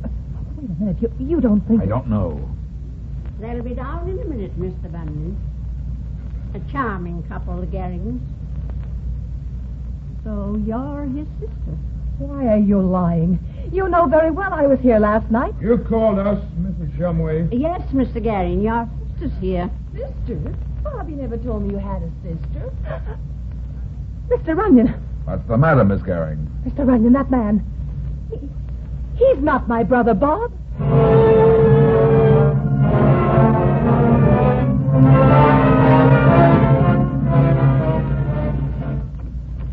Now then, Miss Gehring, I'm going to get to the bottom of this business. Sit down over there by my desk. What is it? Why are you looking at me like that? Okay, sweetheart, what's it all about? They've done something to my brother. I know it. Are you sure you ever had a brother? You don't believe me. You think I'm insane. I don't know what to think. You come in here with the story of a missing brother. You said Mrs. Shumway denied ever having anybody there by the name of Gehring. And yet when we go out there, she says she's never seen you before and immediately produces Robert Gehring and his wife. Only you say it's not your brother. But she's lying. I was there last night. I swear it. You've got to help me. I didn't say I wouldn't help you, but I want the truth. But my brother's gone. If you're telling the truth, he isn't the only one who's missing. His wife's missing, too. No, that's Mrs. Gehring. That is my brother's wife. I thought you'd never seen her, didn't know her. I haven't, but I've seen her picture. Here, I have it right here in my pocketbook. There. Now do you believe me? Isn't that the same woman we saw? Yes, that's the same woman, all right. And if it is the woman your brother married, there's something very, very wrong.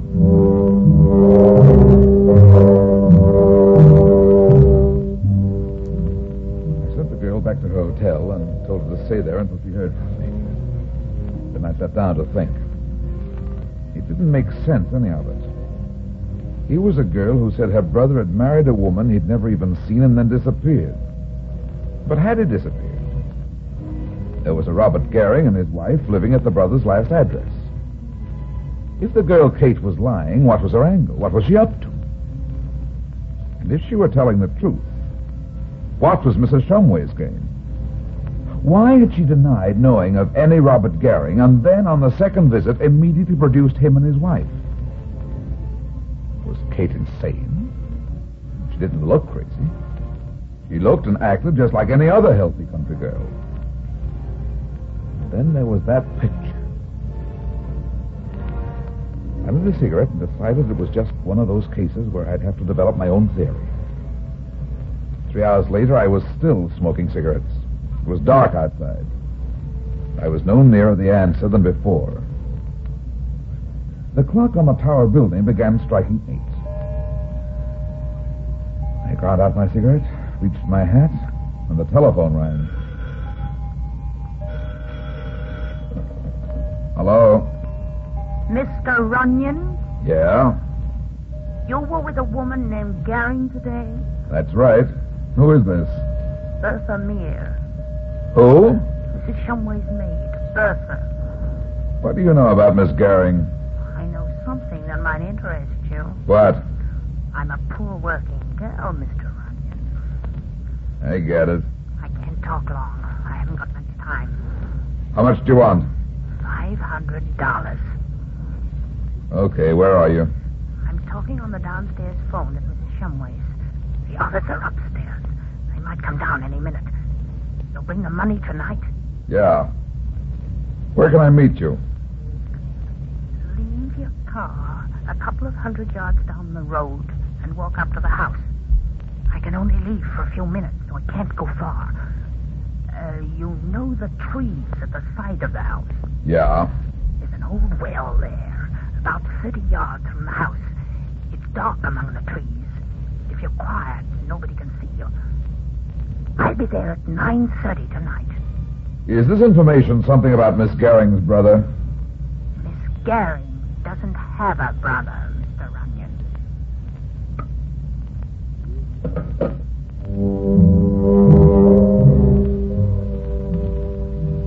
I pushed the phone across the desk, and my eye fell on the picture of Irma Lewis, or Gehring, or whatever her real name was. It lay where Kate Gehring had put it earlier in the afternoon. She'd forgotten to take it with her, and the phone had half hidden it. I picked it up and looked at it. Just an ordinary 3x5 photograph with a love note scribbled on I decided there might be something in the handwriting and put the picture in my pocket. Then I got a flashlight, checked my gun, and went out into the dark corridor. I was bending over to lock the door when I heard the step behind me. My turn wasn't quite fast enough.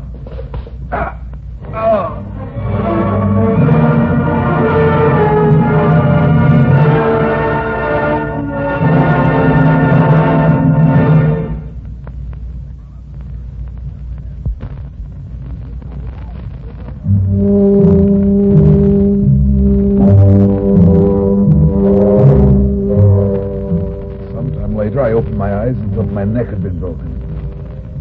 Maybe that's what was intended, but I've got a lot of neck. The back of it was stiff and sore, where somebody who knew how had landed a rabbit punch. But nothing was broken.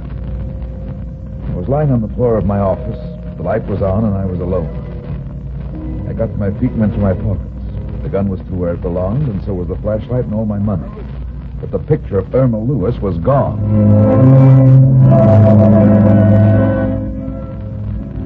It was 9:25 when I pulled the car off the road 200 yards back from the Shumway house and got out.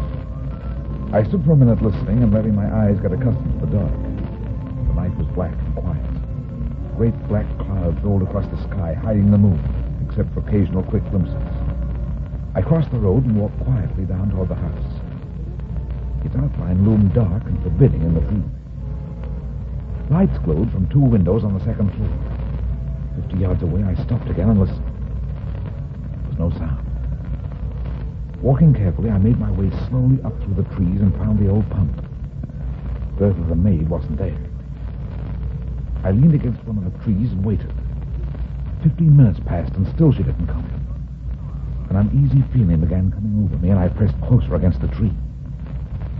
Why should I believe the maid? Maybe it was a trap. And then suddenly I heard it, faintly at first, 20 or 30 yards off in the brush away from the house.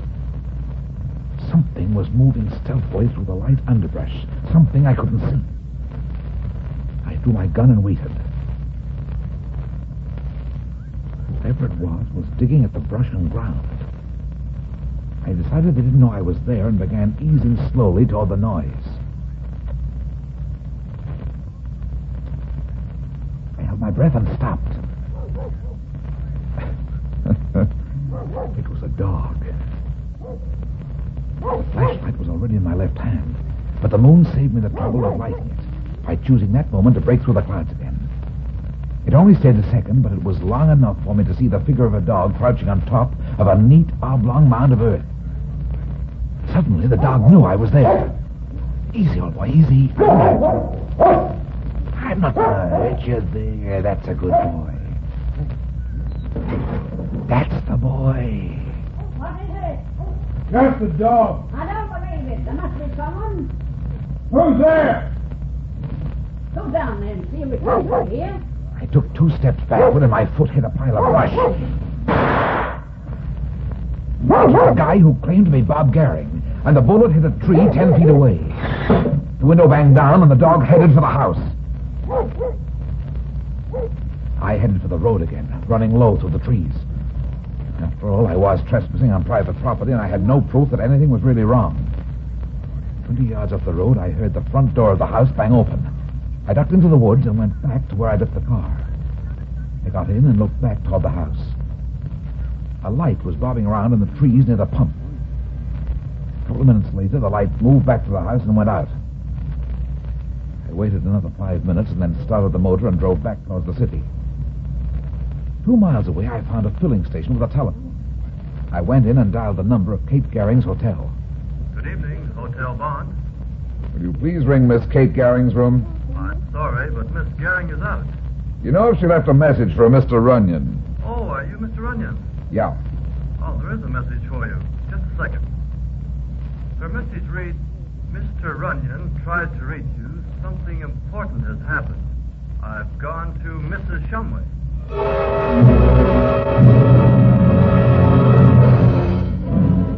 2 miles from the gas station, there was a suburban police station. The chief was an old friend of mine, so he didn't ask too many questions when I called him and asked him to send a cop out to meet me. 15 minutes later, a prowl car pulled up at the gas station, and a cop got out and came over to me. You're Mr. Runyon? That's right. I'm Officer Larkin. Gee, Mr. Runyon, I'd have known you anywhere. We've all heard a lot about the fat man, and I've been wanting to meet you for a long time. Well, thanks, Larkin, but let's get going.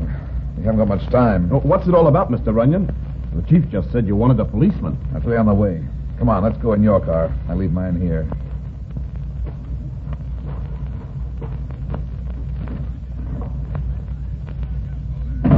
Oh, where to? Straight out this road. Just keep going until I tell you to stop. Okay.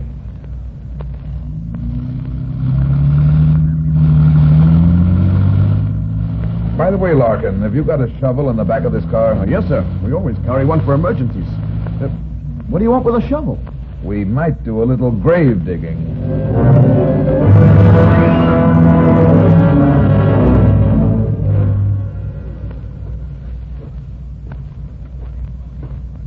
Hold on a second.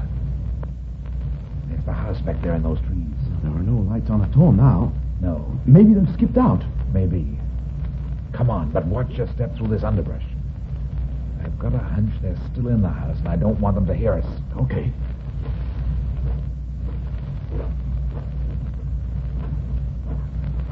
Here's the place right over here.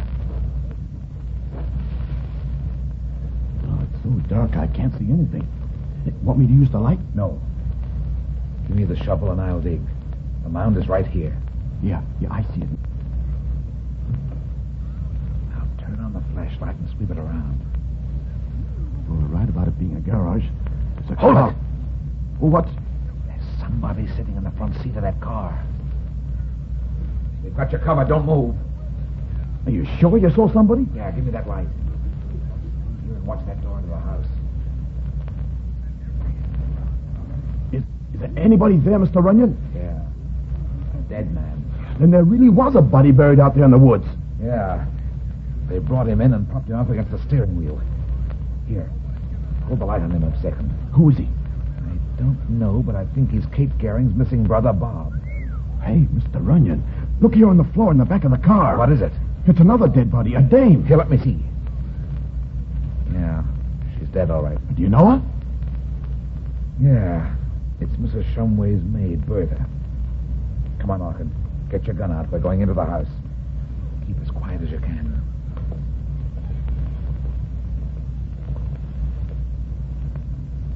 It sure is dark in here. You want the light? Not yet. Easy now. Somebody may be... Hey, the lights! Somebody turned them on. Just what is the meaning of this, Mr. Bunyan? The name is Runyon, ma'am. There are a couple of bodies in your garage that might need explaining. What is it, Mrs. Shumway? What? Fat man. He's here again. I told you to be careful. I told you. Shut up, you idiot. Now, just what is all this nonsense about bodies? And what do you mean by breaking into my house? Where's your husband, Mrs. Gehring? Why? He's out. He's not here. See here, Larkin. And keep your gun on these two. I'm going to search the house. Kate Gehring's hotel said she came here tonight. Y'all do nothing of the sort. Move up the staircase, Mrs. Shumway. I'm going up. I won't move. You've no right to... What the heck? It's Kate. Out of the way, Mrs. Shumway. Take your hands off me. Watch them, Larkin. Don't move either of you, or I'll shoot. Help, please. Look out, he's got a knife. You again, eh? Your knife throwing's no better than your judo. You've still got plenty to learn, and I'm going to show you one of the... Stay away from me! The tricks! Like that. It's not as effective as a rabbit punch, but it serves its purpose. And now get up. Don't shoot. Don't shoot. On your feet. We're going back downstairs. You all right, Miss Gehring? Yes. Yes, but he was going to kill me. They heard you in the garage. I told you to stay in the hotel. Why did you come out here? She called me tonight. Who? Mrs. Shumway. She said she'd tell me something about my brother. I came and they locked me upstairs. Mr. Runyon, they killed Bob. They murdered him. Take it easy. You okay, Mr. Runyon? Yeah, I got the other one. It's this guy here. What's your real name, by the way? Cavender, Charlie Cavender. Okay, start talking, Cavender. Yeah, I'll talk, only you gotta believe me. It's all Mrs. Shumway's fault. She got us into it. Sure. It's the truth, Runyon. Me and Irma didn't know. Is Irma your wife? Why, yeah, sure she is. This she-devil here is to blame. You're a little squirrel. Shut up.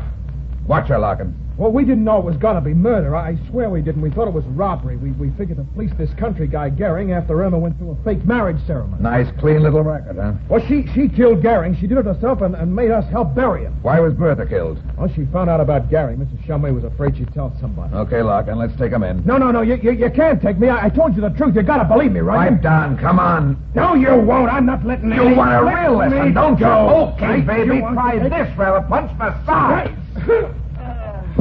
Boy, what a punch. Yeah, works fine, doesn't it? It's out like a light.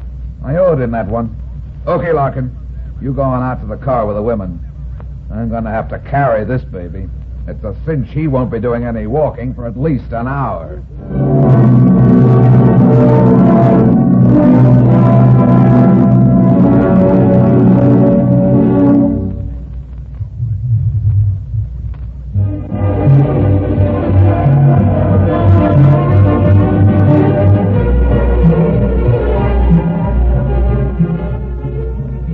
That's that. It seems I spend my life in getting into trouble and getting out of it.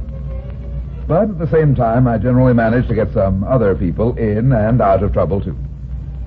Be seeing you again. So long.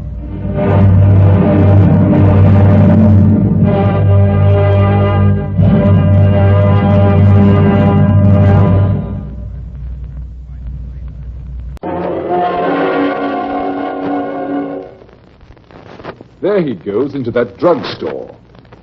He's stepping on the scales. Weight 239 pounds. Fortune, danger.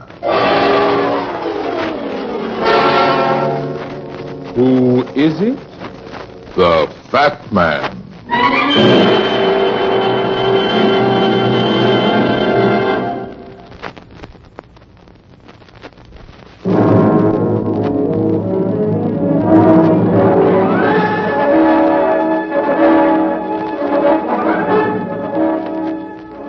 Recipe for everything in this modern world.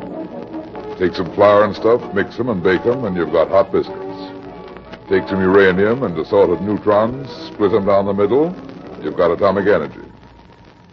Take a blonde and two guys, add a dash of larceny, a heaping amount of jealousy and greed, bring to a boil before pulling the trigger, and you've got the perfect recipe for murder. And now, here is the Fat Man in Murder Runs a Wanted.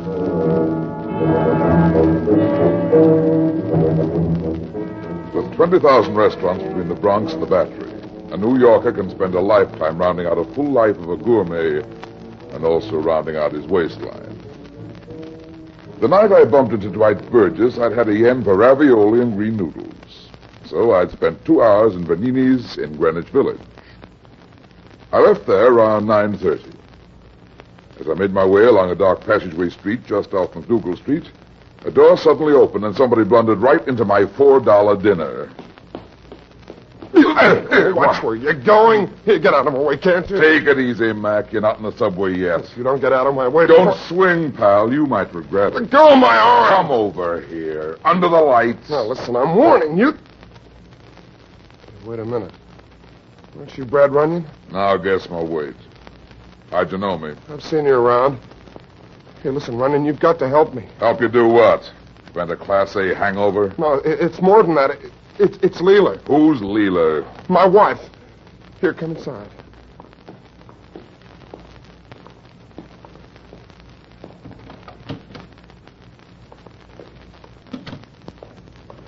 She's around the tail in the hole. Here. All in a heap on the floor, huh? She's dead, Runyon. My wife's dead. Murdered. Stabbed through the heart. I didn't do it, Runyon. I didn't do it. Where were you running? To get an aspirin? I lost my head. I had too much to drink, and then when I followed her here... Followed her? What does that mean? Look, I meant to kill her, but I didn't do it. I didn't. Tell the cops that. Maybe they'll believe you. Oh, they won't. I know they won't. You've got to help. Okay, I'll do what I can. Look, find out who did it, Runyon, and hide me out. Don't let the police find me. I'll help you, but I can't hide you. You've got to. You can't let them get me. Don't be a dope. I can't cover up for you that way. All right, then get back against the wall. Now stay where you are, fat man. Stay right where you are.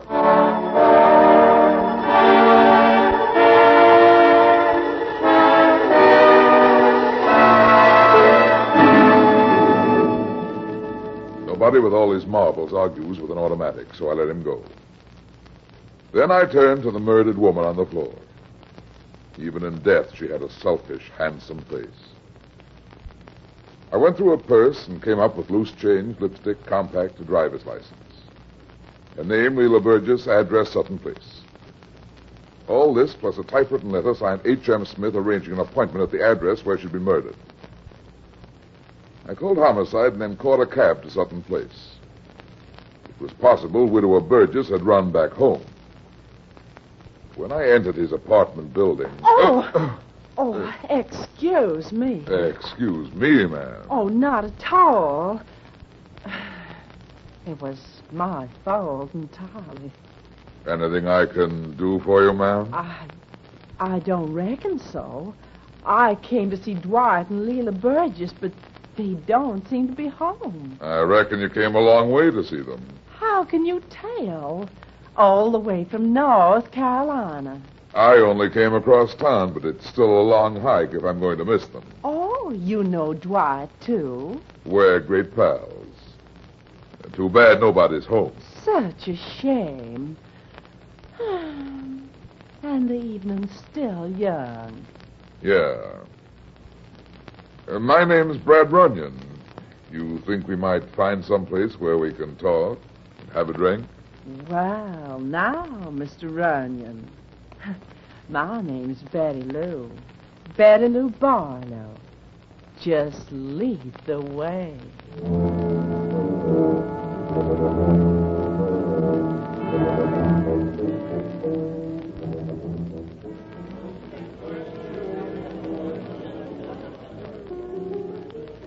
It's an awfully cute little bar. Awfully cute. The customers make it that way.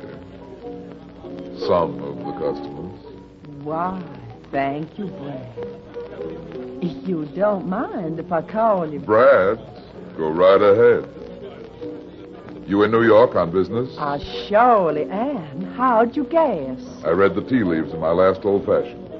How long will he be here? Oh, just long enough to tell Dwight and Leila the good news. Good and bad news, I guess you'd call it. What's the news all about, Betty Lou? Money? It surely is. Dwight's uncle back home. He's left him all his money, $200,000. You mean they don't know about it yet? Goodness, no. I came up to tell them. You see, I'm Uncle Waldo's attorney. More uncles should have attorneys like you, sweetheart. Honey, I may not look like Portia, but I reckon I know how to face life in my own way. I'm sure of it, Betty Lou. So Dwight and Leila both inherit his money, eh? Uh-huh. In the event of either one passing on, the survivor inherits the entire estate. When did Uncle Waldo pass on? Just 4 nights ago. He was killed by an unknown prowler. That's so. A burglar? My, yes. Somebody broke in late at night. Uncle Waldo woke up and then got himself killed. But let's not talk about that. Let's talk about something gay. Brad, honey, you're so big and strong. Now tell me what great big eyes I've got.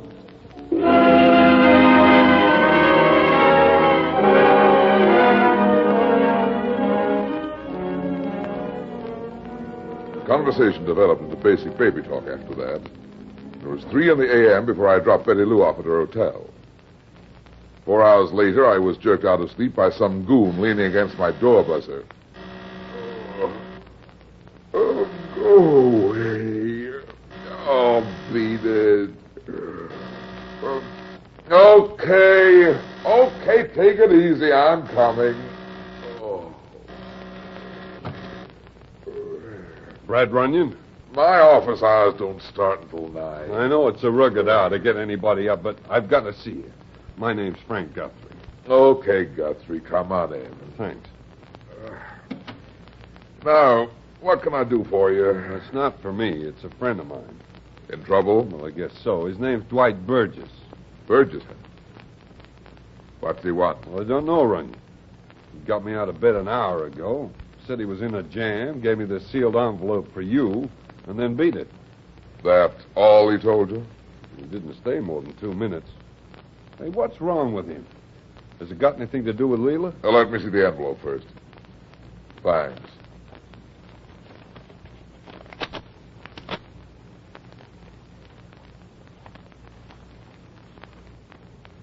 Well, what's happened, Runyon?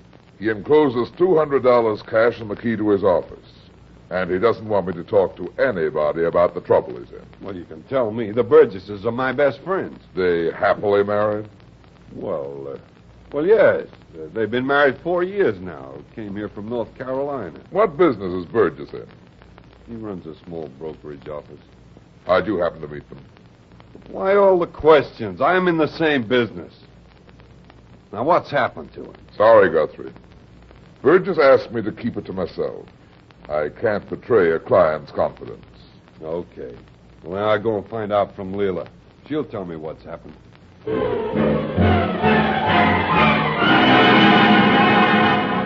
I let Guthrie go his way. He'd learn the news soon enough. Burgess's note asked me to go to his office and pick up a threatening letter he'd started to write to his wife. He swore he was innocent and again begged me to help him. It was after 8 when I let myself into his office. It was small and neat, like a high-class telephone booth. I found the letter propped up on his desk. My dear Leela, after 4 years, I know the truth. You don't love me, have never loved me. And yet you say you're going to stay married to me because of my money and because of the money we'll get when Uncle Waldo dies.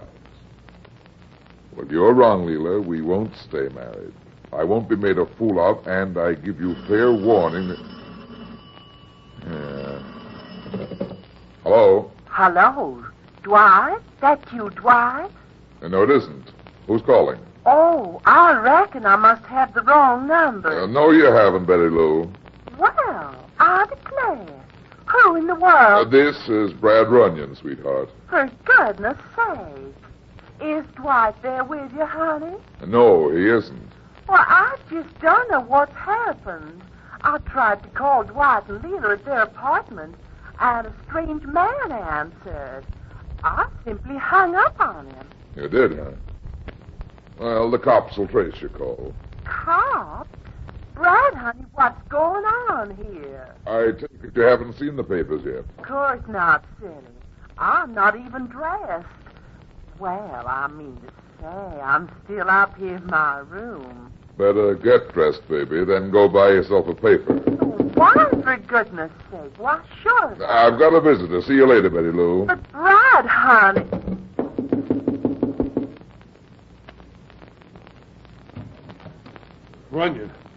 Runyon, I hoped I'd find you here. Come on in, Guthrie. Story broke in the papers, huh? Yeah, look at it, Runyon. Leela's murdered. Police search for missing husband. Yeah, I know. How do you know? How do you get mixed up in this? Later, Guthrie. Look, I've got to know. Tell me where Dwight is. What makes you think I know where he is? The note he wrote you. Now, where is he? Sorry, I don't have my crystal ball with me. But Leela's dead. I've got to find him. Why? So you can turn him over to the police? What makes you say that? Because you were in love with Leela Burgess. Now, wait a minute. Why deny it? Oh, all right, I was. So what of it? Did Burgess know about it? No, he didn't. And I didn't get anywhere with Leela. Madly in love with her husband, eh? She said she wouldn't leave him. Now, look, tell me where Dwight's hiding. You've got to tell me. Don't pamper it. I'll take it. Mr. Burgess, this is the Jade Collector's Bulletin. Jade Collector's what? The Bulletin. You still haven't picked up the answers to your want ad. Would you like to drop by for them? Well, Yes, I'll drop by. Thanks very much. What was that about? It wasn't Burgess. Anything else you know about the Burgesses, Guthrie? Nothing I care to say. I'm going back to my office. Let me know if you have anything to tell me.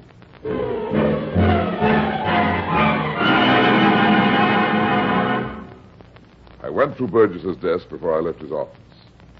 I found one item of interest in it. A reservation envelope for an airline ticket to Durham, North Carolina and back, dated 4 days before. I put it in my pocket, checked the address of the Jade Collector's Bulletin, and then caught a cab.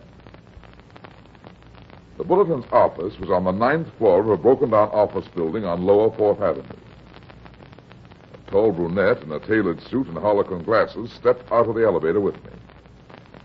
We reached the Bulletin office door at the same time. Oh, I didn't know you were coming in here, too. Yeah, I've got some letters to pick up. Maybe you're the one who phoned Dwight Burgess about the ad. Oh, no, that was Susan Weston. Oh, gee, I'm late in getting down here this morning. What on earth? What's wrong? I don't know.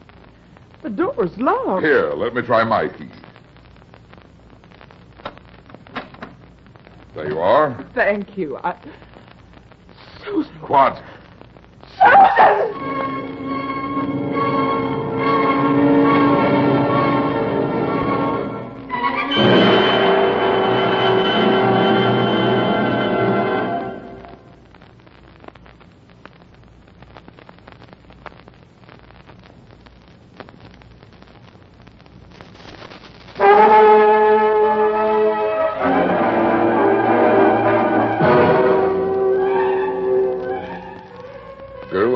Glasses had reason to scream. Susan Weston lay in a heap on the office floor. A tiny redhead who must have been a lively city mouse when she was alive. Now she was a limp bundle of rags with the back of a head bashed in. Oh, no. No, Susan, it can't be. You better get hold of yourself. This is no time to go to pieces. But she's dead. Susan's dead. We'll call the police on it. Who are you? Uncle Vincent. We were friends. Partners. Oh, who could have done this to her? Let's hope we can find out, Margot. I spoke to Susan less than half an hour ago. Oh. My name is Runyon. I'm a detective. Detective? I don't understand. I'm working for a client named Dwight Burgess. Susan called his office about a want ad in the Jade Collector's Bulletin. She said she had some replies for Burgess to pick up. Yes, the Bulletin's weekly newsletter we circulate among Jade collectors. Susan handled our want ad section. I'd like to see that ad and those replies. But what about the police? Why don't you call the police? As soon as I've seen the ad. But we can't waste time with that. We've got to find out who killed Susan. That want ad may give us a lead on her killer. What?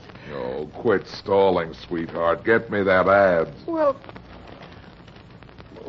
here it must be in this issue. Okay, I'll find it while you get those letters. Well, I'll have to check the box number in the book first.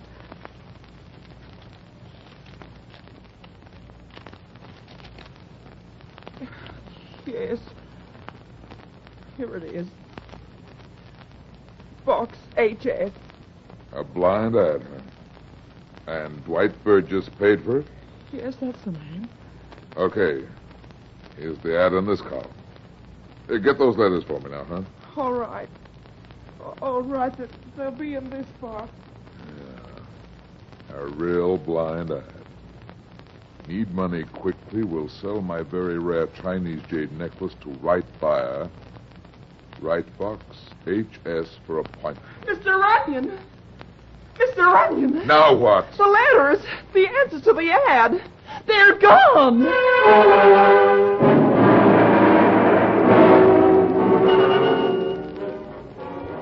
When the homicide detail arrived, I had to tell them all about Dwight Burgess, his want ad, and the stolen letters. But it didn't help them find out who had killed Susan Weston. After they'd finished questioning me, I looked up Frank Guthrie's office number and called him from the corner drugstore. What do you want, Runyon? I want to know about Leela Burgess. I don't have anything to say. Leela's dead. The police will take care of everything now. Don't be an idiot. I want to know if Leela collected jade. What? Jade. Jewelry. Lots of women collect it. Was she a jade collector? Well, as a matter of fact, she was. Made a big thing of it. Did she read a magazine called the Jade Collector's Bulletin? What? Are you hard of hearing, Guthrie? Or is this a bad connection? I asked you if Leela Burgess read the Yes, Jade... she did. Why do you want to know? Just trying to earn my dough? I intend to find out who killed my client's wife.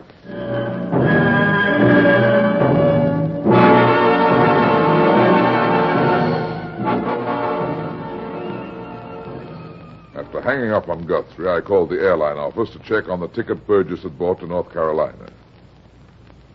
Then I went to Betty Lou Barlow's hotel. Oh, Brad, honey, I've seen the papers. Poor Dwight. The police think he killed Leela. Do you think he killed her, Betty Lou? I don't care to answer that. Why not? You're not under oath. Why, I just wouldn't care to say. You've known the Burgesses a long time, haven't you? Ever since we were knee-high to a possum. You knew Burgess before he married Leela. Of course I did, silly. What's so unusual about that? Well, it occurred to me you might have been in love with him. Oh, for goodness sake, honey. What put that crazy notion in your head? You did, sweetheart. I did? Yeah. You're not at all concerned about Leela, but you're plenty upset about Dwight. Oh, you detectives think you know so much. How did you know I'm a detective? I found out. Snooping, eh? Well, I've been doing some snooping where you're concerned, baby. You've been registered at this hotel for 2 days now. There's nothing wrong in that. Maybe not. But maybe the police will want to know why you didn't get in touch with the Burgesses right away. I wanted to mix pleasure with business. I wanted to have a good time by myself. Better think of a smarter answer than that, sweetheart. What are you talking about? Lady lawyers can be cute, Betty Lou, but they're not dumb. Better give up that sweet but stupid routine, baby. Just what are you getting at? You're Uncle Waldo's attorney. Who killed him? I've already told you. An unknown prowler. An unknown prowler named Dwight Burgess. That's crazy. Dwight hasn't been home in 4 years. Burgess inherits all the money now Leela's dead. What happens to the estate if he dies? Dwight isn't gonna die. Who gets the money if he kicks off? It goes into a trust fund for charity. Who's the executor? I am. I'll handle it. You will, huh? Very interesting. Now, see here. Just what are you insinuating? For one thing, I'm saying you were in love with Dwight Burgess back home and jealous of Leela. That doesn't mean anything. You can't make a case out of that. And furthermore, Mr. Runyon... I'll answer that. Don't you dare! You... Give me that... Relax, sweetheart. Hello? Miss Barlow, please. Who's calling? That's you, Burgess. How do you know? Never mind. Burgess, wait. Burgess, Mrs. Runyon. Is that Dwight? Let me talk to him. Give me that. Too late, sweetheart. He hung up on me. You should have let me answer. He would have talked to me. Yeah? He'll have plenty to say to me when I find him.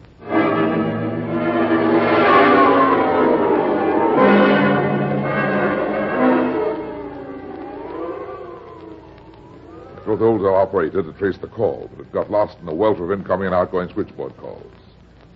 I phoned Frank Guthrie's office again, but he'd gone for the day.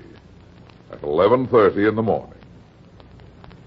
Guthrie was the one person in New York outside of Betty Lou who knew anything about the Burgess family. So I paid a hunch and took a trip to Central Park West, with Betty Lou tagging along beside me. Frank Guthrie's apartment is 410. Look, I still don't know what you expect to find out from him. After all, he's just a friend of theirs. You ever meet him, sweetheart? Frank Guthrie? Why, no. Well, here's 410. Let's see if he's home.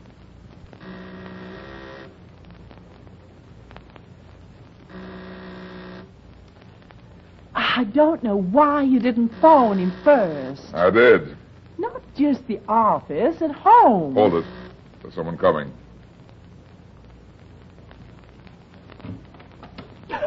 Oh! Come in, Runyon. You too, Betty Lou. Dwight! What are you doing here? Hey, that guy! Come inside.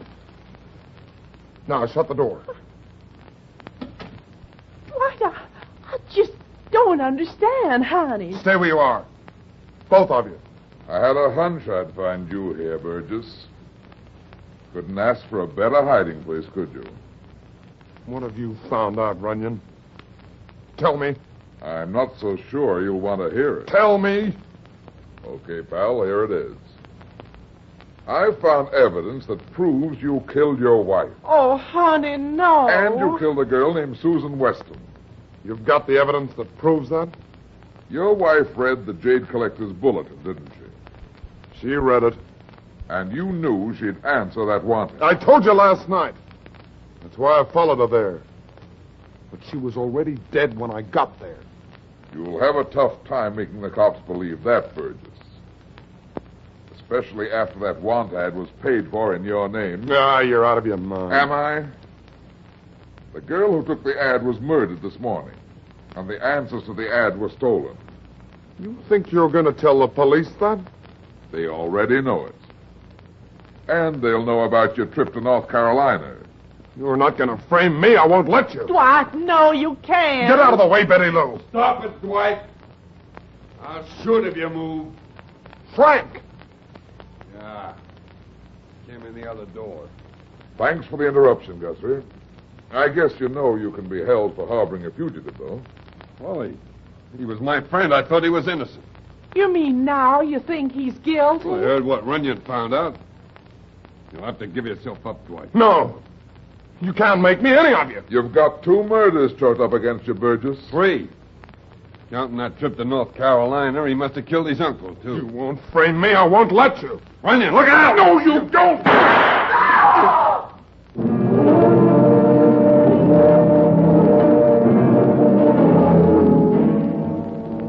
Guthrie thought he was playing Notre Dame when my 239 pounds hit him. He went on hard. But he was still struggling as I cried out to Burgess, "Don't shoot! Hold it, Burgess!" Hey, you fool, Runyon. Let me up. Not yet, pal. Give me that gun. Come on, give me. No, you're... All right. Now your pockets. Yeah, I thought so. Give them back. Give those letters to me. Brother, these letters are going to the DA's office. Runyon, what's all this about? Here's the killer, Burgess, your friend Guthrie. What? Frank killed Leela? And Susan Weston and your Uncle Waldo, and he just tried to kill you. But all the evidence against Dwight. A frame-up, sweetheart. Guthrie framed. Listen, Runyon, Don't move, Guthrie.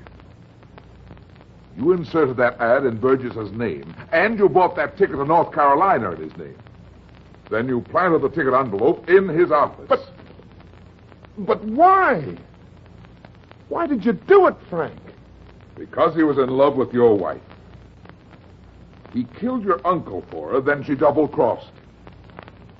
She said she meant to stay married to you, and all that dough. Frank, no. No, you couldn't. He did it all right, didn't you, Guthrie? Yes, I did, but how did you know? You said Burgess must have killed his uncle. Only Betty Lou and myself knew he was dead. That meant you'd killed him. But the letters, what about them? These are the replies to the want ad, 5 of them, all unopened, and 1 of them from Leela Burgess. Yet Leela received an answer to her reply. Yeah, that ad was bait for murder. I ought to kill you for this, Frank. Don't waste your bullets or your life on him, Burgess. The state will handle that job for you.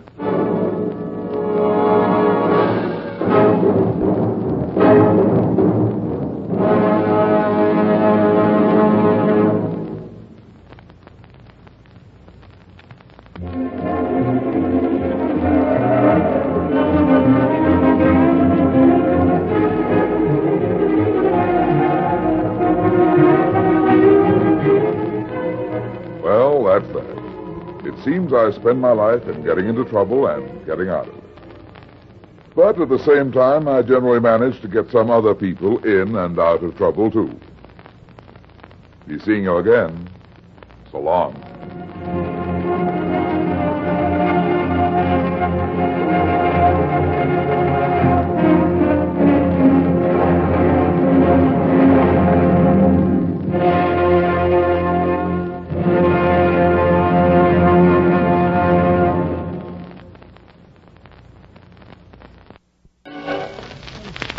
There he goes into that drugstore. He's stepping on the scales. Weight 239 pounds. Fortune, danger. Who is it? The Fat Man.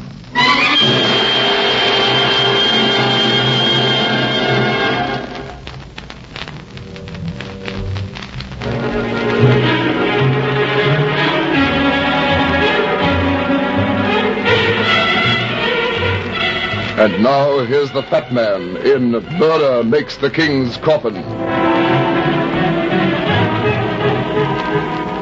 And this night I'm talking about, I'd gone up to the office to pick up my mail. I'd been busy all day finishing up a case, and I was awful tired. It was about 8 o'clock, and all I wanted was a little quiet.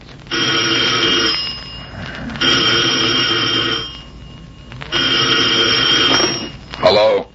Mr. Runyon? This is Runyon. Oh, thank heaven I found you at last. I've been calling you for 2 hours. Sorry, I was out all day working on a case. I want you to help me. It's terribly important. They're all important. Please, Mr. Runyon, I need your help. I can't stand it any longer. Who are you? What's the trouble? I'm Mrs. Thomas King, and it's my husband. What about your husband? I don't know. Someone's been watching our house. You're sure you're not imagining things? No. At first I wasn't sure, but now I'm positive. Today I was followed. It was the same man. He followed me home, and he's watching the house right now. Why don't you call the police? I can't call them. My husband won't let me. Why not? I don't know. But last night somebody tried to break into the house. I wanted to call the police, but my husband wouldn't let me. He seemed terrified of something and asked me if I wanted to get him killed. Do you think he's in danger? I don't know.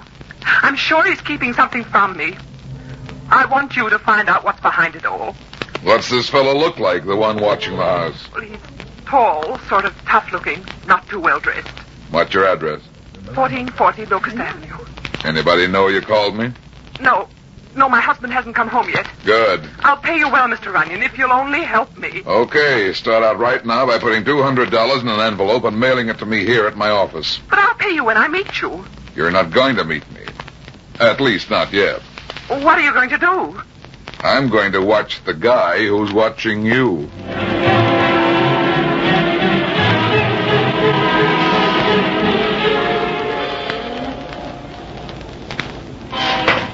Hello, Runyon. Well, fancy meeting you here. Why the forlorn look? I've been looking for a taxi cab for 15 minutes. I don't think there's one in town tonight. Why don't you use a squad car for joyriding? I don't want to advertise myself tonight. Working? Yeah. Which way are you going? I'm working, too. Okay. I just thought maybe you'd give me a lift if you're going out my way. Which way is that? Out towards Cloverdale? Come on, get in. I'm going out that way, too.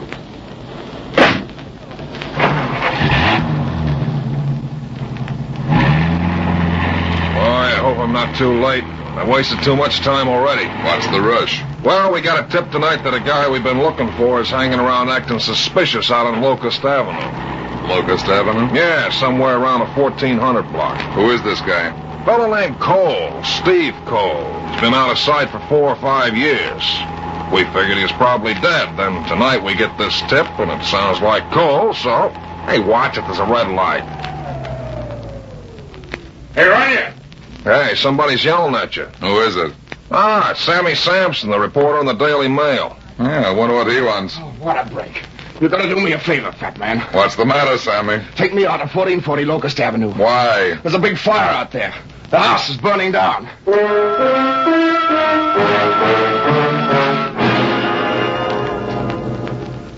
But you can't see her yet. It's against the hospital rules. But, nurse, I'm Brad Runyon. I don't care if you're Dick Tracy. You still can't see Mrs. King. She was badly overcome in that fire last night. I know that, nurse, but I've got to talk to her. It's important. Well, you couldn't talk to her anyway. Why not? Because she's unconscious. How's my wife, nurse? Has she regained consciousness yet? No, Mr. King. Oh, I'm sorry. We'll call you just as soon as she's able to talk. Thank you. Are you Thomas King? Why, yes. Why? Come over here a minute. I want to talk to you. I don't want to talk to any reporters. I'm not a reporter. I'm a detective. A detective? You're from the insurance company? Insurance company? Yeah, that's right. What happened last night, King? Listen, you don't think that I don't know what I think yet. But you know I only carried $5,000 insurance on the house. You're not thinking I set fire to my own house for that. Why not? It's been done before. But you know, in the present market, I couldn't have replaced the house for less than $15,000. Why did you carry only $5,000 if you knew it would take $15,000 to replace the property? I was just foolish, I guess. I intended to get more, but I just kept putting it off. You see, my business hasn't been doing so well. I own a garage. You know how it is. You just never think it's going to happen to you. Yeah, there are a lot of dopes in the world, but somehow you don't look like one of them to me. But it's the truth, I tell you. How did the fire start? I'm not sure. It started somewhere on the second floor. By the time we discovered it, the whole house was on fire. Where was your wife? In the kitchen, I think. That's where the firemen found her. She was overcome by the smoke. And where were you? I was downstairs. Downstairs in the basement. What were you doing down there? I'd just come home a few minutes before. What were you doing in the basement? I went down there to get something. What? I wanted some wine. I kept my wine down there. Mr. Runyon, there's a phone call for you. Thank you, nurse. I hope now that you don't think that... I'll let you know later what I think. Here you are. Hello? Hello, Runyon. This is Mackenzie. Hello, Mac. That job you were working on last night, where the fire was there a little skinny gray-haired guy mixed up in it? Not that I know of. Why? Because we just found his body down in the cellar. Burned to death? No. He was shot. Twice. In the back of the head.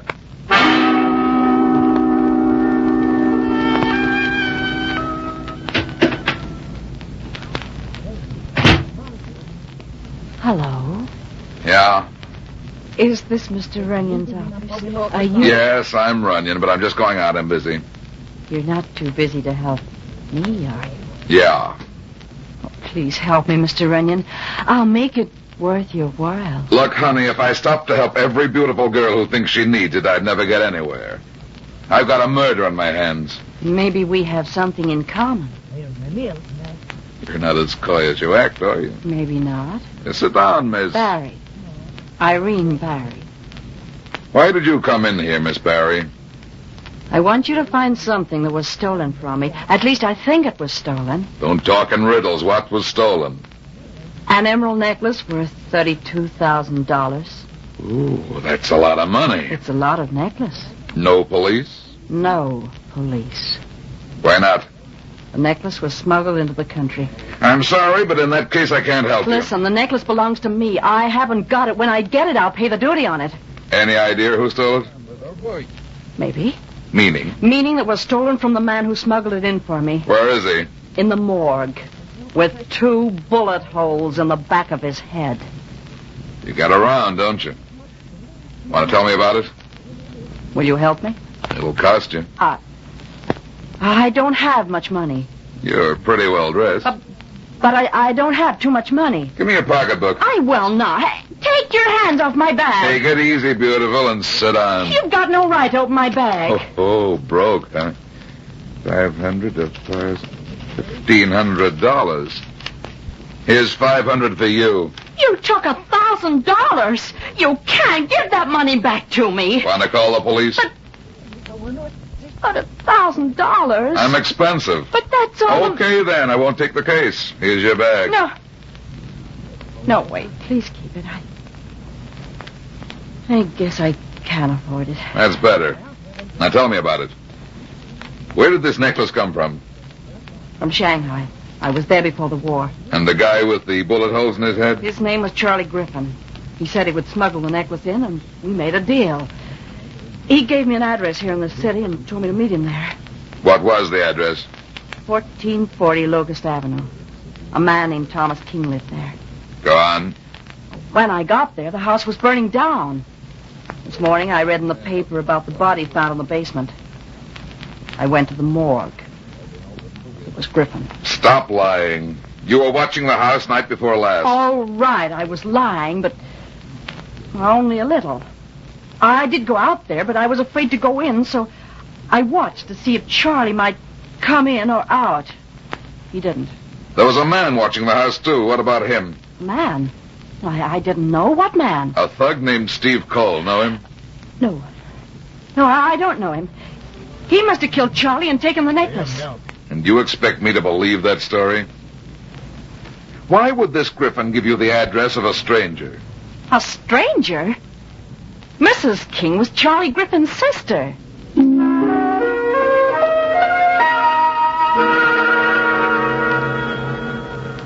I'd like to see Mrs. King, nurse. Has she regained consciousness yet? Yes, but you can only stay a minute or two. That's her room right across the hall.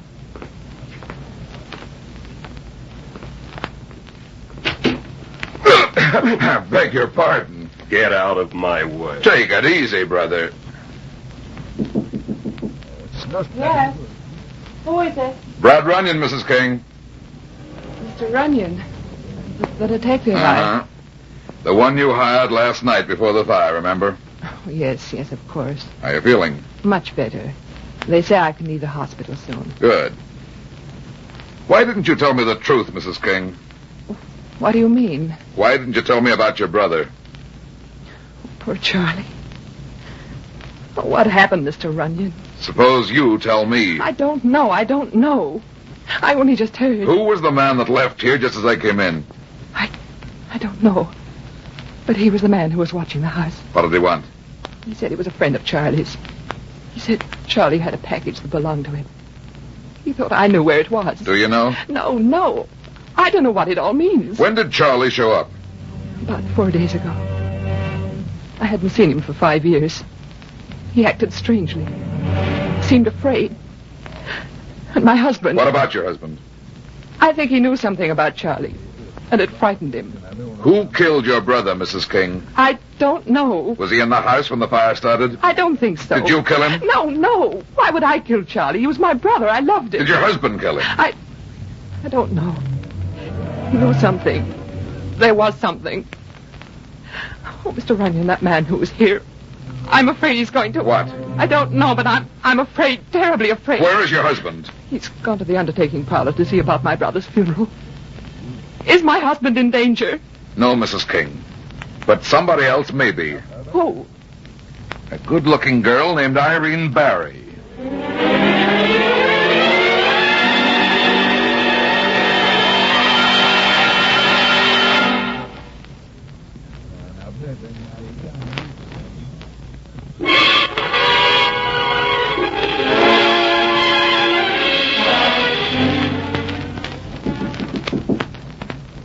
I got a gun, Steve.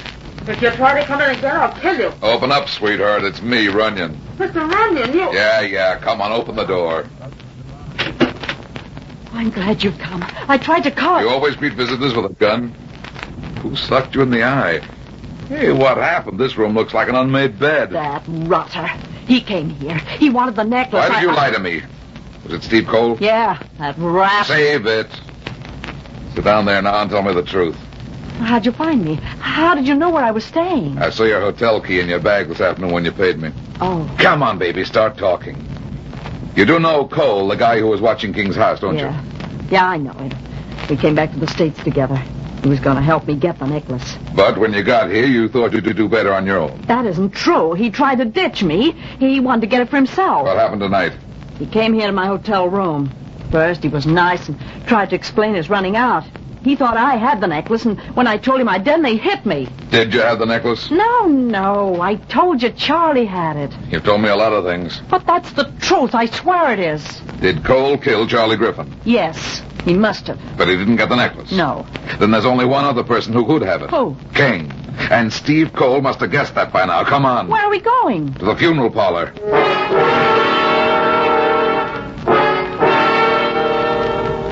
I'm sorry, but Mr. King left just a few minutes ago. He saw that everything was satisfactory. Was anybody with him? Why, no. Oh, a gentleman did call to see him just before he left. They were talking in the front parlor where Mr. Griffin's body is laid out. I believe the gentleman's still in there. Steve. Maybe. Thanks. We'll just look in and pay our respects to the deceased.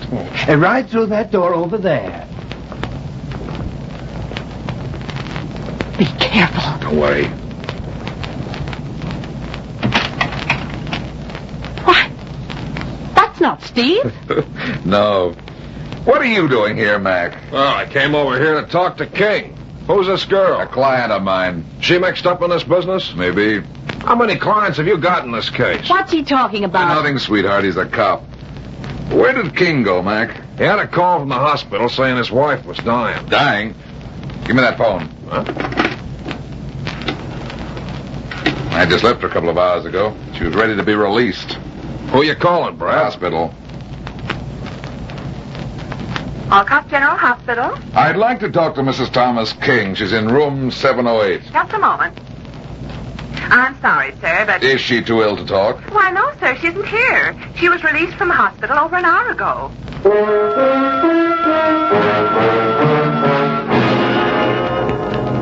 And how do you know King will be in his garage? I don't know it.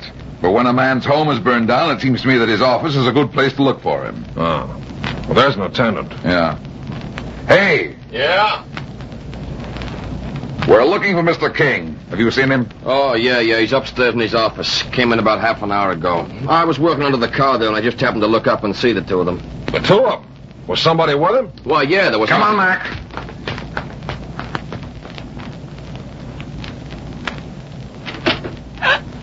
Mr. Onion, Well, looks like we're too late. It's King, all right. Give me that gun, Mrs. King. I didn't do it. I didn't shoot him. Is he dead, Mac? Yeah, he's dead. 3 slugs on him. I didn't kill him, I tell you. He was dead when I got here. I just came in.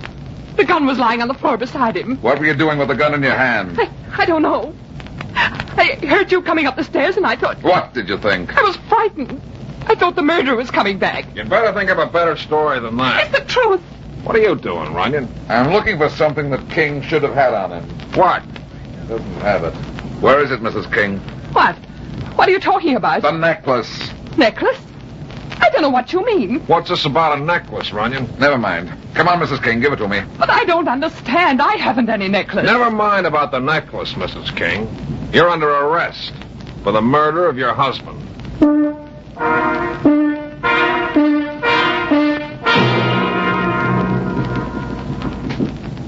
Just a second.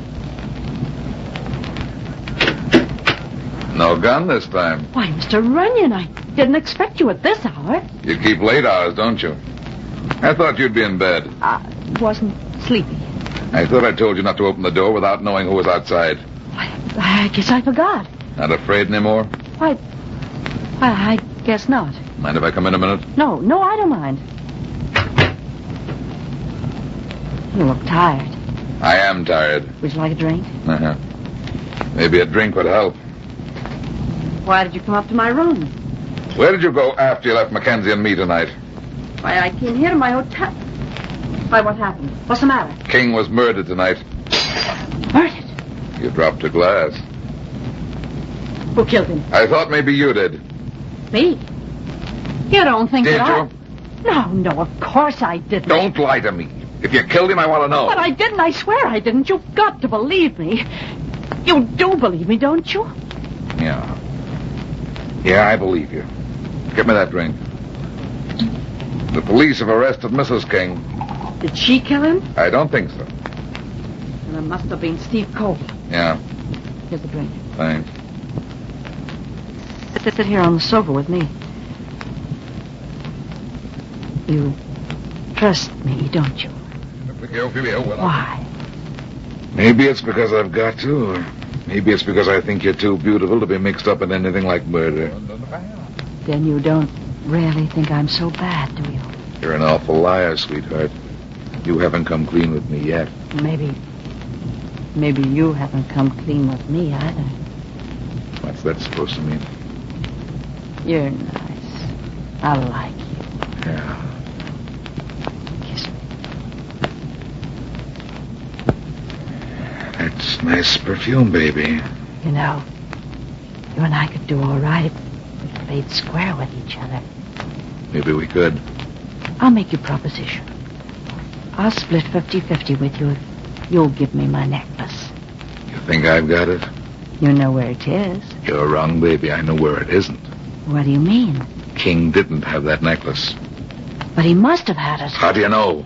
Quit stalling and come clean with me. Oh, I don't... King killed Charlie Griffin, didn't he? Yes. Did you see him do it? Yes, I was looking through the basement window. And he took the necklace? I think so. The fire started just then. I had to run. But you just said King didn't have the necklace. He didn't have it on him when he was murdered. Why are you so sure of that? Nobody in his right mind would have had that necklace in his pocket if he was going to meet a guy like Steve Cole and make a deal with him. That phone call he got at the funeral parlor was from Cole. It was probably a threat telling King to meet him. You mean the call about his wife dying? Yeah. That was King's gag to get away from Mackenzie. Wait a minute. What's the matter?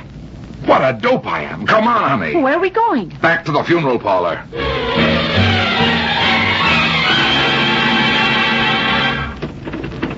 It's locked. There's a light on in the front room. I can see Charlie Griffin's coffin and the flowers. There must be somebody here. These places usually have a man on duty all night. Let's go around and try the back door. Why did we come back here to the funeral parlor? For a couple of reasons. I don't understand. You will. Here's the back door. It's not locked. Well, don't you think we ought to knock first? No. This is the door where they bring you out feet first. We're going in head first. It's dark in here. Quiet. There's a light shining under the door at the end of the hall. What was that? Like a door closing. Somebody's here then. Yeah. And I don't think they want to see any visitors. I don't like this place. Bad enough to come to a funeral parlor in the daytime, but at night... Here's the door to the front hall. It's empty. Let's have a look in the front parlor where Griffin's body is. Do we have to go in there? Yes. There's nobody in here either. Nobody but Charlie Griffin. Oh, this place gives me the creeps. I don't like being in a room with a dead person. Don't worry, sweetheart, you're not. What are you talking about? This coffin's empty. Empty? Yes, Charlie's body is gone. Listen, did you hear that? Yes. It came from this closet over here. Quick! Take that gag off him and I'll untie these ropes. What happened? I don't know exactly. I was in here with the body. I didn't hear anybody come in, but suddenly somebody hit me on the back of the head. When I came to just now, I was tied up in that closet there. Any idea how long you were out? Well, it was about 1 when I got hit. I remember I just looked at my watch. It's only a few minutes after 1 now. What happened to Griffin's body? Why, I don't know. Isn't it? Why, that's not the same coffin. Somebody must have moved it out and put that one in its place. But why? Was the lid on Griffin's coffin bolted down? Yes, I bolted it tonight. Where did this coffin come from? From the room where we keep the extra coffins. Down in the warehouse. Show me the room, quick. Yes, it's right down the hall here. Follow me.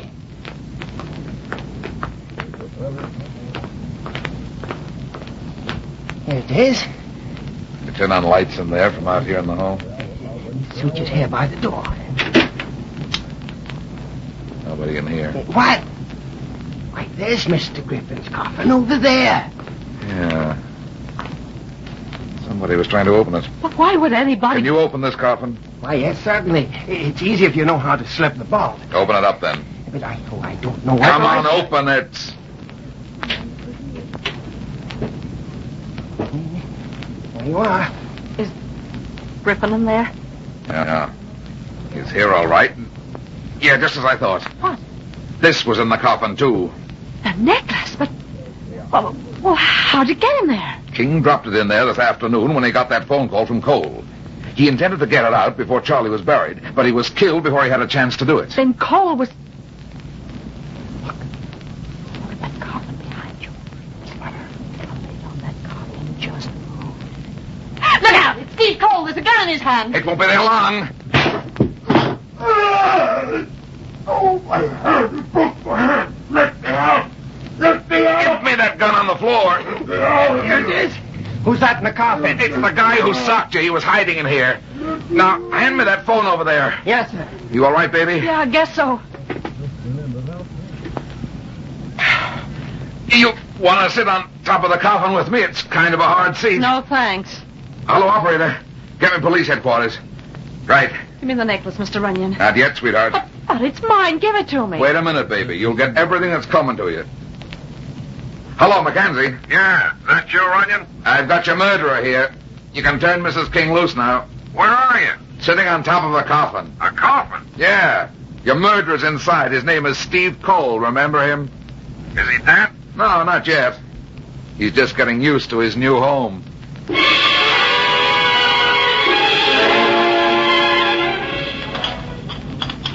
What's it to be, Buster? Ham and eggs okay with you, Mac? Yeah, sure. 2 orders of ham and eggs. Oh, wait. Make it 3 orders. I'm hungry. Coming up. Now listen, Runyon, I don't want this necklace. Why'd you give it to me? You've got to take charge of it until the court decides who owns it. The girl says it's hers, but nobody knows. Maybe they'll decide it belongs to Mrs. King. Boy, she could sure use the dough it'd bring. Yeah, that was a tough break not having enough insurance. Hey, by the way, Runyon, what about that fire? Who started it and why? Mac, some things that happen in this world are just coincidences. I hate to disillusion you, but that fire was just an accident. Say, how about a piece of that apple pie while we're waiting for the ham and egg?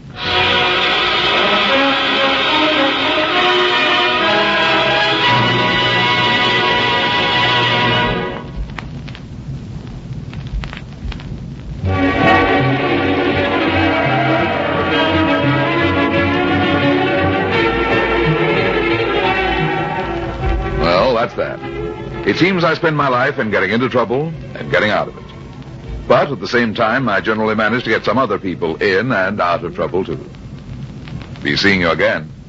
So long.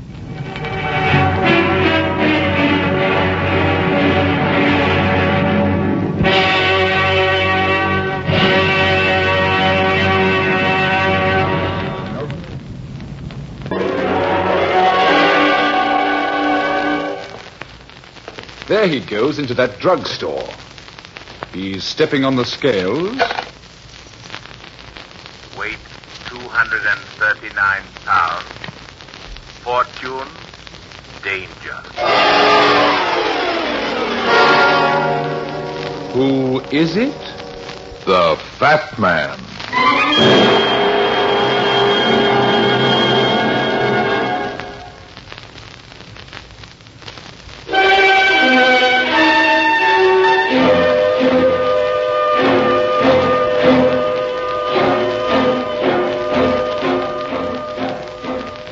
Man's bulk can cover a multitude of things, such as hard muscles and maybe a soft heart. I go for the first myself. They pay off better. Crime and soft hearts don't mix. But that doesn't mean you can't make a nice gesture once in a while, even in the midst of a considerable amount of murder.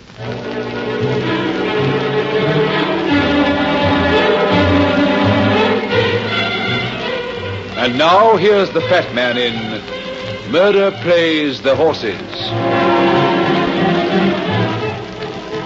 Colonel B.J. Decker's home was one of those old mansions over near the park. You know the kind I mean. A museum on the outside and a morgue on the inside. The colonel was pretty well known in the racing world and owned a few horses himself. He had a beautiful daughter and a knack for getting into more trouble than a 60-year-old playboy should.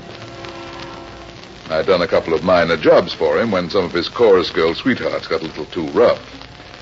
So I wasn't surprised when he called and said he wanted to see me right away. Hi, Runyon. Come in, come in. Hello, B.J. Pull up that chair and sit down. Have a martini? No, thanks. Not before the sun goes down. Good idea, good idea. I don't either as a rule, but this business has got me all upset. Who is she this time, B.J.? A redhead? A redhead? Oh, oh, no, I wish it were as simple as that.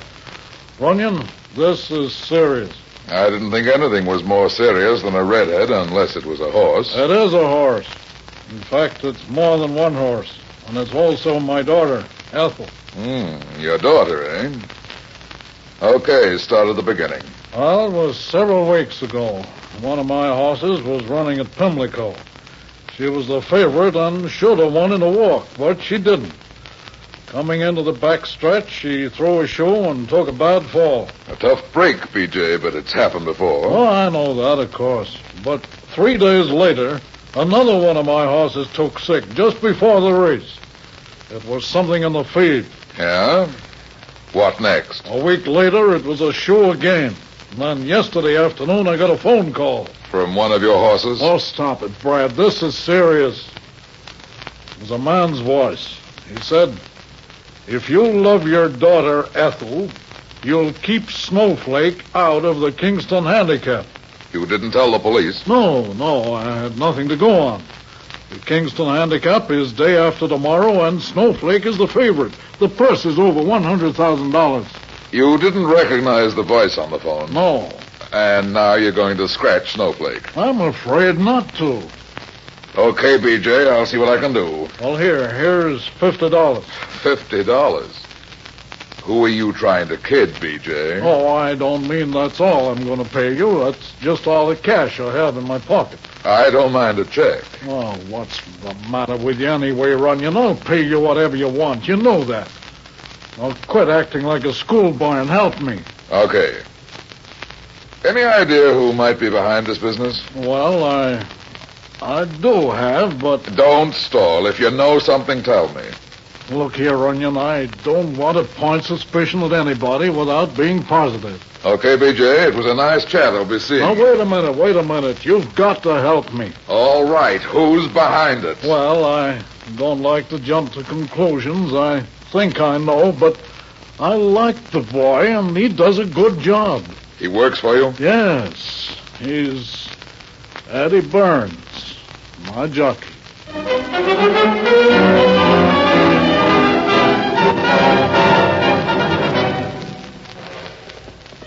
Attaboy, Eddie, attaboy! Let him out, let him out! Come on, Eddie, come on!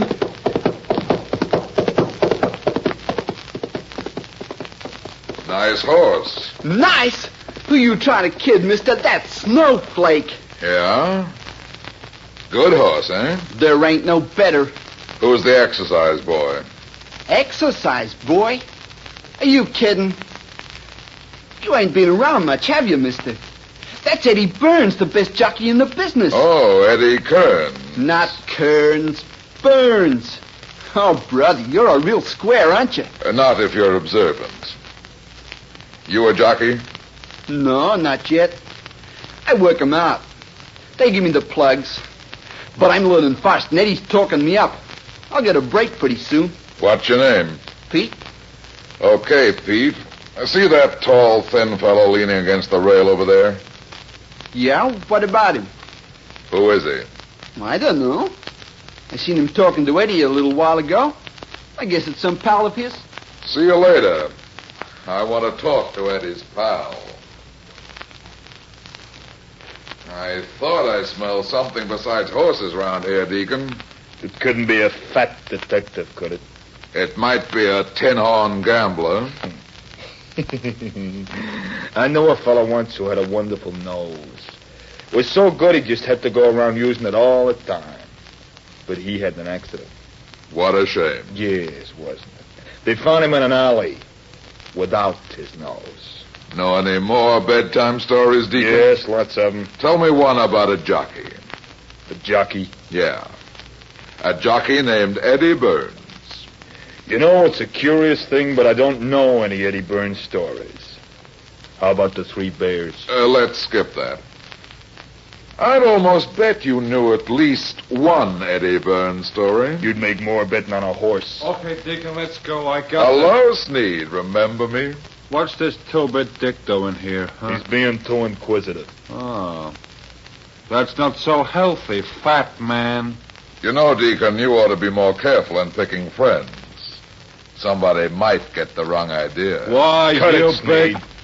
Come on, let's go. Better brush up on your horse stories, Deacon.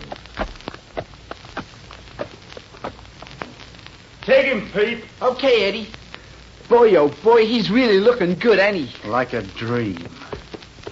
feeling good, aren't you, boy? I say we're going to take that Kingston handicap like candy from a baby. Ooh, boy, hold it. Here, Pete, take him round again. Take it easy. Just cool him off. Okay, Eddie. Give me a leg up.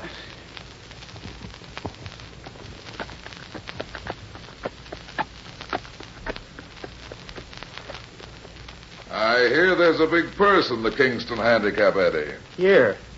Think you'll win it? Maybe. What's it to you?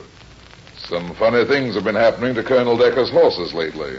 Okay, mister, what's on your mind? Talk straight. Somebody might think you're behind it. Well, some funny things have been happening, all right, but I'm not behind it. Somebody called the colonel yesterday and threatened his daughter Ethel if Snowflake ran on the Kingston handicap. Know anything about it? Me? That's right. Why, I wouldn't threaten Ethel. Why not? Because we're getting married right after the big race.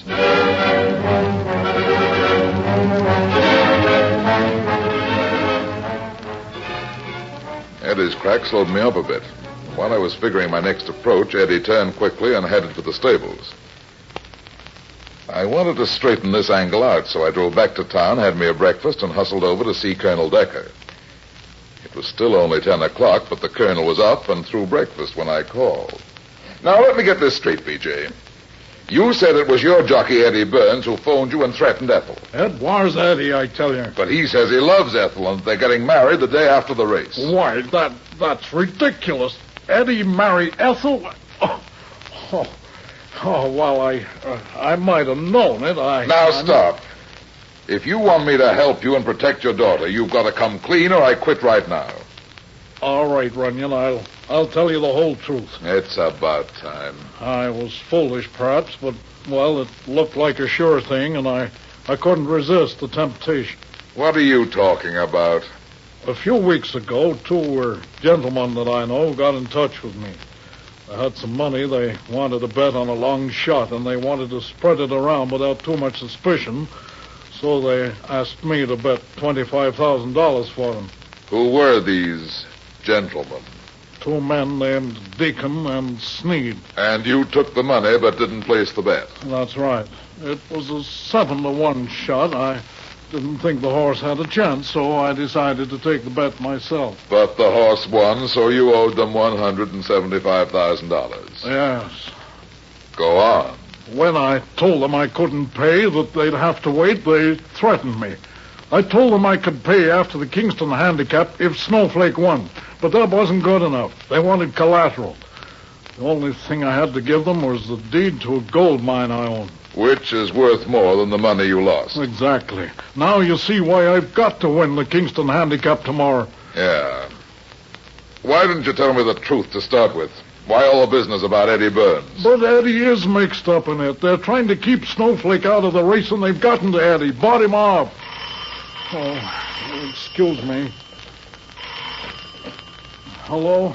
Colonel Decker? Yeah, speaking. This is Lieutenant McKenzie at police headquarters. We're at the stables right now, but can you meet us at headquarters in an hour? Why, yes, of course, but what's the trouble? Is Snowflake... Snowflake's all right, but there's a guy named Sneed that isn't. What happened? We found him on one of your empty stalls with a bullet in his head.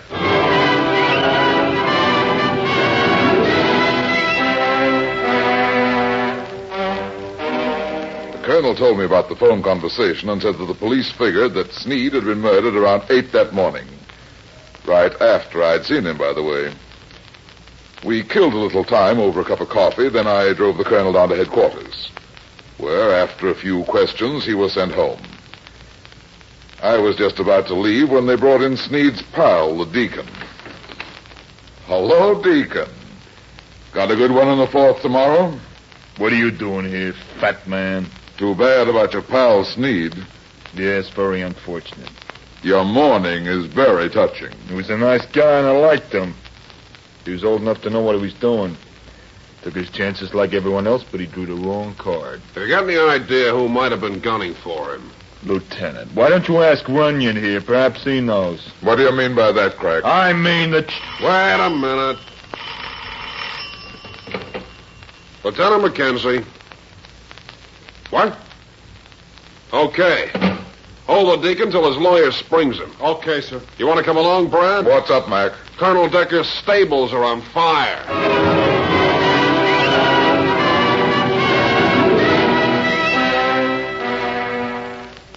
When Mackenzie and I arrived at the track, Decker's stables were a smoldering mass of ruins. The intense heat had prevented every attempt to save the horses. And Colonel Decker angrily declared, Eddie Burns is behind all this, Runyon. They didn't want my horse Snowflake to run. They wanted to ruin me, and now... But, Dad, I know Eddie didn't have anything to do with this. You keep out of this. But, Dad... Ethel, are you all right? Eddie, where have you been? Oh, I just heard about the fire. Oh, Mr. Runyon, I've got something important to tell you.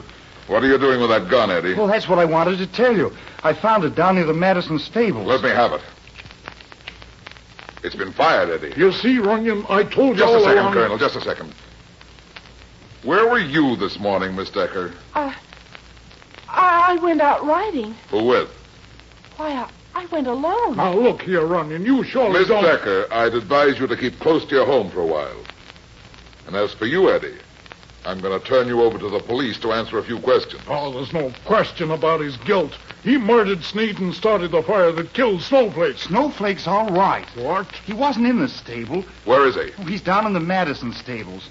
I was worried about him, so I took him down there after this morning's work hour. Good. Don't say anything to anybody.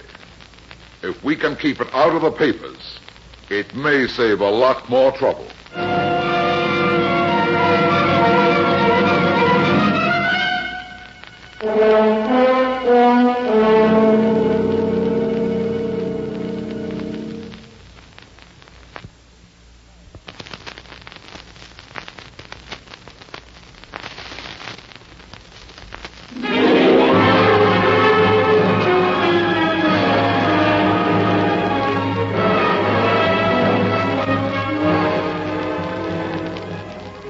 Murderer on the loose, I stayed close to the Decker family. The next noontime, the day of the big race, I told the colonel I'd drive him out to the track. Eddie Burns was in police custody, and Pete, the young stable boy, was assigned to ride Snowflake. With the deacon free because of lack of evidence, the colonel didn't object to my companionship until he found out where I was taking him. You know, Colonel, there are a couple of things that don't make sense. What? Why Sneed was murdered, for instance. Well, that's simple. Is it? Of course. The deacon killed him. The deacon may be a crooked gambler, but he's no fool. Besides, there are some others with equally good motives. Who? Eddie Burns, for instance. Oh, Eddie, yes. And there's somebody else. Who? You. Why, what do you mean? You owed Sneed and Deacon money. They wanted the mine instead. So if you lost the race today... But, Runyon, you're forgetting the fire and... Just a minute. Turn around, Runyon. It's almost time for the race. We're not going to the track, Colonel. We're going to listen to the race on the radio. What do you mean? What are you trying to do? Save your life, maybe.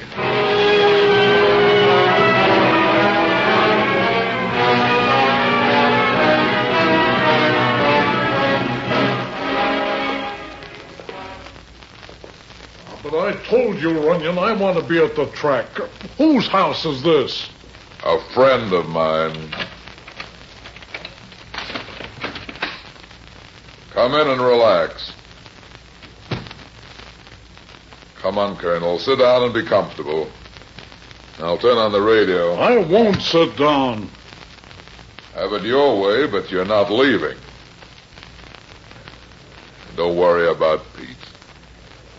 I think he knows how to handle Snowflake. Wait a minute. Weather is clear, track fast. The horses are on the way to the starting gate. Right beneath me are the boxes reserved for the owners. There's Mr. and Mrs. Dudley Fletcher, owners of Breakaway, and Bill Donovan, who owns Fantan. One of the boxes is obviously empty. It belongs to Colonel B.J. Decker, owner of the favorite Snowflake. Rumors have been flying around here all afternoon as to whether or not Snowflake would run. But up to now, Snowflake has not been scratched. After the terrific fire yesterday, it was doubtful, but I understand Snowflake was not injured. You'll pay for this, Runyon. Now, the horses have reached the starting gate now and are being led in. Yes, Snowflake goes in easily, despite the fact that Eddie Burns' regular jockey is not aboard. Fantan is giving his jockey a lot of trouble. He's on the inside. Now they're all... No, Fantan backs out. And now he's coming back. And the others are all set. Fantan is in. He's set now. We shouldn't have any difficulty. And they're off. Breakaway comes out of there first, followed by Yellowtail and Fantan. Buzzboy is fourth, and Snowflake, the favorite, is fifth. Breakaway opens up a length lead as they go into the first turn. He's showing lots of early speed, with Snowflake trying for the rail to save ground. It's Breakaway, Fantan, and Snowflake as they go down the backstretch. Yellowtail is falling off the pace, and Buzzboy fades. As they go into the far turn, it's still Breakaway on top by a length. And Snowflake makes his move. He's up on Fantan and pulling away. Snowflake is coming up fast. They're making the turn into the home stretch now. Snowflake is bearing down on Breakaway. It's an eighth of a mile to go, and Snowflake has caught Breakaway. They're neck and neck. It's a stretch duel. Both boys go to the whip, and Snowflake goes into the lead. He's going to win. But something's wrong. The jockey on Snowflake has collapsed in the saddle. But Breakaway takes the lead. The jockey is falling. Yeah, he's falling. There he goes. He's fallen off Snowflake, and Breakaway opens up a lead of a length and a half. Any idea what happened, B.J.? It's your fault, Runyon. If I'd been at the track, this would never have happened. Look, Runyon, the window.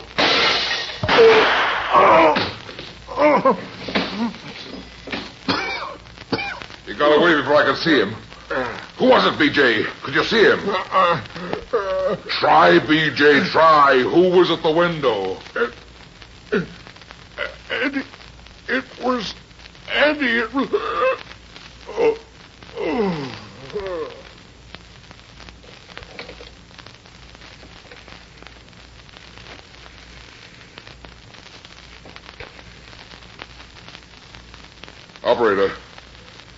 Operator, give me police headquarters.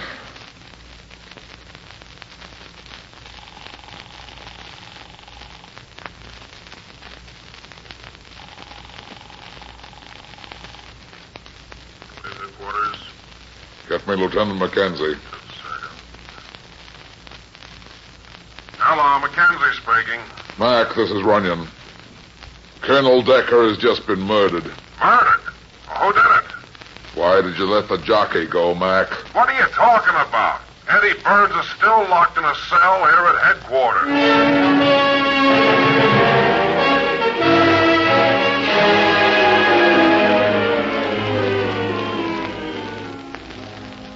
After the police routine was over, I decided to look in on the Deacon.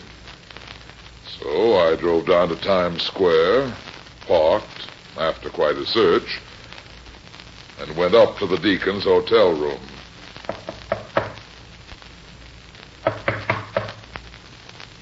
Who is it? Bellboy. What do you want? Message.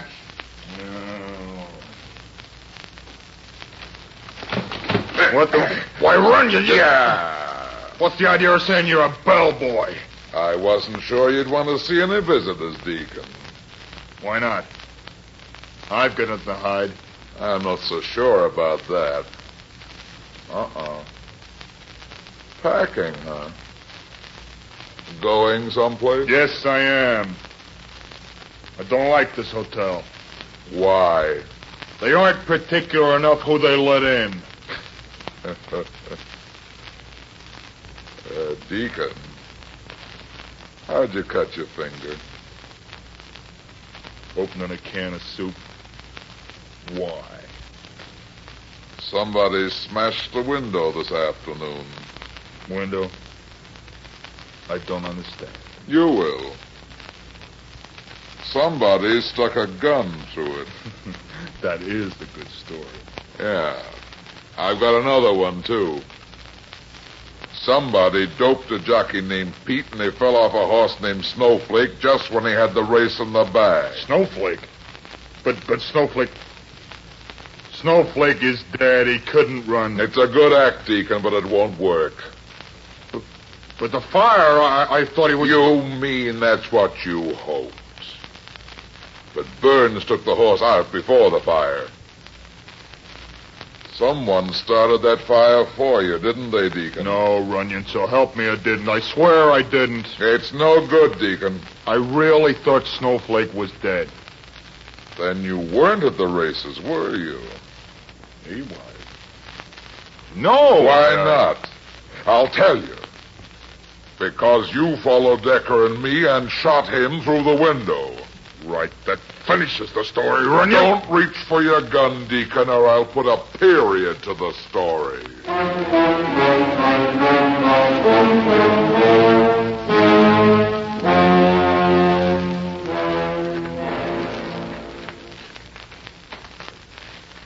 Oh, I can't figure you out, Brad.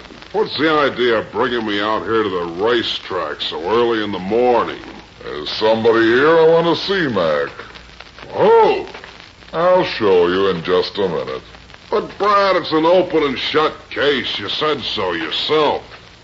It is, but not the way you think. But if Eddie Burns killed Sneed and Deacon killed the Colonel, what else is there? Quiet, copper. Let me do the talking. Oh, okay, but I hope you know what you're doing. I do. There they are, over by the rail. Why, that's Colonel Decker's daughter and the kid, Pete. Yeah. Now remember what I said.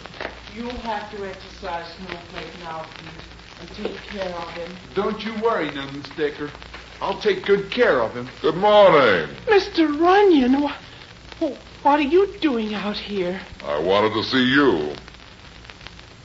The police are freeing Eddie. Oh, thank heavens, thank heavens.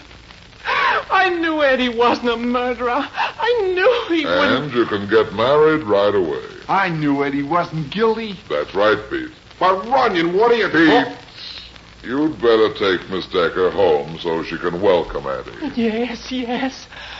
Oh, thank you, Mr. Runyon, thank you. Come on, Pete.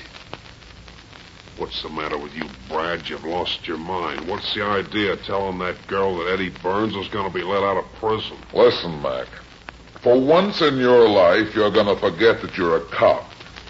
You're going to tell a little white lie. Huh? It won't hurt anybody, and it'll make somebody else happy. What do you mean? Deacon murdered the Colonel, but as far as you and I are concerned, he killed Sneed, too. And don't forget, Mac, you can only electrocute a man once. But, Brad, you don't know what you're saying. That's letting the real murderer get away. You can't get the real murderer. Why not? Because he's dead. Dead? Yeah. Mac, surprise, surprise. Colonel Decker murdered Sneed. Decker? Sure, it all fits in. But I don't get it. The Colonel stalled me on my fee.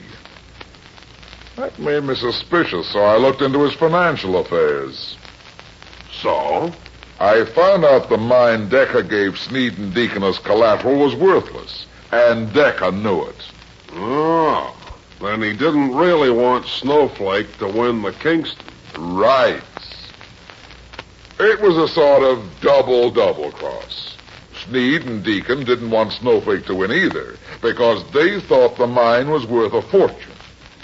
And they wanted it instead of the money that Colonel owed them. Decker realized he had a chance to kill 3 birds with 1 stone. 3?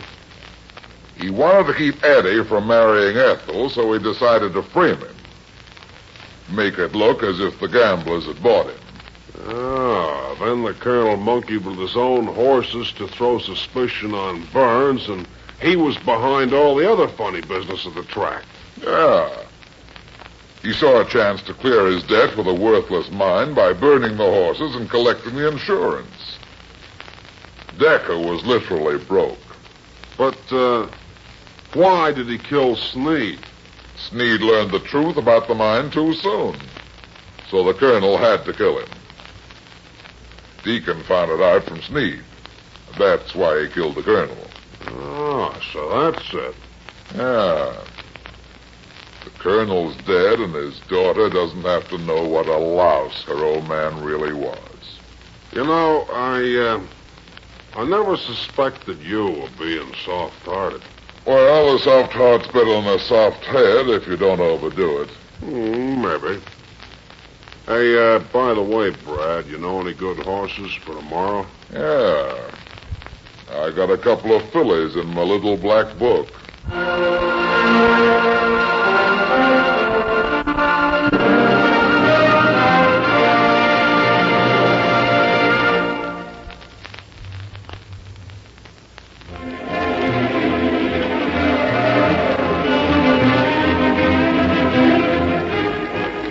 Well, that's that. It seems I spend my life in getting into trouble and getting out of it. But at the same time, I generally manage to get some other people in and out of trouble, too. Be seeing you again. So long.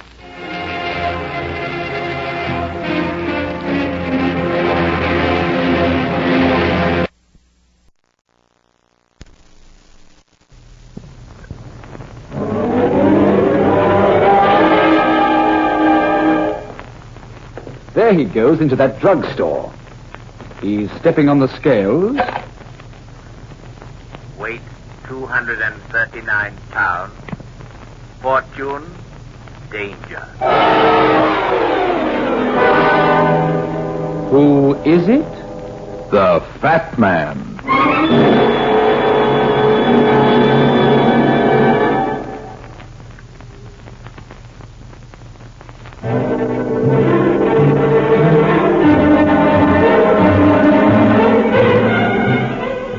And now, here's the Fat Man in Murder Writes a Story.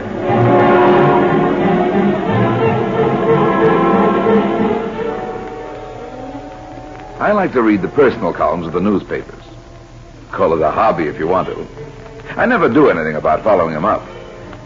That is, I never did until I read the following brief announcement.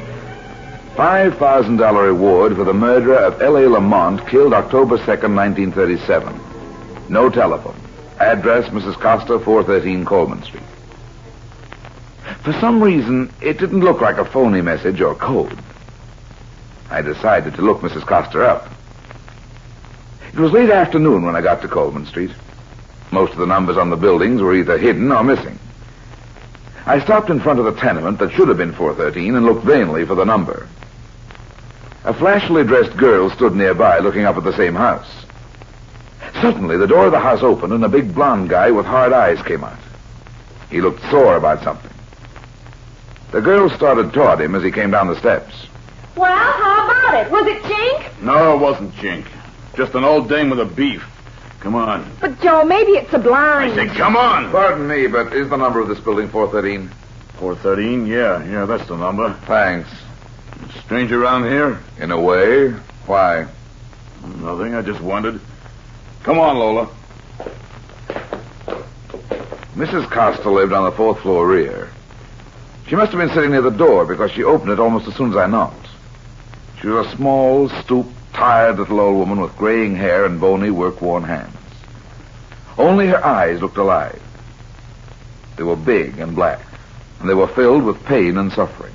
You've come about the ad? Yes. Oh, come in. I've got the money right here. You know who the murderer is? Not yet, Mrs. Costa. Oh, I see. I thought maybe you knew. And that maybe you'd tell me for the $5,000. The other one, he didn't know either. A big, tall, blond man? Yes, that's the one. Do you know him? No, I think I passed him on the way in here. Well, why did you come if you don't know who killed Mr. Lamont? I'm a private detective, Mrs. Costa. My name is Runyon. I saw your ad, and I thought maybe I could help you. Why are you interested in finding the murderer of this man Lamont? Was he a relative of yours? No, Mr. Runyon. Not a relative. I didn't even know Mr. Lamont. They said my boy killed him. They took him away to prison. Your son was convicted of this man Lamont's murder? Yes, Mr. Runyon, my son Bobby. For 9 years now, my Bobby has been in prison. But my Bobby didn't kill him. My Bobby couldn't kill anybody. He was always a good boy and a good man. Why have you waited so long, Mrs. Coster? 9 years ago, I am a poor woman. I have no money. Money will do anything, so I work hard. I save and I save until now I have $5,000. Now I have enough to bring my Bobby home again. It's all for you, Mr. Runyon. All for you if you find the murderer of Mr. Lamont. Who was Mr. Lamont? He owned a jewelry store on James Street. One day, 9 years ago, a man came into his store to steal. The man had a gun. Mr. Lamont had a gun, too, under his counter. But the man shot Mr. Lamont. They said it was my Bobby. Why did they think it was your son? I don't know. All I know, Mr. Runyon, is that my boy would not kill. He would not steal. I see. You can help? I'll do what I can. But 9 years is a long time. Yes, 9 years is a long time. I know how long 9 years is, Mr. Runyon. This other man, the one who was here just before I came, what did he say to you? He was not such a nice man. When I told him I am Bobby's mother, he laughed, just like he didn't believe me. He said I was not telling the truth. But I am, Mr. Runyon. I swear to you that I am telling the truth.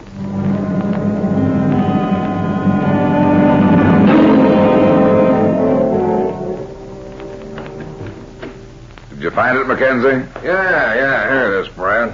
I remember the case now.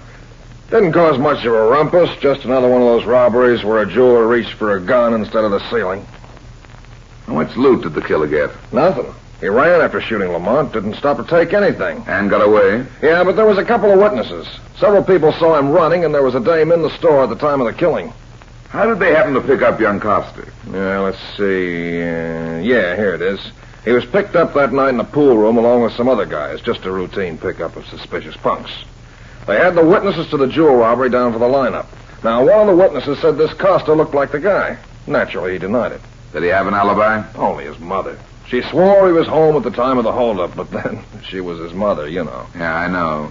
The dame who'd been in the store identified him positively at the trial. But she wasn't so sure when she saw him in the lineup. Well, no, I don't know about that. It doesn't mention it here. It just says he was partially identified by a man who saw him running from the scene. But it was the testimony of the woman in the store that really sent him up. Yeah. The others said it could have been the man they saw. You know, same height, age, build, that sort of stuff. But the dame was positive. They sent Costa up. He was lucky not to get the chair. If there'd been other positive witnesses, he would have gotten it. Mac, who was the woman? Lillian Reese. Her address at that time was the Fenimore Hotel. I think you're running down a blind alley, Brad. Why don't you forget it? Maybe I'm a sap, Mac. But I've got a hunch Costa was railroaded. I'm going to try and find out. Well, you'll need help. It's a tough job opening up a case like that after 9 years. I think I know where I might get the help. Where?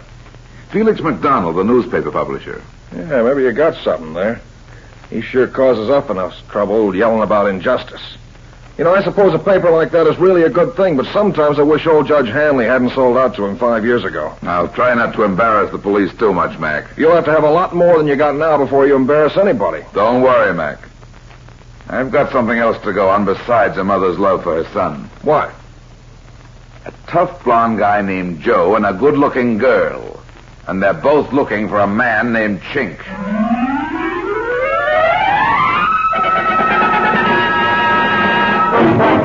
And that's the story, Mr. McDonald. It's interesting, Runyon. Very interesting indeed. Will you give me a break with your paper? Absolutely, Runyon. If you can show me any reasonable proof that an injustice was done, I'll go all out with you. Okay. That's all I wanted to know. About this witness. Do you know where she is now? Not yet. I checked this morning with the hotel she lived at during the trial. She left there 5 years ago. She didn't leave a forwarding address. That's not so good. What about this man and woman, the ones who were there seeing the old lady? I don't know. It may not mean anything, but I got the idea they thought somebody else put that ad in the paper. Somebody they called Chink. Chink? Funny name. Yeah. Could you recognize them if you saw them again? Yeah, the man was tall and blond, the kind that always looks like he needs a haircut. His eyes were blue, hard as nails. Tough-looking guy in his middle 30s. His first name is Joe. The girl wouldn't be so easy. A dime a dozen type, late 20s, brown hair, good figure, flashy dresser. Well, that's something anyway. If you can find them again, maybe you can learn what the connection is. Yeah. Too bad you can't find that witness, Lillian Reese. I don't think I'll have to find her if she's still in the city. What do you mean? I think she'll look me up. Look you up? But why? Because I put an ad in the morning papers that Lillian Reese was being sought as the beneficiary of a $10,000 insurance policy. I gave my telephone number to be called for particulars.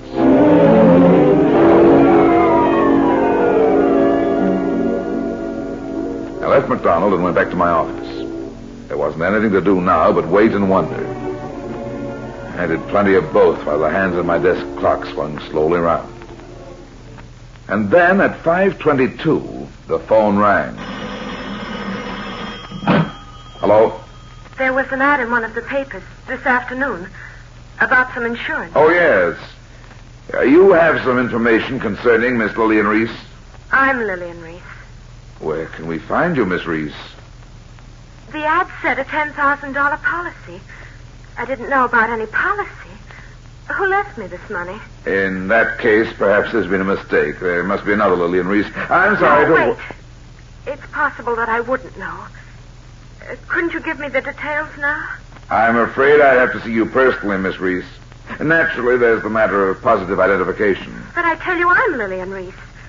You'll have to have more than your word, I'm afraid. Now, if you'll come to my office... No, I'd rather not do that. What I mean is, couldn't you come here and meet me? Yes, I suppose so. Where are you? I'll meet you in an hour, in the lobby of the Kessler Hotel. Okay, if that's the way you want it. I'd prefer it that way. I know it may sound strange to you, but I have my reasons. In an hour, then?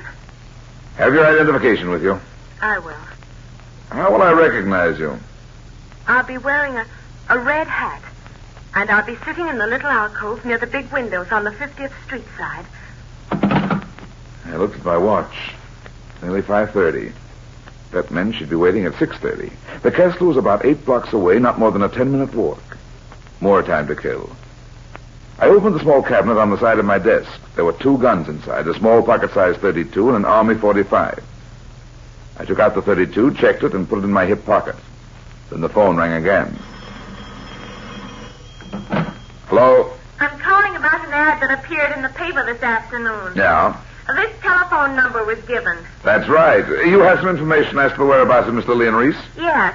The ad said there was an insurance policy. Uh-huh. Could you come to my office? Of course. Right away? No, not right away. Could you come here at 9 tonight?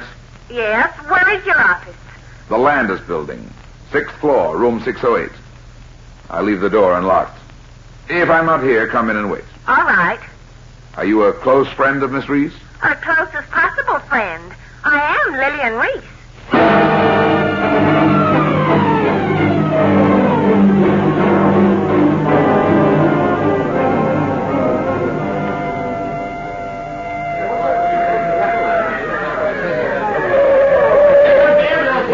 All right, let that stretch you through. That means you too, big boy. Come.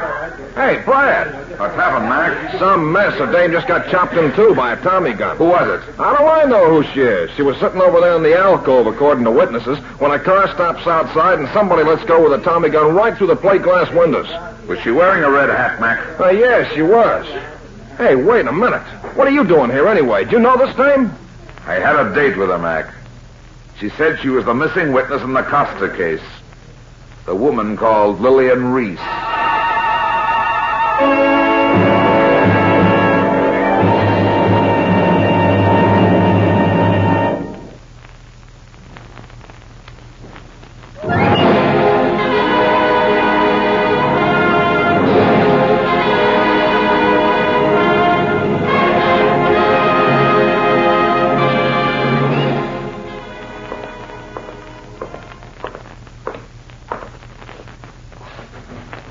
I'm sorry to keep you waiting, but...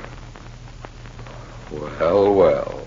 So it was you who put that phony ad in the paper. Yeah, but I didn't expect to find you with it. Where's your big blonde playmate, Joe? Right behind you, fat man. Why the gun, Joe? You're going to do some talking, and we're going to do some listening. I hear better with a gun in my hand. Close the door, Lola. Okay. Lock it. See if you can touch the ceiling, fat man. Now frisk him. Uh-huh. Here, Joe. Kind of a small gun for a big guy like you, huh? I'll admit it's not as good as a Tommy gun. What's that supposed to mean? I'm not quite sure yet. Sit down. Who's Chink, Joe? Chink! I told you he knew something. Shut up, I told Lola, you. shut up! I'm asking the questions, fat man. So you don't know who Chink is? Should I? Didn't he hire you? Somebody gave you a bum steer, Joe. He's lying. I told you to shut up. Now listen, Runyon. Are you leveling about not knowing Chink? I never heard of him until I heard you mention the name in front of old lady Costa's place yesterday. I don't get this. Why did you answer the Costa woman's ad? $5,000 is a lot of dough for a guy like me. Where would that old dame get $5,000? Doing something you never heard of. Working. So you don't really know anything about Maloney either. Who's Maloney? That's the guy Lola and me are looking for. It's the guy Chink is looking for. And, Runyon, it's the guy you're looking for. So young Costa was railroaded. You really didn't kill that Joe. Just a dumb punk who took the rap.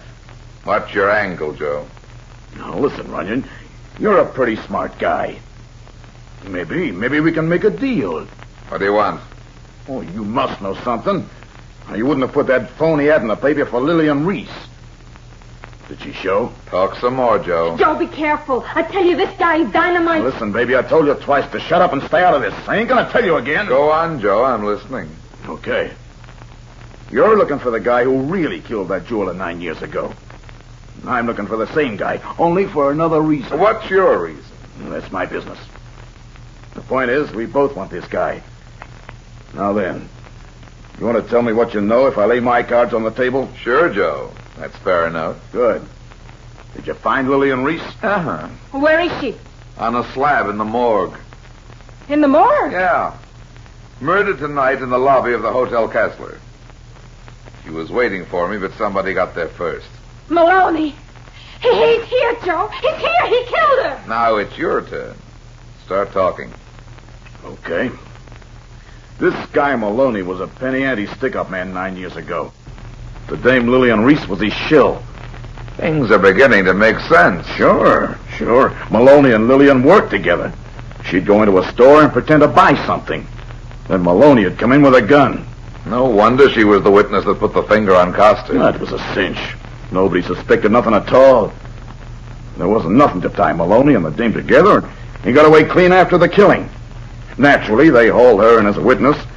So when one of the other witnesses says this Costa looks like the guy, she swears right out that it is. That's why an old woman scrubbed floors for 9 years. What's that? Skip it. Go on. Well, pretty soon after Costa went up, Maloney began getting bigger ideas. Lillian wasn't seen around with him anymore, and everybody figures he's through with her. Of course, he's never going to really be through with her because of what she's got on him, but I figure he'll be paying her off a long time. Where do you and this girl fit into the picture? And who's Chink? Yeah, I'm coming to that. About 6 years ago, Lola and me and a fella called Chink had what you might call a certain business arrangement with this Maloney. He owed us some dough. Big dough. Where did the money come from? That's not part of the story. Anyway, Maloney took a powder, a big powder. We haven't seen him since. We looked for him a year or so, and then Chink took a powder, too.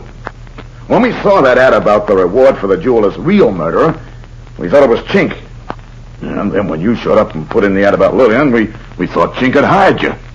That could make sense. Of course it does. I didn't say it did. I said it could. If Maloney killed Lillian tonight, that means he's wise that somebody's on his trail. He was afraid she'd blab about that old murder rap. Or tell somebody where he was. He'll kill us, Joe. Maybe he already knows where we are. Yeah. Put your gun away, Joe, and listen to me, both of you. Okay. Here. These are the keys to my apartment. Stay there until you hear from me. Don't go out for anything. Don't answer the door or phone, and keep the door locked. I don't get it. Maloney's not working this single-handed. That Tommy gun job tonight had the old gangster layout. That means that Maloney is desperate. If he knows you're here, he'll get you next. I don't think he knows about me, so you ought to be safe at my place. Yeah, and what are you going to do? I'm going to try and lay a trap for Maloney with the help of a friend of mine who owns a newspaper.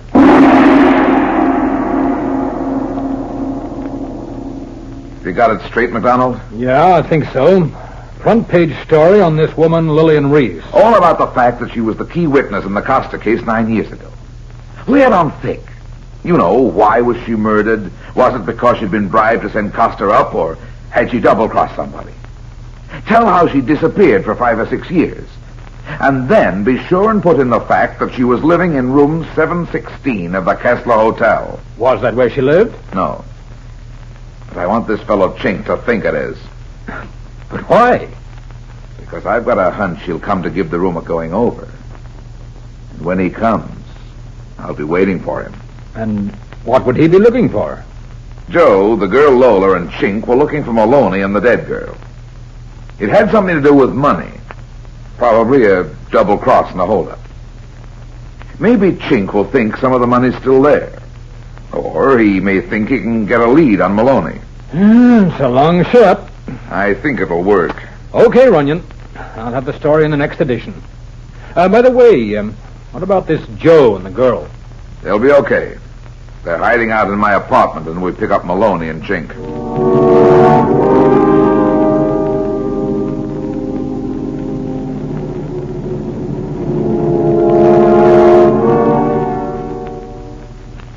I went up to 716 in the Kessler Hotel. It was already dark outside, and the papers had been on the streets for nearly an hour. I left the closet door open and sat down in a chair to wait. 10, 15, 20 minutes passed. Then suddenly I heard the elevator doors open down the hall. I went in the closet. My gun was already in my hand. I left the door of the closet open just enough to let me see the side of the room toward the door. Here you are, sir. Okay, that'll be all. Oh, here. Yes, sir. Thank you, sir. He looked slowly around the room, but didn't come near the closet. When I saw his eyes, I knew it was Chink. They were slanted slightly like an Oriental's. He was slim and dark, and his movements were quick and cat-like. He turned until his back was toward me. Then he started peeling off his coat. That probably saved both our lives. The coat was half off when I noticed the door to the hall swinging silently open into the room. A man's hand appeared holding a gun. I squeezed the trigger of my own .32. The gun clattered to the floor. The hand snapped out of sight, and Chink, still struggling with his coat, turned and tore into me like a wildcat. You don't! Let go! He's getting away! I didn't shoot at you. Oh, no, you don't. Don't go for your gun or I'll break your arm. Stop it! I'll just take care of this for you. Ah, he's gone, you sap. Why did you grab me? Who are you? Never mind that. Get your coat on. You've got to get out of here. Where did you come from? In the closet there. I was waiting for you. No, it was a plan, huh? Yeah. Then the money's not here. What money? Okay, clam up. But you're going to talk soon. Come on. Are you a cop? No. Then who are you? I'm working with Joe and Lola. Maloney is loose around here somewhere, and he's gunning for all of us. He must have spotted you and tailed you here. Come on. Where to? To to my apartment to see Joe and Lola.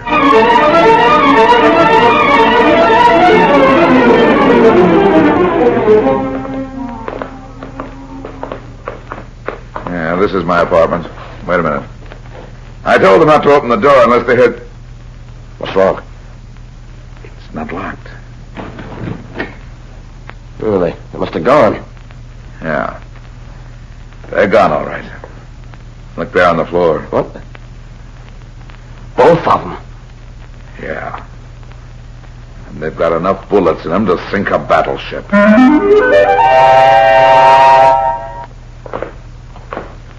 Look, what are we doing in a newspaper office? What's the idea? Shut up and come on, Chink. The publisher of this paper is trying to help me dig up Maloney so Costa can go free on that jeweler killing. Yeah, but I thought you were going to turn me over to the cops. But Maloney's still loose. He's still gunning for me. I'd be safer with the cops, and so would you. I don't think so. I don't like it.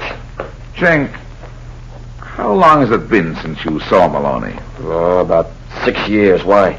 Never mind. Come in. Oh, come in, Runyon. Thanks. Come in, Chink. Chink! Long time no see, Maloney. Keep your hands on that desk, McDonald. Or maybe I'd better call you Maloney. It's Maloney, all right. And mighty fancy, too. Owner of a newspaper. No wonder we couldn't find him. So that's what you did with the dough. Yeah, that's right. Now, don't move. I've got you covered, boy. Where did that money come from, Chink? Well, the Wetzel Bank job in Missouri 6 years ago. We got over 300 grand. He crossed us and got away with all of it. But how did you know he was Maloney? He had to be it. He was the only one who knew Joe and the girl were in my apartment. He's the one who knew I was tracking down Lillian Reese, the witness in the Costa case. He knew you were coming to the hotel. And all the time he was playing the good boy for the public. Yeah. Come on, let's take him in. And now, no trouble now, McDonald. I've still got the gun. Why, you... Chink, if you behave yourself, you might get a break on the bank job for helping me pull this baby in. Well, thanks. And you'll get the $5,000 reward for clearing Costa. I don't think I'll claim that reward. I've got a hunch Bobby Costa can use it for his mother when he comes out of jail.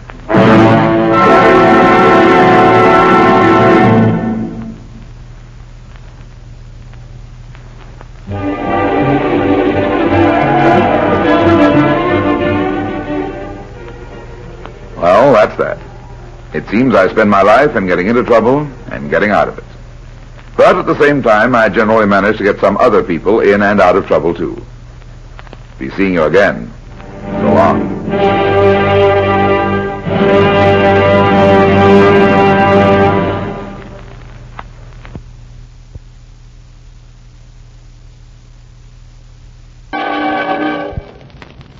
There he goes into that drugstore. He's stepping on the scales. Weight 239 pounds. Fortune, danger. Who is it? The Fat Man.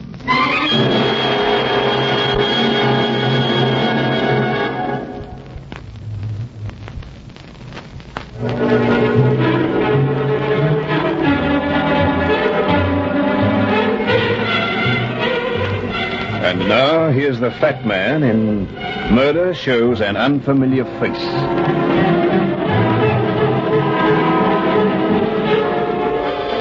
This one began on the state highway just about 10 miles out of town. I was coming home late one night from a boat club banquet, and being alone, I had the old Ponte up to about 50.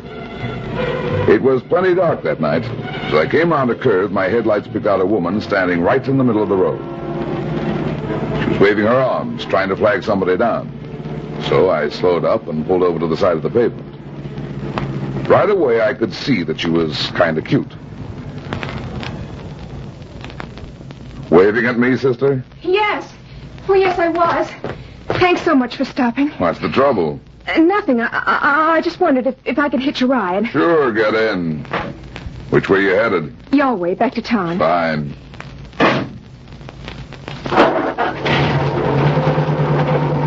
What happened? Your boyfriend leave you stranded? No, I didn't have a date. I thought maybe you were walking home from a buggy ride. Oh, no, it wasn't anything like that. What was it? Nothing. I just missed the last bus back to town. Pretty late for a girl like you to be out, isn't it? Especially on a dark road. Yes, I know. That's why I was so glad when you came along. How did you know it was going to be me? It's a risky business riding with strangers. Well, I haven't any choice. I couldn't stay there all night. Now, don't worry, kid. You're safe with me. I'm a professional chaperone. What? A private detective. Oh, for a hotel? No, for Brad Runyon. Brad Runyon? Yeah, that's me. Oh. What are you doing out here so late at night, baby? Oh, well, Look, are you really a private detective, Mr. Runyon? Sure, why? Because, well, you might be able to help me find him. Who? My father. Where's he gone? I don't know what. Oh, that's it. I don't know. Hey, wait a minute with that. There's a law against crying in this car. But I was so mean to him. Okay, you were mean. What did you do? I just never went anywhere with him and never let him meet any of my friends. Not even the boy I was going to marry. Why not? What's the matter with the old guy? He's sick. Mentally, I mean. His mind sort of wanders off and he can't remember things. So you don't want him to queer your romance, huh? That's right. Has he ever walked out on you before? Well, just once when my mother died. He lost his head and disappeared for 2 days. Well, that's why I'm out here tonight. I thought he might have been in a grave. Was he? No. Well, dry your tears, kid. I'll call up somebody at the Bureau of Missing Persons first thing tomorrow morning. They'll help you find him. Oh, won't you? Look, honey, I'm a pro. I've got to take cases that pay off. Oh, I'll pay. Not my kind of dough. I need plenty to feed this starving carcass. Don't you see how thin I am? I'll give you anything you want. No, kid. Nothing doing.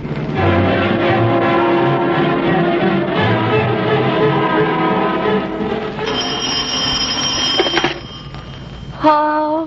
Hello, Kathy. Yeah? This is Brad Runyon. Remember me? Who? Brad Runyon, the fat man. Oh, for heaven's sake. Where have you been all my life? I thought you were going to call me up sometime. I'm calling you now. Well, this is a fine time, you big stiff. Don't you know it's 2 o'clock in the morning? Yeah. All right. Tell me what's about. I want you to do me a turn, beautiful. Uh-uh. I did one for you once, remember? But I'm in bed. That's all right. I'm coming over with a sweet little girl. What? Her name's Dorothy, and I want you to look after her for a little while. She's kind of upset. What's the matter? Her father's missing, Kathy. Been missing for almost 2 weeks. Oh, I'm sorry. Yeah, so am I. That's why I'm taking the case. Will you let me drop her off at your place? Surely, bring her over. Thanks, honey. Do you think you can find her, Father? Well, I'm going to try. I've got a hunch I might find him tonight. Only I've got to get over there right away. Where? Where are you going? To the morgue.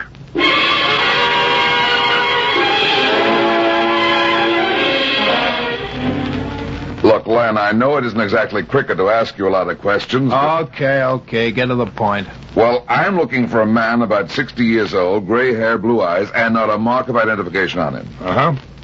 You got anybody like that? Have you any idea when he might have been brought in? I'm not sure he was brought in, but it might have been any time in the last 2 weeks. Gray hair, blue eyes, about 60. That's it. Oh, wait a minute. You say he had no mark of identification on him? Nothing in his clothes? Not a thing. He wasn't even wearing a ring. I know the man you mean. He fell or jumped off the viaduct over Kearney Street. I don't know what he did. Is he here? That's what I'm asking you. Well, he was here, but he's not here anymore. What do you mean? The body was claimed. By whom? His wife's dead and his daughter's the only living relative. Well, wait a minute. I'll look it up in the file. Hurry it up, will you? Oh, take it easy, Runyon. For a lousy cigar, you want an awful lot of service. Come on. Okay, here's the guy you're looking for. The body was brought in Friday night and claimed yesterday morning. By whom? A Mrs. Robert Hubbard, 610 Thornton Street. Mrs. Robert Hubbard? Who's she? I don't know. But according to the statement she made, she was his wife.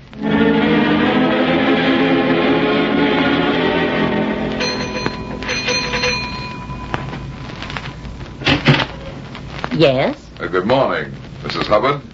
Yes? What Don't is be it? alarmed, Mrs. Hubbard. I really shouldn't have called this early in the morning, but I did want to speak to you. Are you having breakfast? Why, no. What did you want to speak to me about? Your husband. Oh, May I come in? yes. Yes, come in. Thank you. Were you a business acquaintance of Mr. Hubbard? No, my name is Runyon. I'm a private investigator. What? Oh, it's nothing to get excited about.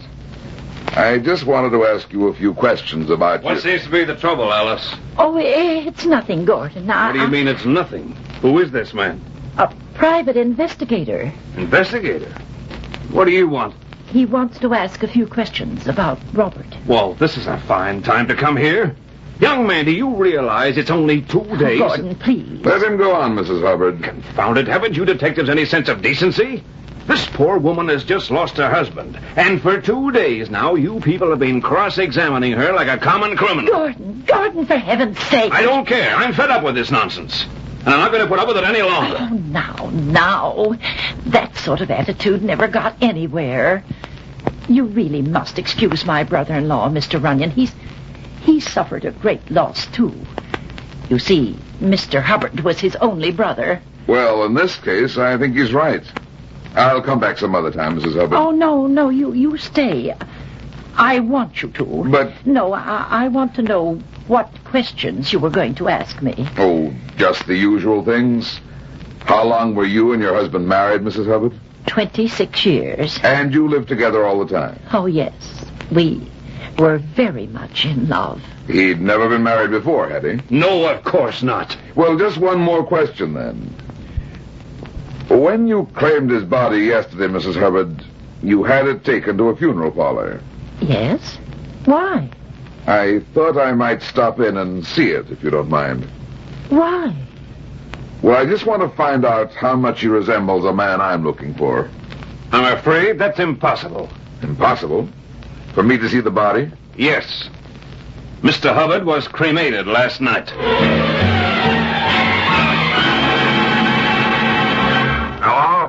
Hello, Brad. Yeah, I'm still hanging on, Mac. Have you got any information for me? Yeah, some. Hubbard was an accountant for a firm that went on the rocks about 6 months ago. But back in 1936, he worked for a bank, so he must have been bonded. That means there's a record of his fingerprints. Right. Can you get it, Mac? Can you get those fingerprints and match them with the ones down at the morgue? I've got to find out if that body they claimed was really Robert Hubbard. Okay. I'll find out and call you back. Not at the office, Mac. I'll be over at Kathy's place. Kathy? Well, you old son of a gun. Is that business or pleasure? Business, Mac. My business.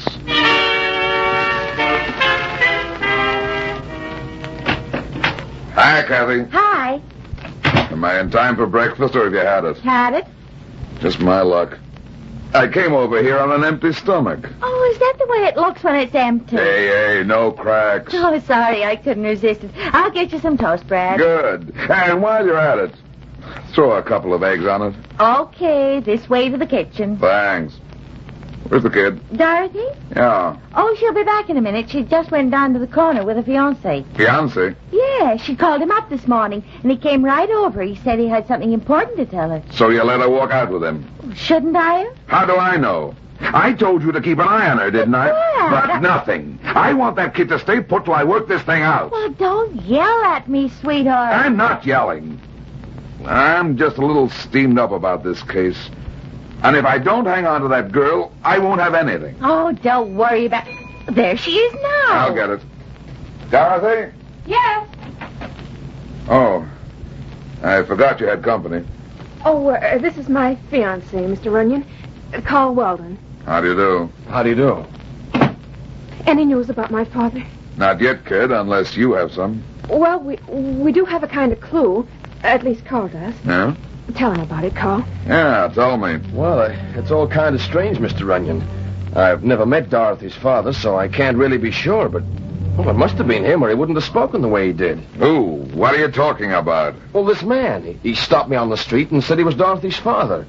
Seemed sort of vague about things, but he knew we were engaged, and he wanted to wish me luck. Go on. Well, that's all there is to it. I spoke to him for a minute, and then he was gone, disappeared into the crowd. When was all this? Well, yesterday, about 5 o'clock in the afternoon. Yesterday? What's the matter, Brad? Anything wrong? I'll say there is. If that man was Dorothy's father, I've had the wrong slant on this case from the very beginning. What do you mean? It's too hard to explain. I just took it for granted that somebody was trying to fool me. Who? A woman by the name of Hubbard. I thought she might have had something to do with your father's disappearance. But I'm all wet. The body she claimed at the morgue really was her husband. What? Morgue? Oh, Mr. Runyon, don't you think my father's alive? I do now, kid. It was just a mistake on my part. If I hadn't been looking at the case from our side, I never would have made it. I'll get that caveat, maybe for me. Hello? Hello, Brad. This is Mackenzie. Yeah, Mac, I know. Now what? About the fingerprints. They match, don't they? No, they don't. You were right about that body at the morgue. It wasn't Mr. Hubbard's.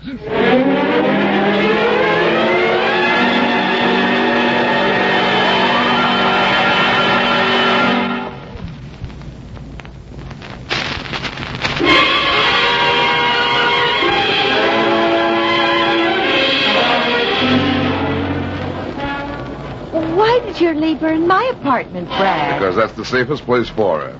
You think she's in danger? Could be. In a case as screwy as this, almost anything can happen. But my apartment, that's not a safe place. Why not? Only 3 of us know she's there. You, me, and the boyfriend. Oh, and you trust all of us? I trust you and me. I'll find out about the boyfriend in a few minutes. How? By waiting here in my car. Get in. Well, what's this going to prove? Nothing, I hope. Only I told that kid the apartment was being watched. If he's up to something, he'll try to get her out of there. If he isn't, it'll stick. Huh. And what do we do while waiting for Rome to burn? Just sit here for a few minutes and make with small talk. If you get bored, I'll amuse you. How? You gotta get bored first. Oh, A little. Come on, come here. Why, Brad, don't tell me you're going to hold my hand. I will if you take off that glove. Why take it off this room for 2? With a pour like this? I like that pour. Why? For Pete's sake, Kathy, what do you see in me? You. Baby, that's the nicest thing I ever heard in my life.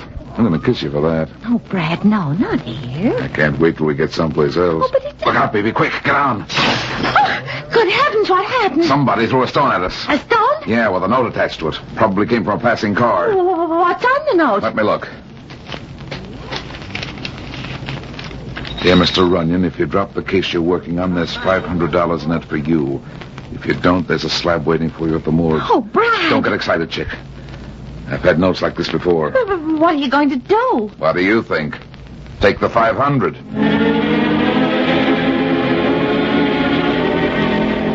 You're crazy, Runyon. Absolutely nuts. Now listen, Mac, I want to drop the case, the whole thing. I've got a yellow streak down my back. Who are you kidding? Nobody. I don't want to get bumped off any more than you do. I'm fat, but I'm not covered with armor. Come on. What's the setup? You heard it. I'm scared. I want to drop the case. About 24 hours. Well, that's more like it. I've got to drop it so I can find out who wants me to and why. Now, if you keep quiet about those fingerprints for a while, I'll split the reward with you when we make the arrest. Reward? For what? I don't know yet. Take your pick. Larceny, fraud, embezzlement, or murder.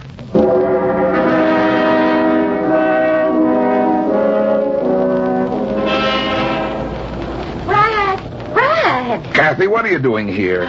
I asked you to wait for me in the car around the corner. Brad, listen, he's gone. He's left the apartment. Who? Dorothy's friend, Carl. How do you know? I just saw him in the street. What?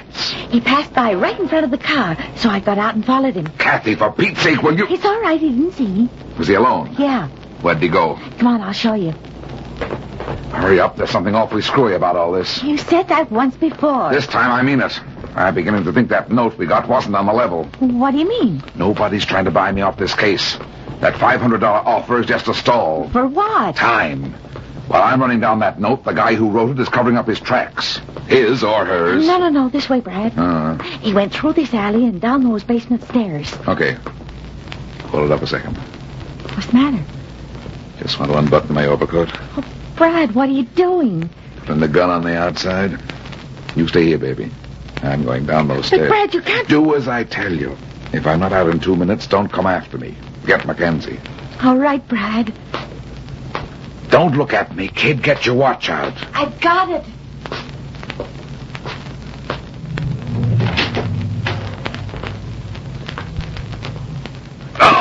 Oh! Brad! Brad! Oh, that was a mean one. What happened, Brad? Who hit you? I don't know. Somebody let me have it over the skull and beat it in the dark. Here, let me see your head. It's all right. The hat took some of the sting out of it. Oh, can you get up? I don't know if I want to. Oh, Brad, you're ripped. Somebody's coming. Stop right there, mister. I'm deadly with a 45. What? Brad, he's Carl. Kathy, Mr. Runyon. Hey, what are you doing here? Catching up with you, Carl. I think you owe me an apology for slugging me over the head. Hey, what are you talking about? Come on. You had your chance when I came through this door. If you didn't want to kill me, what did you want to do? Well, you must be mistaken, Mr. Runyon. I've been looking all over this basement for Dorothy's father. Huh? What are you giving me? Well, I know it sounds crazy, but I was told I'd find him here. Who told you that? A woman on the telephone. She called up the apartment and told me to hurry over here. A woman? Just a plain, ordinary woman? No, she mentioned a name. What is it? Mrs. Hubbard, I think. What? Mrs. Robert Hubbard. Judas! She and Gordon must know Dorothy's in that apartment. How did they find out? I don't know. One of them must have trailed me there. Then that phone call was a trick to get me here. You said it. Quick, we've got to get to a telephone.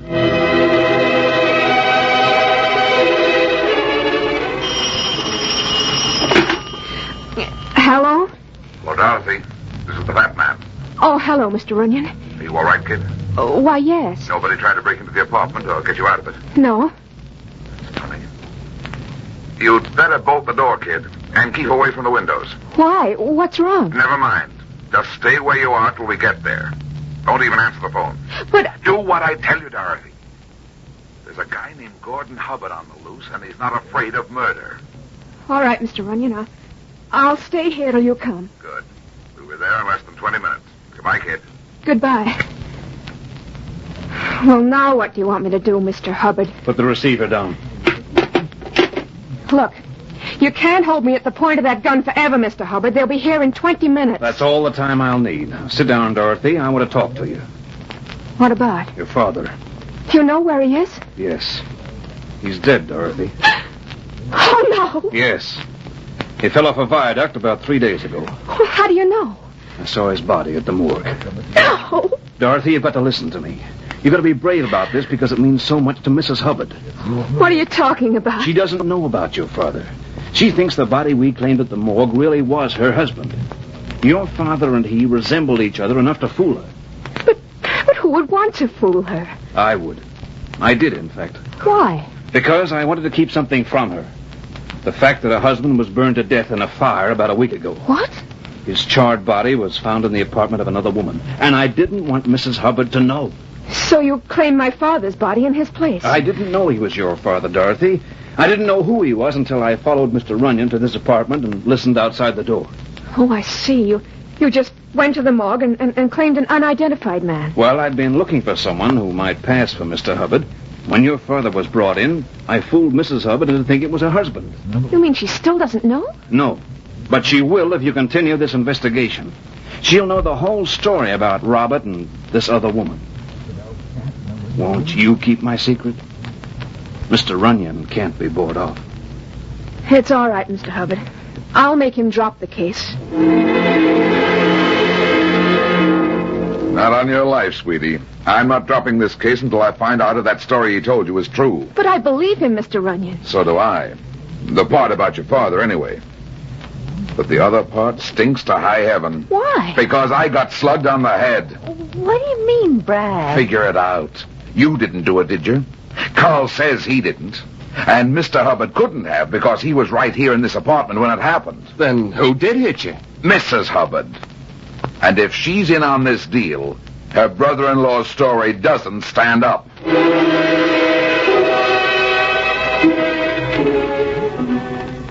Wait right here, Kathy. I'm going in through the window. Must you, Brad? What do you expect to find? A pot of gold, baby. But I'll settle for a photograph album. How do you know Mrs. Hubbard has one? I don't. Quiet now. I'm going to open the window. Oh, Brad, you'll get killed if anybody's awake in there. Can't I go with you? No, just hold the light. I'll have a hard enough time getting in myself. There. I don't know why you can't let the police do this. I think I see what I came for. The album? Yeah. Right over here in the magazine rack. Hurry, Brad. Just a second. Here, flash the light on this, honey. What are you looking for? A picture of Gordon Hubbard. If there is any such thing. Well, don't you think there is? Not if my hunch... Duck, baby, duck. Somebody's coming. You shouldn't have done that. Why not? Somebody was at that window. I saw him. But suppose it was the fat man. So much the better. Turn on the lights.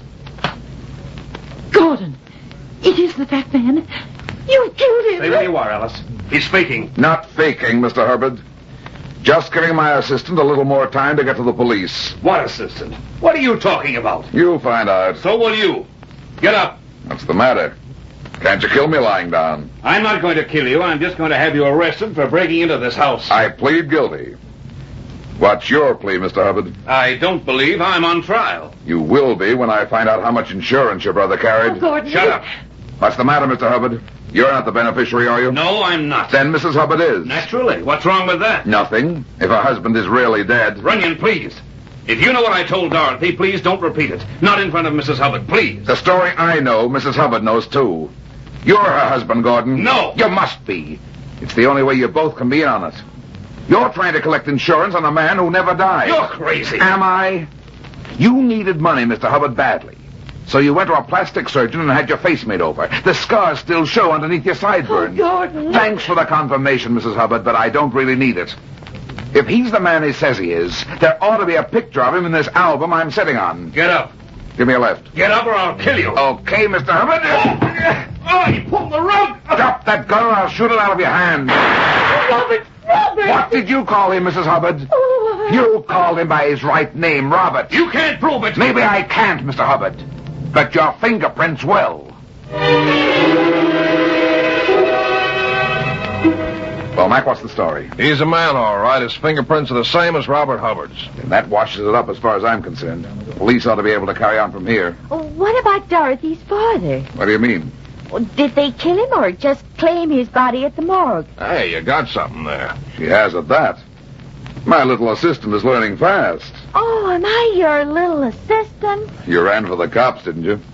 For all you knew, you were saving me from a death worse than fate. Now, that's gratitude for you. Now, wait a minute, you two. I want to know about this murder business. Now, if Hubbard Yeah? Telephone, Mackenzie. Okay. Now, don't go away, Runyon. I'll be right back. Well, Brad, what do you think? I think you're good, just baby. Oh, no. I'm talking about the case. You're too far away. I can't hear you. You're not listening. Do you blame me? You've got a figure that makes a guy stop and look, but not listen. Oh, Brad, no. I can't hear you. Darling, not in a police station. Anywhere.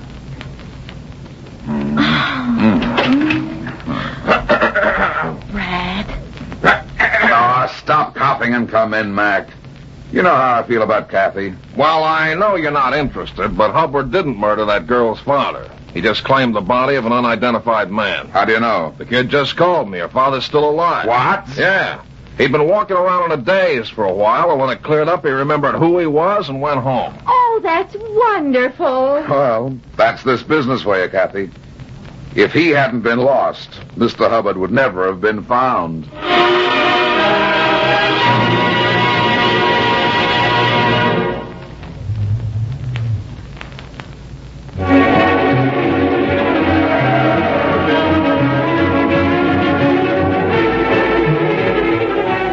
Well, that's that. It seems I spend my life in getting into trouble and getting out of it. But at the same time, I generally manage to get some other people in and out of trouble, too. Be seeing you again. So long.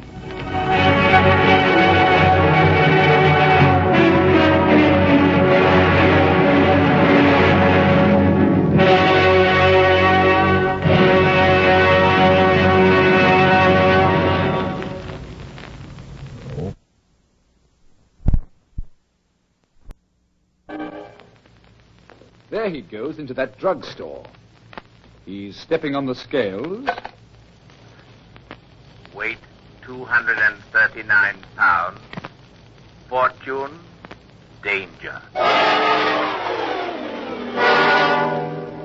Who is it? The Fat Man.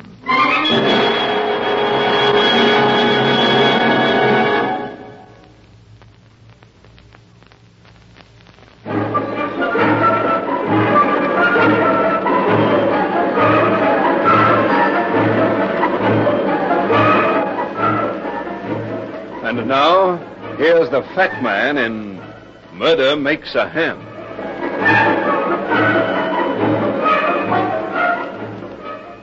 The day had been hot and murky. Not the sort of day to spend at a desk answering letters, but it had to be done. The afternoon had dragged slowly by while I pounded the typewriter. The sun sank out of sight and the street noises began to die down. The silence in the hall outside my office told me the rush hour was over, and the emptiness in my stomach told me it was time to quit and get some chow. I looked at my watch. It was just 6 o'clock. I closed the typewriter. Hello? Is this Mr. Runyon? That's right. Mr. Runyon, I want to hire a detective. Could you come to the stage entrance of the Male Theater tonight at 11:30? I'm just closing the office. Can't it wait until tomorrow? No, it can't wait until tomorrow. It's very important. Tell me what the job is. I've lost something very valuable. I think it's been stolen. I've got to get it back. Will you take the job? Yeah, I guess so. Oh, thank you. Then you'll be at the Male Theater tonight? Why the theater? I work there. An actress? Yes, you must have heard of me. Linda Lane, I'm starring in the Jinx at the Mill. Sure, I've heard of you. Come to my dressing room tonight at 11:30. I'll leave word with the doorman to let you in. What's been stolen, Miss Lane? A picture? A picture? You mean a painting? No, Mr. Runyon, it isn't a painting. It's a photograph. I thought you said it was valuable. It is valuable. Very valuable. What's it a photograph of? It's a photograph of me, Mr. Runyon.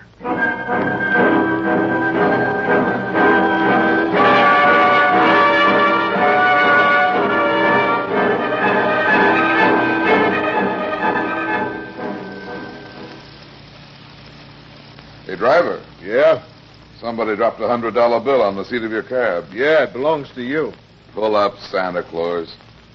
This isn't the way to Charlie's Chop House. You're not going to Charlie's Chop House, Mr. Runyon. You're going on a business trip. I pick my own business trips. Not this time. Now take it easy and relax.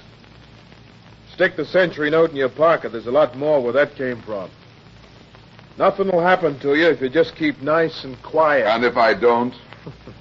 We're going pretty fast. I'd hate to crack up with you in here. The boss wouldn't like it. Who's the boss? You'll find out soon enough. Now sit back and take it easy. We got a long ride ahead of us, and I don't like driving with one hand. Makes me nervous, so this gun might go off accidentally.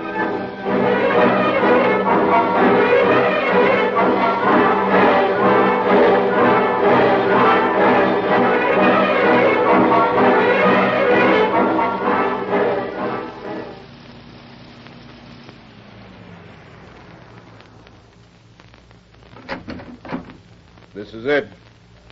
Come on. Pretty fancy layout for a taxi driver. Inside. That door's straight ahead.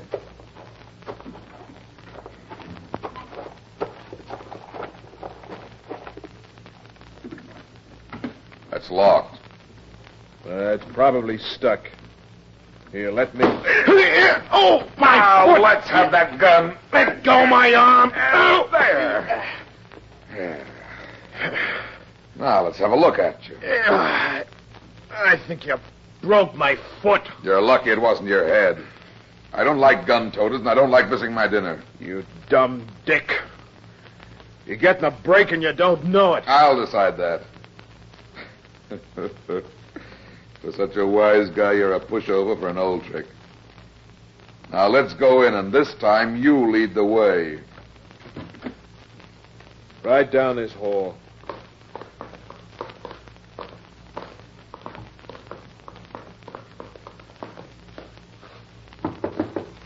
Yes?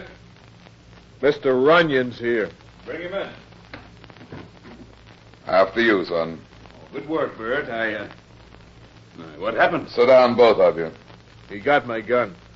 Oh, the fine bodyguard you turn out to be, Bert. Yeah. Kidnapping isn't anything to laugh at. Oh, come now, Mr. Runyon. Put that gun down. Where's your sense of humor? It's probably in the restaurant where I was going to eat dinner when this punk pulled his kidnap act. You haven't eaten? Bert, fix Mr. Runyon a sandwich. I'm sorry. Just a second, Bert. A sandwich isn't my idea of a meal, and this business isn't my idea of a joke. Now start talking. What's it all about? I'd prefer it if Bert... Bert stays. Well, I'm listening. I want to hire you, Mr. Runyon. I've got an office and I've got a telephone. I'm afraid you don't understand. I'm funny that way. You don't recognize me? Should I? Well, a lot of voters would. My name is Tom Graham. Yeah, it fits the face. Washington, huh? Yes, Mr. Runyon, Washington. Okay, Graham. What do you want me to do? First, do you mind now if Bert leaves? Okay. Here's your gun, Bert. Next time, hold it closer to your stomach and watch my feet, not my eyes. There won't be any next time. I'll call you if I want you, Bert. Yes, sir.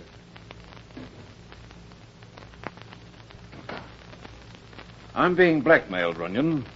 You can imagine what that means to a man in my position. Is it a frame job or the real thing? Unfortunately, it's the real thing. Do you know who it is? A woman I used to know rather well. A woman whose reputation wouldn't help a man running for public office, or a man who was marrying the daughter of one of our most prominent families. Ladders? No, a picture. What's wrong with the picture? It was taken at a party, a very wild party, which I had the misfortune to attend several years ago. In the picture, I am quite obviously drunk, and this woman is sitting on my lap with her arms around my neck. Has she got the negative? No, only a print, a large one, 8 by 10. The picture was taken by a professional photographer. He was a decent sort of fellow, so I explained my position to him, and he gave me the negative, and all the prints he had. Unfortunately, he'd already given one print to this woman. Didn't you try to get it? Of course. She said she'd lost it, and that was 3 years ago. I forgot all about it until today. This typewritten note came in the mail this morning. Here. Yeah. Several newspapers would gladly pay big money for a certain photograph. You know the one I mean. Political opponents of yours might also be interested. I think it is worth $10,000 to you. If this is agreeable, insert the following ad in the personal section of the Daily Banner. John accepts. You will then receive further instructions. What makes you so sure it's the woman, and how do you know the picture is really in existence? I'm sure it's she because I know her. She's that type, and she's extravagant. She probably needs money. You said you were getting married. Yes, next week. I'm marrying Judge Moorhead's daughter, Sylvia. If this picture is made public, I'll be ruined. You want to pay up, then? Yes, of course. In that case, what do you want me for? I want you to make sure I get the picture when I pay the $10,000. Okay, Graham. Where can I find this woman? You can find her at the Mayo Theater. She's an actress named Linda Lane.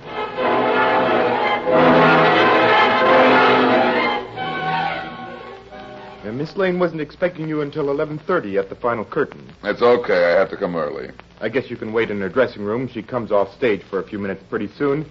I'll tell her you're there. It's the first dressing room up the stairs. Thanks.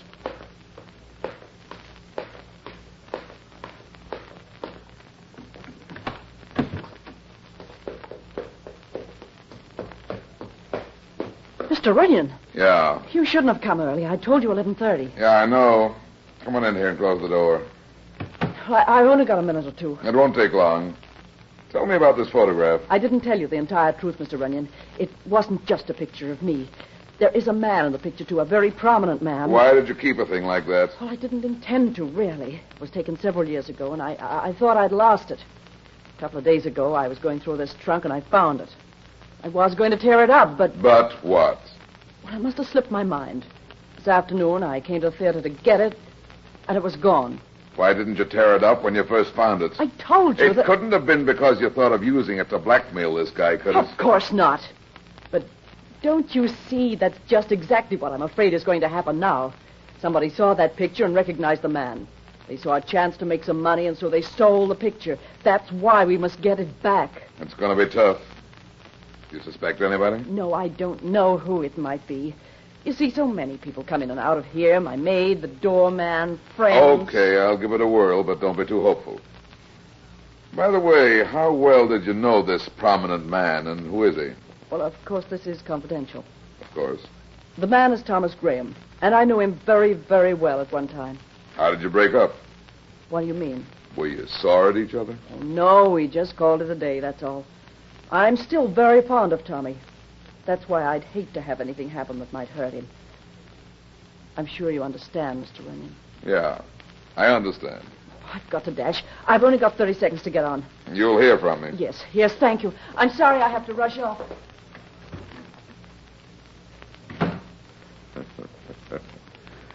You can come out of the closet now, honey. She's gone.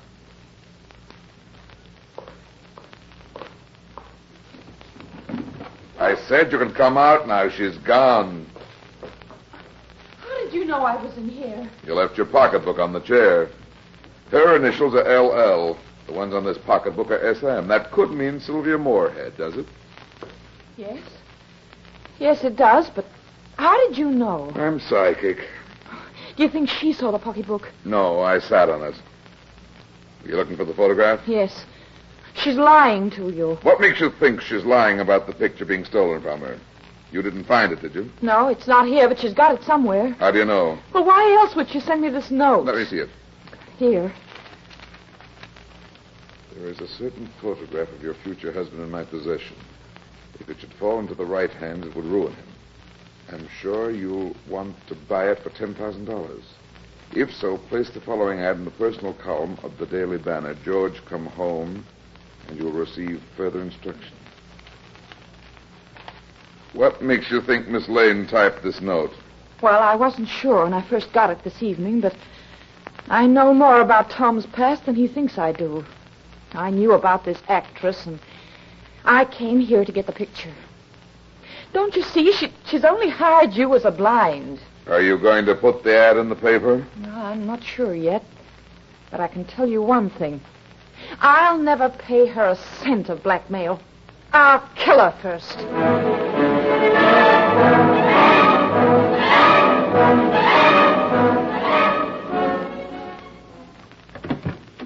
Oh, it's you, huh?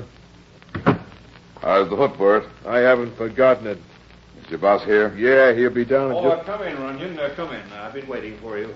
We can talk in the library. Anything happened since I saw you last night? I put the ad in this morning's paper. Yes, I got another note. Here it is. They don't trust you much. No. What should I do? If you're going to pay for the picture, I guess you'll have to do what the note says. Leave the money on the headstone of this guy Fenway's grave at midnight. Can you get the $10,000 in cash by tonight? I've already got it. But what about the picture? Don't worry, I'll get it for you. Do you still think it's the actress? Yes. Why? I'm not so sure. She says somebody stole the picture from her 2 or 3 days ago. But who could have stolen it? Who wrote the notes? Any number of people. It might have been the doorman, or her maid, or... Or who? Who else do you think it might be? It might be your fiancée, Miss Sylvia Moorhead.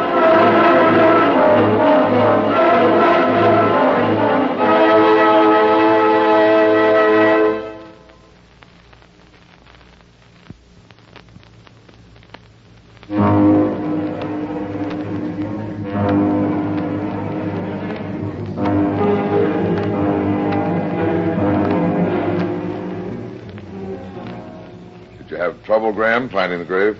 No, it was right where the note said it would be. I put the money in the envelope on the headstone. You didn't hear or see anything? No. Then I walked out the west gate and came around here. That was nearly 20 minutes ago. Okay, we'll wait another 10 minutes. That'll be a half hour since you put the money on the grave. If they're playing on the level, the picture should be there by the time we walk over. But suppose it isn't? We'll have to take that chance for the time being. If it isn't there, then we start playing rough. I don't like it. Hold it a second. Quick, put your cigarette out. Get back here with me. Whoever it is running for the street. It's a woman. See if you can recognize her as she goes by. It's pretty dark.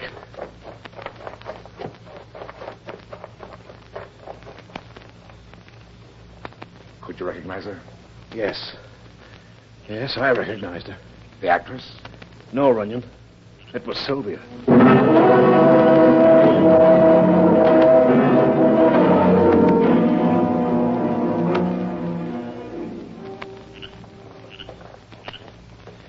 I can't understand it, Runyon.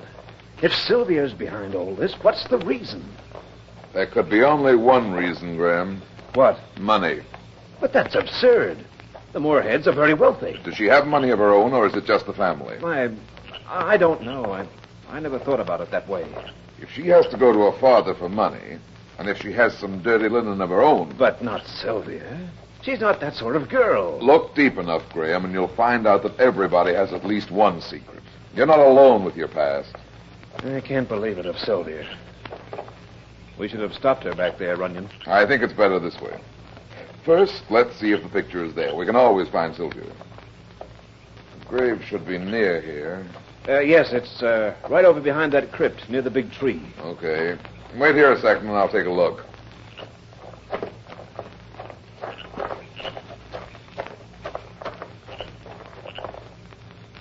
There's a picture there? No. And neither is the money. But there's something else here. What?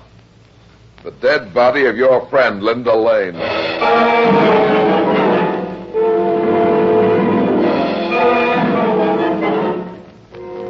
You've got to tell me the whole story, Brad.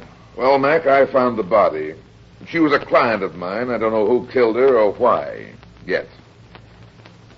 What did the medical examiner find out? Skull fractured and strangulation.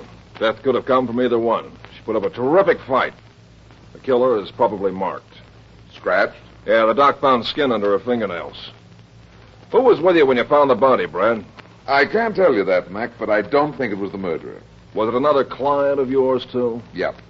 This is murder, Brad. Client or no client, unless you come clean with me, I'll have to arrest you for concealing evidence. I can't do you any good in jail.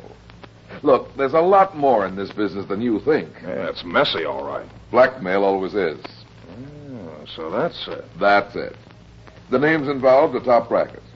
If we go off half-cocked and are wrong, it might ruin these people. I can handle the newspapers, if that's what you mean. That's what I mean. Okay, we'll keep it as quiet as long as possible. Now, who's your client? Tom Graham. Hey. The actress was blackmailing him. Then he must have killed her. He had the motive, and he even had the opportunity, but I don't think he did it. His fiancée, Sylvia Moorhead, is mixed up in it, too. She was in the graveyard last night about the time of the murder. Now, we're getting someplace. Did Graham make a payoff last night? Yes, and that's another angle. Whoever killed Linda Lane got the $10,000. And whoever it was knew her well enough to hate her and to be afraid of her. I'll have him bring in Graham and the Moorhead girl. Get the girl first. Let Graham alone for the time being. Bring Sylvia in and hold her here until I get back. Where are you going? I'm going to find a man. Where? At the Marriage License Bureau. No, I tell you, I didn't kill anybody. What were you doing in the graveyard last night? But I wasn't in It's no good, Miss Moorhead. Both Graham and I saw you running toward the street just before the body was found. But it couldn't have been Tom, not if you were with him. I wasn't with him all the time. He could have killed Miss Lane. Lying won't do any good. You'd better tell us what happened last night. What were you doing in the graveyard? Oh, all right, I was there last night, but I didn't kill Miss Lane. I didn't. Why did you go to the graveyard? I showed you the note I got. Yep. Well, after I talked to you, I changed my mind. I decided to pay. I put the ad in yesterday morning's paper, and yesterday afternoon I got a phone call. A phone call? Yes. Did you recognize the voice? No. I was told to get $10,000 in cash and take it to the graveyard last night. I was to leave it on the grave of a man named Fenway. Half an hour later, I was to come back and get the photograph from the same place. How did you get that much cash? I pawned a diamond bracelet and some other jewels. And then last night, it must have been about midnight, I went to the graveyard. I had some trouble finding the grave, and I was later than the designated time. I was just walking up to the big crypt underneath the trees when I heard a peculiar choking groan. What did you do? I was frightened, and for a second I just stood there. I couldn't see this man Fenway's grave, so after a few seconds I tiptoed over to the crypt and looked around. There, lying across the grave, was the body of a woman. It was Linda Lane. Did you see anything else? Yes. I saw the figure of a man running towards the west gate. He was too far away for me to recognize. I only saw his back anyway. But you thought it was Graham. Yes, I thought it must be Tom. And then you turned and started running yourself? No, not just then. What did you do? Well, I fainted. I came to about 15 minutes later. That's when I started running. So you see, it couldn't have been Tom if he was with you and saw me running. Lieutenant Mackenzie speaking. Yeah? Yeah. Okay, Kelly, good work. Well, that cinches it. What happened? Graham isn't home, so I sent some of the boys out to look around a little. They just found something very interesting hidden in his library. What? The photograph.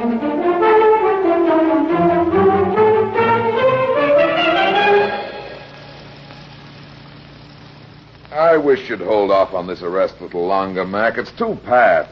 Brad, you're always trying to make things out of nothing. Now listen, big shot or no big shot, murder is still murder. It all fits. The actress was blackmailing him. Graham couldn't have been the man she saw in the graveyard. He was with me when she ran past us. Why would she lie? She's in love with him. Maybe. Yeah, but she really pawned her jewels. We checked on everything. Brad, you're wrong this time. There really is such a thing sometimes as an open and shut case. Everything in this murder fits perfectly. Except one thing. What's that? There weren't any scratches on Graham's face. And if he killed the actress, I saw him less than 15 minutes afterward. That doesn't mean anything. There weren't any scratches on the Moorhead girl's face either. The doc could be wrong. I don't think he was, though. Why not? I'll tell you when we talk to Graham. There's his place over on the right.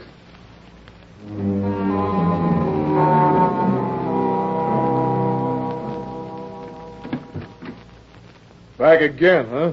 Hello, Bert. Is the boss in yet? No, he hasn't come back. Don't know when he'll be in. We'll wait. Maybe quite a while. The law doesn't mind. The law? Yeah, Bert. This is Lieutenant Mackenzie of the police. What's wrong? Haven't you heard? There was a murder. You don't think the boss... Come on, Brad. We'll wait in that library where the boys found the picture. Show it to us, Bert. Sure, it's right over here.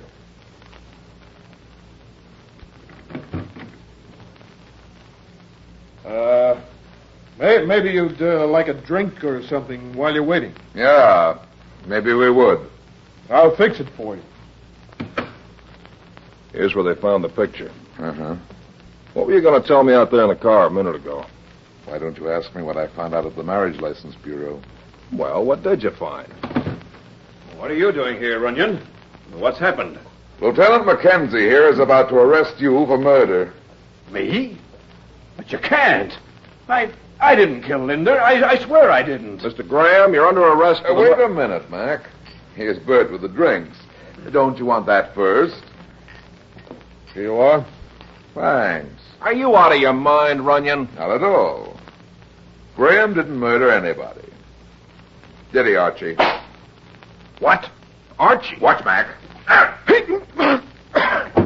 Why, you big... What's the idea of throwing that drink on my face? Grab him, Mac. He's our boy. No, you don't. Let go of me. Hold still, Bert. I'll push you to sleep. Now, what's this handkerchief, Mac, after I wipe the drink off his face? Oh, no, you... Hold still there. There. Look. Scratches on his cheeks. Yeah, fingernail scratches. And look at the handkerchief. What's that? Makeup, Mac. That's why we couldn't see the scratches on his face. He used to be an actor, and he knew how to put it on just right. Bert? An actor? His name isn't Bert. Get the cuffs on him, Mac. Okay, but I still don't get it. Shall I tell him, Archie, or do you want to? I have nothing to say. You're a real ham, aren't you? Who is this guy? His real name is Archie Glover. He was married to Linda Lane in 1937. He ran out on her a couple of years later and never bothered to get a divorce. That's what I found at the Marriage License Bureau. But how did you know it was this guy? I didn't, Mac, until just a second ago. I figured that if the murderer wasn't Graham or Sylvia, and I was sure it wasn't either of them, there was only one person left who knew enough about Graham and his affairs to plant everything so carefully. This guy here. How about it, Bert? I have nothing to say. A ham to the last. Okay. You can get it out of him at headquarters, Mac. But I imagine he went to Linda for money a week or so ago. He saw the picture and recognized his boss and the possibility, so he stole it. Then he wrote the notes, which he knew Graham would think came from Linda. She guessed what happened and followed him to the cemetery, where he had to kill her. Well, I guess that'll do for this ham. Yeah. And he ought to enjoy the frying pan when they turn the heat on. Hey, and that reminds me, Mac, we haven't had dinner. Let's go over to Charlie's Chop House.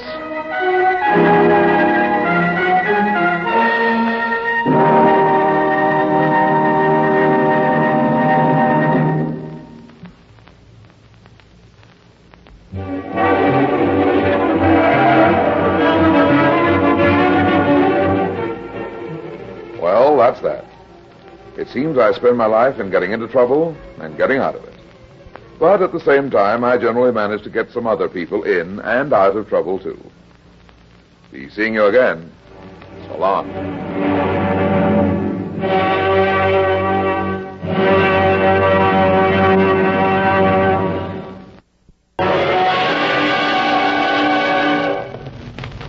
There he goes into that drugstore. He's stepping on the scales. Weight 239 pounds. Fortune, danger. Who is it? The Fat Man.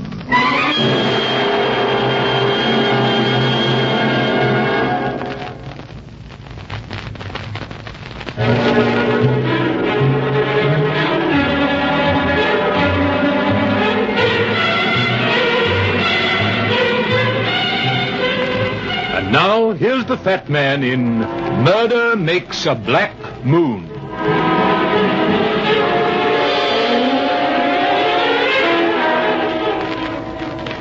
There are a lot of places in the Midwest like Boone City. 20 to 30,000 people, one or two good industries, and a country club set. I don't as a rule take jobs so far away from home, but the letter had been pleading, almost frantic. Please, Mr. Runyon, please come at once. If anyone can help Tommy, it's you. There was a check and a promise of more, and it was signed Lucy Nelson. It took a shoe shine, a haircut, and an across-the-counter lunch to find out that Lucy Nelson lived with an aunt and uncle. The uncle, Frank Livingston, was the local big shot. He came from the oldest and richest family in town, and he owned the eldest and most expensive house. When I got there, a girl opened the door. She wasn't exactly beautiful, not if you go by Hollywood standards, but there wasn't anything wrong with her either. There was something clean and fresh about her. It made me think of burning leaves and football games. Her brown eyes were troubled, and her hands kept folding and unfolding nervously before she spoke. Mr. Runyon? Yes. Oh, I'm so glad you're here. Come in. Uncle Frank and Aunt Muriel are waiting in the living room. I'm Lucy Nelson, Mr. Runyon. I'm engaged to Tommy Barnes, the boy I told you about in the letter. We were going to be married this time next week, and then this terrible thing happened. Lucy, was it? Yes, Aunt Muriel, it's Mr. Runyon. Come in, Runyon. Come in. My aunt and uncle, Mr. Runyon. How do you do? How do you do? It was good of you to come, Mr. Runyon. Poor Lucy, she's been half crazy. I do hope you can do something to help. Sit down, Runyon. Yeah, thanks. It was a long trip for you. I hope it won't be a waste of your time, but as Mrs. Livingston says, if there's any possible chance, we don't want to overlook it. I know Tommy is innocent, Mr. Runyon. He just couldn't murder anybody. That's why I insisted on writing to you. You didn't say much in your letter, Miss Nelson. Tell me about this girl who was murdered. I think you said she was an actress. Not exactly an actress. She was in the chorus, a showgirl. I didn't know her. In fact, I'd never even seen her, and I didn't know she was in Boone City until she was found murdered in a hotel room. Hey, when was that? It was just 6 days ago. A maid found her body in room 755 at the Boone house. That's the biggest hotel in town. How was she killed? She was shot. Anybody hear the gun? No. The police say it must have happened late at night. This boy, Tommy Barnes, why was he arrested? That's a terrible part. They didn't actually have any evidence, but, well, you see, Tommy'd known her. Her name was Angela Keene. Was she a native of Boone City? No. Tommy met her in New York and fell in love with her. At the time, he wrote me that our engagement was off. Later, he came home to Boone City and got a job. Seemed to have forgotten all about her. I see. Maybe you think I'm crazy, Mr. Runyon, but I loved him. So I took him back, and we decided to get married. And this horrible thing happened. Didn't Tommy have an alibi? No, Mr. Runyon. And to make it worse, the police proved that Angela telephoned Tommy. They also proved that he met her during the afternoon before she was killed.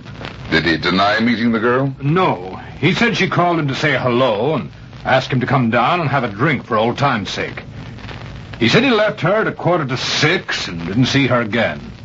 Didn't he know why she was coming here? He said that she told him she was just passing through and had stopped for the night. She was driving a car then? Yes, it was almost brand new, a beautiful car. Showgirls don't usually drive big, expensive cars. Of course they don't. And that story about just passing through. Tommy had known her, had been engaged to her, broken it off. No, it just doesn't make sense any other way. I like Tommy Runyon. I've known him all his life, but it does look bad. But he didn't kill her. He couldn't. Mr. Runyon, I'm sure there must... Now, Lucy, you must try and control yourself. We're doing everything we can. I've got the best lawyer in town for the boy, but he told me quite frankly that he didn't think Tommy had a chance. He's innocent. I know he is. Oh, Mr. Runyon, you can help, can't you? I'll do the best I can, but from what I've heard so far, it looks like the boy's in a tough spot. However, I'll get to work on it. And in case you want me, I'll be at the same hotel the murder occurred in. The Boone House.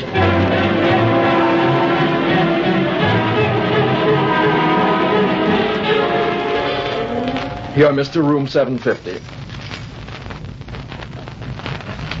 Oh, it's unlocked. Guess the maid's inside. Yeah. Hi, Mom. Hello, Joey. Just put the bag over there. You didn't come home last night, Joey. Where were you? Forget it. My mom's the maid here. She thinks I'm still a kid. He's only 19. Joey, why didn't Don't pay no attention to her. Listen, Mom, this man's not interested in your troubles. Oh, I'm sorry. I just wanted... Here you are, son. Thanks. If you need anything, just call for Joey. I'll remember. I'm sorry I spoke like that, mister, but I was worried about him. That's all right. Kids that age are apt to get cocky. He's a good boy, and it's just recently he's been acting this way. I think the money he makes goes to his head.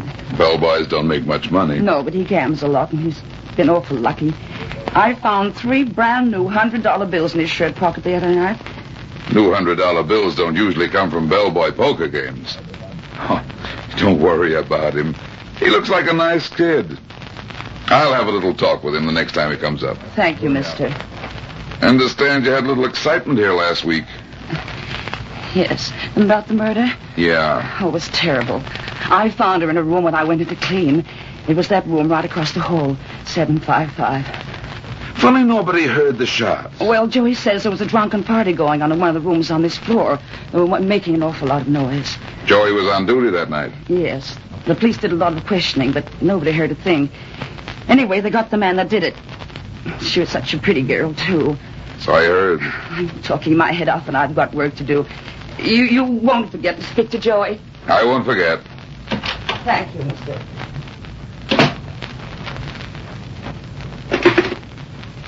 Hello. This is Mr. Runyon in room 750. There's a bellboy down there named Joey. Will you send him up here right away?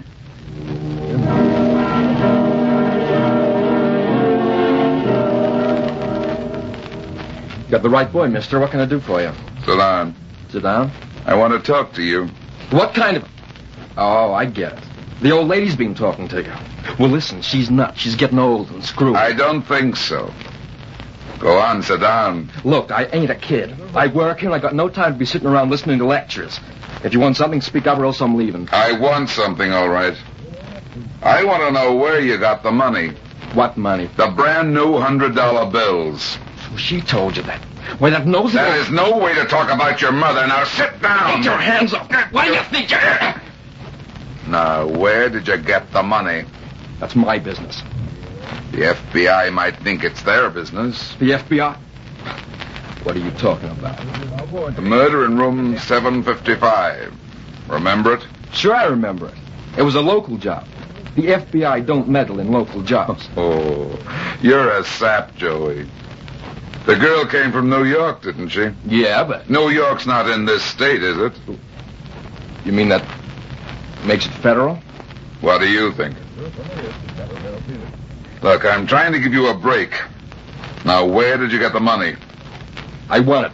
Gambling. You didn't win that money gambling. Joey, don't you know that bills are numbered? Listen, you a G-man? I told you I'm trying to give you a break. The FBI doesn't think you killed the girl. Me kill her? Of course I didn't. Well, I caught the guy, Tommy Barnes. The FBI doesn't think he killed her either. They do think somebody was paid off with new bills to keep quiet. Somebody who saw something. Nobody saw nothing. Nobody heard nothing. I think you did, Joey. No, I tell you, I didn't hear nothing. But you saw something. Well, it wasn't anything. It couldn't have been. Who paid you off, Joey? Look, I don't know where the dough came from. It was in the pocket of my uniform, and there was a note with it. What did the note say? Well, it just said, you didn't see anybody the night of October 1st. That was the night the dame was killed. But you did see somebody. Listen, you gotta help me, mister. I mean, if the FBI... Well, it couldn't have nothing to do with the killing because, well, they got the goods on that guy, Tommy Barnes. Look, I think whoever it was just didn't want to get mixed up in it. Let me worry about that. What did you see? Well, it must have been about 2 a.m. There was a party going on in one of the rooms on this floor. I brought out some liquor. Just as I got out of the elevator, I seen somebody running down the hall and through the door to the stairs. Did you recognize who it was? No, I couldn't see nothing but the back. What did he look like? Well, I couldn't tell much. But it wasn't a man. It was a woman.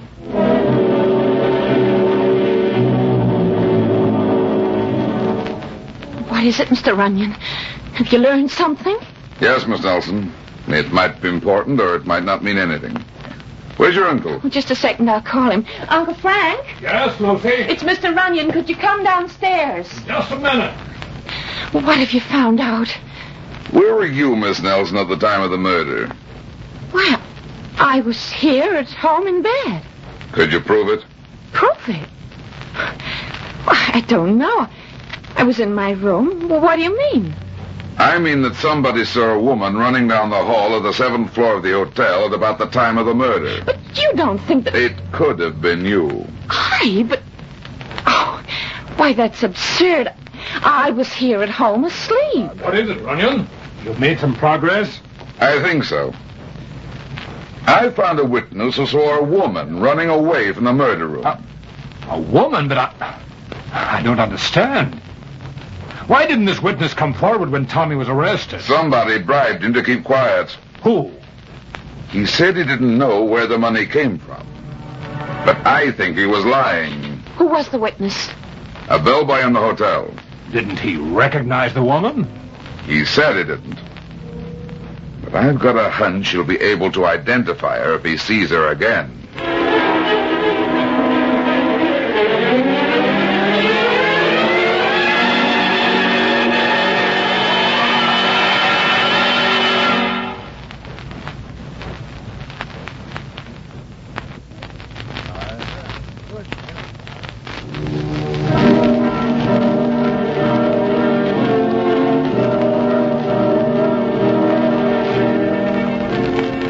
After midnight when I got back to the hotel.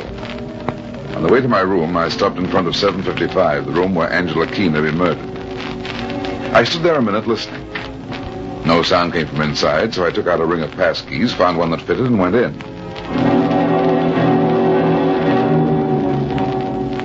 ordinary hotel room of the better class type. 2 single beds, a dresser, closet, and modern bathroom. There was nothing to show that a murder had been committed, unless you wanted to call the brand new carpet significant. I ran my finger along the top of the dresser and came away with a thin layer of dust on it. The room hadn't been cleaned in several days, probably not since the day after the murder when the new rug had been put in. Something might have been overlooked. I dropped to my knees to look under the dresser, and then I heard the doorknob turning. The light switch was across the room, and my gun was in my suitcase in room 750. I got slowly to my feet as the door swung open. A man stood in the doorway. He was medium in height, but slim. His eyes were slits under the low brim of his hat. He closed the door with his feet and came slowly towards me, moving on the balls of his feet like a boxer. In his right hand was an Army .45. Looking for something, fat man? Uh-huh. A murderer. All the murderers in this town are in jail. I don't think so. This isn't a healthy climate for thinking. I'm giving you a break, fat man. Who hired you? A client. Okay, play it wise, Flatfoot. You're fooling with dynamite. Meaning you? If I were you, I wouldn't stay long enough to find out. No kidding. And what if I do? I don't think you will, but just in case... Maybe that'll help you make up your mind. Next time it won't be a fist, it'll be the gun. There's a train leaving for New York at 10 o'clock in the morning. Get on it, fat man, and forget you ever heard of this town.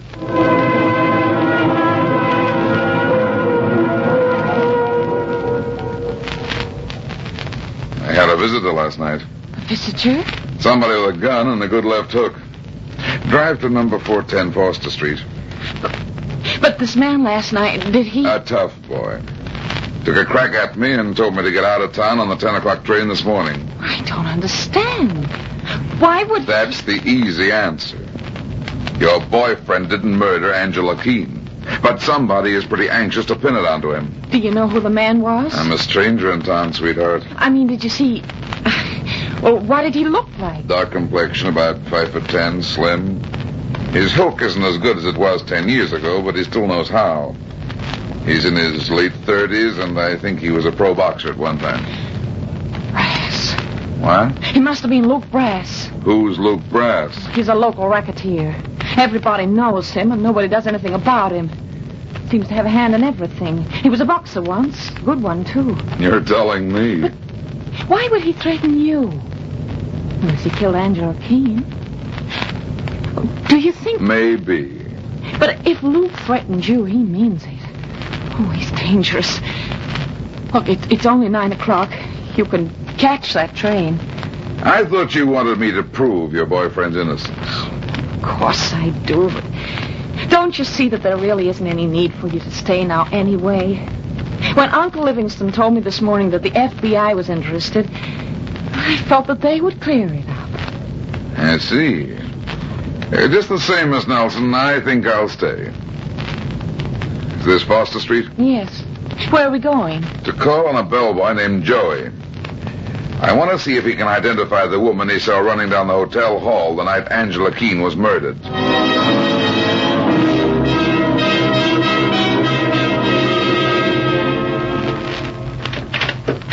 Yes. Why, Mr. Runyon. That's right, and this is Miss Nelson. How do you do? I didn't mean for you to go to all this trouble to speak to Joey. I thought you'd see him at the hotel. I did see him at the hotel. I want to see him again. Is he here?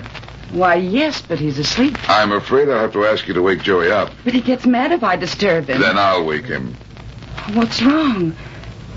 Joey hasn't done anything, has he? I mean... Now, don't you worry. Just show me where his room is. It's the last one on the left at the end of the hall. Come on, Miss Nelson. You tell him I warned you he was sleeping. I don't... I'll tell him. Mr. Runyon, I'm frightened. Luke Brass meant what he said about that train.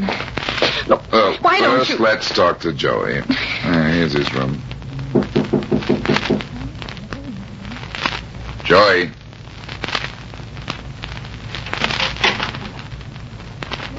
Is he there? Yeah, he's here. Joey. Joey, wake up. What is it? Stay out there. Why? What's wrong? Plenty. Somebody climbed in this window and killed Joey.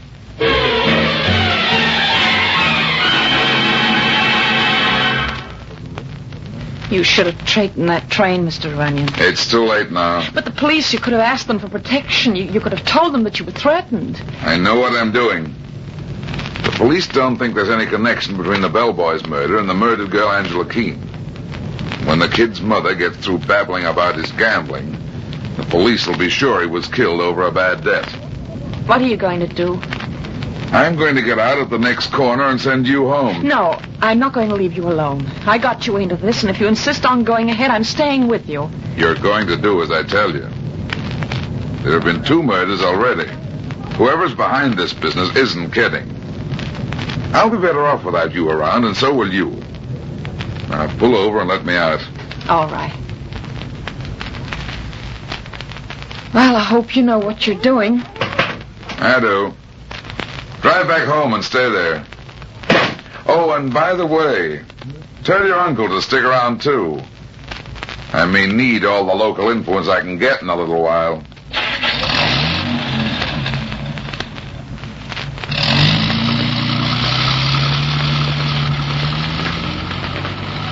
Keep walking straight towards that car, fat man, the one with the open door. Hello, Brass. You're driving, fat man. Get in. Suppose I don't feel like riding. This is a gun in my pocket, Runyon. We're going to a nice, quiet spot out in the country.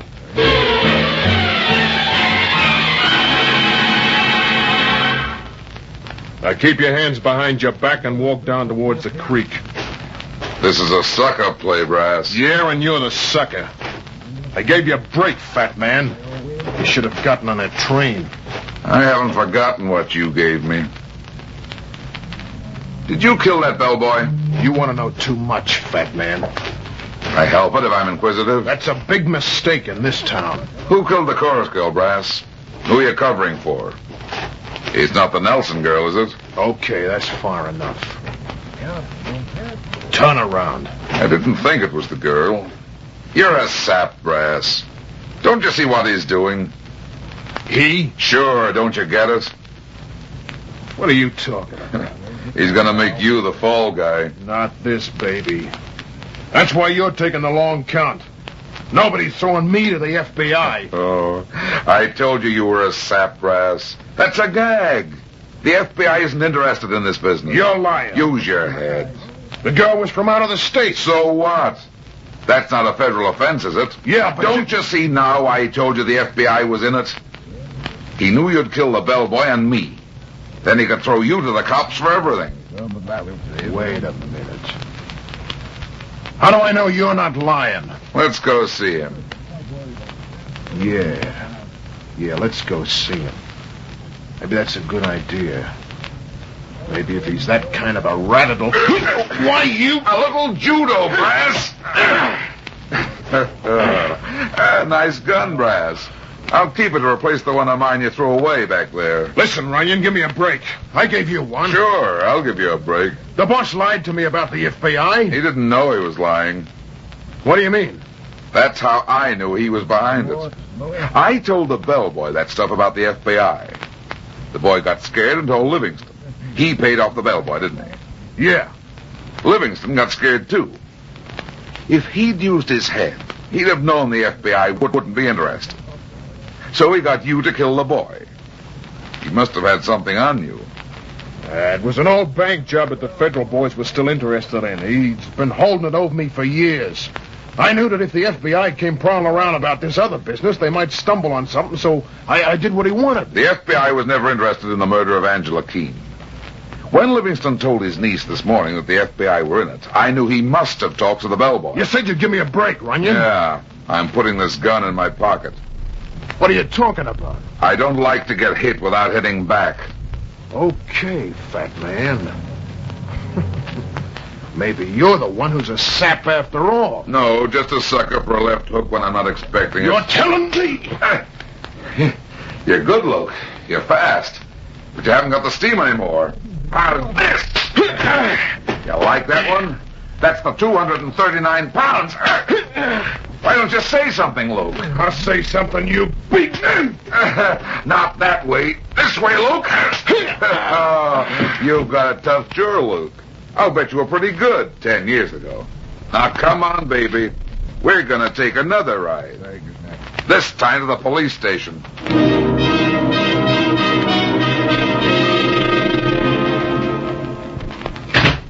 Why, Runyon, what happened? I had a little trouble getting here. Mr. Livingston, it seems some people had other plans for me. I don't understand. Luke Brass. He's in jail, Livingston. It's all over, so you can stop acting. You killed Angela Keene, and I'm taking you in, too. No, Runyon, that's not true. I didn't kill her. Quit kidding. When you thought the FBI was coming, you forced Brass to kill the bellboy. Yes, but there wasn't any FBI. I made that up to make the boy talk. No, Let's go. No, wait, Runyon. I'll tell you the truth. Come in here. Don't try any funny stuff. No. Listen, Runyon. I didn't kill Angela. My wife, Muriel, killed her. Your wife? It's the truth, I swear it. You've got to believe me. It was I who paid off the bellboy, but I didn't kill anyone. Don't you see that? The boy saw Muriel, my wife, that night. She was the woman? Yes. You see, I'd known Angela in New York. I never intended it to be serious, but, well, she had other ideas. She held it over my head, and I gave her a lot of money. And then finally a week ago, she came to town. She called the house and talked to Muriel. I didn't even know she was in town until they found her dead. Muriel had told her she'd meet her and give her money to go away. Instead, Muriel killed her. She told me after they found Angela. She said a bellboy had seen her leaving. I had to protect her. With my position in town, I couldn't afford such a scandal. But you could afford to let an innocent boy go to the chair. No, I wouldn't have let that happen. It's a good story, Livingston, but I don't think it's the truth. I think... Oh, yes, it's the truth, all right, Mr. Runyon. Muriel, put down that gun. You must be out of your mind. No, Frank, I've just come to my senses. I heard everything you said. So it was only your position you were worried about. No, Muriel, no. Don't you see? I see what a fool I was and what a no-good... Muriel, listen. Don't move, either of you. And I thought I loved you. I'd kill that girl for you. I thought you would protect me. You better give me that gun, Mrs. Livingston. She's crazy, Runyon. She's out of her mind. Muriel, put down that gun. Oh, no, Frank. No, Muriel. Don't. Please, Don't you move, Mr. Runyon. What on earth? And Muriel. That's all right, Lucy. I've just finished a very bad job. But Uncle Frank. Is he dead, Mr. Runyon? You didn't need a second shot. Here, Mr. Runyon, take the gun. Well, I'm ready. The police will want to see me, won't they? Yes, I think they will. I'm afraid I'll have to take you too, Miss Nelson. I've done nothing. Why would the police want me? The police don't want you, but somebody else does. Don't you want to be there when they let Tommy Barnes out of jail?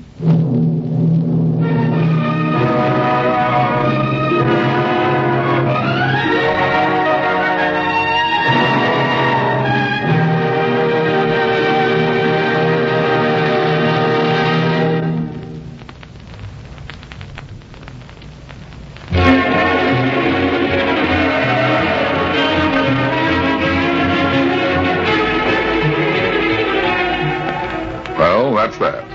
It seems I spend my life in getting into trouble and getting out of it. But at the same time, I generally manage to get some other people in and out of trouble, too.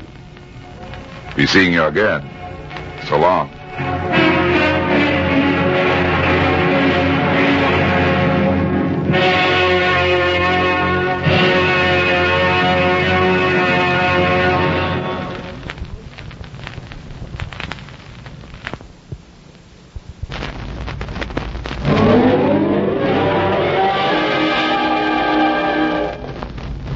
There he goes into that drugstore. He's stepping on the scales. Weight 239 pounds. Fortune, danger. Who is it? The Fat Man.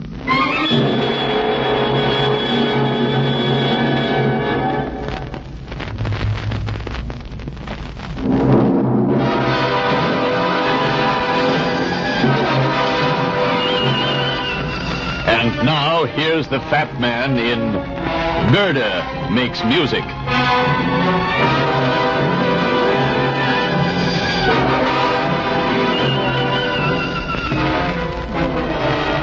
I put the telephone slowly back in its cradle and doubted what I'd heard. J. Sherman.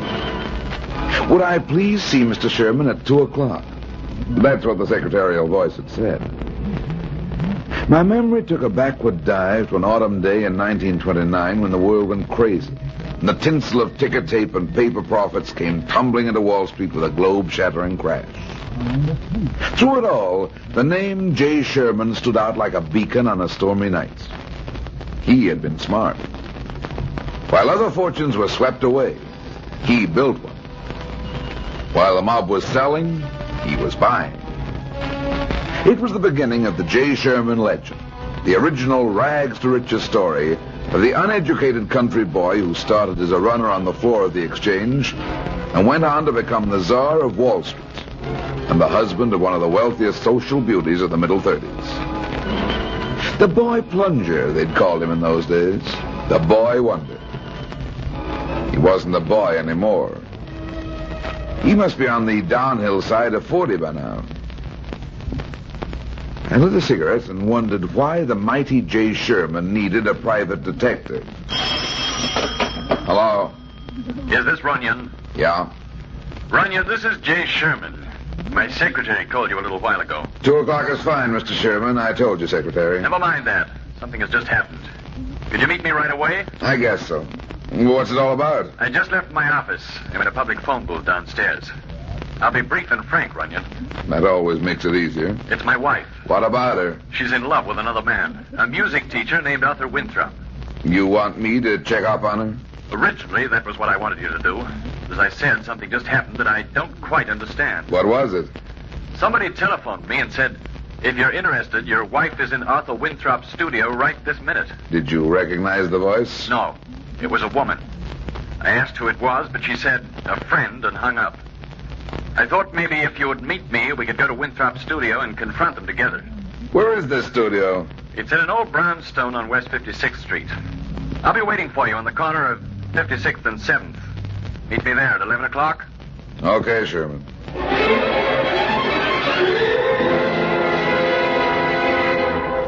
That's the house, Runyon. His studio's on the second floor in the back.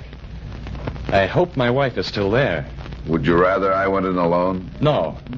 No, I want to be there, too. I've got to see this for myself. Okay.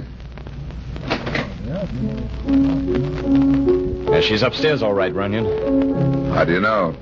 That piece of music. Do you hear it? Sure. It's the Moonlight Sonata. Yeah, it's her favorite. Winthrop taught it to her. It almost seems to hold a spell over her. Really? I hate that music, Runyon. I hate it so much that when I hear it, I almost go crazy. Runyon, that was a shot. And it came from that studio. Come, quick. Ah, it's locked. Give me a hand here. Natalie! Natalie! She's not here. Is this the music teacher? Yeah, that's Winthrop. The music stopped suddenly when we heard that shot. There's no gun in this room. Yeah, but what happened? That open window back there. Take a look. Well, there's a fire escape here that leads to an alley. There's nobody there. Whoever it was had plenty of time while we were breaking the door down. I'd better call a doctor. There's no need for a doctor now, Sherman. This guy Winthrop is dead.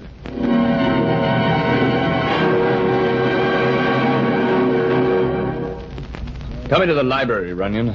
My wife's not home yet. I didn't think she'd be here, Sherman. Listen, Runyon. You've got to give her a break. I'm sure she can explain where she was. Natalie wouldn't kill anybody. That's not what the police are going to think. Well, you can't tell them. They don't have to know that my wife was supposed to have been in Winthrop's studio. Don't you see? Don't be a sap, Sherman. I've already stuck my neck out plenty for you. I gave you a break by coming home with you. Your wife's not here. Okay, where is she? I'm sure she can explain when she comes home. You've got to help me, Runyon. I hired you. You're working for me. I was working for you. You hired me to check on your wife, not to cover for her on a murder rap. Yeah, but she couldn't have. I know she didn't kill him. Maybe not. But it looks bad for her. Well, the police don't have to know. What kind of a sucker do you take me for? How long do you think they'll be satisfied with the story I gave them on the phone? I told them I discovered a murder, that's all. Don't you think they're going to want to know what I was doing there? Yeah, but can't you make up some story? Nothing doing. Listen, Runyon. I'm a rich man. I'll pay you whatever you ask. I don't play that way, Sherman. Now sit down there and listen to me. I haven't got much time. As soon as the cops locate me, I'll have to talk, and I'm going to tell them the truth. Maybe your wife is innocent. I don't know. After I talk to the police, if you want to hire me to try and clear her, I'll do the best I can. Yeah. Yeah, I suppose you're right. Lying wouldn't help. But, Runyon, I know Natalie didn't. She couldn't. I do want to hire you. It's the same music we heard before. Yeah, it's Natalie. You must have just come home. She's in the living room. Come on, I want to talk to her.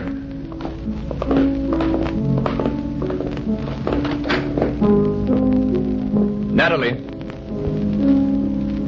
Why, Jay. What on earth are you doing home at this hour of day? Natalie, darling, something's just happened. Where have you been? What's wrong, Jay? Who's this gentleman? Brad Runyon. He's a private detective. Detective? Sit down, Mrs. Sherman. Where have you been for the last 2 hours? I don't understand. What's wrong? Just answer my question, please. Where have you been? Why, I went downtown. I did some shopping.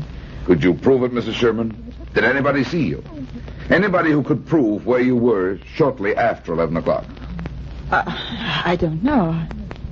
I met no friends, if that's what you mean. I was in several stores. Mostly I was just walking around looking in shop windows. I see. What is it? What's happened? A man was murdered this morning. A man?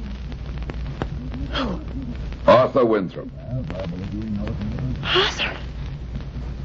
Arthur murdered? Oh, no. No, it can't be. It can't. What are you saying? Natalie, darling. Don't touch me. But, Natalie, don't you see? You killed him. You hated him. You knew I loved him, and you killed him. No, Mrs. Sherman. Your husband didn't kill Winthrop. He was with me, and we both heard the shot. You were with my husband? Yes. Somebody called your husband this morning. A woman. Told him you were in Winthrop's studio. Oh, no. No. Is that why you're questioning me? You think I killed him? The police are going to think so. I killed him? Why would I kill him? I loved him. Don't you understand? I loved him. She did it. She killed him. She? Who? Of course. That's it. You say a woman called Jay this morning. It was that she-devil. Who, Mrs. Sherman? Arthur's wife, Cora. Winthrop is married. Yes. His wife was jealous of him. He didn't love her anymore. She's a devil. I tell you, a devil. She killed him.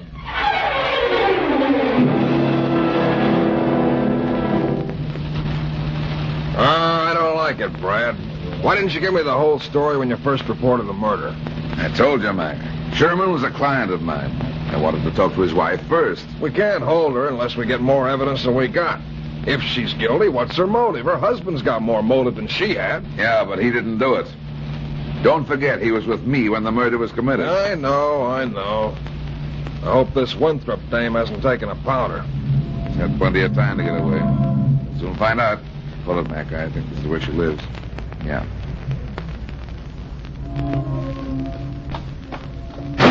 Well, this Mrs. Winthrop had plenty of motive. Maybe she's our baby. Maybe. Something screwy about this. Mrs. Winthrop? Yes, I'm Mrs. Winthrop. If you're looking for my husband, he's not here. His studio's in the city. We're not looking for your husband, Mrs. Winthrop.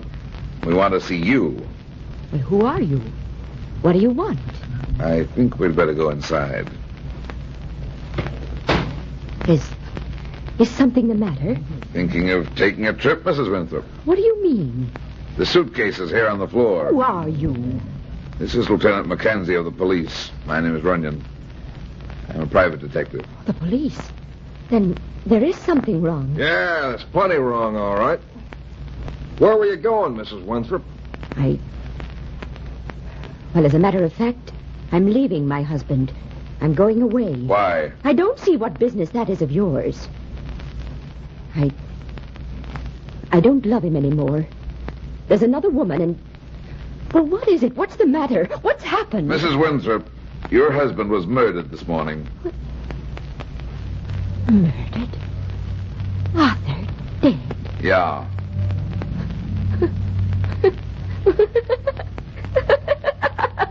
So he's dead.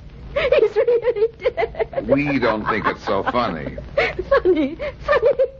You don't know how funny it is. You killed him? I? Oh, no. No, I didn't kill Arthur. I could have killed him often enough. He gave me reason enough to kill him, but I didn't do it. What a fool.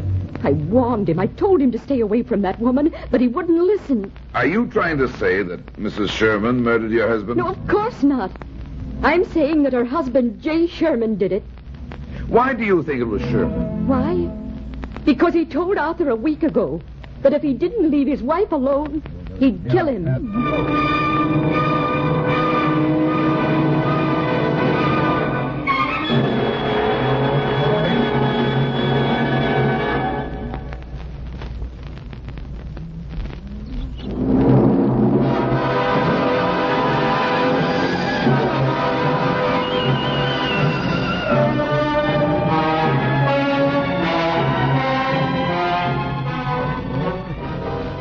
Didn't make sense, any of it. I sat at my desk smoking a cigarette and thinking. It was just past 9 p.m. A murder. 3 people with motives. But did they all have motives? What about Mrs. Sherman? If she loved the music teacher, why would she kill him? Unless there was something else, something that I didn't know. The music teacher's wife had a swell motive, but she didn't appear to love her dead husband. Why kill a man you don't want anymore? Sherman really had the best motive of all. He loved his wife. I was tired of thinking in circles. I ground out the cigarettes, got my hat, and went down to the street. Mac had left a cop on duty at Winthrop's studio all day, but he was probably gone now. I found a cab on the corner and gave him the music teacher's address.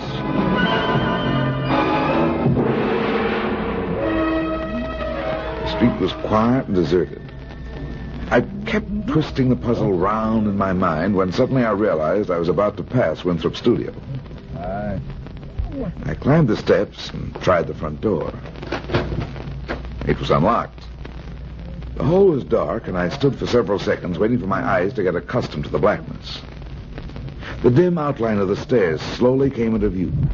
I started up. Winthrop's studio was at the back of the house, straight down a narrow hall on the second floor. I groped my way down the hall and found the door I wanted. It was locked. I opened it with a passkey. I stepped into the room and closed the door behind me. A sudden feeling of uneasiness came over me. My hand felt quickly along the wall for the light. The room flared into brightness, and I looked around. I walked over to the piano and reached out for the music sheets on the rack above the keyboard. It might have been a slight noise, or it may have been plain intuition. But before my hand touched the sheet music, I knew I wasn't alone in the room. My back was toward the curtains. I started to swing around, but I was too late.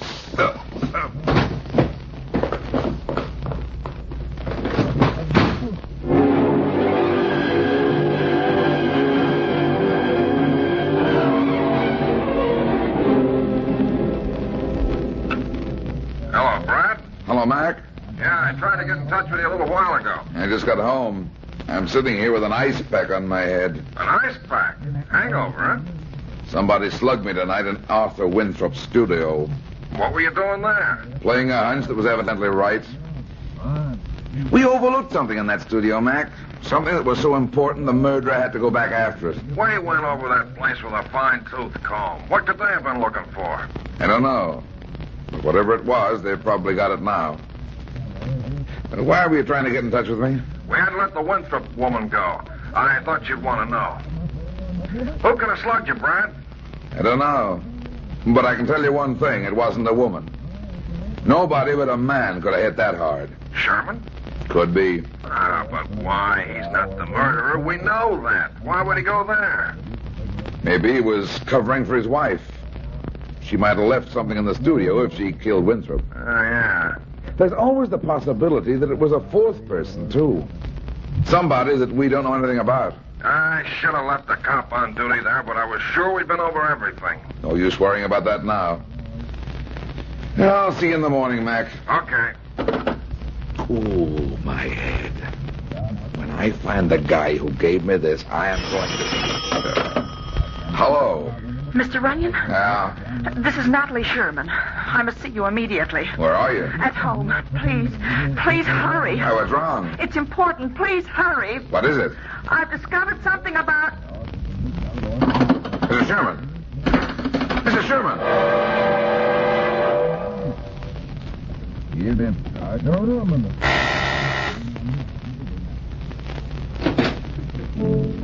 Why, Runyon, what are you doing here? Where's your wife, Sherman? Natalie? Why, she's in the music room at the back of the house playing the piano. Did you hear her?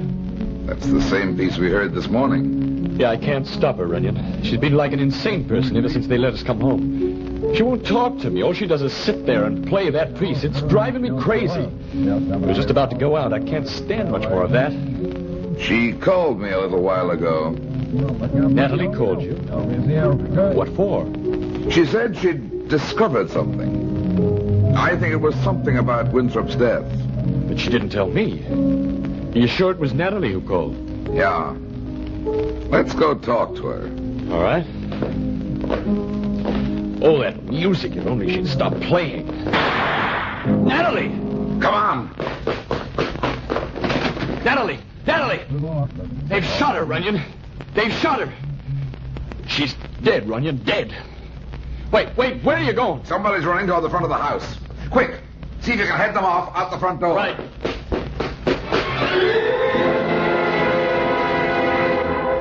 Let me go! Let me go! I didn't shoot. Hurry, Runyon, hurry! I've got her. She's got a gun. Hold her. Please, let me go. I didn't shoot. I didn't. Give me that gun. It's Winthrop's wife. Yeah. Nice work, Sherman. She'd have gotten away, probably, if you hadn't headed her off. Well, I guess we've got our murderer. Listen to me. I didn't kill her. I didn't shoot her. Save it, sweetheart. But I tell you, I didn't. I was going to kill her, yes. I hated her. She ruined my home. She stole my husband and then killed him. I came here tonight to kill her, but somebody else beat me to it. What are you talking about? We heard the shots. No, I know. That's why you've got to listen to me. I took that gun, the one you have there. It belonged to Arthur, and came out here tonight. I was standing in the garden, trying to decide what to do, when I heard Mrs. Sherman playing the piano. She was playing that piece, the one Arthur had taught her. Yeah, I know. Well, it did something to me. I couldn't stand it. This gun was in my hand, and I came over to the window. There wasn't much light in the room. She was bending over the keyboard, playing. I raised the pistol to fire at her when... When what? When somebody else. I don't know where they were. Somebody else fired. I was so startled that for a second I couldn't move. Well, then I heard you coming, so I turned and ran. No, wait a minute. There, you see? It's true. She's telling the truth, Sherman. This gun is fully loaded and it hasn't been fired.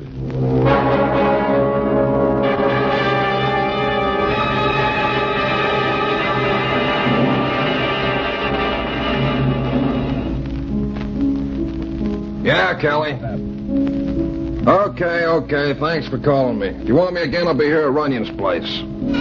Right. Ah, by golly, it beats me. What did Kelly want? He just got the report on the Sherman dame. Ah, Brad, can't you stop playing that piece? You're driving me batty. I got enough trouble with these two murders without you trying to drive me daffy. Mac, I think the key to these murders is in this piece. You're driving yourself batty. No, I'm sure of it. Both murder victims were playing this piece when they were shot. Doesn't that strike you as peculiar? You mean this music sends a murderer off his nut when he hears it? I don't know. But I'm sure the answer is here in this music. What about the report? Well, it's just what you said. The bullet in the Sherman woman's head didn't come from the gun Mrs. Winthrop had when you grabbed her. And Mrs. Winthrop's got to be the killer. I'm not so sure. Well, who else is there? Sherman. Ah, but he couldn't have done it. You were with him. Yeah, twice. I think she must have had another gun and managed to hide it somewhere. Don't be a sap, Mac. You've had every inch of ground covered around the house. There isn't any other gun. Well, maybe she managed to hide it somewhere in the room before you got there. In that case, she only had about 10 seconds. Well, if it is in that room, we'll find it. Nobody's getting in there until this is all cleared up. I got a man on duty in that room, and he's going to stay there. Oh, it's got to be the Winthrop woman, Brad. It's just impossible any other way. No, Mac. Nothing that actually happens is impossible. But lots of times it looks that way. Come on, let's take a ride. Where to? Back to Sherman's house.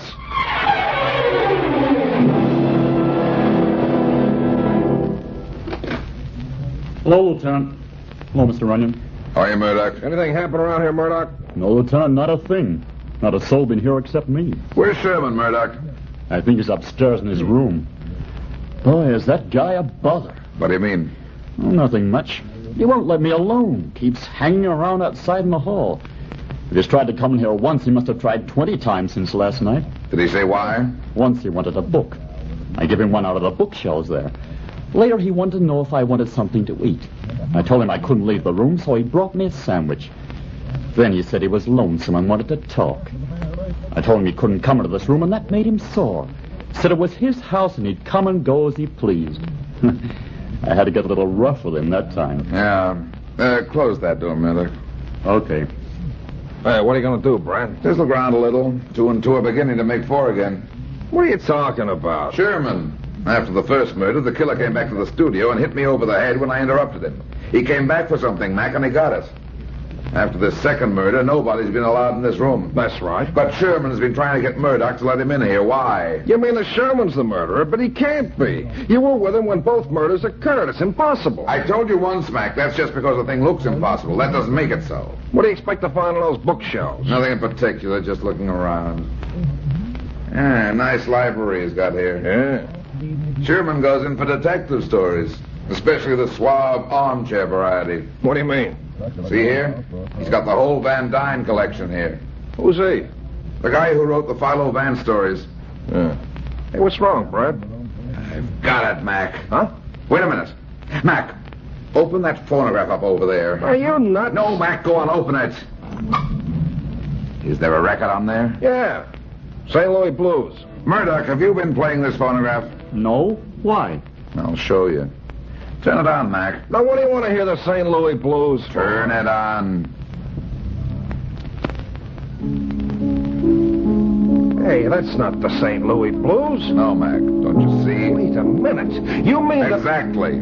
This book, Mac, this one here. It's the Canary Murder Case by S.S. Van Dyne. I don't see Wait a minute. I'm going to move this record over further. Stop it! Stop it! I can't stand it! What's the meaning? Grab him, quick, Mac. Right. Sherman's our murderer. Oh, no, you don't. Put the handcuffs on him, Murdoch. Just go. Hold him. You shouldn't have tried it twice, Sherman. You might have gotten away with it once. You mean this guy made a record of the piece with shots and all of it? That's the record there, Mac. You just heard it. Well, I'll You never read the Canary Murder Case, Mac, but Sherman did. The murderer in that story used a record to establish a perfect alibi. So Sherman used his idea and went him one better. He called me in to be his alibi. What better alibi is there than a cop or a detective? Then he'd already killed both of them before you joined him. That's right. No wonder Mrs. Winthrop couldn't figure out where the shot came from. Mrs. Sherman was already dead. Sherman shot her before I got here and left the body hunched over the keyboard.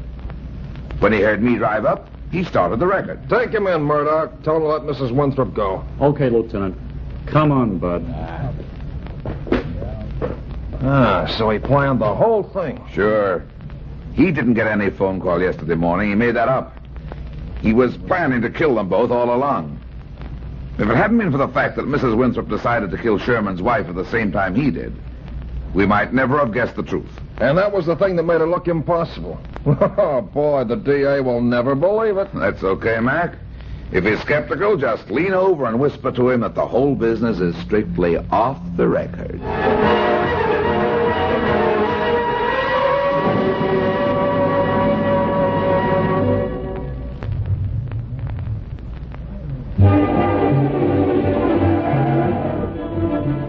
Well, that's that. It seems I spend my life in getting into trouble and getting out of it. But at the same time, I generally manage to get some other people in and out of trouble, too. Be seeing you again. So long.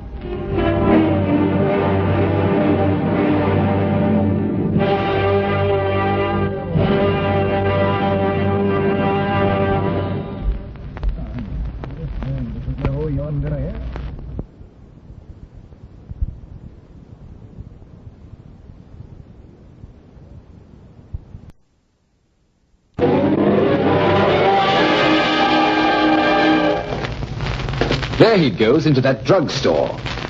He's stepping on the scales. Weight 239 pounds.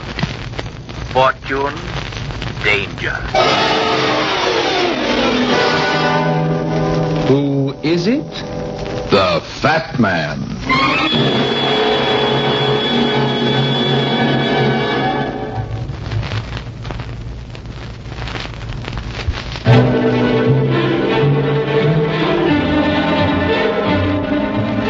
And now, here's the Fat Man in Murder Makes a Silent Partner.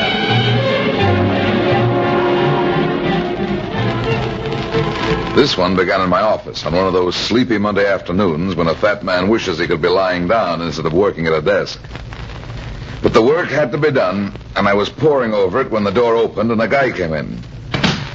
He was a skinny little runt, about 25 years old. There was nothing out of the ordinary about him, except that he had a gun in his hand and was pointing it straight at me. Keep sitting in that chair, big boy, and put your hands behind your head. Wait a minute, kid. Somebody steered you wrong. You won't get much cash in here. I said put your hands behind your head. Okay, only you better put that pistol on. You might hurt somebody. I'll hurt you if you keep asking for it. Roll your chair back. Look, kid, there's $26 in this right-hand drawer and another 5 spot in my pocket. Now take it and get out of here. My arms are getting tired. I didn't come here to take your dough. I want to give you some advice. About what? The Robin case. Lay off it, fat man. And get old man Robin to lay off it, too. Old man Robin? Come on, don't play dumb. Call the old guy up right now and tell him you're through. Tell him you don't want the job. But I do. Business is awful slow around here. You won't have any business if you don't do what I say. And if I don't want to? You'll get a belly full of lead. All right, kid. If that's the way you feel about it, start shooting. Huh? Go ahead. Let me have it. What? Are you crazy? Sure. I want to die if you're willing to take a chance on killing me. Shut up. You don't really want to dust me off, kid. I know you don't. Otherwise, you'd have caught me in a dark alley some night and given it to me in the back. Shut up, I said. You're just trying to frighten me, son. Only I don't frighten so easy. Now, put that gun down and talk some sense, or I'll take it away from you. Stay in that chair. Better talk, kid. They'll sweat it out of you at headquarters. They'll have to find me first. Hey, don't run away. Stay where you are, I'll wing you. And don't forget what I said about Robin. Lay off the case. You little punk. I've got a good mind to go after you. Oh, shut up. Yeah, hello. Mr. Runyon? Speaking. Mr. Runyon, this is Mr. Robin, Wilfred Robin. Yeah? Would you be good enough to come out to my house in Crestview this afternoon? I can't say much about it on the phone, but if you're wondering... I know all about it, Mr. Robin. I'll take your case. Go